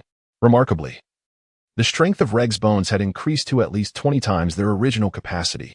One can only wonder how he endured the past month. Who could withstand such trials? Reflecting on the arduous training journey, Regg sighed, filled with bittersweet memories. Nevertheless, it mattered little. As long as he could grow stronger, he would choose to undergo the painful process of bone reconstruction again, even if it meant returning to a month prior. Now that the strength of his bones had improved, he was ready to embark on the second phase. This involved repeatedly straining all of his blood vessels, followed by their reformation, akin to the process of bone reconstruction. Once the strength of the blood vessels was enhanced, they would be able to sustain the blood flow under the Super Saiyan form. Fortunately, the strain on the blood vessels did not require manual effort. In the Super Saiyan state, they would naturally succumb to the strain over time. Moreover, this method would also train the duration of his transformation and teach him how to regulate his energy, preventing it from leaking outward. Such an approach could be deemed a multifaceted strategy.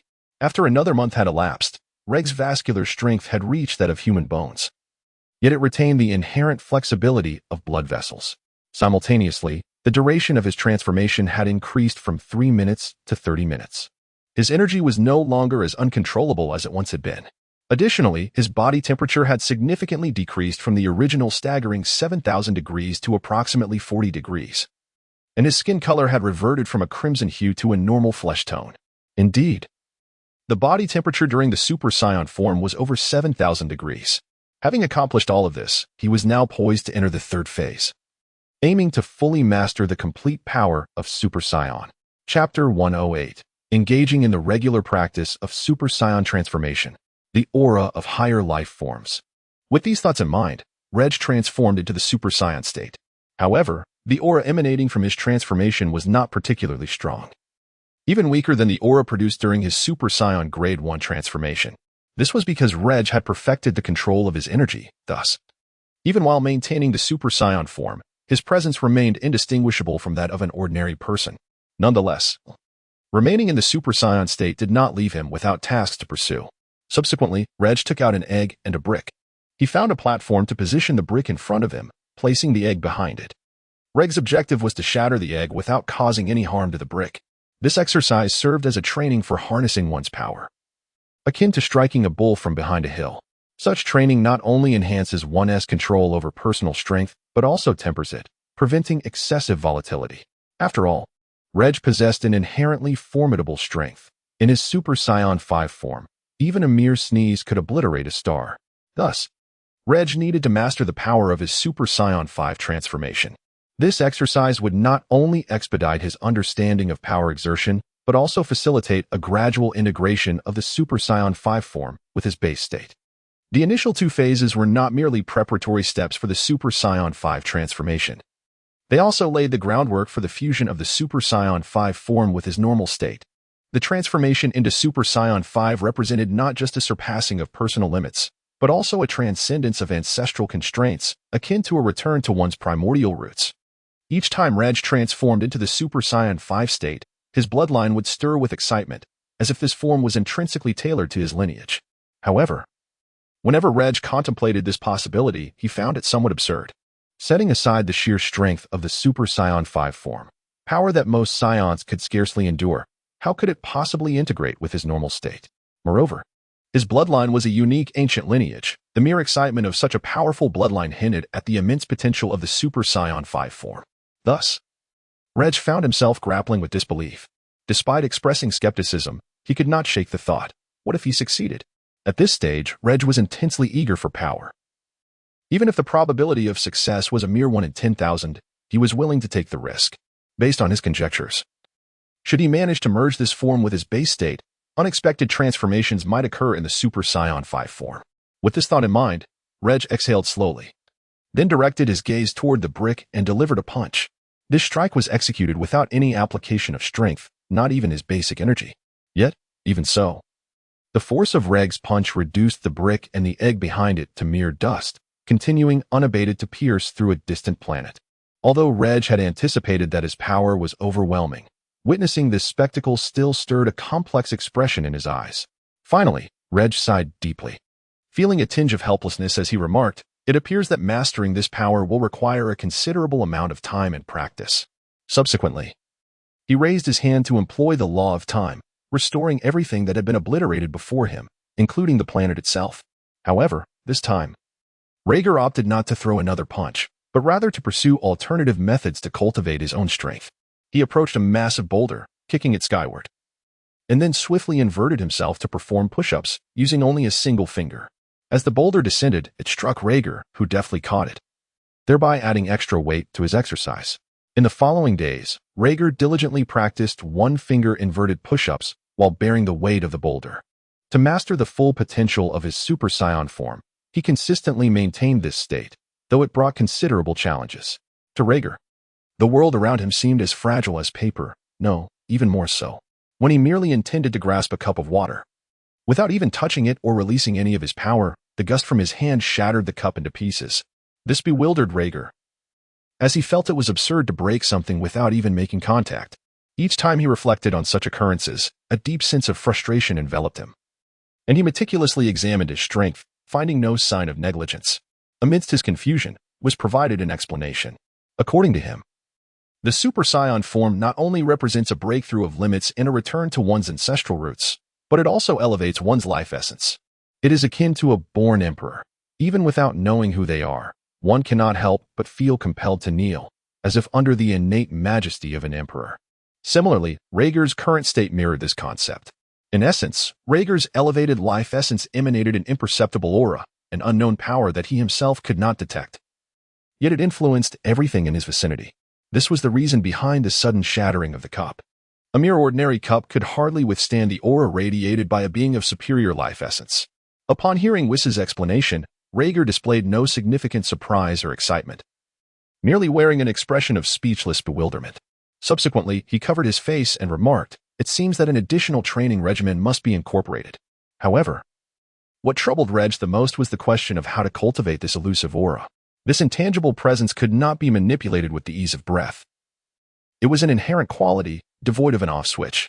The only method Regg could conceive to mitigate this aura was to immerse himself in the mundane world, where the distractions of earthly existence would render his presence inconspicuous. Yet, prior to that, he needed to gain control over his own powers. After a fortnight of dedicated effort, Regg found himself increasingly adept at mastering his abilities.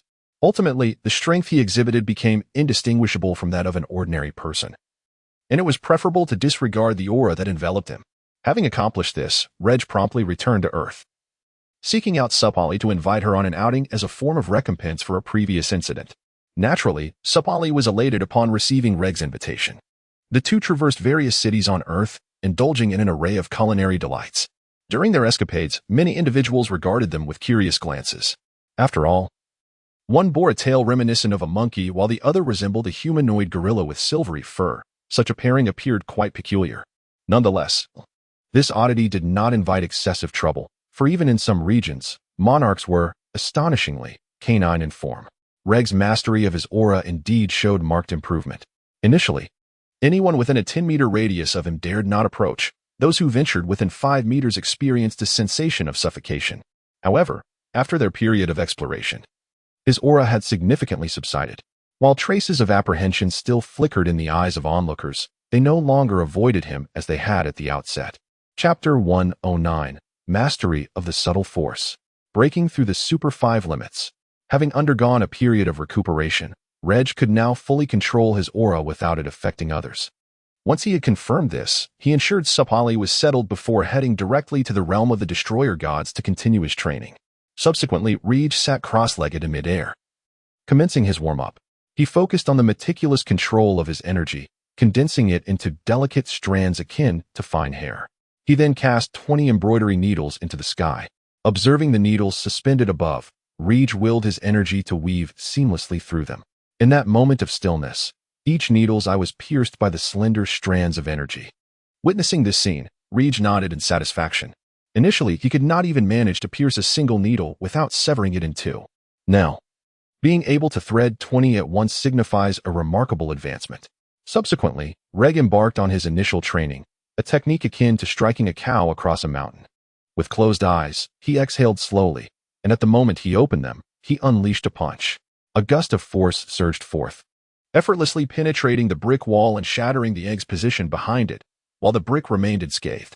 Regg then turned, seated himself upon a nearby boulder, and focused on regulating his breath and the flow of his blood, intent on analyzing the mechanics of the punch he had just executed. After a period of contemplation, Regg gradually opened his eyes and leaped down from the boulder. He struck the adjacent rock with a palm, leaving an imprint of his hand. Remarkably, the stone exhibited no fractures, only the point of contact bore the mark. Having completed this exercise, Regg did not linger, departing the location without delay. Just before leaving, he clenched his hand into a fist. In an instant, his mere action caused the boulder behind him to erupt with numerous fissures, culminating in a sudden explosion that reduced the stone to countless fragments scattered across the ground. This remarkable power resembled the hidden energy described in martial arts novels, channeling one's strength internally to instigate an explosive force or to directly devastate internal organs. Akin to installing a meat grinder within one's body. To master this force, one must first grasp the fundamentals of striking across distances. Although Regg's foundational combat prowess did not see a significant increase, his capability to penetrate defenses had been notably augmented, for no matter how formidable the exterior, the internal organs remain exceedingly vulnerable. With these thoughts in mind, Regg prepared to undertake his next endeavor, the normalization of his Ultra Super Saiyan form. This process was not particularly cumbersome. He could eat, drink, and train as he pleased, so long as he maintained his transformed state, seamlessly integrating into everyday life. While it appeared straightforward, it was far from simple, primarily due to the extensive time it required. As the days turned into years, Regg's strength steadily escalated. Presently, his regular power was sufficient to match an angel in combat, albeit this was prior to the full normalization of his Ultra Super Saiyan state. After a span of 3 years, at the age of 25, Regg successfully completed the transformation to Ultra Super Saiyan. At the moment of completion, Regg was unaware, having seamlessly integrated into the norm. Only through the words of Weiss did Regg become aware of his differences. He transformed a nearby stone into a mirror to observe his changes. According to the reflection, His appearance had not undergone significant alterations. Merely the hue of his pupils had shifted from black to a vibrant emerald green. After this observation, Regg began to test his newfound strength. Discovering that he could summon his power with greater ease, its potency enhanced severalfold, while his energy expenditure had been drastically reduced, now only half of what it once was. Yet the intensity remained undiminished. However, upon reaching this current level, the earlier transformations had entirely faded, or rather, melded into the norm. Feeling satisfied, Regg stretched lazily, preparing to rest before embarking on his next plan the following day, continuing to stack boxes and merging Super Saiyan 5 with Super Saiyan Blue to achieve Super Saiyan 5 limit break. With this thought, Regg smiled, finished his meal, and promptly fell asleep. The next morning, Regg opened the Void Realm and created a separate space. After completing these preparations, he was finally ready to proceed. Taking a deep breath, he exhaled slowly, culminating in a powerful shout. His entire strength erupted. Had it not been for Regg's formidable spatial laws, which ensured the integrity of the space he had created, merely unleashing his aura could have shattered it entirely. Once the aura had subsided, Regg began to channel his Super Saiyan Blue power, gradually replacing his original energy. The once tumultuous aura began to mellow, shifting to a serene blue. Finally, at the moment Regg opened his eyes, a brilliant blue light erupted from him, causing even the space he had conjured to develop minute fissures. As the blue light gradually dissipated, Regg's current visage was revealed. His hair remained silver, yet had transformed to a striking blue, still shimmering with silver luminescence. His pupils retained their emerald green, now glimmering with a bright sheen. Subsequently, Regg began to sense the immense power within himself. After this realization, he understood that the strength achieved through the Ultra Super Saiyan limit break was on an entirely different plane from that of the Ultra Super Saiyan full power. At the very least, he felt capable of defeating 10 versions of his former self. Having completed his tests, Regg transformed back and departed. Returning to the realm of the Destroyer Gods, after exchanging greetings with Whis, he made his way back to Earth to rest. Upon returning home, Regg settled onto the sofa, contemplating his future plans. At that moment, Sapali emerged from the kitchen and cheerfully exclaimed, "Regg, you're back. Hurry and wash your hands. Dinner is ready." Her words interrupted Regg's thoughts, yet he bore no displeasure towards her. With a smile, he replied, "All right, I shall attend to it right away." After washing his hands, Regg took a seat at the dining table, with Sapali sitting beside him. It was evident that her abdomen was slightly rounded, not due to any indulgence, but because she was pregnant. Indeed, Sapali was once again expecting, and 3 months had already passed. Observing her, Regg displayed an uncommon tenderness, stating, "There is no need for you to cook. Your well-being is of utmost importance now." Upon hearing Regg's words, Sapali pouted slightly, expressing her discontent. "I refuse to become a mere idle burden. I must contribute in some way. My inherent talent is limited, and my current strength is the pinnacle of my capabilities. Yet, this level of combat prowess cannot truly assist you, Regg. Therefore, I must find other means to help. If you prevent me from cooking, what distinguishes me from a lazy fish?" Recognizing the futility of arguing against Sapali's spirited rationale, Regg could only chuckle and shake his head in resignation, saying, all right. You are always right. However, a bit of rest is still necessary. Otherwise, I might become upset." He then humorously pretended to clench his fists to emphasize his point. Yet, Sapali was no longer the young girl she once was, and she was not swayed by Regg's antics. Nevertheless, she replied, "Understood, I will make sure to rest. But let us not dwell on this. It is time for dinner." With Sapali's response, Regg could only acquiesce, and they began to eat. Their home was once again filled with life, a vitality that would endure. Chapter 110, Our eldest son, Regg. Our youngest son, Renas. Time swiftly passes, and in the blink of an eye, 2 years have elapsed. This year, Regg is already 27 years old, and Sapali, who once carried twins, now has 2-year-old sons. The elder son is named Rakel, while the younger one is called Renos.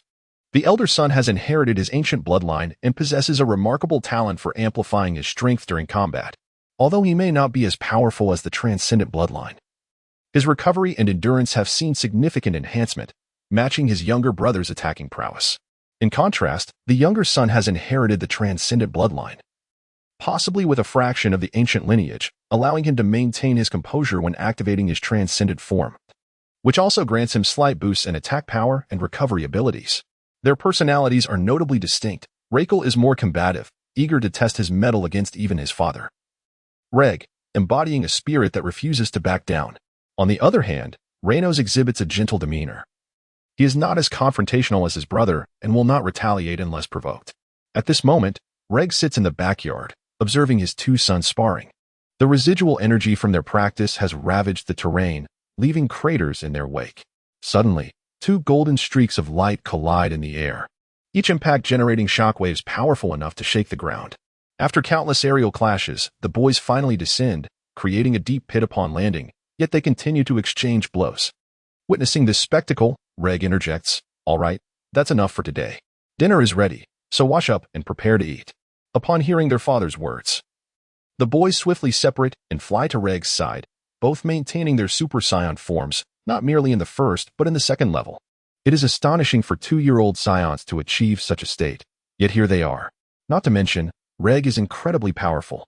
And even Sapali has already mastered the Super Saiyan second level. Naturally, their offspring would not lag far behind.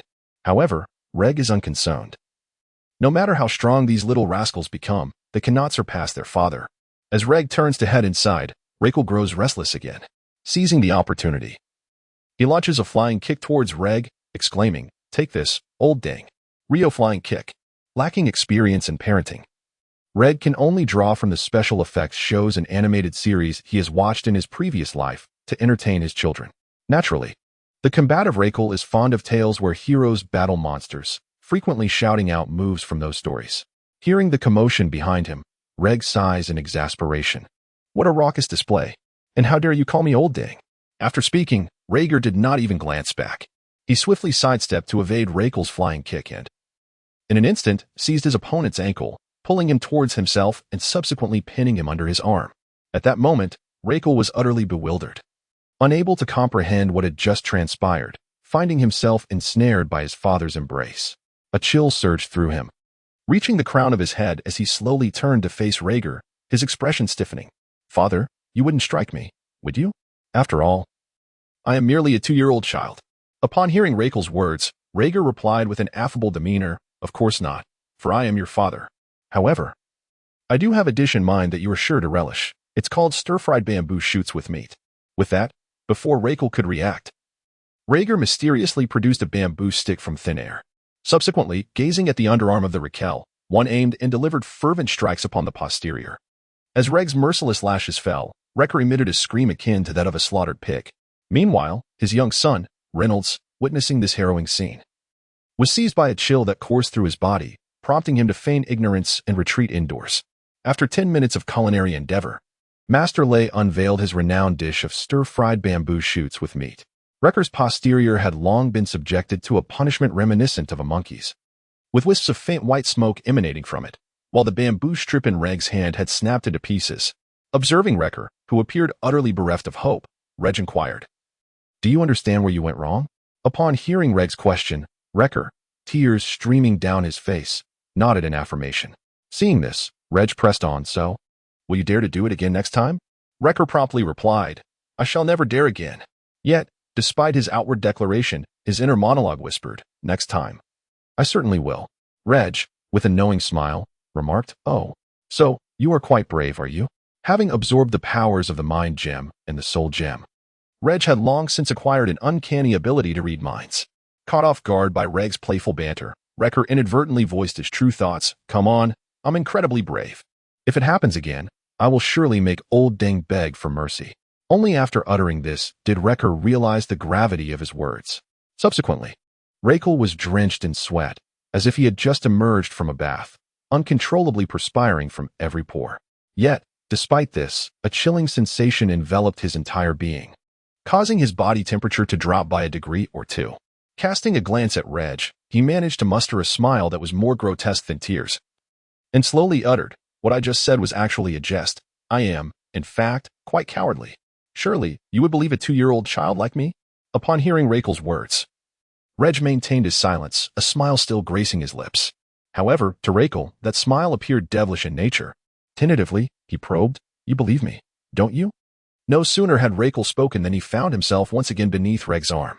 Witnessing this turn of events, Regg succumbed to utter despair, relinquishing any hope of resistance. As anticipated, Regg produced yet another bamboo stick. Thus, Master Lei commenced the second dish of the day, bamboo shoots stir-fried with meat. This time, Master Lei's focus was intensely concentrated, wielding considerable force in his preparation. The very essence of the dish seemed to respond to him, the sounds of cooking resonating loudly, echoing throughout the room. After 5 minutes of culinary effort, Master Lei completed the bamboo shoots stir-fried with meat prematurely, having exerted such force that the bamboo stick snapped. At this moment, Rakel's posterior was even more vividly colored than before, emanating wisps of white smoke. Rakel was now filled with utter despair, tears of regret streaming down his face. Meanwhile, Regg remained unmoved by any sense of pity.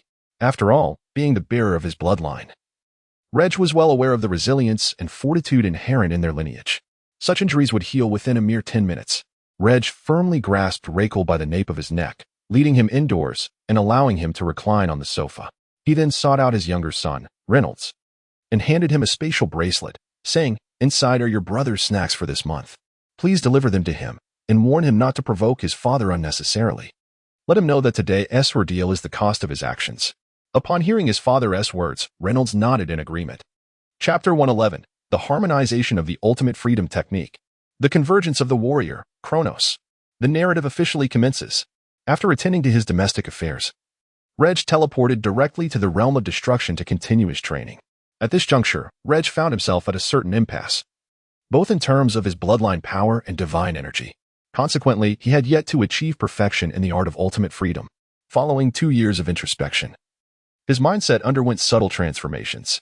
No longer did he relentlessly pursue strength. Instead, he began to genuinely appreciate the myriad aspects of his surroundings, diverting a portion of his focus from training to his wife and children. It was precisely this shift that transformed Regg's demeanor, reverting him to his original self. However, this did not imply that he had relinquished his hatred. Once he identified the perpetrator, he would ensure they faced a fate of 1,000 cuts, as he vowed. Regg's return to training was prompted by this change in perspective, which stirred a sense of tranquility within him.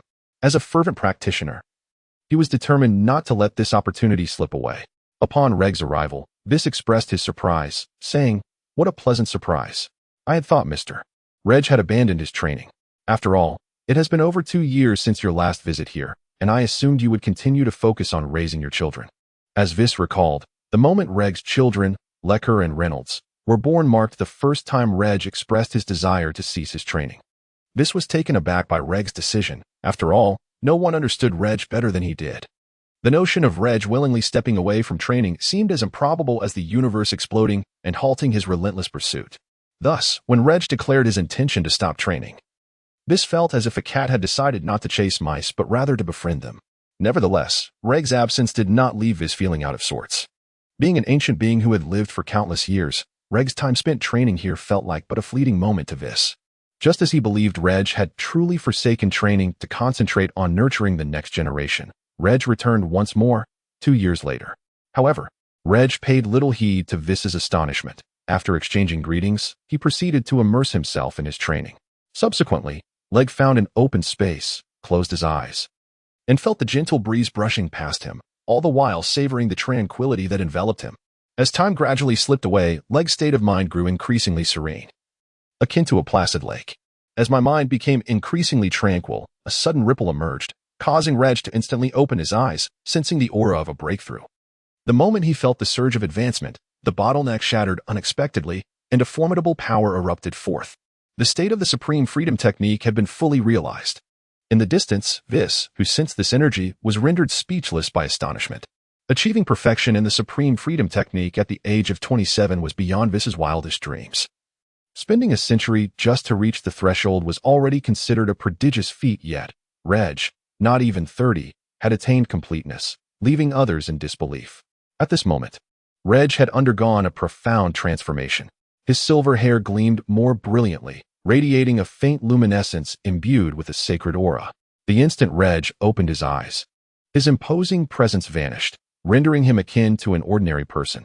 Meanwhile, his pupils had also transformed. His left eye retained its vibrant emerald hue, while his right eye mirrored the silvery gaze characteristic of the Supreme Freedom Technique. Just as Regg was absorbing the nuances of his metamorphosis, an unexpected attack surged towards him from behind. However, engrossed in his self-observation, he failed to notice the impending strike. Yet, without even glancing back, he instinctively sidestepped the assault. Upon realizing the situation, Regg turned to face the source of the attack, discovering it was Vis who had launched the offensive. Observing this scene, Vis chuckled and remarked, "I never anticipated, Mr. Regg, that you would master the supreme freedom so swiftly. Moreover, I did not hold back, employing nearly 90% of my strength. Yet I failed to touch you." Regg bore no resentment towards Vis, had there been any malice intended. It would not have been a solitary Vis confronting him, but rather an assembly of all angels, including the Archangel. Subsequently, Regg exchanged a few courteous remarks with Weiss, leaving behind an assortment of snacks before departing from the realm of destruction. Through the regular practice of the ultimate freedom technique, he experienced a slight loosening of his bottleneck. However, he still did not meet the criteria for a breakthrough. Thus, Regg shifted his focus to the cultivation of the power of laws. Naturally, mastering the power of laws is no simple endeavor, and Regg juggled his training while caring for his children. In this manner, 3 years swiftly passed. Now at the age of 30, Regg's 2 sons had also reached the age of 5. He imparted to them the technique of dance fusion. Of course, Regg would never subject himself to the embarrassment of performing such a dance. Instead, he traversed time and space to witness the dance fusion process of Trunks and Goten. At that time, his sons were not even 5 years old and were blissfully unaware of embarrassment. They only recognized that this technique was immensely powerful. Furthermore, not only had his sons mastered dance fusion, but they had also attained the Super Saiyan 4 transformation. At this moment, Regg had brought his 2 sons, Wrecker and Reynolds, into the space he had created. Under the watchful gaze of Regg, the two began to intertwine their dance steps. At the moment their fingertips made contact, a burst of radiant white light erupted forth. As the brilliance faded, Wrecker and Reynolds had vanished, replaced by a formidable fusion warrior. At that moment, the voice emanating from this being sounded as though both Wrecker and Reynolds were speaking in unison, proclaiming, "I am the powerful warrior born from the fusion of Wrecker and Reynolds, and my name is Kelnos." With an air of arrogance, Kelnos boldly addressed Regg, declaring, "Today, I shall ensure that you, old man, are left searching for your teeth." Kelnos' haughty demeanor and his disrespectful tone towards the previous generation unmistakably reflected the character of Wrecker. Upon hearing Kelnos' words, Regg, who had initially been merely intrigued, felt his blood pressure surge dramatically. With a smile, he remarked, "It seems that you, little rascal, have grown complacent these past few days. So today, do you wish to savor some bamboo shoots stir-fried with meat? Or would you prefer to engage in a game of 7-wolf summoning?" Upon hearing Regg's inquiry, the previously arrogant Kelnos was suddenly overcome with goosebumps, yet he stubbornly retorted, "Do not presume that I am without means to counter. I am quite formidable."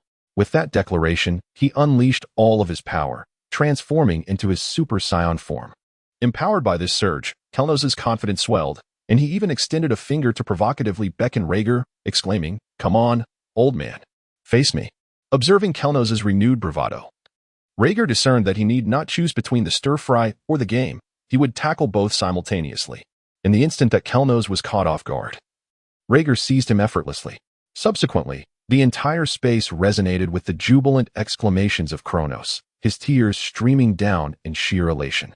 After enduring a period of relentless torment, Kronos finally broke free from Reggar's grasp, gently cradling his now reddened Re, and with a sniffle declared, "You old fool, do not presume this is the end.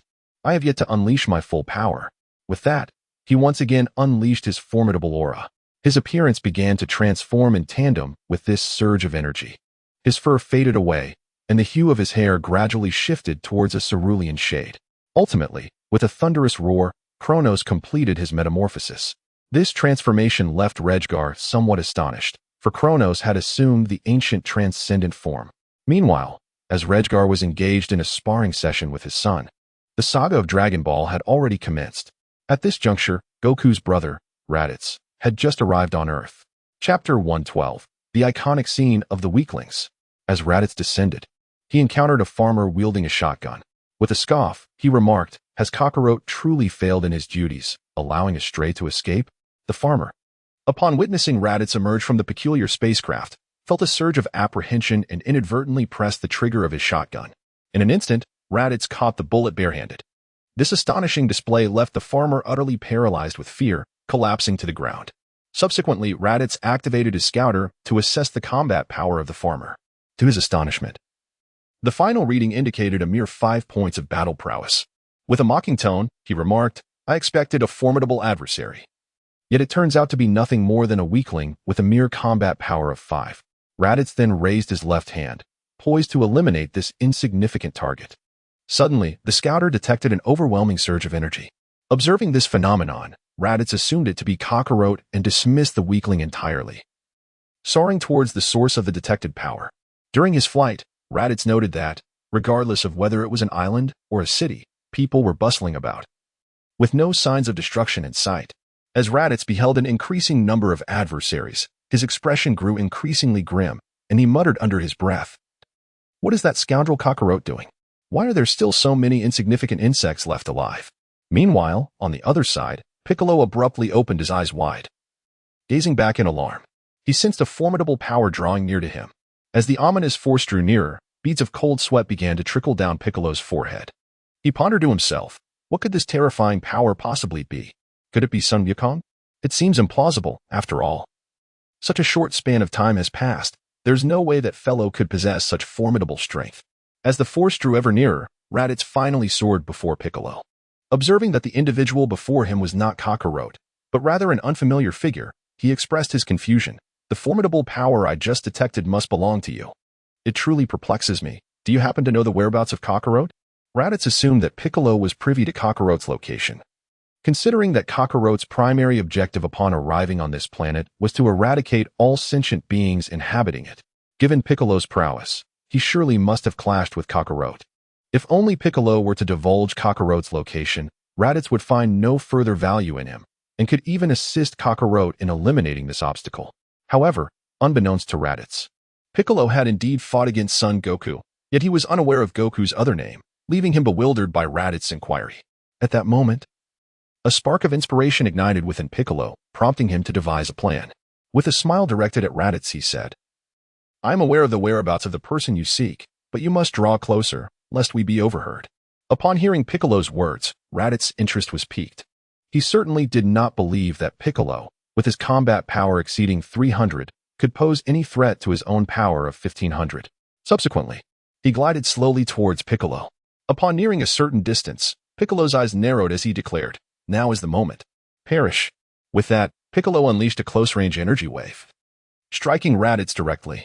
The impact generated a cloud of smoke that billowed forth. Witnessing this scene, Piccolo revealed a triumphant smile, savoring the success of his scheme. However, his moment of pride was short-lived, as he quickly turned serious, fixing his gaze upon the swirling smoke. As the smoke dissipated, Raditz stood unharmed before Piccolo. Witnessing this scene, Piccolo recoiled in terror, retreating 2 steps as if confronted by a monster. At that moment, Raditz sighed and remarked, "It appears you are unable to provide me with any valuable information, which means I must exert myself to seek it out personally. However, before I depart, I shall first eliminate you, my obstacle." With that, he raised his right hand, gathering energy for a powerful attack, intent on reducing Piccolo to mere dust. Just as Piccolo felt his life was at an end, Raditz's scouter emitted a signal, indicating the presence of another formidable power. Observing this, Raditz's expression turned grave, and he silently thought, this must undoubtedly be that Kakarot fellow.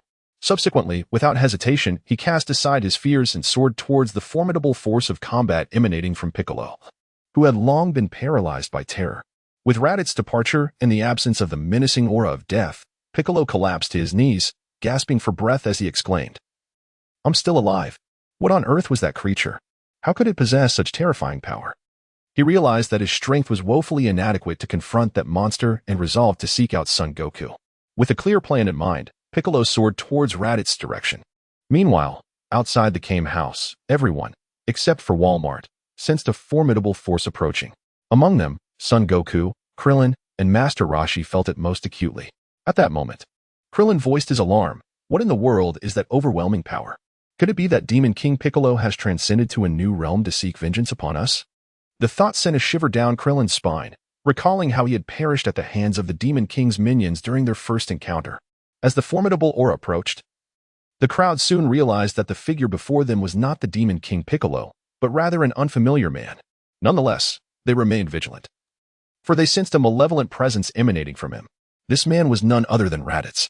Ignoring those around him, Raditz turned his gaze towards Son Goku. Upon seeing Goku's face, he momentarily appeared dazed and then remarked, "Kakarot, You bear an uncanny resemblance to our father. Son Goku, somewhat perplexed, replied, You know my father? No, I am not the Kakarot you speak of. My name is Son Goku. In response to Goku's declaration, Raditz furrowed his brow and said, Kakarot, have you truly forgotten even your own name? To this, Son Goku swiftly countered, I have told you, I am not Kakarot, I am Son Goku. With Goku reiterating his statement, Raditz finally grasped the gravity of the situation. Subsequently, Raditz inquired of Sun Wukong, Did you suffer a significant blow to the back of your head during your childhood?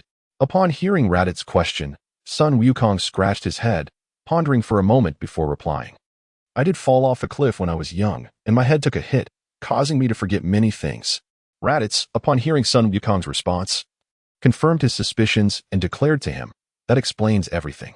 Since you have forgotten your past, allow me to help you recollect. In front of everyone, Raditz disclosed Sun Wukong's origins, stating, Kakarot, you are not of Earth. Rather, like me, you belong to the race of innate warriors known as Saiyans in the universe. The revelation left the crowd astonished, all eyes turning to Sun Wukong, who was equally taken aback. Regaining his composure, Sun Wukong directly questioned Raditz. Since you claim we are of the same lineage, what proof do you have? In response, Raditz merely smiled and unfurled his tail, which was wrapped around his waist. Before the onlookers, the sight of the tail further solidified the belief that Sun Wukong and Raditz shared a common heritage. Meanwhile, as Sun Wukong engaged in discussions about family matters, Regg was already exhibiting a scene of paternal affection and filial piety. At that moment, Kratos had been thoroughly beaten by Regg, his face bruised and battered. The severity of Kratos' injuries indicated that Regg had been mercilessly attacking him. Yet he had refrained from delivering a fatal blow, leaving him in a state of half-consciousness. Witnessing this, Regg felt no remorse. Nor did he fear reprimand from Sapali for his harshness.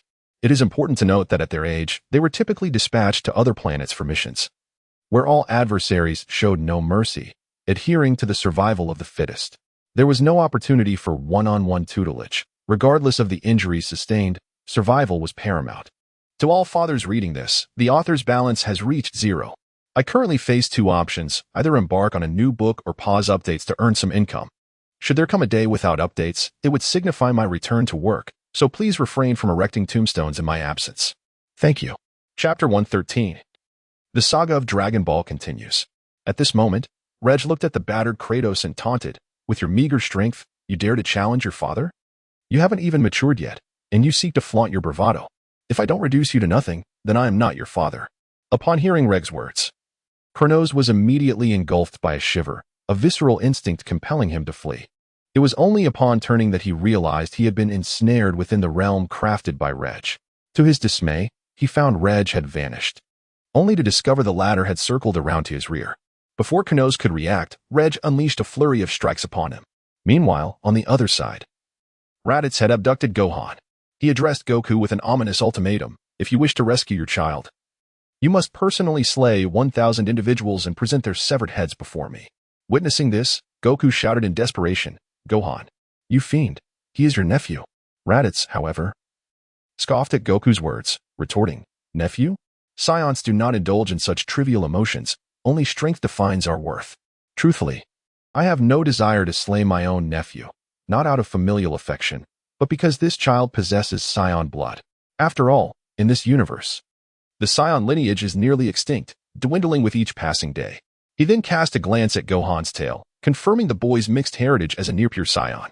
Meanwhile, Gohan, trapped in Raditz's grasp, was in a state of utter disarray, wailing inconsolably. As Gohan's cries continued unabated, Raditz's patience wore thin, and he struck the child on the back of the head, rendering him unconscious. In a frenzy, Goku yelled, Gohan, you scoundrel, and charged at Raditz. Unimpressed by Goku's reckless advance, Raditz effortlessly kicked him to the ground. Looking down at the fallen warrior, Raditz remarked, You should focus on your task of killing 1,000 individuals. Consider it a means to ensure your child's safety. With that, he departed, taking Gohan with him, leaving the onlookers in a state of sorrow and uncertainty about their next steps. Mere moments after Raditz's departure, Piccolo arrived at the scene. Upon his arrival, the crowd instinctively grew wary. Yet, Piccolo disregarded their apprehension and surveyed the dilapidated Kame house, stating, It seems that Regg has already been here. Then, looking down at Goku, he said, I did not come here to create trouble. My primary purpose is to confront that monster. I wish to collaborate with Goku to discuss our forthcoming strategy. Upon hearing that Piccolo was not here to cause any discord, everyone breathed a sigh of relief. However, Goku immediately replied, I cannot afford to concern myself with plans right now. Gohan is still in peril, and I cannot allow that fiend to continue tormenting him. Without waiting for anyone to dissuade him, he summoned the flying Nimbus and ascended, heading directly towards the direction where Raditz had departed. Observing Goku's reckless disregard for orders and his lack of any strategic approach, Piccolo felt a surge of frustration. Subsequently, Bick muttered under his breath, Did you not witness the terrifying power of that monster? Are you in such a hurry to rush over, eager for a rebirth? How could I have ever been defeated by this brute, this fool? Alas, after uttering these words, Bick disregarded everything and followed Goku as they departed together. Should Goku perish, Earth would be devoid of hope. Meanwhile, the others at Kame House exchanged glances, until Bulma eventually produced a capsule that transformed into an aircraft, taking everyone to the battlefield. At this moment, Raditz had already returned to the location where the spaceship had landed. He imprisoned Gohan within the ship, preparing to venture nearby in search of food to satiate his hunger. Just then, the scouter unexpectedly detected an immense power. The reading soared above 700. And upon identifying the source, it pointed directly to Gohan within the spaceship. Observing this, Raditz was taken aback, then shook his head in disbelief, asserting, Impossible. How could a mere child possess such formidable battle power, especially one who is not a pure-blooded Saiyan? The scouter must be malfunctioning. I shall have it repaired upon my return. After a while, Raditz was consuming an unknown fruit, awaiting Kakarot to bring back the 1,000+ heads. At that moment, the scouter registered two powerful energies approaching rapidly. Upon looking, he discovered it was his brother Kakarot and the green-skinned creature, Bick, he had encountered earlier. With their arrival, Raditz promptly exclaimed, Kakarot, have you already gathered over 1,000 heads so swiftly? If you possess such efficiency, you indeed have the qualifications to join the Saiyan team. To be frank, we were originally short on personnel and intended to use you as a mere placeholder, but seeing your strength, you certainly have the potential to be part of our ranks. Upon hearing Raditz's words, Goku replied with utmost seriousness, I have not slaughtered anyone. I merely wish to defeat you and rescue my child. At this, Raditz, who had initially felt a sense of reassurance, was suddenly taken aback, his expression darkening as he retorted, So you would rather kill your own brother than slay 1,000 individuals, would you? Goku maintained his serious demeanor, remaining silent in the face of Raditz's accusation. After all, whichever choice one made was inherently wrong, to either kill a blood relative or 1,000 strangers. There was no humane option, thus silence became the most fitting response. Noticing Goku's continued silence, Raditz discerned his stance and chuckled, stating, in that case, I shall have no choice but to kill you myself. Although it would be a loss to eliminate a pure-blooded Saiyan, your child's bloodline remains intact. After taking your child back to train for a while, he may well be able to take your place. Upon hearing Raditz's words, the two no longer opted to hold back, preparing to unleash their full strength by shedding their weighted clothing. As the weighted garments were removed, the combat prowess of the two individuals experienced a remarkable enhancement, directly surpassing the threshold of 400, with only a few points shy of reaching a formidable power level of 500. Witnessing this development, Raditz expressed mild astonishment but maintained a facade of ease as he remarked, Do not presume that your combat strength of over 400 poses any threat to me. While the two remained vigilant, Raditz swiftly maneuvered behind them, executing a decisive elbow strike that sent them crashing to the ground. Reacting with alacrity, the duo promptly leapt to their feet and made a hasty retreat. Observing their astonished expressions, Raditz proclaimed, Allow me to enlighten you. The Saiyan squad consists of 3 members, and I am the weakest among us, with 2 others whose powers exceed mine. The revelation left the two momentarily stunned. Nevertheless, Goku compelled himself to regain his composure and demanded, Where have you hidden Gohan? Chapter 114, The Turning Point of Dragon Ball Intelligence. Raditz enlists under Regg. In response to Goku's inquiry, Raditz gestured toward the spaceship nestled in the deep pit, stating, The boy you seek is inside that vessel. However, if you wish to rescue him, I advise you to abandon that hope, as I intend to take him back for my own purposes. Upon hearing Raditz's words, Goku silently exhaled in relief, reassured that Gohan had not sustained any harm. Subsequently, Goku shifted his gaze to Raditz, fixating intently on him. After a brief moment, Goku discreetly nodded towards Piccolo, understanding the unspoken cue. The two of them simultaneously charged at Raditz. Observing their rapid approach, Raditz remained motionless, wearing an expression brimming with overwhelming confidence. As the two approached, Raditz engaged them in combat. Even in the face of their assaults, Raditz maintained a dominant position, effortlessly handling one adversary with each hand. After a prolonged exchange of blows, Goku and his companion realized that no matter how they attacked, they could not inflict even a scratch upon Raditz. Witnessing this, they swiftly maneuvered behind Raditz to launch a surprise attack. However, such an obvious tactic did not escape Raditz's notice. Before their strikes could land, Raditz leaped into the air, delivering powerful kicks that sent both opponents flying. The duo spun through the air, tumbling numerous times before crashing back to the ground, only to hurtle toward Raditz once more. Observing their rapid approach, Raditz unleashed two shockwaves that knocked them down again. Struggling to rise from the crater, Goku and his friend gasped for breath in disarray. At this moment, Piccolo turned to Goku and remarked, "That monster's strength is truly overwhelming. With our current power, we stand no chance against him." He then shifted his gaze to Goku and asked, "Have you learned any new techniques over the years?" Goku, with a wry smile, responded, "I've only refined my basic abilities. My techniques remain unchanged." Hearing this, Piccolo chuckled and said, "In that case, you must hold him off for me. I have developed a formidable technique over these years. Originally intended for you, but it seems I must employ it now." After a moment of contemplation, Goku agreed to assist him.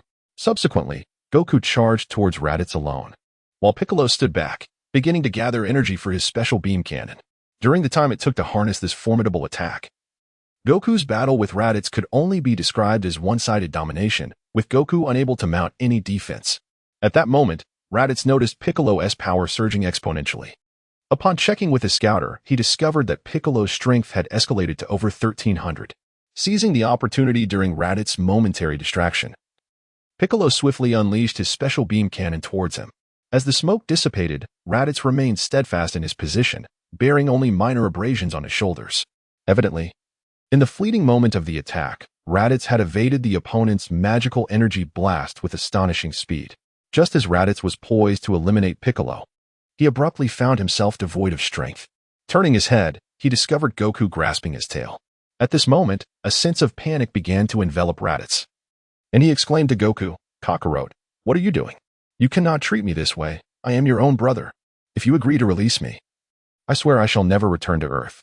Upon hearing Raditz's words, Goku began to waver. Sensing the impending disaster, Piccolo urgently interjected, "You fool, he is deceiving you. If you let go of his tail, we are all doomed." Yet, Piccolo's warning came too late. Goku had already relinquished his grip. Feeling the resurgence of his power, Raditz immediately grew arrogant and effortlessly sent Goku flying with a single blow. Stepping onto the fallen figure of Goku, he taunted, "I had warned you long ago that Saiyans possess no emotions. I never imagined you could be deceived so easily by my mere words. It is primarily due to your excessive kindness.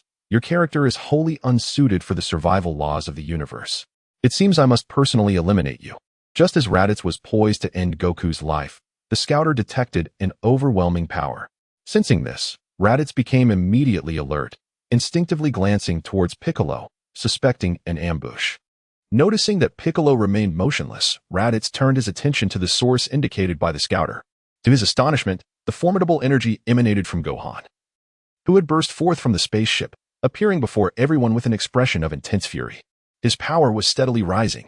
In Raditz's astonished gaze, Gohan's combat strength ultimately reached approximately 1,300. Facing Raditz, Gohan roared, "You shall not bully my father." With that declaration, he was suddenly enveloped by a surge of energy and charged directly at Raditz. Caught off guard, Raditz was struck head-on, his protective suit shattered upon impact. Injured, Raditz slowly rose from the ground and once again utilized the scouter to assess Gohan's current power level, only to find it plummeting drastically from over 1,300 to 1. Subsequently, Raditz approached Gohan step by step, delivering a powerful punch that sent Gohan flying, rendering him unconscious. Just as Raditz was poised to eliminate this potential threat, Goku suddenly leaped into action, ensnaring Raditz from behind. Then, facing Bick, he exclaimed, "I have him trapped. Quickly, attack from this direction." Upon witnessing this scene, Bick wasted no time in gathering energy for the special beam cannon. How could he possibly let such a golden opportunity slip away? Meanwhile, the already severely wounded Raditz found himself unable to break free from Goku's grasp. Struggling in desperation, he exclaimed, "What are you doing, Kakarot? You will die with such reckless words. Yet, Goku merely chuckled and replied, as long as I can drag you down with me, what does it matter? Afterward, we can gather the Dragon Balls to bring me back to life. Although Raditz was oblivious to the nature of Dragon Ball, he was certain that Goku intended to die alongside him. This realization intensified Raditz's struggles. At that moment, Piccolo's special beam cannon had fully charged and was aimed directly at the two. The power of the cannon pierced through them, marking Piccolo's historic moment of simultaneously vanquishing two Saiyans.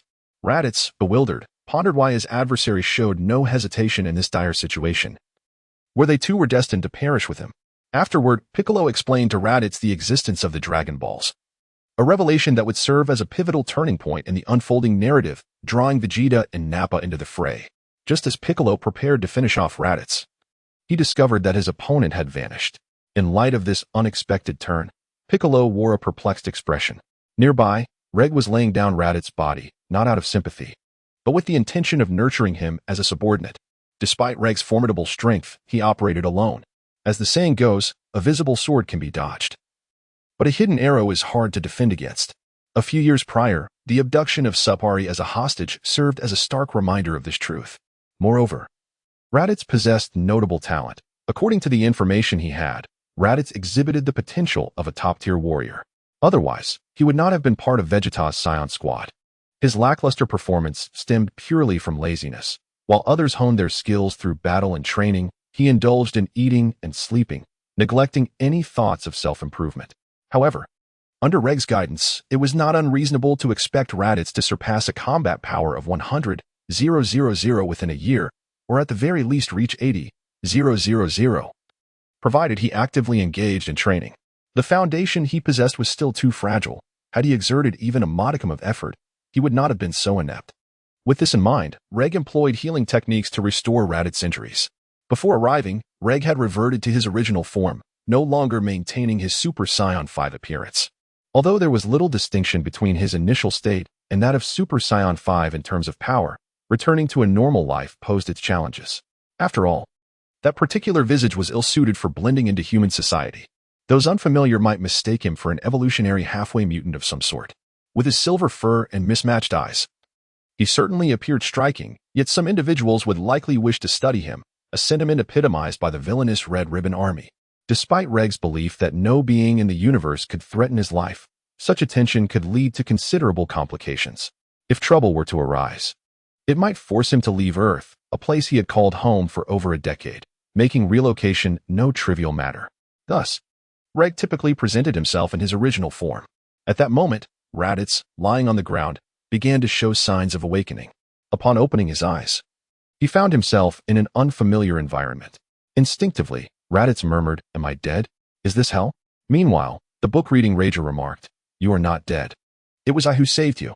At that moment, Raditz finally became aware of Rager's presence. He swiftly rose to his feet, casting a vigilant glance in Rager's direction. Upon noticing the face that bore a resemblance to Vegeta's, Raditz instinctively exclaimed, "Prince Vegeta." However, upon closer inspection, he realized that the individual before him was not Vegeta. Merely someone who bore a slight likeness, though the difference in height was distinctly apparent. Then, Raditz cautiously glanced at Regg, inquiring, "Who are you? Why do you bear such a striking resemblance to Prince Vegeta?" Upon hearing Raditz's question, Regg did not respond, but instead shifted his gaze toward Raditz. The moment Raditz beheld the silver hue of Regg's pupils, an overwhelming aura of death surged through his mind. Instinctively, Raditz found himself kneeling. The Ultra Instinct technique, unlike Super Saiyan 5, could not revert once the pupils transformed to silver. Yet, it mattered little, for the unusual eye color would not disrupt his ordinary existence. Regg, saying little, revealed his tale before Raditz. In that instant, Raditz comprehended that the individual before him was indeed a Saiyan, yet he could scarcely believe it. Impossible. There are only a few of us Saiyans. How could there possibly be others unknown to us? At that moment, Regg spoke. "My name is Regg, one of the surviving royal Saiyans, and I am also the brother of Vegeta. I do not save you merely because you are a Saiyan, but rather because I wish to enlist you as my subordinate." Hearing Regg's words, Raditz wanted to refute the entire notion. After all, who could accept the sudden emergence of a superior? However, the undeniable resemblance to Vegeta confirmed the truth of his claims. No matter how absurd the situation, the facts remained, and Raditz had no choice but to acquiesce. Subsequently, he knelt on one knee and addressed Regg. Raditz is willing to follow His Highness Regg. Upon hearing Raditz's words, Regg nodded in acknowledgement. With a snap of his fingers, a bracelet materialized around Raditz's right wrist, displaying the number 3. Caught off guard, Raditz was immediately overwhelmed and collapsed to the ground. Although the pressure was discomforting, it was not sufficient to completely incapacitate him. After a moment of acclimatization to the gravity, he gradually rose to his feet. Having been resurrected from the brink of death, Raditz's battle power had reached approximately 500. The bracelet was the gravity device used by Regg prior in his youth, indicating a threefold increase in gravity. This threefold gravity was calculated not based on Earth standards, but rather on that of planet Vegeta, where gravity is 10 times stronger than that of Earth, meaning Raditz was enduring 30 times the gravitational force. Chapter 115. 11 months later, observing Raditz struggle to rise, Regg spoke slowly. The bracelet on your arm regulates gravity and cannot be removed. Its primary purpose is to enhance your current strength. With a wave of his hand, Regg enveloped Raditz in a spatial law, teleporting him to a desolate mountain range on Earth. Confused by the sudden shift to this unfamiliar location, Raditz wore a bewildered expression. At that moment, Regg appeared behind him and said, I will establish a barrier around this area to prevent your energy from leaking out. Additionally, the local flora and fauna will sustain you for a year. Your task is to elevate your battle power to 100,000 within the time frame. Raditz was taken aback by Regg's demand and stammered, 100,000 battle power? Your Highness, you must be jesting. Even King Vegeta of the past did not possess such power. He barely reached 50,000. Are you not asking too much of me? In response to Raditz's protest, Regg scoffed and declared, what I propose is not a request but a command. Should you fail to attain this level of strength, I will personally eradicate you. Though Regg's expectations were not excessively high, they represented the utmost limit of Raditz's capabilities at present. After all, one cannot grow fat by devouring a feast in a single bite. With the training assistance of the gravity bracelet, a concerted effort could yield results in roughly 3 months. However, Raditz's inherent laziness meant that without a firm push, his potential remained untapped. Feeling the weight of Regg's words and the menacing aura he exuded, Raditz trembled in place and replied, Yes, Your Highness. I shall certainly achieve a battle power of 100,000 within this year. Upon hearing what Raditz had articulated, Regg slowly nodded and then remarked, the gravity wristband you wear can only increase the gravitational multiplier, not decrease it. Furthermore, every 10 days, the number displayed will ascend by 1 multiplier. This implies that after 1 year, the multiplier will have escalated by 36 times, in addition to the original multiplier of 39. Of course, you also possess the ability to manually adjust the gravity settings. Moreover, this gravitational force remains indifferent to your safety or your capacity to acclimate to it. If you cannot withstand this force, you are destined to be crushed beneath its weight. Regg's words thoroughly dispelled Raditz's inclination towards laziness. After all, if he were to truly slack off, he might not only face Regg's wrath but could also meet his demise in this desolate wilderness. Here, it is not merely the so-called ferocious beasts to contend with, but also a plethora of venomous insects. While the feral creatures might be perceived as mere sustenance, the toxic insects posed a different threat altogether. They could exploit a moment of his immobility to inflict poison upon him. Although typical viruses have little effect on Saiyans, merely inducing feelings of weakness or dizziness, the arrival of a wild beast during such a vulnerable moment could spell disaster.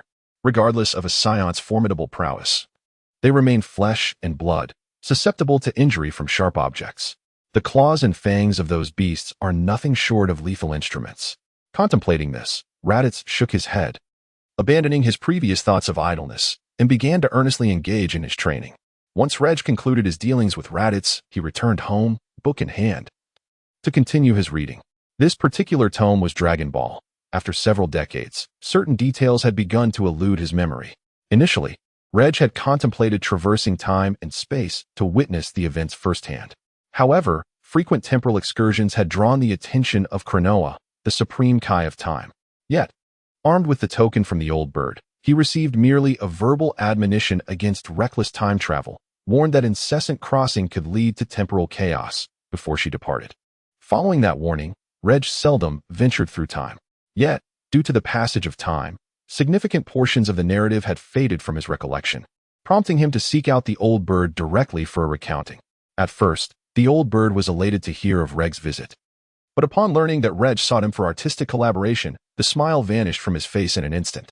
in his characteristic tone. The old bird lamented how he had devoted a lifetime to drawing comics, only to be haunted even in death by the expectation to continue working. Who could endure such a fate? Not even the most ruthless capitalist would be so unyielding. Hearing these words, Regg awkwardly wiped his brow, aware that, according to his previous life's knowledge, the old bird actually favored leisure. Had he not been pressed, he might have long since embraced a life of relaxation. Nevertheless, Regg was taken aback by the old bird's apparent aversion to drawing comics. Despite this, Regg remained resolute and did not choose to relinquish his pursuit. Through their persistent negotiations, it was ultimately agreed that the old bird would narrate the story while Regg would illustrate the comic. Although the old bird detested the act of drawing, he would often position himself beside Regg during the illustration process, guiding him as though he were instructing a disciple. Occasionally, a look of nostalgia would cross his face. Through their collaboration, Regg successfully completed all chapters from the Namek saga to the Majin Buu saga. Having obtained what he desired, Regg bid farewell to the old bird, promising to bring some tokens of appreciation on his next visit. In the ensuing 11 months, aside from training his two sons, Regg also monitored the progress of the main cast's training. The reason for specifying 11 months rather than a full year lay in the knowledge gleaned from the script, which indicated that Vegeta and Nappa would arrive on Earth a month earlier, approximately on this very day. Regg instantly teleported to Raditz' location, observing Raditz diligently training below. Regg nodded with a hint of satisfaction.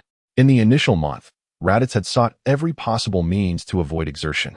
However, as time passed, he gradually shed his lazy habits, and the multiplier on his training device had escalated to 60 times, clearly a testament to Raditz's own efforts. Regg produced the scouter he had fashioned and aimed it at Raditz for a reading. To his astonishment, Raditz's battle power had surged from 500 to approximately 300, exceeding expectations by a remarkable 200, Upon contemplating this, Regg swiftly teleported before Raditz. Raditz, taken aback by Regg's sudden appearance, quickly recognized him and knelt on one knee, exclaiming, "Your Highness Regg, it is an honor to behold you." Witnessing this scene, Regg chose not to utter many words. Instead, he simply waved his hand and removed Raditz's gravity bracelet. As the gravity bracelet was removed, a surge of energy erupted from Raditz's body, leaving him momentarily incredulous at the sheer power he felt coursing through him.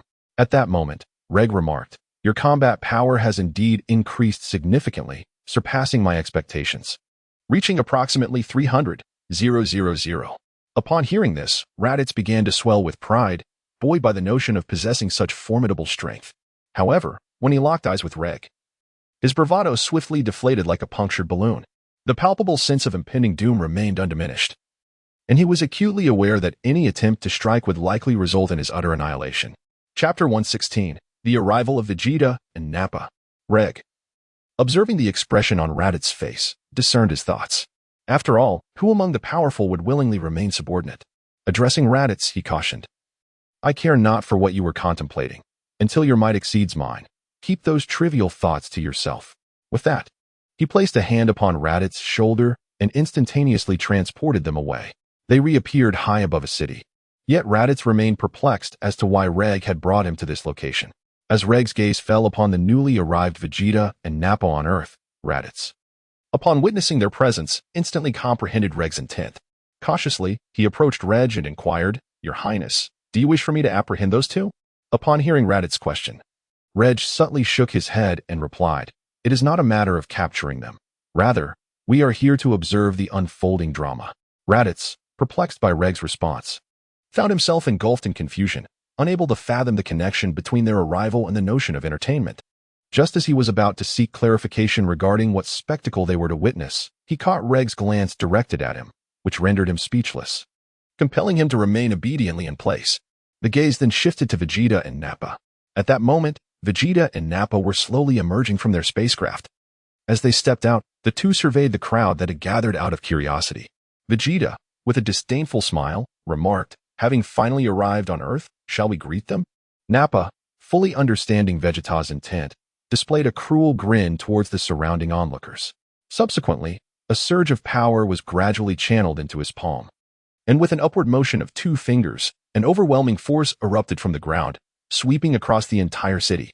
The resulting explosion was so monumental that even from the vastness of space, it was distinctly visible, akin to a meteor colliding with Earth. Those who were either curious or resided within the city were utterly obliterated, leaving not a trace behind. Even from a considerable distance, Klin and his companions could palpably sense the terror of this force. Above the two, Regg and Raditz bore witness to this spectacle. Regg's expression remained unchanged, exuding an air of indifference, while Raditz merely displayed a disdainful smile.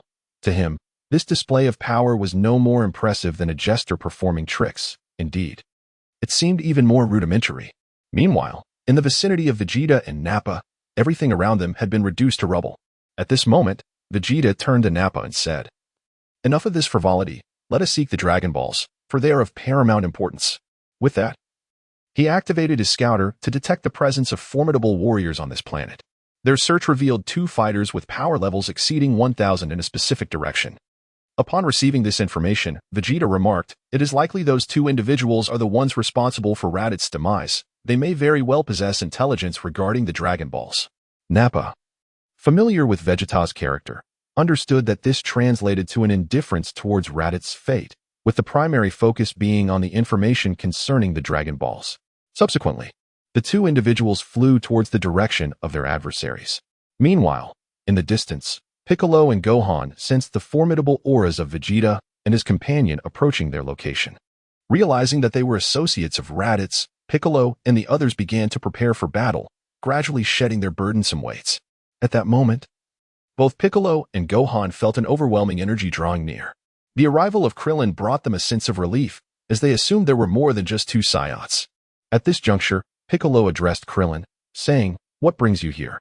This situation is beyond the capacity of you and your companions to withstand." Hearing Piccolo's words, Krillin smiled gently and replied, "Do not be so hasty in your judgments. Strength in numbers is invaluable. What if my presence makes all the difference? We are all striving to protect Earth. Besides myself, Tien and Yamcha have also undergone special training and may be on their way here." As Krillin approached Gohan, they engaged in conversation, discussing how Piccolo's training had been progressing in recent days. However, Piccolo sensed an impending threat and interjected, "Let us postpone our conversation. Those 2 are approaching." Upon hearing Piccolo's warning, both turned their gazes skyward just in time to witness the figures of Vegeta and his companion. The trio immediately felt the terrifying energy radiating from the 2 Saiyans. In the sky, Vegeta and Nappa spotted the 3 figures below and began their descent. Vegeta, upon hearing Piccolo's voice, recognized him as the one responsible for Raditz's demise. He addressed Piccolo, "It appears you are the one who killed Raditz." Piccolo, taken aback, was bewildered. He distinctly recalled Raditz's sudden disappearance and was certain he had not perished. Observing Piccolo's confused expression, Vegeta speculated aloud, "The information relayed by the scouter included your voice. Even if you are not the true murderer, you are undoubtedly an accomplice." Meanwhile, Nappa, surprised by Piccolo's appearance, remarked, "I did not expect to find an Namekian on Earth." Hearing Nappa's words, Piccolo learned for the first time about his heritage and species. Vegeta, upon hearing Nappa's comment, slowly added, "I have heard that Namekians possess some extraordinary abilities. Surely the Dragon Balls are your creation." Nappa then threatened Piccolo, demanding he surrender the Dragon Balls. Piccolo retorted, "Though I did not create the Dragon Balls, they are not something you can simply take." After concluding his words, he made a gesture of combat. Meanwhile, Nappa calmly began to assess the 3 individuals before him.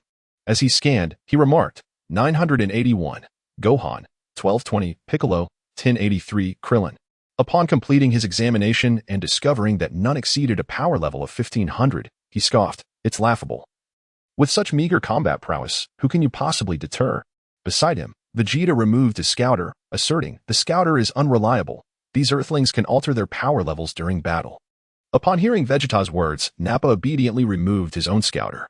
Nappa then produced a glass vial the size of a capsule. Observing it contained only 6 seeds, he stated, "Just enough remaining." Without hesitation, he planted the seeds into the soil. After pouring a special liquid over them, 6 vegetable-like beings erupted from the ground. The 6 vegetable beings simultaneously attacked Piccolo and his companions. Witnessing this, Piccolo and Krillin charged forward to engage in a 3-on-1 skirmish, displaying remarkable speed in their combat. Meanwhile, Gohan, standing on the ground, felt bewildered, uncertain of whom to assist. One of the vegetable beings noticed Gohan and, seizing the moment when the fighting paused, approached him from behind. Before Gohan could react, he was struck down by an elbow from the vegetable creature. Observing this, the remaining vegetable beings rushed forward. intent on eliminating Gohan. Just as they were closing in, Piccolo appeared in front of Gohan, and the other vegetable beings hesitated in their advance. At that moment, two more figures descended from the sky, Tien and Kaiatsu. Shortly thereafter, another arrived, Yamcha. Noticing that the opposing forces had now grown to 6, Vegeta commanded one of the vegetable beings. You step forward and eliminate one of them. The instructed vegetable being advanced, prompting Piccolo and his allies to send Tien into the fray. Thus, what had begun as a chaotic melee inexplicably transformed into a series of one-on-one duels. Chapter 117, a masterpiece in the world of Dragon Ball. The death of Yamcha. As the vegetable man charged towards Tianjin Rice, the latter assumed a combat stance, bracing himself for the impending confrontation. Sensing the proximity of his opponent, Tianjin Rice swiftly unleashed a powerful punch, propelling the vegetable man through the air, then pursued the airborne figure relentlessly. The vegetable man adeptly adjusted his form mid-flight, launching himself forward upon landing with a fierce determination to close the distance. In a moment of desperation, the vegetable man opened his head and expelled a high-concentration corrosive liquid directly at Tianjin Rice. Anticipating the attack, Tianjin Rice skillfully evaded, causing the corrosive liquid to miss its mark and instead erode the ground beneath, creating a deep trench. Seizing the opportunity while the vegetable man was momentarily stunned, Tianjin Rice swiftly maneuvered behind him to launch an attack. Realizing the imminent danger, the vegetable man leaped into the air. But Tianjin Rice would not let this chance slip away. He followed suit, executing an elbow strike that connected with the vegetable man. The latter plummeted to the ground, struggling to rise from the earth. Witnessing this, Vegeta emitted a disdainful snort, clearly unimpressed by the vegetable man's previous performance. He extended a finger, directing an attack towards the hapless figure, which struck true, shattering the vegetable man's form and reducing him to a grotesque puddle of liquid. Subsequently, Vegeta cast a glance over his shoulder at the remaining 5 Saiyans, warning them, should the ensuing battle fail to meet my satisfaction, the liquid upon the ground shall be your fate. Upon hearing Vegeta's ominous threat, the remaining 5 Saiyans trembled, their faces betraying sheer terror.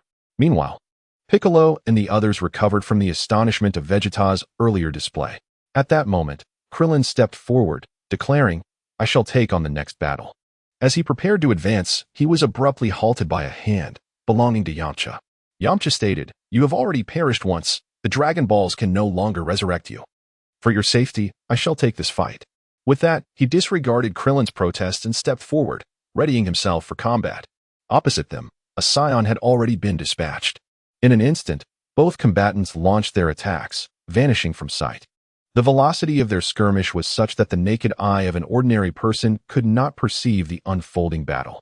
In the midst of their rapid exchanges, Yamcha seized an opportunity. As the Saiyan momentarily let down its guard, he executed a sweeping kick, sending the Saiyan tumbling to the ground. Subsequently, a swift kick sent the vegetable man soaring through the air.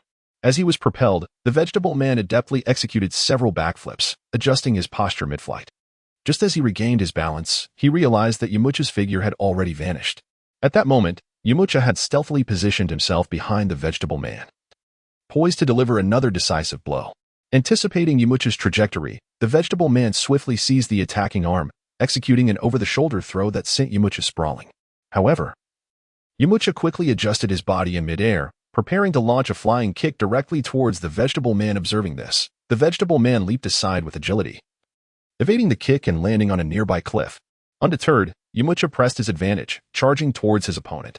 The vegetable man, unwilling to concede, leapt forward as well. As the two combatants drew closer, a cunning smile crept across Yamcha's face, signaling the success of his plan. In an instant, he vanished from sight. Reappearing behind the vegetable man, Yamcha then concentrated his energy, unleashing a powerful Kamehameha wave directed downward at the vegetable man caught off guard. The vegetable man was struck by the blast, crashing forcefully to the ground and sustaining severe injuries. As the energy wave dissipated, the ground was directly struck, creating a sizable crater, within which the severely injured vegetable creature remained motionless. Yamcha, having descended from the sky, gazed down at the still figure of the vegetable being in the pit. Turning back with confidence, he proclaimed his victory. However, in an instant, the vegetable creature sprang back to life, charging towards him with fervor. Caught off guard, Yamcha prepared to defend himself, only to be ensnared in the creature's grasp, rendering him immobile. Witnessing this alarming turn of events, A sense of dread washed over Yamcha as he exclaimed, "Oh no, this is bad." No sooner had the words escaped his lips than the vegetable creature emitted a blinding white light, followed by a thunderous explosion that radiated outward from Yamcha's position. As the smoke dissipated, a colossal crater revealed itself on the battlefield, with Yamcha lying motionless at its center. At that moment, a masterpiece was born, the death of Yamcha. Meanwhile, in the air, the expressionless Rikum raised an eyebrow, inexplicably stirred by an urge to laugh, though the source of his amusement eluded him. Beside him, Raditz yawned with a sense of ennui, for this battle had yielded no adversaries even of a mere 50,000 power level, rendering it difficult to captivate someone of Raditz's significantly enhanced prowess. Subsequently, he pondered silently, "I wonder why His Highness Regg prefers to watch such tedious battles?" Regg, standing nearby, could naturally hear what Raditz was saying. However, Regg refrained from any rebuttal, quietly observing the skirmish below. Were it not for Regg's desire to witness a live broadcast of the Dragon Ball narrative, such trivial skirmishes would hardly pique his interest. At that moment on the battlefield, Krillin swiftly approached Yamcha's side to assess the situation. He discovered that Yamcha had already succumbed, peacefully lying in the pit. Overwhelmed by this revelation, Krillin shuddered and uttered, "Yamcha has lost all vitality. He has fallen in battle." In that instant, Krillin recalled Yamcha's words to him before the fight, clearly indicating that Yamcha had foreseen his fate. Seething with rage, Krillin addressed the remaining Cybermen, declaring, "I shall obliterate every last one of you to avenge Yamcha." With that, he raised his hands above his head, beginning to gather his energy. Meanwhile, one of the Cybermen, witnessing this scene, rushed forward in an attempt to thwart Krillin. As the Cyberman drew ever closer, Krillin thrust his hands forward, unleashing a powerful energy wave. The Cybermen, seeing this formidable attack, swiftly halted and leaped aside. Krillin bellowed at them, "You think evading my attack will be that easy?" No sooner had he spoken than he raised his hands high, directing the energy wave skyward. Once the wave reached an adequate altitude, Krillin let out a tremendous shout. The energy wave promptly expanded in the air, plummeting to the ground like a meteor, striking every Cyberman with precision. Most of the Cybermen were either gravely injured or perished in that single blow, with one fortunate enough to escape into a cave. Among the energy waves, one surged directly towards Vegeta and his companion. Yet, the two remained motionless, even as the attack approached, until the wave struck, enveloping the area in a cloud of smoke. Having executed this move, Krillin was left breathless, but upon observing the results of his attack, a slow smile crept across his face. At that moment, the last remaining Cyberman seized the opportunity to dash out from the cave, aiming for the weakest, Gohan. In a desperate attempt to trade lives, just as it seemed they would grasp Gohan, Piccolo intervened in an instant, seizing the Cyberman's arm. Gazing at the Cyberman, Piccolo's face was etched with murderous intent as he proclaimed, "Die." Upon concluding his words, Piccolo hurled an attack into the sky, unleashing a powerful mouth blast directed at the vegetable creature. The moment the creature was struck, it was obliterated, leaving no trace behind. Thus, the remaining 5 vegetable beings were vanquished.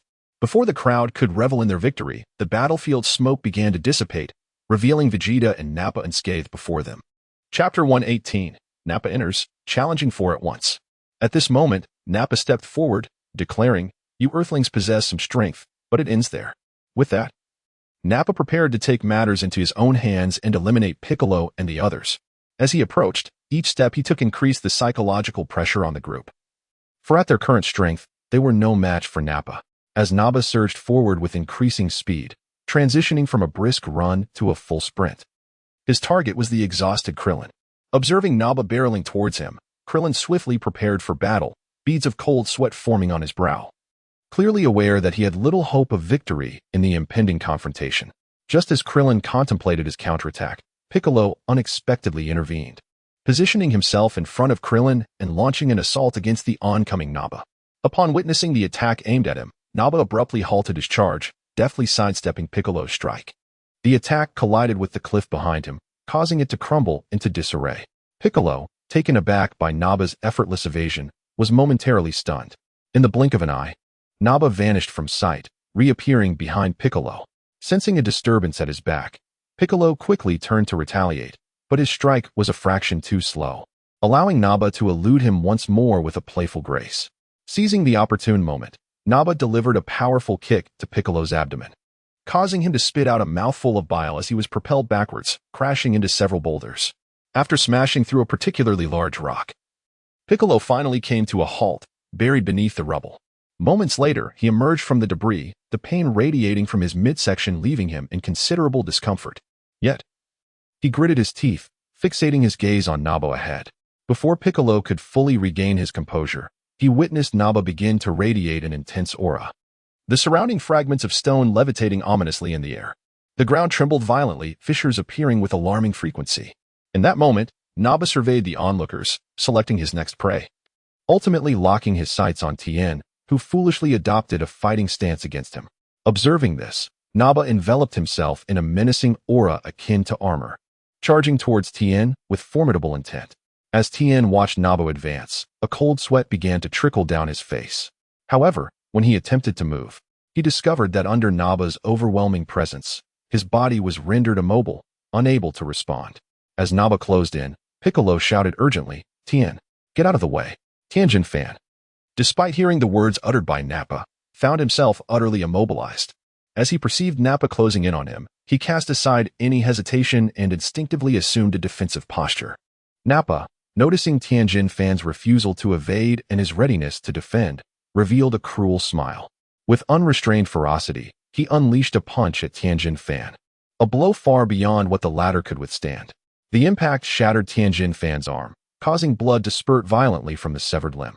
The excruciating pain surged through him, prompting a heart-wrenching scream to escape his lips. Seizing the opportunity, Nappa prepared to finish Tianjin Fan off. Yet, amidst the torment, Tianjin Fan's flicker of rationality ignited. He leaped into the air, narrowly evading Nappa's onslaught. Undeterred, Nappa followed suit, launching himself into the air and delivering a powerful kick that sent Tianjin Fan crashing into the ground. Witnessing this harrowing scene, Krillin, positioned at a distance, could not bear the thought of Tianjin Fan meeting his demise. He rushed towards his friend, desperate to intervene. In the air, Nappa noticed Krillin's approach and, with a swift motion, unleashed a torrent of energy that resulted in a series of explosive blasts erupting from the ground. As the smoke cleared, Krillin was seen gasping for breath, seated beside a deep crater, having narrowly evaded Nappa's attack at the last moment. This devastating strike laid bare the stark disparity in power between them, leaving the onlookers gazing at Nappa with expressions of sheer horror, akin to that reserved for a monster. At that moment, a white figure darted towards Nappa from behind. Observing this, Vegeta below cautioned Nappa, "Fool, do not solely focus on your front, beware of ambush from behind." Heeding Vegeta's warning, Nappa quickly turned to look behind him, but it was too late. The white figure, none other than Yajirobe, had firmly latched onto Nappa's back. Utilizing his diminutive stature, Yajirobe proved elusive, evading Nappa's grasp. In a state of disarray, Nappa hastily took to the skies, crashing his back against a massive boulder. Yajirobe, clinging on, endured the relentless impacts, suffering grievous injuries yet refusing to relinquish his hold. After colliding with several rocks, Yajirobe was bloodied and battered, every inch of him marred. At this juncture, Yajirobe, with great effort, turned his head towards Tianjin Fan and, with a faint smile, uttered, "Thank you for your companionship, Tianjin Fan." Hearing these poignant words, Tianjin Fan was struck with shock and sorrow, imploring, "Yajirobe, what are you doing? Stop this at once." As the dumpling on the back of the ba heard the words spoken by the Tianjin dish, it said, "Farewell." Upon finishing its words, the dumpling emitted a blinding white light, and in an instant, a violent explosion erupted from its center, causing smoke to rise tumultuously into the air. As the smoke dissipated, Nappa remained unscathed, standing resolutely in the air. The overwhelming disparity in strength rendered Nappa virtually unharmed. Below, Tien, recalling that Kairatsu had already been resurrected once with the Dragon Balls and could no longer return, was consumed by fury. At that moment, Nappa descended slowly to the ground, wearing a mocking expression as he regarded Tien before him. Blinded by rage and hatred, Tien, disregarding all reason, charged at Nappa with his injured form. He unleashed a flurry of attacks, abandoning all defense and recklessly ignoring his own safety. Ultimately, every assault from Tien was effortlessly evaded by Nappa, who countered with a single punch that sent Tien soaring into the air. Subsequently, he was violently slammed to the ground. Yet it did not deter Tien from continuing his assault. Rising once more, he launched another attack against Nappa. Despite his fervor, he could inflict no harm upon Nappa.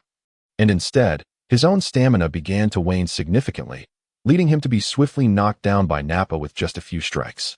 At this moment, Nappa, somewhat bored with the childish skirmish, declared that this little game should come to an end. With that, he began to ascend into the sky. Upon reaching a considerable altitude, he dove toward Tien, preparing to deliver a decisive blow. Chapter 119. Raditz joins the fray. Just as Tien felt that his demise was imminent, the onlookers Piccolo and Krillin seized upon the fleeting opportunity, swiftly rising to launch a surprise attack on Nappa. The descending Nappa, intent solely on dispatching Tien, remained oblivious to the two assailants. He was caught off guard as Piccolo successfully executed a kick that sent Nappa flying, which was then compounded by Krillin's follow-up strike, causing Nappa to plummet directly towards Gohan's location. In that moment, Piccolo called out, "Gohan, attack and eliminate the opponent." Krillin echoed, "Gohan, strike now, or it may be too late." However, Gohan, paralyzed by Nappa's formidable presence, stood frozen in fear, unable to engage. Faced with Nappa's menacing visage, Gohan panicked and sought refuge behind a nearby rock. Witnessing this, both Krillin and Piccolo displayed expressions of disappointment. Nonetheless, recognizing the urgency of the battlefield, they quickly resumed their combat readiness and unleashed energy blasts towards Nappa. At that moment, Nappa had regained his composure and deftly evaded the two energy waves. Subsequently, Nappa swiftly recalibrated his demeanor, casting a furious gaze upon Piccolo and Krillin, and declared, "Since you are so eager to court death, let us commence with the two of you." Upon hearing Nappa's words, the two warriors refrained from holding back, unleashing their full potential. Piccolo conjured two clones of himself, while Krillin executed his illusion fist technique, creating two duplicates. Subsequently, the six individuals simultaneously charged towards Nappa. Faced with such a situation, Nappa exhibited no signs of fear. He effortlessly evaded the onslaught of the six attackers. With a swift motion, Nappa unleashed two powerful punches, sending Krillin's two clones back to their original form. Likewise, Piccolo was met with no surprises. Seizing the fleeting moment when his opponent was momentarily distracted, Nappa delivered a rapid succession of 3 punches and 2 kicks, forcefully bringing both the clones and the original body crashing to the ground. Just as Piccolo regained his footing, he noticed Gohan sprinting towards him. Gohan seemed to utter some words of comfort, yet Piccolo denied him the opportunity to speak, landing a punch that sent Gohan sprawling aside. It was evident that he felt disheartened by Gohan's earlier retreat in the heat of battle. Subsequently, he ceased to concern himself with Gohan's plight, soaring into the sky alongside Krillin to continue their battle against Nappa. Meanwhile, down below, Tien had regained his senses. Reflecting on the recent sacrifice of Kaiatsu, coupled with the grim reality of his irreversible demise, a tempest of emotions surged within him. Despite enduring considerable physical pain, he gradually rose to his feet, his gaze fixed with indignation upon Nappa's silhouette in the sky. He then began to summon every ounce of his power, fully aware that such an endeavor could jeopardize his own life. As the energy coursing through his being intensified, Tenshinhan, enduring the discomfort within, swiftly lifted his gaze towards the direction of Nappa in the sky and bellowed, "You scoundrel, I shall avenge the fallen Gyoza. This is my final Kikaho." Meanwhile, Nappa, preoccupied with battling Piccolo and Krillin, had only just become aware of the anomaly behind him. The moment he turned, he was struck squarely by the Kikaho. Tenshinhan's desperate sacrifice of his life force to unleash this powerful attack left everyone in a state of astonished disbelief. Even Vegeta appeared somewhat taken aback. As the dust gradually settled, the figure of Nappa emerged before the onlookers, revealing that he had sustained little injury. Below, Tien had already exhausted his strength and could no longer maintain his form, reluctantly collapsing. Witnessing Tien's lifeless state, Krillin cried out in anguish, "Goku, please come back." Meanwhile, Vegeta, who had been listening to their repeated mention of Goku, felt a twinge of confusion. Just as Nappa prepared to eliminate the two, Vegeta suddenly shouted, "Nappa, hold on. I have a few questions for them." Complying with Vegeta's command, Nappa ceased his actions. Vegeta then addressed the two. "Who is this Goku you speak of? Is he that Kakarot fellow?" Despite their caution regarding each other's strength, Piccolo and Krillin nodded in confirmation. With the answer he sought, Vegeta erupted into laughter, exclaiming, "You fools have placed your hopes in Kakarot."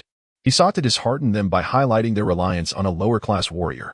With that thought in mind, Vegeta declared to the crowd, "Since you so desperately wish for that guy to arrive, I shall grant you 3 hours. If Kakarot has not shown up by then, you shall all perish." Hearing Vegeta's words, Krillin and Piccolo breathed a sigh of relief. However, Nappa had a different perspective. Enraged, he contemplated striking down the two immediately. Vegeta, noticing Nappa's insubordination, was infuriated and shouted at him, "Fool! Did I command you to attack?"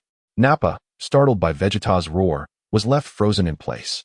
Subsequently, filled with dissatisfaction, Nappa addressed Vegeta, questioning why they should wait for that lower-class warrior. He asserted that even if that worthless individual were to arrive, it would not effectuate any change.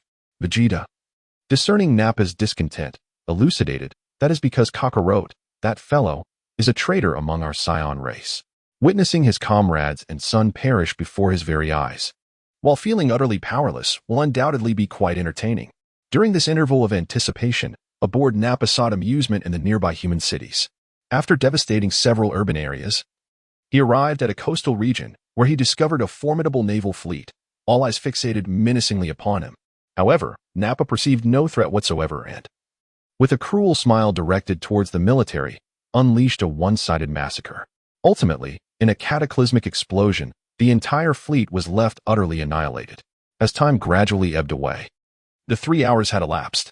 The figures shed their protective suit, commencing warm-up exercises, preparing to decisively eliminate the two individuals. Observing this scene, Piccolo and Krillin broke into a cold sweat. 3 hours were far too brief to endure until Goku's arrival.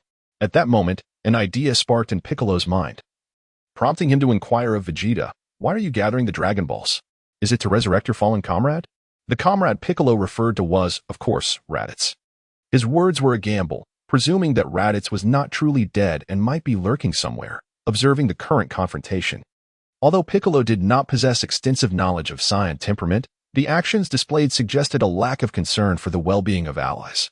Thus, as long as Vegeta's response did not involve the revival of Raditz, it was likely that Raditz would intervene at a critical moment, buying them some time. The subsequent scene unfolded precisely as Piccolo had anticipated. Vegeta retorted, "Reviving Raditz? Don't be absurd. Who would resurrect that worthless fool? Once I attain immortality, who could possibly stand against me?" Meanwhile, in an alternate realm, Raditz wore a bewildered expression, astonished to find himself at the center of such discourse for the first time. His temper flaring, he struggled to contain his rage. Yet, upon recalling the presence of Regg, he swiftly quelled his fury, cautiously scrutinizing Regg's expression, fearful that any misstep might result in dire consequences. Noticing Regg's continued impassivity, Raditz exhaled a sigh of relief. At that moment, Regg remarked, "If you wish to go, then go. If you possess strength, fight. If not, wait until you are strong enough. When others insult you, and you remain silent, how can you expect to hold your ground? If you harbor such thoughts, it would be best for you to depart at once. I have no need for a coward as my subordinate." Upon hearing Regg's words, Raditz felt a surge of exhilaration, resolutely declaring, "Yes, my Lord Regg, I shall not disappoint you."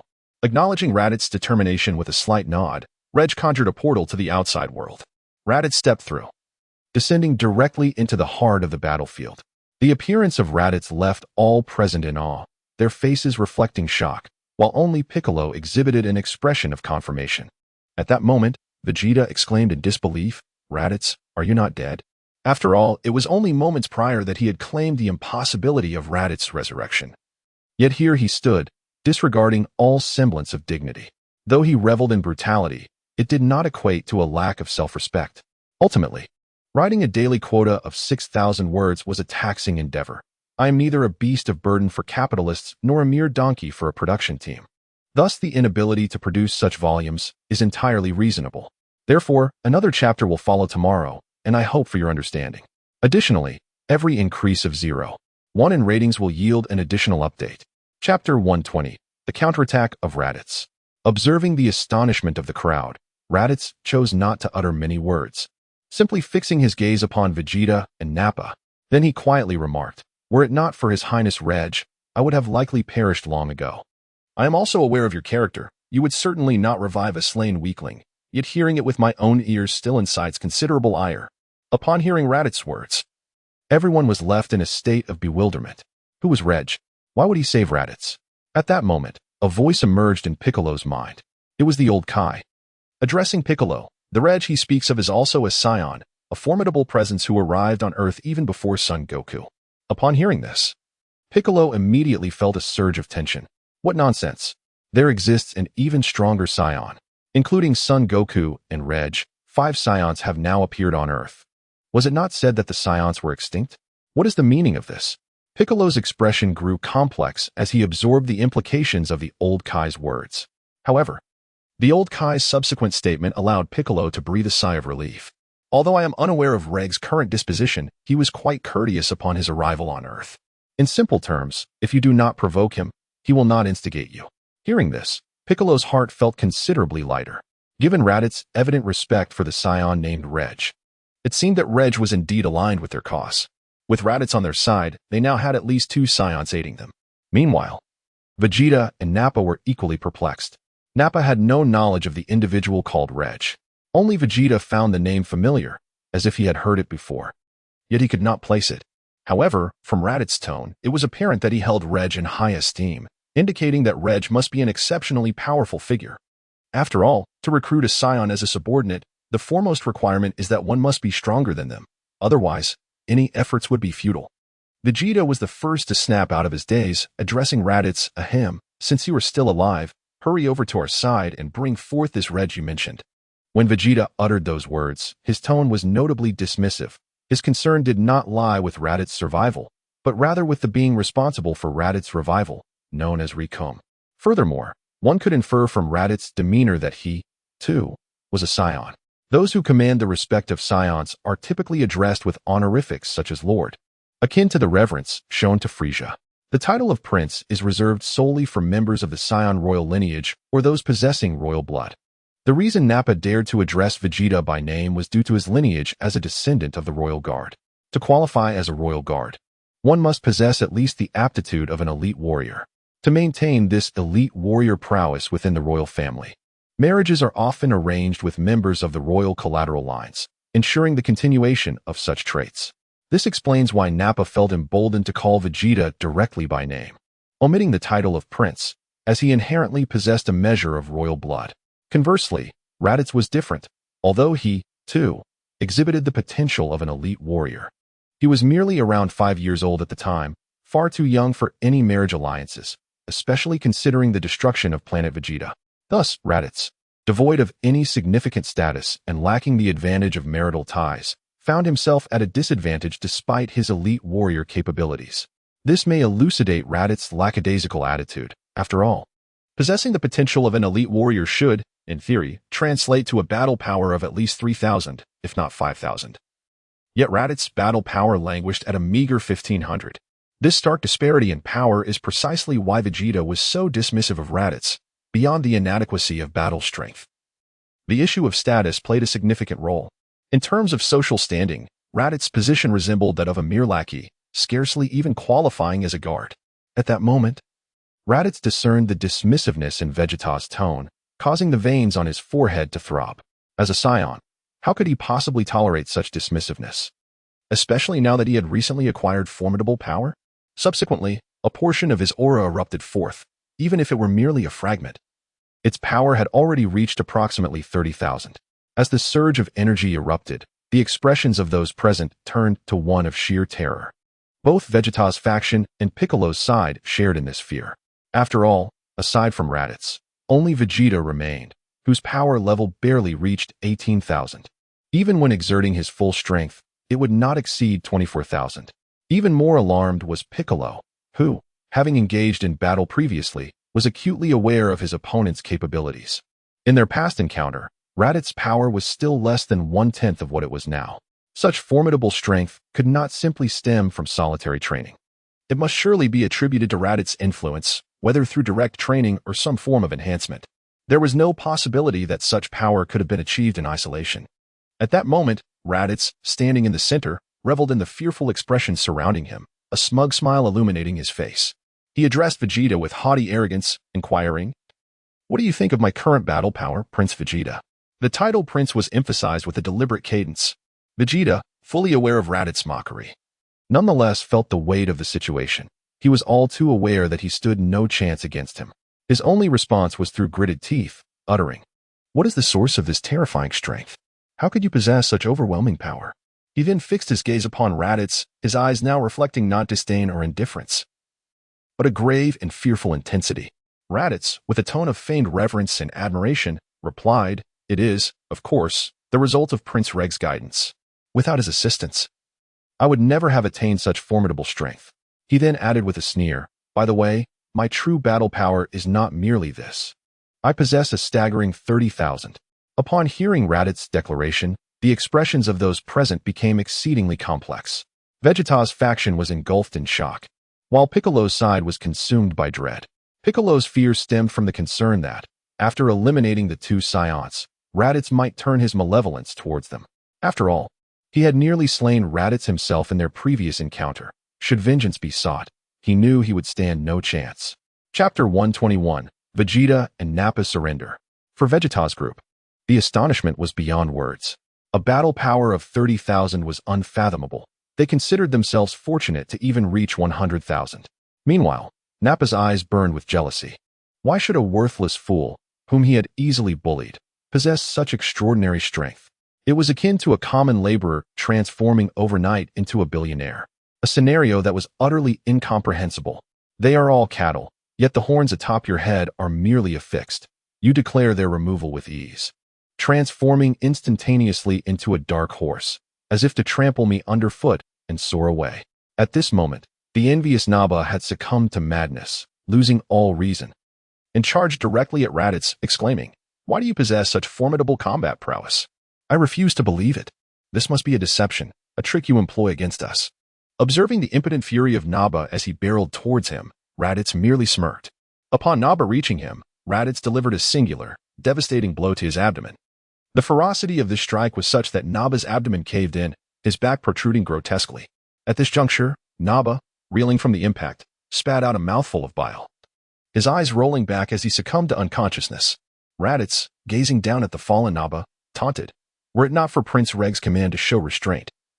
Considering the price you paid for offending me in the past, that punch would have been sufficient to pierce you through." In the distance, Vegeta was momentarily staggered, clearly taken aback by the display of Raditz's might. Observing this, Raditz chuckled softly, reassuring, "Fear not, Prince Vegeta, I shall not lay a hand upon you. After all, you are the brother of Prince Regg." Vegeta, bewildered by Raditz's declaration, appeared utterly confounded, while Piccolo and the others were engulfed in dread. In his heart, Piccolo directed an exasperated thought towards the old Kai. "Old man, how reliable is your information? Regg is that Saiyan's brother. Can you truly confirm he will aid us?" The old Kai responded in an uncertain tone. "He should possibly, maybe assist you, but if he were to strike, you would have perished long ago, and surely would not be alive to witness this moment." Piccolo, incensed by the old Kai's lack of certainty, felt a surge of frustration, yet begrudgingly acknowledged a sliver of truth in his words.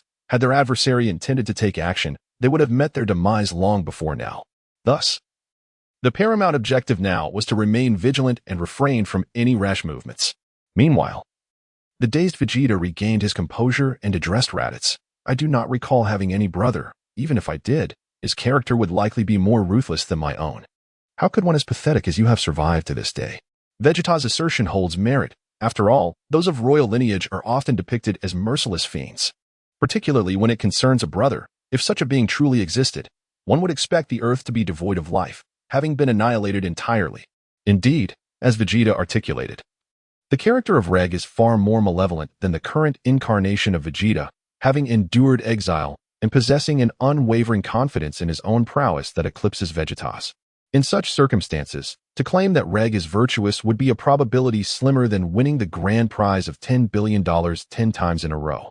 Upon hearing Vegeta label him as worthless, Raditz was momentarily incensed, veins bulging with fury, yet he quickly inhaled deeply to regain his composure. After all, he was the brother of Prince Regg, and he remained uncertain of Regg's sentiments towards him.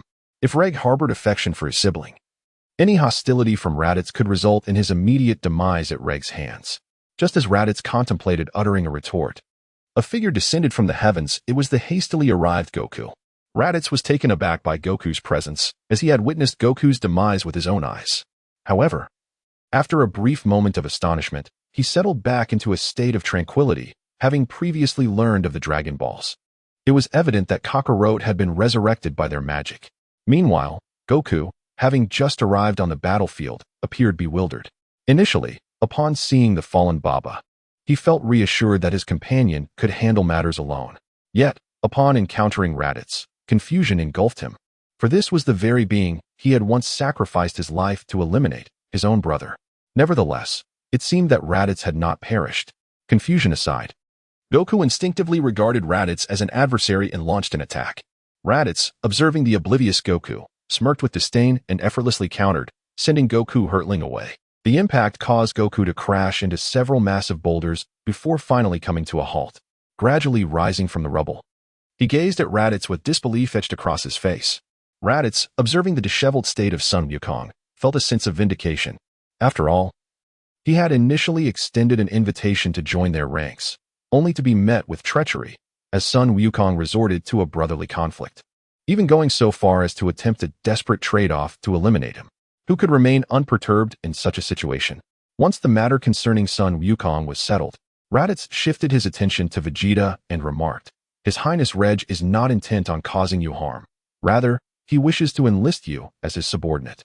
Thus, he proclaimed, "If you choose to serve His Highness Regg, you too shall wield formidable power."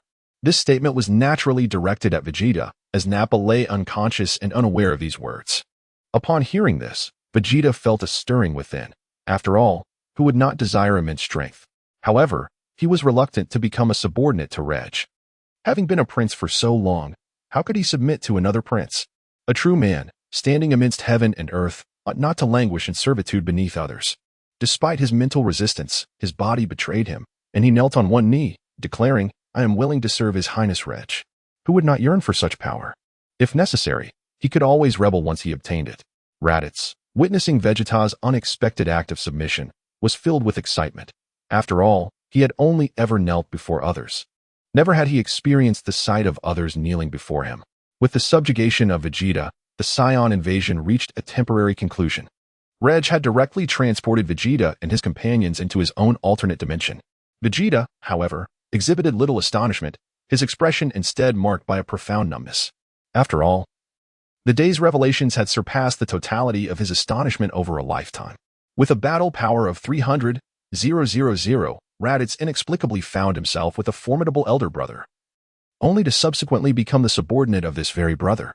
Each of these events was enough to leave him in a state of prolonged shock. Thus, at this moment, Vegeta was overwhelmed by a sense of apathy. Chapter 122, The Childhood Shadows of Vegeta. At this juncture, Vegeta gazed vacantly at Regg, who bore a striking resemblance to him. The more he looked, the more familiar Regg seemed, until his pupils constricted sharply and he staggered back a couple of steps, trembling as he uttered, "It's you. How is this possible? How could you still be alive?" Upon seeing Regg, memories associated with him began to resurface in Vegeta's mind, particularly the words spoken by King Vegeta long ago. "Vegeta, you have grown considerably. It is time I reveal some truths previously concealed. You have an elder brother named Regg, but I exiled him in his infancy, for he is an uncontrollable and formidable beast." At that time, the young Vegeta had scoffed at his father's words, retorting, "No matter how terrifying that beast may be, could it possibly surpass your strength, father?" Had King Vegeta been privy to such insolence, his prideful nature would have surely elicited a smug expression. Yet, having witnessed Regg's monstrous battle prowess firsthand, King Vegeta was compelled to lower his noble head and admonish young Vegeta sternly. "Silence. That beast is not something you can mock at will. You have yet to witness its strength, but I have." He solemnly addressed young Vegeta, stating, "That monster possesses an innate battle power of 250,000. Such a being transcends the very definition of a Saiyan. It is a walking calamity." Upon hearing the words of King Vegeta, young Vegeta was left utterly astonished, rendered speechless. The notion of a battle power of 250,000 was beyond comprehension, a reality so far removed from his own that it seemed unfathomable. The pinnacle of Saiyan strength did not exceed 20,000, and even his father, King Vegeta, had merely around 10,000. It was at this moment that Vegeta truly grasped the terrifying nature of such a monstrous entity, his astonishment swiftly morphing into dread. Trembling, he inquired of King Vegeta, "What has become of that monster?" The king's subsequent response brought a sigh of relief to young Vegeta. "I too recognized the potential devastation such a being could unleash, which is why I exiled him shortly after his birth." Yet, before young Vegeta could fully relax, King Vegeta continued, "However, I have a foreboding feeling that the monster still lives and has grown even more formidable." He then cautiously addressed young Vegeta, saying, "If that monster truly returns, you must keep your distance from his location. Do not approach him under any circumstances." This warning haunted young Vegeta, leading him to endure several months of tormenting nightmares. However, even after the destruction of planet Vegeta, the absence of that creature allowed Vegeta to find solace, believing that the entity had either perished or was confined somewhere. For deep within Vegeta's subconscious, he held the conviction that Saiyans could not survive in the vacuum of space. Years passed, and as time flowed by, Vegeta gradually forgot the information regarding Regg, only to have his memory rekindled upon their actual encounter. The reason Vegeta recognized Regg's identity was not due to some nonsensical notion of a shared bloodline, but rather the overwhelming pressure Regg had inadvertently released during their infancy. It was this terrifying aura that triggered an instinctive response in Vegeta's very blood, allowing him to discern Regg's true identity. Realizing the gravity of the situation, Vegeta knelt on one knee before Regg and proclaimed, "I pay my respects to your highness, Regg." In that moment, Vegeta kept his head bowed, beads of cold sweat cascading down his brow. His singular thought was to survive at all costs and seek every possible opportunity to distance himself from Earth. In the tense silence of the surroundings, Vegeta's racing heartbeat echoed loudly, audible to all present. Observing the visibly anxious Vegeta, Regg spoke in a calm tone. "There is no need for such apprehension. I have no intention of harming you. Had I truly wished to do so, I would have long since commanded Raditz to strike." At Regg's words, Vegeta slowly began to regain his composure. Subsequently, Vegeta finally mustered the courage to raise his gaze to Regg, wishing to inquire about the significance of being brought to this place. Noticing Vegeta's demeanor, Regg comprehended his intent and remarked, "I shall refrain from any superfluous discourse and simply ask, do you wish to personally slay Frieza? To attain greater strength, one must possess a clear objective." And since Vegeta was not currently engaged in battle with Goku, he remained unaware of Goku's true power. Thus, he redirected his aspirations towards Frieza, to whom he harbored little loyalty. Upon hearing Regg's words, Vegeta stood there, momentarily stunned. Subsequently, Regg spoke, "I can assist you in your training. However, your strength will ultimately depend on your own dedication." Upon hearing Regg finally mention training, Vegeta's eyes sparkled with determination as he replied, "Brother, I will train diligently."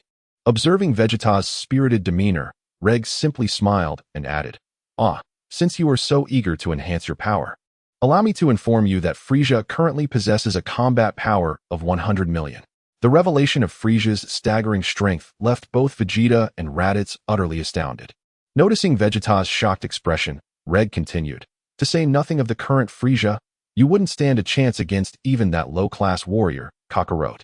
Recovering from his astonishment, Vegeta expressed his discontent, stating, "That is impossible. How could a mere low-class warrior be stronger than I am?" Regg had anticipated such a reaction from Vegeta. He extended his finger and, with a flick, created ripples in the air that transported everyone back to the real world. At that moment, Goku and the others had not ventured far. Upon seeing Vegeta and the others reappear, they instantly became alert. Regg positioned himself between both parties and addressed Goku. "Goku, I offer you the opportunity to challenge Vegeta. If you win, I shall teach you how to train. While I cannot guarantee unparalleled strength, you will at least surpass your brother." Although Raditz felt a twinge of dissatisfaction at being used as a comparison, he chose to remain silent. Meanwhile, Goku's eyes gleamed with excitement, for he relished the activities of eating, training, and battling formidable opponents. Without hesitation, he accepted Regg's proposal. At that moment, Piccolo interjected, "Fool, why did you agree so readily? This could be part of their scheme." Goku dismissed Piccolo's concerns with a wave of his hand, responding, "Do not worry. I sense that the one speaking to us possesses great strength, yet harbors no ill intentions, and his aura is not malevolent." Upon hearing Goku's reassurance, Piccolo realized that one could discern good from evil through aura. When he looked again at Regg, he found that, indeed, the energy radiating from him was as Goku described, devoid of malevolence, and in certain respects, even more benevolent than his own. Chapter 123, A Classic Battle. Goku vs. Vegeta. Just as Piccolo was about to voice further concerns, he suddenly heard the voice of the Supreme Kai in his mind. The Saiyan standing at the center was Regg. "Do not consider provoking him, simply follow his lead, for he is not one to indiscriminately slay the innocent." Upon heeding the divine counsel of the old gods, Piccolo confirmed the identity of Regg. After the three celestial deities assured him there were no concerns, Piccolo resignedly acquiesced to the duel. At this moment, Goku, filled with eagerness, stepped forward to confront Vegeta. In stark contrast to Goku's excitement, Vegeta wore an expression of disdain and impatience. instinctively deeming it a waste of time to engage in combat with a warrior of Goku's perceived inferiority. Meanwhile, Regg refrained from further commentary, ascending into the sky to observe the standoff between Vegeta and Goku. As Regg began the countdown, both combatants swiftly assumed their battle stances. Though Vegeta regarded fighting Goku with contempt, years of conflict had imparted a crucial lesson. Even in the hunt of a lion, one must exert full effort against a rabbit. Additionally, the opponent was his own brother, a being who claimed the ability to surpass him, despite sensing that Goku's energy was not on par with his own. Vegeta found no justification for complacency.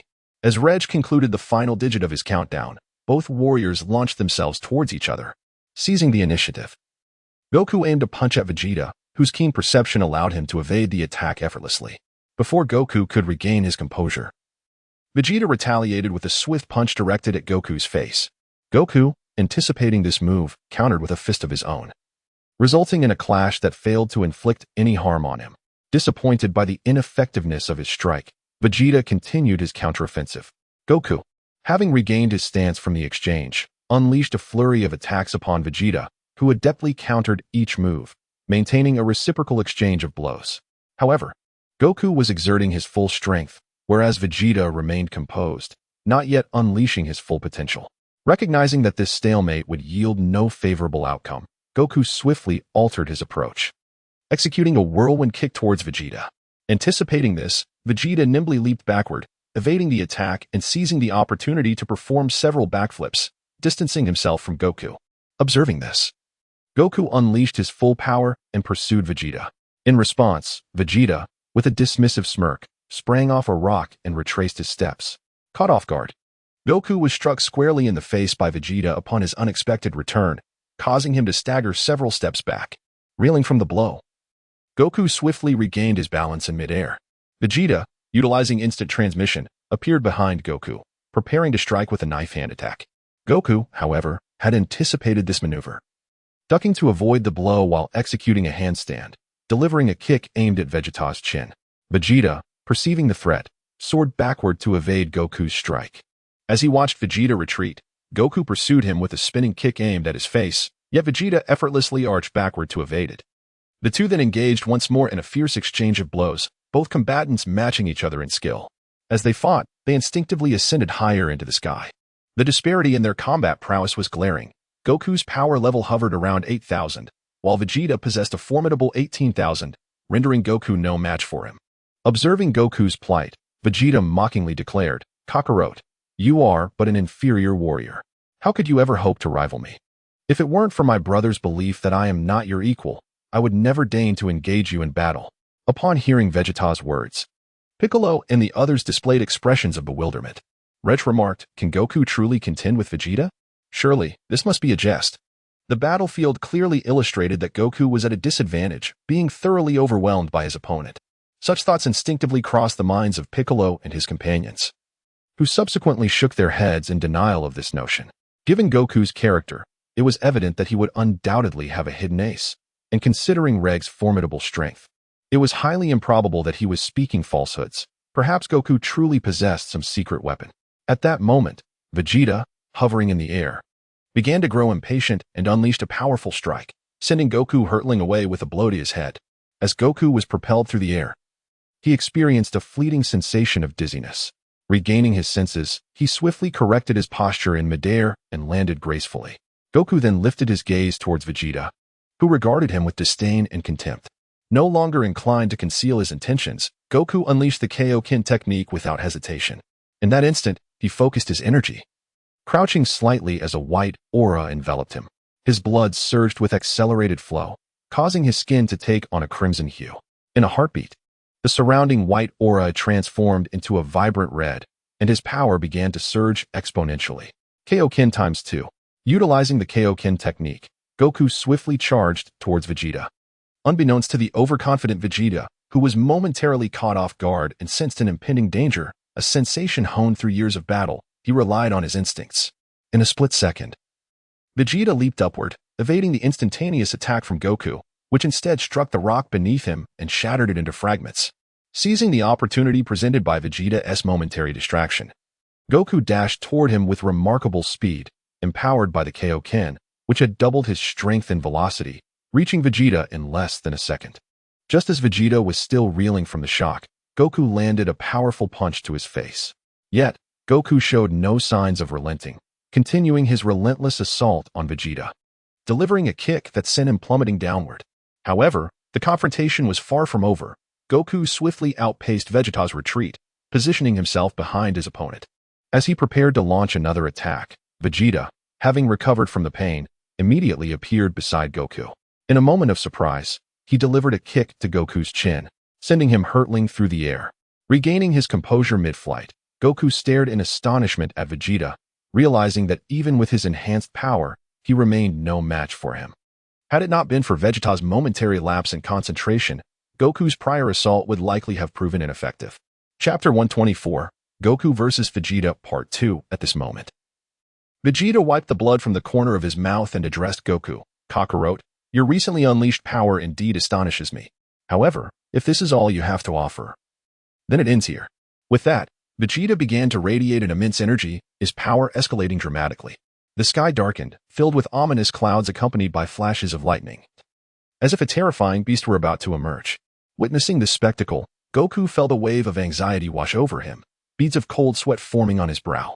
Finally, with a resounding roar, Vegeta significantly amplified his own strength, elevating his combat power to an astounding 24,000. At this moment, Goku was exceedingly anxious, gazing at the tranquil yet formidable Vegeta before him, as though confronted by a monstrous entity. Before Goku could fully comprehend the situation, Vegeta had already closed the distance, delivering two powerful punches that sent Goku crashing down, utterly defenseless against the onslaught. Swiftly regaining his composure in midair, Goku steadied himself as he descended upon a rocky ledge, promptly scanning the skies for Vegeta's presence. Noticing the absence of Vegeta's figure above him, a sense of foreboding gripped Goku's heart. As he had feared, Vegeta had deftly maneuvered behind him, delivering a kick that propelled Goku into the air. Rather than engage Vegeta head-on, Goku utilized the momentum from the kick to roll forward, creating distance between them. He swiftly repositioned himself atop another rocky platform, resuming his search for Vegeta. At that moment, Goku sensed an immense energy gathering above him. Looking in that direction, he discovered that Vegeta had already charged an energy blast and was hurling it towards him. In response, Goku activated his Kaioken technique at double its power, leaping into the air to evade the energy attack. However, upon witnessing Goku's effortless dodge, Vegeta unleashed another ki blast aimed directly at him. As the ki wave approached menacingly, Goku grit his teeth against the pain brought by the Kaioken, swiftly twisting his body in a precarious maneuver to narrowly escape the blast. Yet, he could not entirely evade it, resulting in his right sleeve disintegrating into ashes and his skin bearing the marks of the encounter, a clear testament to the severity of the blow. Under Vegeta's relentless barrage, Goku found himself in a dire predicament, his expression grave as he regarded his formidable adversary, unsure of how to confront such a powerful foe. Goku pondered briefly before making a swift decision to unleash the Kaioken at 3 times his normal capacity, exceeding his physical limits. With resolve, Goku crouched slightly, feeling his strength surge as his muscles expanded from the overwhelming power of the Kaioken. Perhaps due to the strain of harnessing such force, sweat streamed down his face, and heat radiated from his body. Meanwhile, Vegeta was taken aback by Goku's transformation, nearly knocked back by the fierce energy emanating from him. Sensing that his power had reached a critical threshold, Goku unleashed his energy in a magnificent explosion. Triple Kaioken. As Sun Wukong unleashed his power, the surrounding boulders shattered into pieces. At this moment, Wukong's strength had reached a level comparable to that of Vegeta, with his combat power soaring to 24,000. A result of multiplying his base 8,000 by 3. Swiftly ascending into the sky, the energy he emitted shattered the rocky platform beneath him. In midair, Wukong propelled himself toward Vegeta with lightning speed, catching the latter off guard and landing a solid punch to his face. Vegeta was sent plummeting to the ground by Wukong's formidable strike. Without hesitation, Wukong positioned himself along Vegeta's trajectory, enduring the pain coursing through his body. He launched a powerful flying kick, sending Vegeta soaring into the heavens. Despite the agony he felt, Vegeta managed to adjust his form midair, only to find Wukong already before him upon glancing down. Though Vegeta intended to strike, Wukong's speed rendered him unable to lock onto his target, causing all his attacks to miss their mark.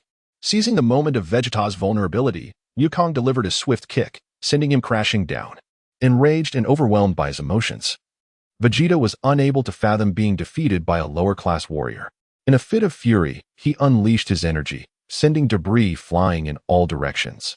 Wukong capitalized on Vegeta's lapse in composure, darting past his erratic attacks and swiftly maneuvering behind him to deliver a powerful kick. Vegeta, propelled through the air, deftly executed several front flips to absorb the impact of Wukong's strike. Subsequently, he unleashed a powerful punch directed at Sun Wukong. Wukong swiftly bent down to evade the strike and retaliated with a blow to Vegeta's abdomen. Struck by this forceful hit, Vegeta spat out a mouthful of bitter liquid and staggered backward a few steps. At that moment, Vegeta could not comprehend why Sun Wukong possessed such immense power. Logically, at full capacity, Vegeta's combat strength should have equaled that of Wukong, who was utilizing the Kaioken technique at 3 times its normal strength.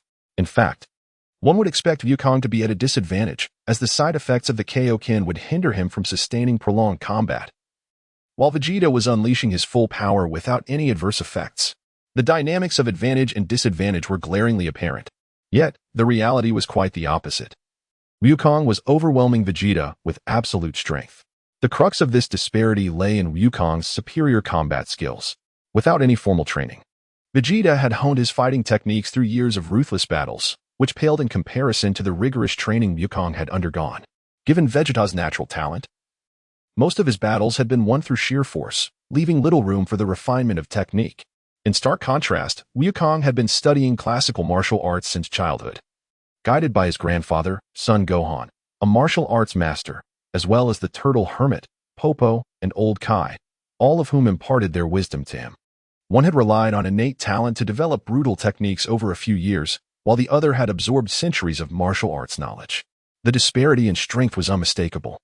At this juncture, Wukong, having battled Vegeta for an extended period while employing the overexerted Kaioken technique, began to exhibit signs of fatigue and strain.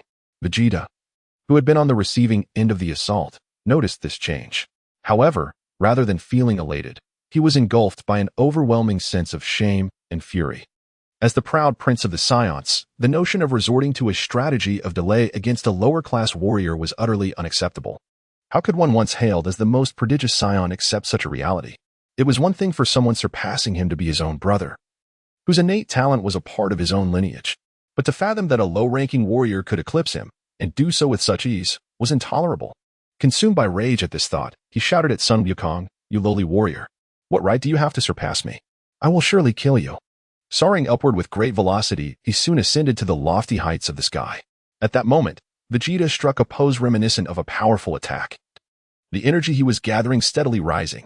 Observing this, Goku realized that Vegeta's intentions were far from mere words. He genuinely sought to eliminate him. The overwhelming energy threatened to obliterate him should he attempt to evade it beyond Earth's confines. Just then, Regg swiftly intervened, conjuring a spatial barrier that enveloped both Vegeta and Goku, preventing any devastation to the planet. However, the two combatants, engrossed in their fierce concentration, remained oblivious to the peculiarities surrounding them. Chapter 125, Quadruple Kaioken and Kamehameha. Goku emerges victorious. Witnessing the escalating power of Vegeta in the sky, Goku resolved not to remain passive any longer. He activated the Triple Kaioken and adopted the stance for the Kamehameha. As the power of the two individuals converged, the surrounding environment began to transform dramatically.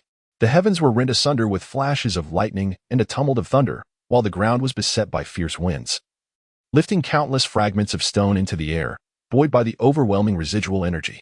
At the moment their powers reached a critical threshold, both combatants unleashed their assaults simultaneously. The Kamehameha, the final flash. 2 radiant columns of energy, composed of ki, collided fiercely in the sky, resulting in a cataclysmic explosion that obliterated all in the vicinity. Their strengths were evenly matched, and in this clash of forces, neither emerged victorious. However, as time wore on, the adverse effects of Goku's overexertion of the Kaioken began to manifest, causing the ki within him to spiral into disarray, thus impairing his ability to unleash the full might of the Kamehameha. Seizing this fleeting opportunity, Vegeta surged forward with overwhelming force, propelling the final flash toward Goku. Observing the unfolding stalemate, Goku felt the encroaching disadvantage and began to grow anxious. After a period of internal struggle, he resolved to risk everything to secure victory in this fierce confrontation. Subsequently, Sun Wukong, disregarding the peril to his own life, resolutely unleashed the fourfold Kaioken. In that fleeting moment of employing the fourfold Kaioken, his aura surged dramatically, elevating his combat power to an astonishing 32,000. Simultaneously, the potency of the Kamehameha began to ascend in a linear fashion, with the diameter of the beam at least doubling. This formidable force forcefully repelled Vegeta's Gallic gun. As he beheld the returning Gallic gun, Vegeta's expression was one of sheer disbelief, utterly unable to accept this reality. As the Kamehameha wave drew ever closer, Vegeta's final flash could no longer withstand the onslaught, dissipating into the ether, while the Kamehameha wave struck him directly. The force of the Kamehameha propelled Vegeta to an altitude of 10,000 meters, ultimately crashing him against the spatial barrier established by Regg. Yet, even in such dire circumstances, the Kamehameha did not wane. It relentlessly continued to assail Vegeta against the barrier. However, Vegeta was not one to succumb easily. He swiftly contorted his form, forcibly repositioning himself to evade the lethal grasp of the Kamehameha's attack range. Nevertheless, he was left in a state of disarray. His protective suit teetering on the brink of destruction, his body marred by grievous wounds that bled profusely. Below, Goku found himself in a similar plight, bearing not only the injuries inflicted during his earlier battle with Vegeta, but also the internal damage sustained from the exertion of the fourfold Kaioken. In essence, the toll on his body, both internally and externally, was far more severe than that suffered by Vegeta. At this juncture, Goku was rendered immobile, maintaining the posture he had adopted against the wave. The onlookers, including Piccolo and others, were utterly astonished by the ferocity of this confrontation, struggling to comprehend the sheer magnitude of destruction that mere mortals could unleash. Suddenly, within the crowd, the robust Yasu and Midra hurriedly sprinted towards Goku. Meanwhile, Goku, having begun to adjust to the pain coursing through his body, caught sight of Midru approaching. Puzzled by Midru's intentions, Goku heard him exclaim with a smile, "You truly are remarkable, still as formidable as you were in the past." With that, Midra gave Goku's shoulder a hearty pat. However, this seemingly benign gesture elicited a wince from Goku, who grimaced in pain and cried out. Midru, taken aback by this reaction, instinctively inquired, "Hey, Goku, are you really all right?" After acclimating to the earlier discomfort, Goku explained, "Due to the overload from the Kaioken, my body is on the verge of collapse. So even the simplest of actions now causes me excruciating pain." Then he said to Majiro, "You should leave this place for now. I sense that Vegeta has not lost his fighting capability. He may very well retaliate." Upon hearing Goku's words, Majiro felt a surge of trepidation and promptly soared away. Distancing himself from